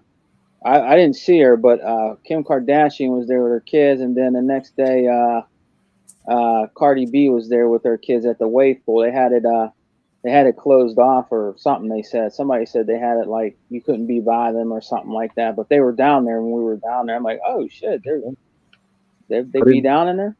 Yeah, they was there, man. I just didn't see them, but there were people saying that they were down at the wave pool inside the mall, and I guess you couldn't be around them, or I don't know, something like that. But they had their kids down there, like Kim and Cardi B. Where you from? Texas? I'm from Pittsburgh. Oh, Pittsburgh. Okay, nice. Hey, Sorry. Pittsburgh. That's Sega Forever's team. He likes the Steelers. Yeah. That's my dream vacation, bro. I'm coming. You coming down here? I want to. I told my kids, dude. Because people ask me all the time, where does somebody from Hawaii go on a vacation? I'm like, Pennsylvania. Oh, yeah. I'm like, yeah, I'm going to Pittsburgh. What about you, Zobi? You white dude? Yeah, I'm a Black American as well. You Black American? All right, cool. Dang, dude, what's going on in this part? You guys just like my mother's an Aboriginal. She's a Native American. My father, okay. Black, and yeah. Yeah, I'm half Blackfoot Indian. Okay, yeah. My aunt was just talking about that the other day. And she was telling me that we're half Blackfoot Indian. Yeah, we're we are officially we're real Americans. We're not African like you said. No. Yeah, people get mad when you tell them that now. Yeah, You know, they say, oh, you ain't. They get all in their feelings when you tell them that. You know, when you say, oh, what you mean you ain't? I said, I'm not, man. I was born here. I'm a Black American. I'm not from Africa, bro. yes, I sir. was born here. Hey, So, say it, man. You know, yeah. my closest friend in the Navy, man. He was from New York though, but he's Blackfoot. He's Blackfoot too. Oh, is he? Yeah, he's black and That's Blackfoot. what's up. Yeah, dude, that was my boy, man. We hung out all the time. You know what? I didn't want to say anything to you, dude, because you kind of have similar features to him. But he was a big dude, man. This dude was no joke. Oh, for real? Yeah, he was a big dude, man. And his dad, you can kind of see like both in the dad, but yeah, you can see it in there. And the dad was tall. Oh, Tall guy. The dad was a big and tall dude. And my friend was a big guy, not as tall. Yeah, but yeah, that dude, he was no joke. I bet he wasn't. Yeah, dude, he would. You're tall. Hey, say it forever. You're tall, right? About like 6'3". Yeah. 6'3"? Yeah. Yeah, I'm one of the shorter dudes in my family. Dude. All my cousins, dude, like 6'8". Oh man, I I think 100 is tall. He's tall. 100. He's tall. I don't know. I have to see him. I have to verify. No, just kidding. No, he's supposed to be like 6'1", 6 foot, 6'1". Yeah. Yeah, dude, I had lost some because I don't have any stuff in my knees, man. So the VA was like, "Oh yeah, you lost a couple of inches in height." And the only reason I kind of figured that out was because my nephew, he got taller than me. Yeah. And I thought my nephew was taller than what he was, and he told me when he came out, he's like, "No, Uncle, I'm only 6'5". I was like, "There's no way you're 6'5", man. Uncle's 6'4". And then he's like, and then when I went to the VA, because they have to do, because I have like I get these shots, and then they did the workup on me and everything. He goes, "Oh man, you lost some." That's what the doctor said. "Oh, you lost some height." I was like, "Really?" And so when I saw my nephew, man, but now my nephew's like 6'6". He just keeps on growing. Oh man. Yeah, my family's pretty tall, dude. Like my dad and his generation all over 6'6". So. How tall are the women in your family? Right now, like my daughter, I think she's pulling the mom. Because my ex is Japanese, so she pulls it. So my son's getting taller, but most of the women in my family over 6 foot. Yeah. Yeah, I think you guys got your height from the women. Huh? You guys got your height from your women? No, the man, dude. The man are like Kamehameha. All those guys, they were tall, very tall. Yeah, but I mean that's the thing with Hawaii though. And this is where we get into the diversity thing, where everybody wants diversity, dude. There's drawbacks to that, dude. It's like you lose your culture when you diversify, right? Mm-hmm. So like when people come to Hawaii, they're kind of like, "Oh, dude, where's all the Hawaiians at?" I worked with a girl, and she was like, "Oh, these guys don't look Hawaiian to me." It's like, "Oh, they're not." And most people are mixed. Like they're a mixture of Filipino, like they could be Hawaiian Chinese, Hawaiian Filipino. Like in my case, with my kids, they're Japanese Hawaiian. Like up until my grandmother's generation, my grandmother was pure 100% Hawaiian. Oh wow. Yeah, but then like when my grandfather was 7'2", man. He was 7'2". Damn. Yeah. 7'2"? 7 foot. Yeah. He was super tall. Did y'all see those 10-foot aliens at the mall? Oh yeah, you saw that? That was crazy. I believe that shit. Dude, that was funny. I saw that. I was like, because they were trying to push it off on some kids. I was like, dude, you got like the entire Miami police force. What going on? For real, yo. Hey, Zobi, man, I wanted to do a video. Let's do a podcast, me, you, and Heba. Yeah. We'll talk about stuff like that. We'll call it the Tinfoil Podcast. I'm down for it.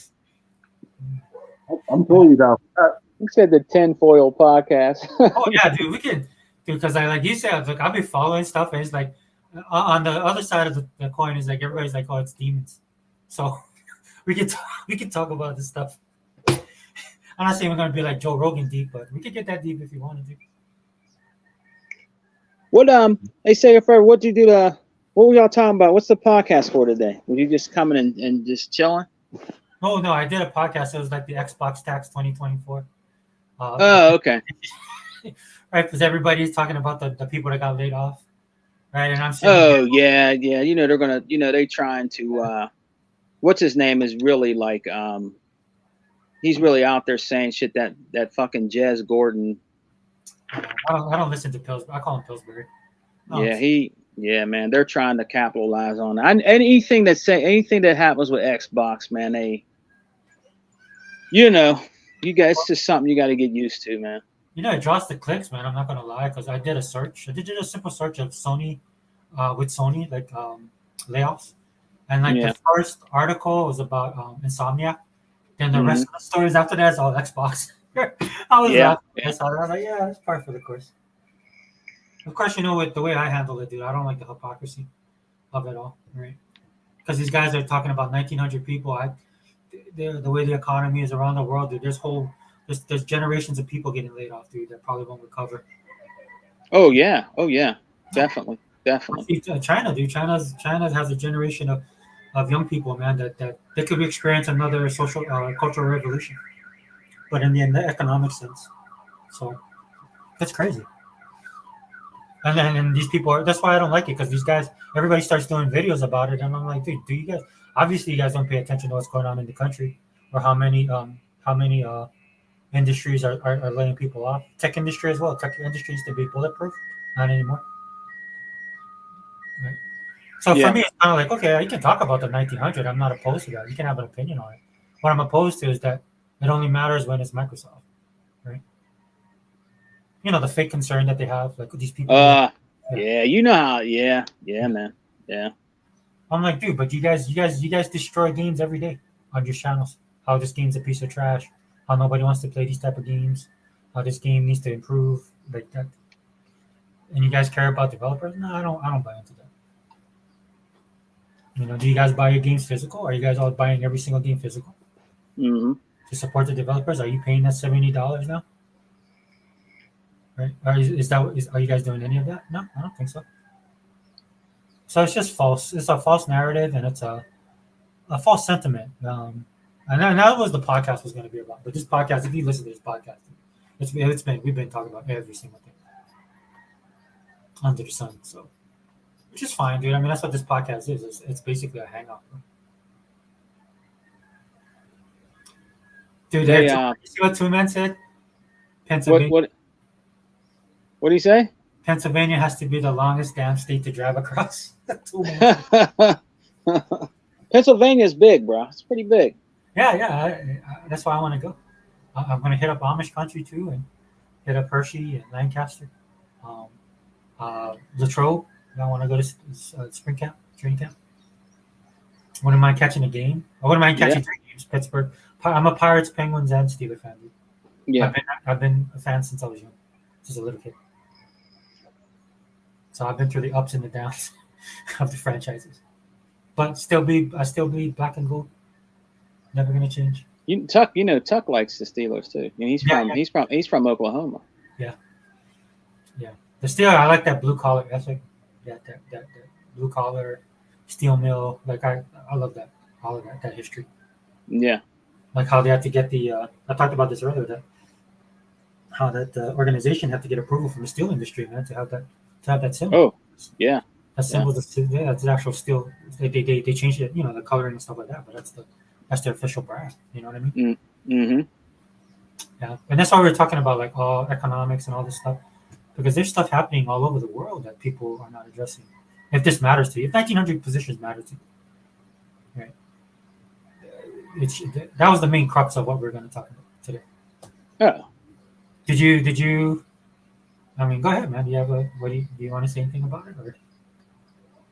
Oh no, man. I just was, that thing about the layoffs. I knew that was gonna blow up. You know what I mean? I did a short on it, and I'm like, it's not the end because of them laying off. I said, Sony, people like that, everybody lays off. You know what I mean? So don't act like it's just Microsoft that's laying people off and it's the end of gaming. Yeah. You know what I mean? That's what they do. They act like it's the end of gaming. You know, when that when that happens, anything that happens to Microsoft, it's the end of gaming. Right. You know what I mean? So, you know, Yeah. they got to try to capitalize on it. Everybody's making videos and stuff like that. So, or or doing podcasts and different things like that. Yeah, dude. I mean, it's so obvious though, right? It's just like you think these guys would sit back for a moment and try and read the room to understand, like, it's one big echo chamber at this point. Yeah. Which Yeah. shows me that these guys aren't. They don't. I mean, I don't think any of these guys are gamers anymore. So, you know what I mean. So, Nah. their opinions to me don't matter. It's just basically just watch. Like I tell people all the time on this channel, dude. Just follow Phil Spencer. Oh, hey Zobi. Yeah, Zobi's been kind of dropping out on this thing. Oh, he leave? He might have got bounced. Him and Hebot's been in and out. If he comes back in, I'll definitely put him back on. But like I tell people, follow Phil Spencer. Play your games, and just keep yourself in the ecosystem. Yeah. Because at the end of the day, dude, you just get it from the horse's mouth. When Microsoft moves, you'll know. Everybody. Oh yeah. So. Oh yeah. So, two man 55. Your grandfather was a real high chief. Yeah. That's not the only thing. According to my grandmother, he was quite the ladies' man. Which is why I can't really marry. That's why we gotta do family trees when we meet somebody. Yeah. You know what I mean? Yeah. So I told you, man. My next wife's gonna be from Sandusky, Ohio. I've done the research, man. The blood does not flow through that area of the United States, so it should be good. Plus, I met a lot of girls from Ohio. They're pretty mellow. I was gonna do a podcast today, but I had to go out. I went out with the family, man. I was gonna do one today. I might do one tomorrow. Yeah, dude, my bad. Because I wasn't sure if you're gonna do one or not. Because I wanted to do one last night, but I fell asleep. Want to try to do one with Hebot. Hebot's been busy. Dude, Hebot dominated this podcast, dude. So it was, Oh, he did. Oh yeah. Was he going off? Well, I mean, it's just like he even said it in the conversation, dude. He was like, "This is why people get mad at him, right? Because he tells people stuff that they don't want to hear." So yeah, they hate it. They hate it. Yeah, dude. I was like, yeah, go do your thing, man. Roll. Yeah, I mean, it was good because we had a lot of differences of opinion, in a sense, right? About not really differences of opinion, but everybody's got their own opinion. Yeah, dude. Yeah. And I tell people, dude, you come on here, you can voice your opinion, dude. Doesn't have to agree with me or not.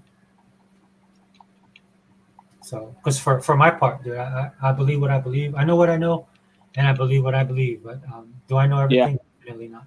Do I think I'm the smartest person in the room? Definitely not. Right, but the stuff that I know, because I don't. And then if it's speculation, say that. If it's opinion, say that. Yeah, definitely. Yeah. But this is why I'm kind of like one-dimensional in the things I talk about, because I like to talk about things that I'm interested in. Well, you heard Sega Forever. People, were talking about the layoff thing. They were talking about, oh my God, I can't believe they got rid of Mike Ybarra. They tried to capitalize on that. About the Mike Ybarra thing, man. I'm not gonna lie, brother. I was sad to see that. Yeah. Because I like Mike. Mm-hmm. But I know that there's stuff that was going on there internally. Yeah. But anything I talk about at this point is speculation. I touched on a little bit stuff that I did read about.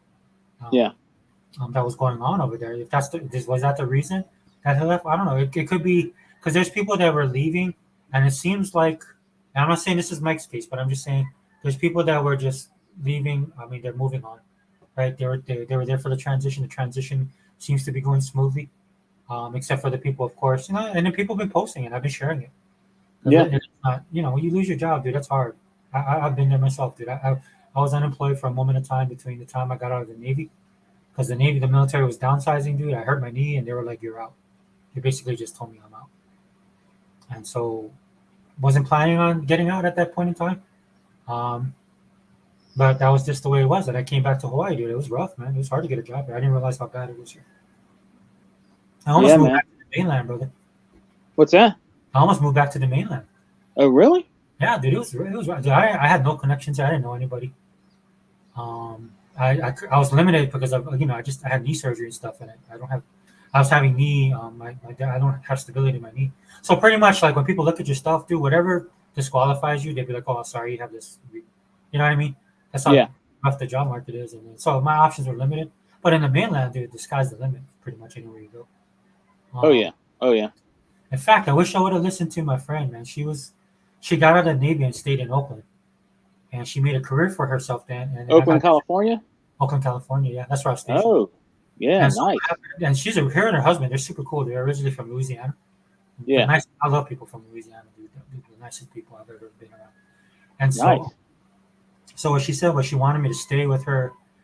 She kind of treated me like her, because she would see me like I'm her little brother, because I had the same tendencies as her little brother. That kind of would make her mad. Because she was my boss actually when I was in the Navy, and she goes, "Hey, just stay out here with me and her husband, because I was really close with them, right? I Yeah. hung out with them all the time." And she's like, "Dude, we have an extra room. You can stay with us. Let me get your disability." I was like, "Nah, I just want to go back to Hawaii." So there's Oh. times I think about that, and I was like, "Ah, maybe I should have stayed there. She would have helped me more." You know? Yeah. Yeah. So That's cool. That's cool. no, but like you were saying, dude. I mean, Gogo, dude. He's been rocking. Gogo's the man, dude. He's been rocking. Gogo Pole is awesome, bro. He supports us all the time. He's always there, like on deck, like sometimes first in the chat. Big shots out to Gogo Pole, man. He's really a really cool dude, bro. For real. He's a true gamer and a cool dude, bro. He is. And Toolman too, man. Toolman's been rocking us. Toolman too, yeah.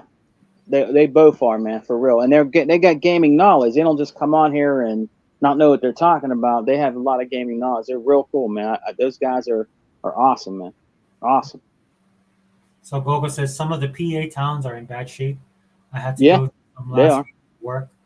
PA is so depressed. Yeah. Yeah, yeah.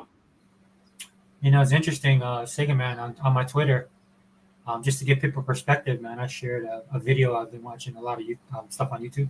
Yeah. So I don't have cable anymore. I just watch YouTube. But they had a documentary on China and then what's going on in China. So I actually took that video and I posted it to give people perspective that we're talking about 1,900 jobs.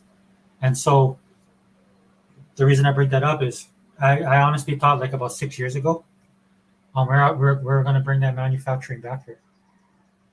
Oh yeah. Yeah, because I'm a huge dude. I'm in the mythos of Pittsburgh and Pennsylvania. Yeah. And of course, I've never been there. I'm on the outside looking in. Just like when people come to Hawaii, they expect certain things. I'm not saying that how I think of that, and the steel and the industry and the team and stuff like that is like how I was when I was younger. But I'm saying, I have this idea, right? And that's one of the reasons why I love the Steelers, man. I like that blue collar mythos that they had, dude. That the people that actually was on the Steelers were actually worked the steel mills, right? Right? Yeah, yeah, yeah. That's why they named themselves Steelers.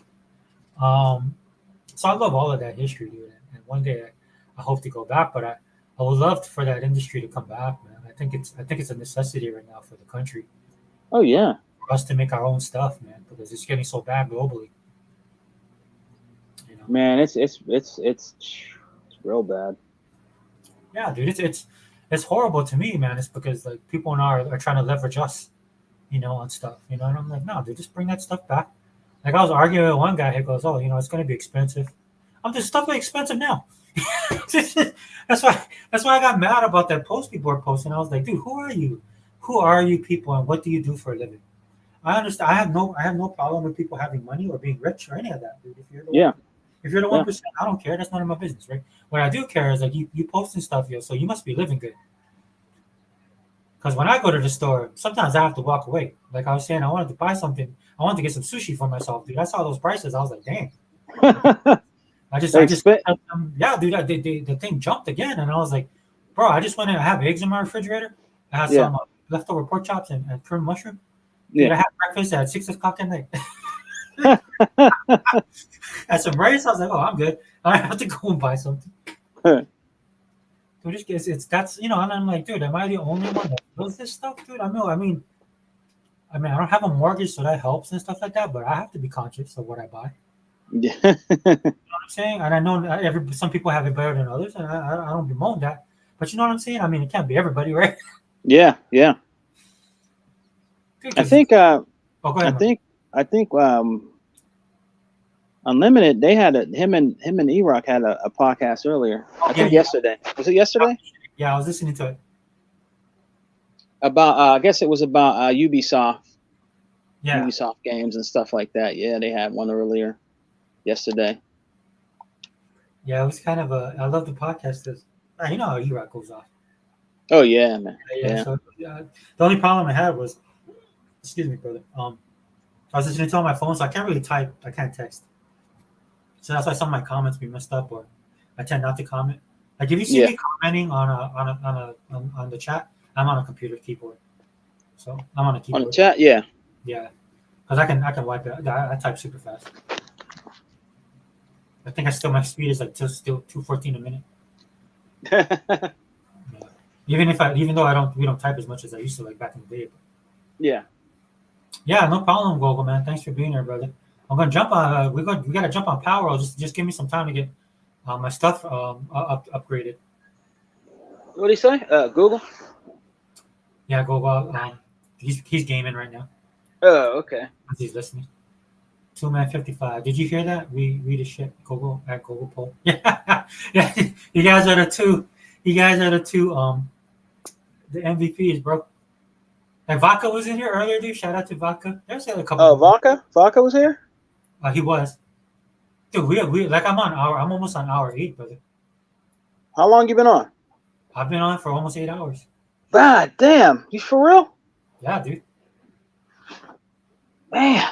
At first, I thought it was only gonna be an hour or two because even T Reaper couldn't stay. He had stuff to do.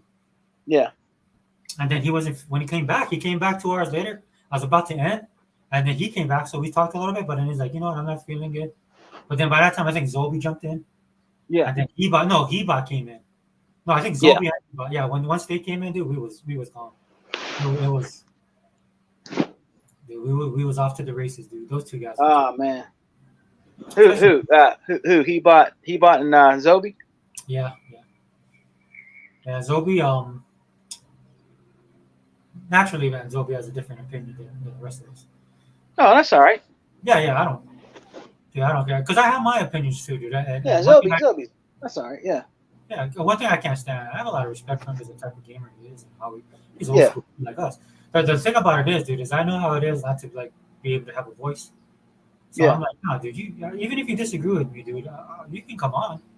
Like if a pony jumped in, I wouldn't care. Like you ain't gonna change. Yeah. I mean, I don't know what you're gonna tell me to change my mind. Even Zobi, like me and Zobi were talking about stuff, and I don't agree with what he's saying. You know. Yeah, but there's some parts I do agree with him, but or there's some things I agree with him with, but I have a different perspective. You mean gaming? Gaming, politics. We was talking about economy, stuff like that. But and this is why we was kind of going off. So I was like, hey man, we'll make the tinfoil hat. Even Gogo was like, dude, where's this podcast going? You know when Gogo says something, right? We lost the narrative. Gogo was like, dude, what is this podcast? Where are we going? And so. That's why I was telling Zobi, man, we should just do a tinfoil. Because like you heard what Zobi said, when you heard it, man, he's like, oh, about the aliens. So yeah, I'm down for that. Dude, we talk about anime, talk about aliens, talk about World War III, the collapse of the dollar. Yeah, World War III. That could be around the corner. Dude, we could have we in the middle of a constitutional crisis right now in Texas. Yeah. I would be surprised I wake up tomorrow. The only thing I was mad about is like, dang man, let me at least play Yakuza. I want to play that new Yakuza game, man. Don't do anything. I was like, come on, Texas, hold out till you can hold that line until next week Thursday. Man. But I mean, that's the reality of the world, right? Yeah, Gogo. All right, 2man. Gogo says, yep. And then 2man's like, how long did he stay in? Just for a little bit? Oh, dude, look at 2man, dude. Oh, 2man, you wrong. You know what I said?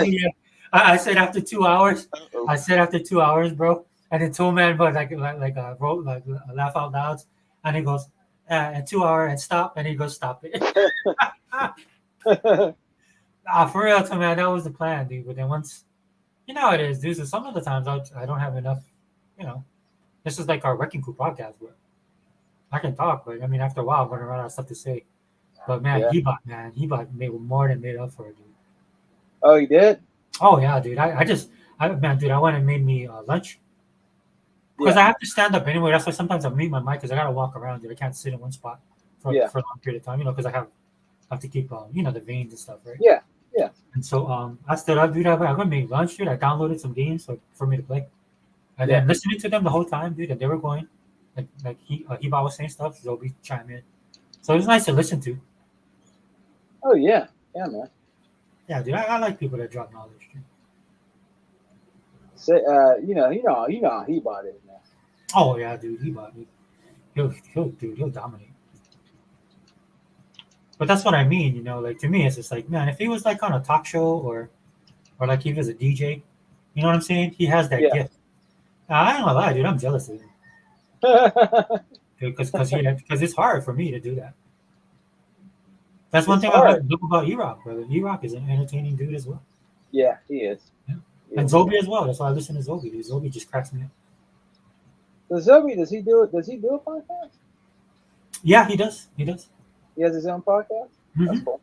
He's not as like he's been ostracized with so many people. Oh, really?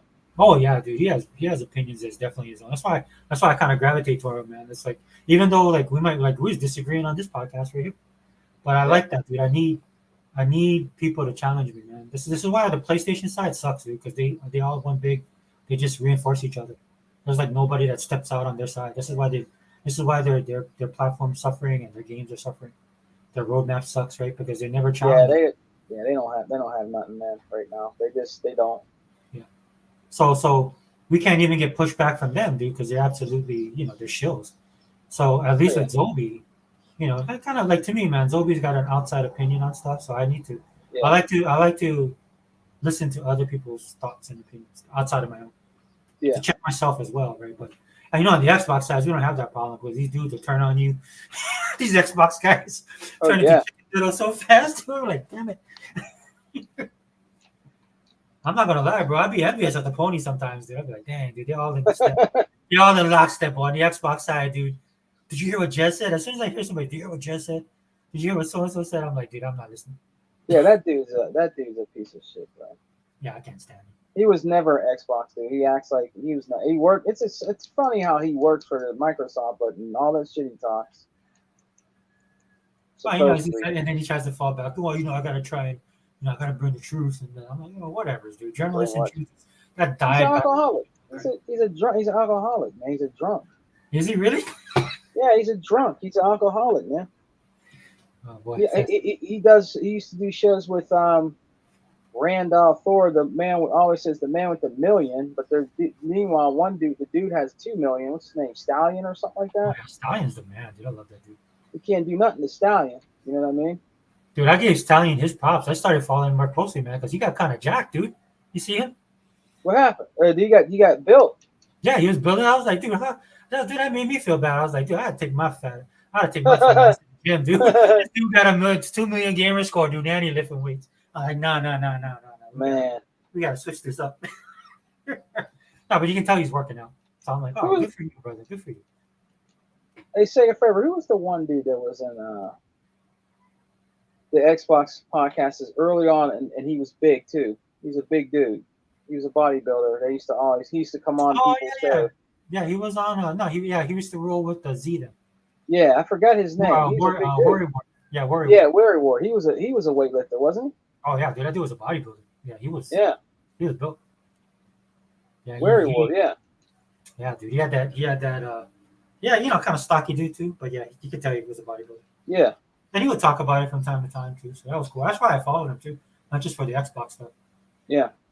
Well, I miss people like I miss Showstopper, man. That dude used to make me laugh, man. Oh, Showstopper was funny, dude. I think he read the tea leaves, man, and he checked out at the right time. Yeah. I think he saw what was coming. That dude was so. Of all the people in that group, dude, he was the most. He saw. He could see stuff. Because he's the one that created the ecosystem term. Oh yeah. Yep. Yeah. Shout out to Showstopper, man. Would love to get him on this podcast just to talk shop. Yeah. But he was getting. Oh, sorry, my brother. Go ahead. Showstopper, the Welsh gamer. Yep. Microbox of X. Yeah, I miss Micro. Yeah. He was really cool. He's a really cool. He was in my one of my chats. I think the last time I did a podcast, he came in one of the chats, man. But he's still out there. I think he's taking care of his daughter or his family or something, man. Yeah, that's the last thing I heard that he does. And I see him every once in a while, like on Instagram. He'll pop up on something I share.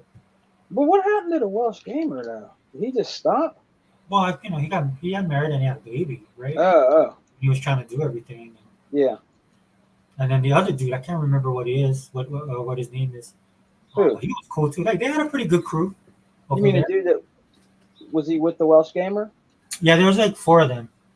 One dude was a brother too. I can't remember his name. What was it? Yeah, I know who you're talking about. They used to play a song for him or something like that. Yeah, I said that's why I liked your. I kind of gravitated to you, man, because you have that same kind of smooth. I forgot that dude's name. I forgot that. Hebot knows who he is. Yeah, Hebot knows. Look at him. Oh, look, let me read to him, man. Xbox on, and you've had a podcast that have taken longer than it took to colonize the first 13 states. Oh man, two man choosing violence today. He's going all in for the kill. Oh, two man, I love you, dude. He has some of the best comments, dude. Not in just in here, but all of our podcasts, dude. Yeah, dude. Yeah, I like Tool Man. He's really cool, man. Oh, look at this guy. Hey, you checked out early, man. You gotta check back in. Unlimited Productions in the building. What's up, brother? What's up, dude? Yeah, we still got an open spot. You want to come back in here? He can't do that. Yeah, I know he won't, bro. He won't live it down, dude. People are gonna be getting. You're unlimited. Yeah, dude. Because I shouldn't. I mean, I was just joking him with that one time, dude. When he shot the podcast off, I was like, "Oh man, you gonna beat my record?" He's like, "No, that's it. We're out." And he stopped the podcast. Nah, nobody could. Nah, he's you. I think you got the record, brother. Sega forever. Yeah, we did 10 hours. You got the record, man. I thought it was. Didn't you tell me? What'd you say? Didn't you do one for 12 hours? No, 10 hours. 10. Yeah, bro. No, you got the record, man. Oh, that's why I kind of was like busted on a day a little bit. She's like, "Oh yeah, that podcast is so long." I was like, "Yeah, I know. You was in it." Yeah. It was her and Realist, man, and it was cool, dude. Because I just kind of sat back and they was talking about anime. Where's she been? I wish she was here. It'd be cool if she was here. She's probably gaming. Yeah, I sent her. I know she had some. Didn't she like have to play with some people? What's that? I think she's like doing some stuff on PC. Oh yeah, I think yeah. So, yeah. She has her crew that she plays with. So. Yep. We're supposed to play. I sent it to her, dude. I sent her the invitation. Did you? Yeah. We were supposed to play. Me and Hiva were supposed to play the Aliens game with her. She really wants to play that. You know. Oh yeah. Did you guys play Gears of War yet? No, we need to, man. We need to. I want to have our brother Other Zinc there, but he's like working. He does a lot of stuff, but it'd be good to have him there. All 3 of us play. Oh yeah, dude. Let me know, man, if you guys need another person there. I believe I have the game. You know what, Sarah? You know what the rumors going around that because you know I'm a big Gears head. There's supposed to be a Gears of War collection, man. Yeah, that's what I heard that they're gonna do one. I think there's gonna be one. If there is, I'm buying that. I'm a Gears head. I can't help it. I like Gears, man. I love Gears, bro. Oh yeah, I'll definitely. And if it's a remake collection where it has all the bells and whistles, every single game like the Halo Master Chief collection, I'm in day one. You know, I think they are. I think they're doing it. You know, I think they're doing a Gears collection, man. It makes sense to me, right? They already did a Halo. Yeah. Why not a Gears? Yeah, that would be a no-brainer. In my opinion. Oh yeah. Look, Unlimited, but you can beat a Sony and still come back to this podcast. I'm still out with the family. LOL. I just so happen to see you're still alive. Oh yeah, dude. When you're done, man, just come back in. What's he doing? What's he doing? Yeah, what you doing? Sega Man asked, what you doing, Unlimited? He must be work. He must be doing something else. Well, he said he's with the fam, so. Oh yeah. He's probably. Unlimited. Oh, 2 men said Unlimited. 2 men said knew he would be back. He said, by the way, Unlimited said, by the way, I'm an hour drive away from home. I bet I'll get home and you'll still be live. Yeah, dude, we'll save a spot for you. Oh yeah, he'll be here. Sega Man just jumped in, dude. So it's like a whole new podcast. He bought. I think his phone died, and then Zobi kind of he left out, dude. But thank you, Zobi, for being here because he was working, and then he dropped back out, and then he came back in. Oh, Zobi was working. Yeah, when he first jumped in, just to say hey, and then he joined the podcast. That's cool. Yours is on Game Pass. We all have the Sega Fair. Oh no. I own the physical, and then I bought the digital as well. Oh, that's cool. Yeah. Oh, I thought Sega Man. Were you talking about Gears? I thought you were talking about Aliens. No, Gears. Oh, Gears. Oh, you're supposed to play Gears with Oh yeah, with Dea, right? Is that what you're saying? Dea, it was supposed to be me, Dea, and other Zinc. Zinc is a Gears head too. Oh yeah. Gears and Forza is two things. Oh yeah. But then you said you and Hebot were gonna play Aliens. Yeah, we were gonna play Aliens with Dea. Yeah, so I believe I have the Aliens game. I think I bought it. Oh, you have it? Yeah, I should have it. I just haven't played it. Oh, yeah, it's a pretty good game. It's a good game, man. Yeah, It's really fun, Sega Forever. If you're playing with people, if you play by yourself, it's cool. But if you play with people, it's really fun. It was fun playing that with Hebot, man. Yeah, definitely, dude. I'll play. It's just that it's one of those like there's games that I just buy just because I know I like them, and so that's what I'll do. I'll just buy the game. I do that a lot. So in fact, most of the games that were on sale in this last sale, I own most of them anyway. Oh yeah. Yeah, because I looked at the sales. Like, oh, that's pretty good. So I was like, oh yeah, that's right. I bought that. They did have some decent sales, though. They did. Yeah, they did. But that's definitely geared towards people who are trying to save money. Oh yeah. Because some of those games, I know most of us who game on Xbox probably bought the games. Hey, Sega Forever, they had a lot of really cheap indie games. I bought a few. Mm-hmm. Yeah, I did too. Yeah, I bought a few, man. There's still some more I got to get. Oh man, I hope they're still on my. So I hope they're still on sale. When does the sale end? Tomorrow? Tuesday for this week's sales. Is it Tuesday at the end? Okay. Yeah, so usually on Monday night, is it Monday or no Tuesday night, right? Well, anyway, by Tuesday, like Monday, I'll do my final look through of stuff that I want to buy. There's online. There's online. You know what she's playing? She's playing Power World. Oh yeah. Because I heard her talking about that, right? Everybody's playing Power World. I think that's the Pokemon killer. My daughter's a huge Pokemon fan. What do you think? You think it can get up there with Pokemon? I don't think it's the same game personally. No. It's more of a survival. It's more like that's why you see people saying Ark. Yeah. Yeah, because like I said, when my daughter loves Pokemon, so she was playing the game and she's like, oh, okay, there's survival, right? You got to build stuff and you catch the animals, right? And you kind of train them and stuff like that, but they become like instruments of destruction for you. Oh, really? Yeah, it's there's elements of Pokemon. I'm not seeing that. I guess the biggest similarity is the characters. Yeah. But you gotta like to farm and like you gotta like in the beginning you start off with nothing. Like you gotta go get sticks and then from sticks you gotta build what do you call that? A torch. You gotta get an axe. You gotta get a pick, right? Then you gotta get food. You gotta build what do you call it? The workbench to build other stuff. You gotta gather stuff. Yeah. And then you can get these characters, and then you can make them like you can make a dude. It's like it's kind of like remind me of Black Desert, dude. When I was playing Black Desert, I didn't know like they had this one part of the game, dude. You basically have slave labor.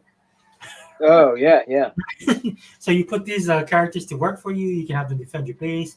You can take them with you to take out other people or other what is that? Capture other help you, right? You can build them up and stuff. Mm-hmm. So it's not that I played all of these different areas. I just seen the videos. I played 5 hours on it. The problem I was having, it kept on crashing for me, the game. Oh, for real? Yeah, after the 5th time, I just was like, oh, okay, I'll just wait until they get this game up to snuff, I tried a little bit of it, brother. It was okay. I thought I dug it. It was all right. I played a little bit of it. I wanted to at least try it out. You Well, know? they basically like just drop you in the game and you got to figure stuff out. I play a lot of those games, so I didn't have that much of a learning curve for me. Yeah. But I definitely know that it's like once you get more into the game, that's where everybody's enjoying it now because they Yeah. get into battle. And, Another big game for Game Pass. oh yeah, dude, it's humongous. Game Pass is on point, man. They can't say nothing about Game Pass now. They can't, man. It's crazy. Well, they surpassed Fortnite, I guess, Yeah. as the most played game on Game Yeah. Pass. Wow.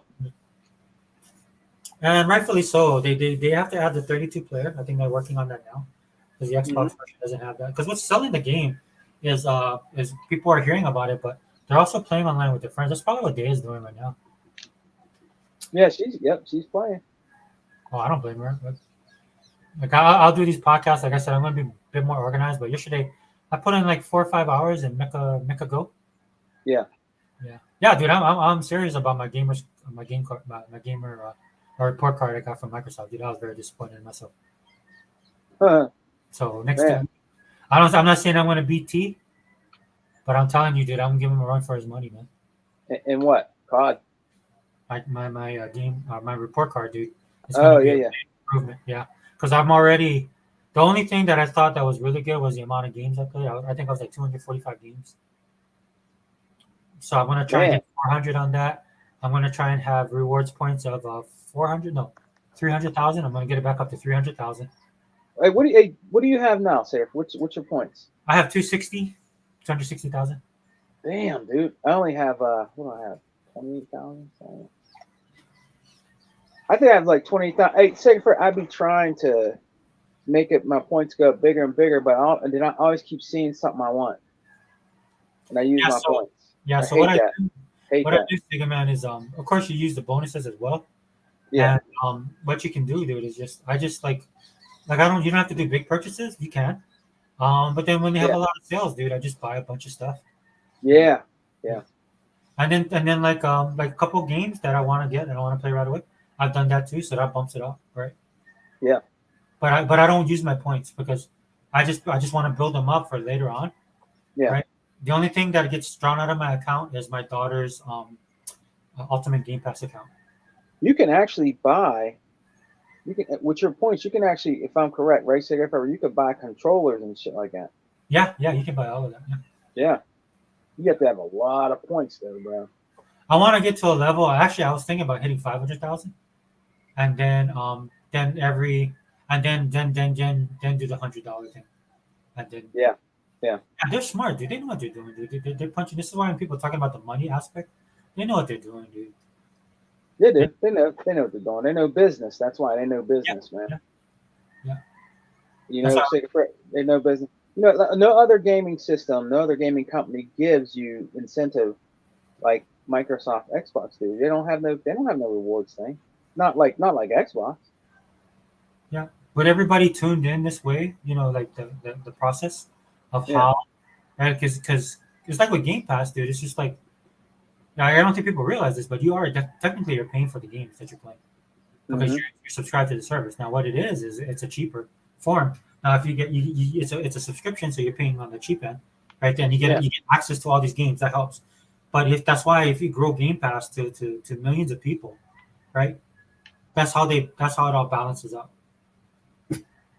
Oh yeah. A lot of people were upset because what'd you tell them? You tell me what you think about this, brother. Yeah. There a lot of people were upset because that points changed. You hardly get any points. 3 points. You know, remember how when you if you got an achievement, you get like bigger points. All that changed. It's all smaller now. Well, some people were upset about that. Because I'm not an achievement hunter per se. Yeah. I'm focusing on it now. But yeah, that didn't. I mean, I look at it this way. It's just a bonus because I'm in the ecosystem. I'm gonna buy their games anyway. Yeah. So this is all extra for me. Like I'm looking at it like, oh, it's just like when I go to the store, dude. I have a club card, and then I went to Walgreens, dude. I bought like some stuff for my daughter. Yeah. And then I was like, well, okay, it was like supposed to be $30. And then the person's like, oh, dude, do you know that you have a $10 thing? I'm like, oh, really? He goes, yeah, your points is this. I was like, you want to use it? I'm like, oh, yeah, super cool. So it was only 20. That's how I. Right.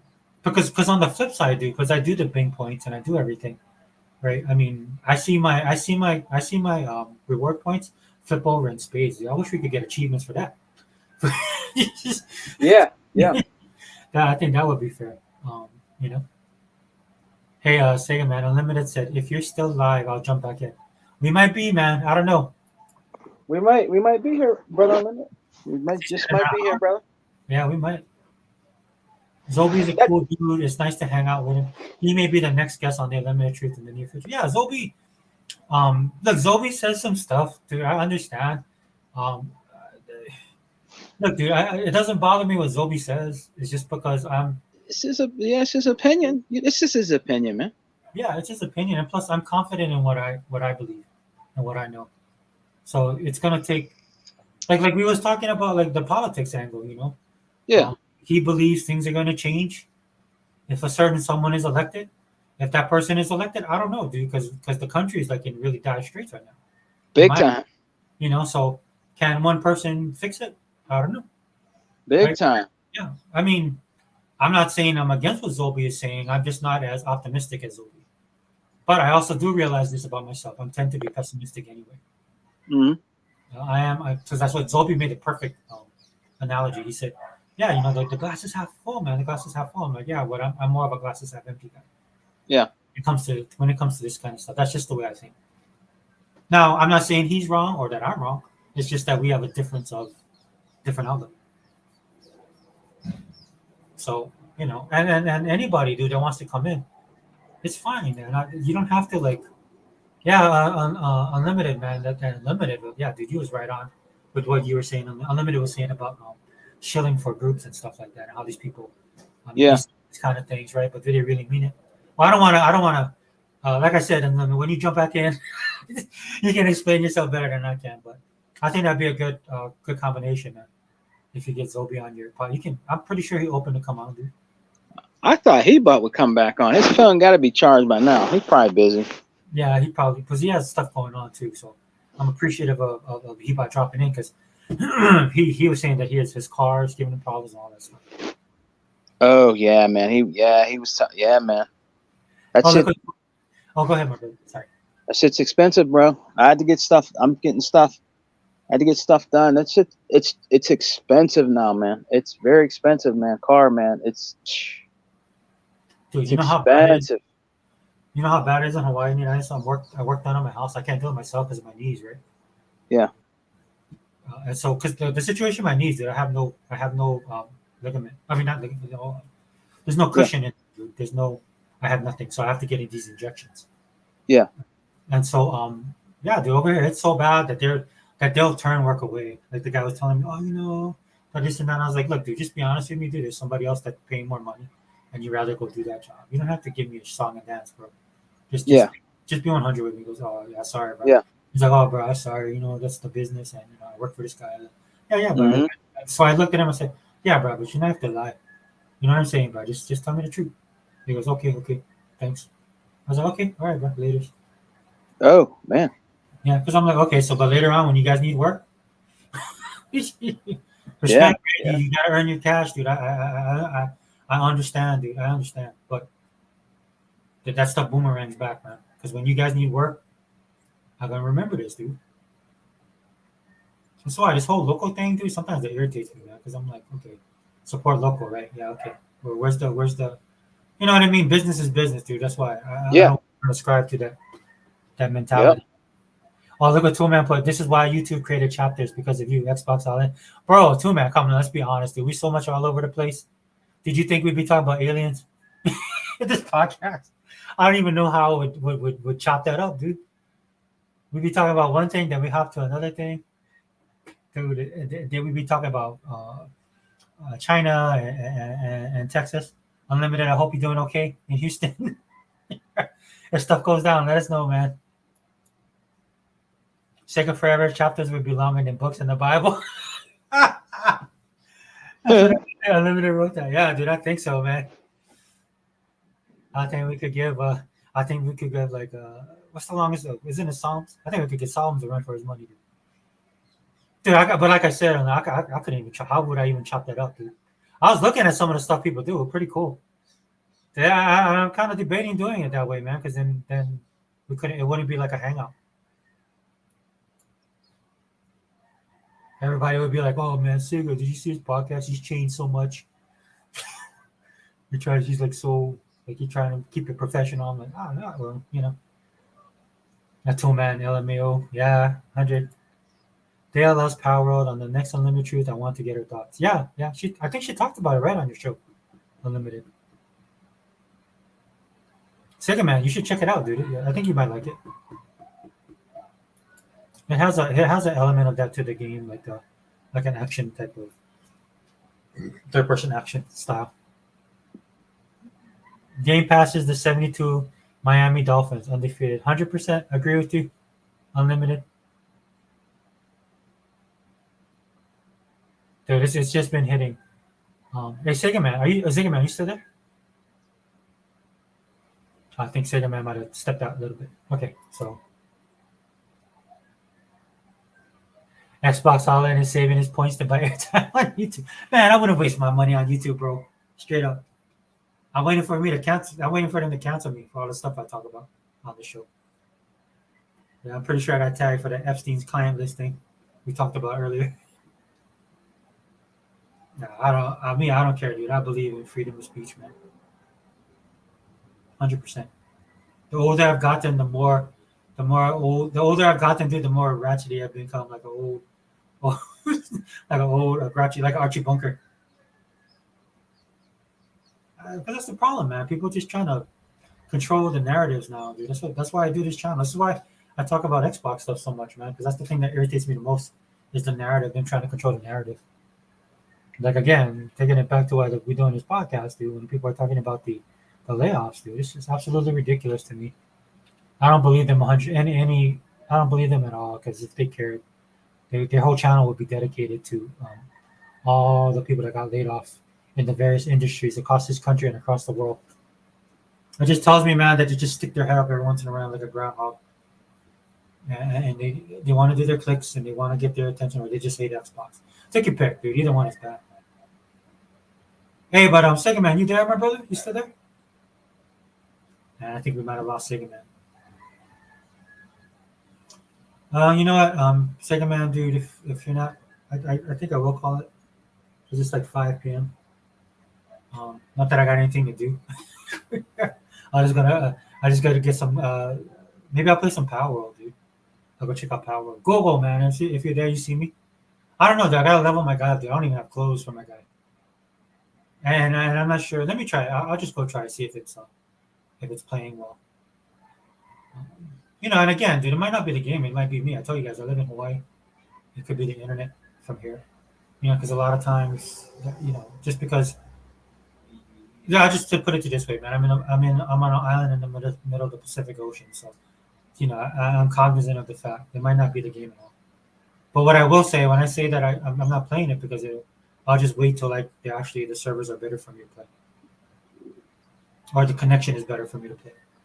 Right? It's not necessarily I'm hating on the game. So like Coral Island, I love it, dude, but I had multiple crashes, and one of the things that happened to me is that I got some rare. I'll not say rare, but there's these creatures that are hard to get, and I got 2 of them to try and complete the story mode.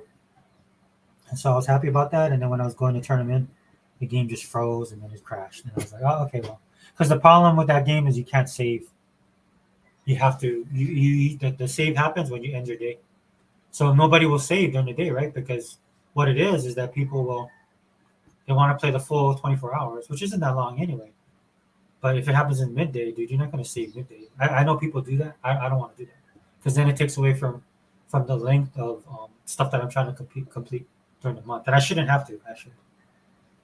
Again, this is another thing. This game's on Game Pass. There's a lot of these games that are on Game Pass, and you get to try them out, dude, too. So, you know, I was going to buy the game, but after having these problems, I'll wait a little longer till they fix it. And it's not that it's expensive, dude. It's like $23.99. It's $29.99, which isn't bad. But it's also, especially for the type of game it is and how much time I put into it. But since it's in Game Pass, you also get the discount of $23.99. But there's no sense in me buying the game now if I can't play it, right? So I would rather take my money and buy other stuff like the Yakuza game. So they were saying that the game is on Game Pass. I don't see it, guys. Is it only on Series X? I don't know. So, yeah, so we're not going to reach the record today, guys. That record is 10 hours. And I've been here for a while, so I want to call it a night. Sega Man, dude, thanks for dropping in. I think we might have lost Sega Man. Thank you for everybody in the chat. Tool Man, dude, you and Gogo are the man. I mean, you guys are awesome, bro. Thanks for sticking around. Anthony Chipmunk, thanks for being here. Unlimited, thanks you for doing the chat and the show. Hold on, let me go. Who else? Don't want to miss anybody. Thank you, Heba, for being here. Thank you, Zobi, for being here, man. Always love your perspective on things. Like I said, we don't. It's not so much we don't agree on other stuff. We just have different seeing of. We see things differently sometimes. Anthony Chipmunk, thanks for being here, my brother. Fire Boss, dude. Yeah, Fire Boss couldn't hang. That's cool, bro. We'll run it up again in another 2 weeks, hopefully on a Friday night. If you want, we can do something solo, man. Just hit me up. Same thing with you, T Reaper, man. Thanks for being here. I know you weren't feeling well, but we can definitely do a solo one. Still planning to do a solo one with Dea if she has the time. And I know time is a commodity. She has to get her game in, and I feel the same way. I'm gonna go game after this. Vaca, man, always love having you here, brother. If you want to jump in, definitely do so. Mr. Kima, man, thank you for being here as well. Faded Blaze, man, you know you're my boy. Thank you for being here. And who else? Remake Station, thank you, my brother. I think I got everybody, man. But again, man, much appreciated. Thank you guys for rocking out with me. Thank you guys for supporting the channel. And again, man, I know for some of us, dude, like I say, I bleed green. Xbox is the ecosystem I support right now, and that's how it's going to be on my channel. But don't get caught up in all the hype of it, dude. You see what some of these guys go through, man. How they are online. Don't be like that, dude. Look at things soberly, man. Look at what the system might provide you, right? Consumer first, always. But if you love, and you want to be a fanboy, nothing wrong with that as well too. I like my Xbox, dude. It's giving me everything I like right now. Right? But like I was telling Zobi earlier, man, the last time I showed for a company was Sega, and I still have, like I said, I also said, I'm still bitter about all of that, dude. How long do you think it took to get to that many points, bro? Dude, like I said, that's why I call this thing a hangout, dude. This is what we do back in the Google days, or when a lot of us were playing games with each other, man, on Xbox Live, man. This is how it would be. I mean, I could do a format, dude, but I don't know how. Then I'd have to like reel everybody in and then give people times and stuff like that. I'd have to format it right. So and sometimes, dude, you do that, man, you miss out on what people are talking about. I understand, dude. Like, that'll be because I tend to be a person. I mean, it doesn't bother me in this sense to be. I don't know why, but anything else, dude, I tend to be more organized when I do stuff. I guess because I look at this as a hobby, and it's just a big BS session is what we're doing. Yeah, Tool Man, bro, I appreciate it, man. I appreciate you being here. All right, guys, so we're gonna sign out, dude. Xbox Online Channel, host Sega forever. We out.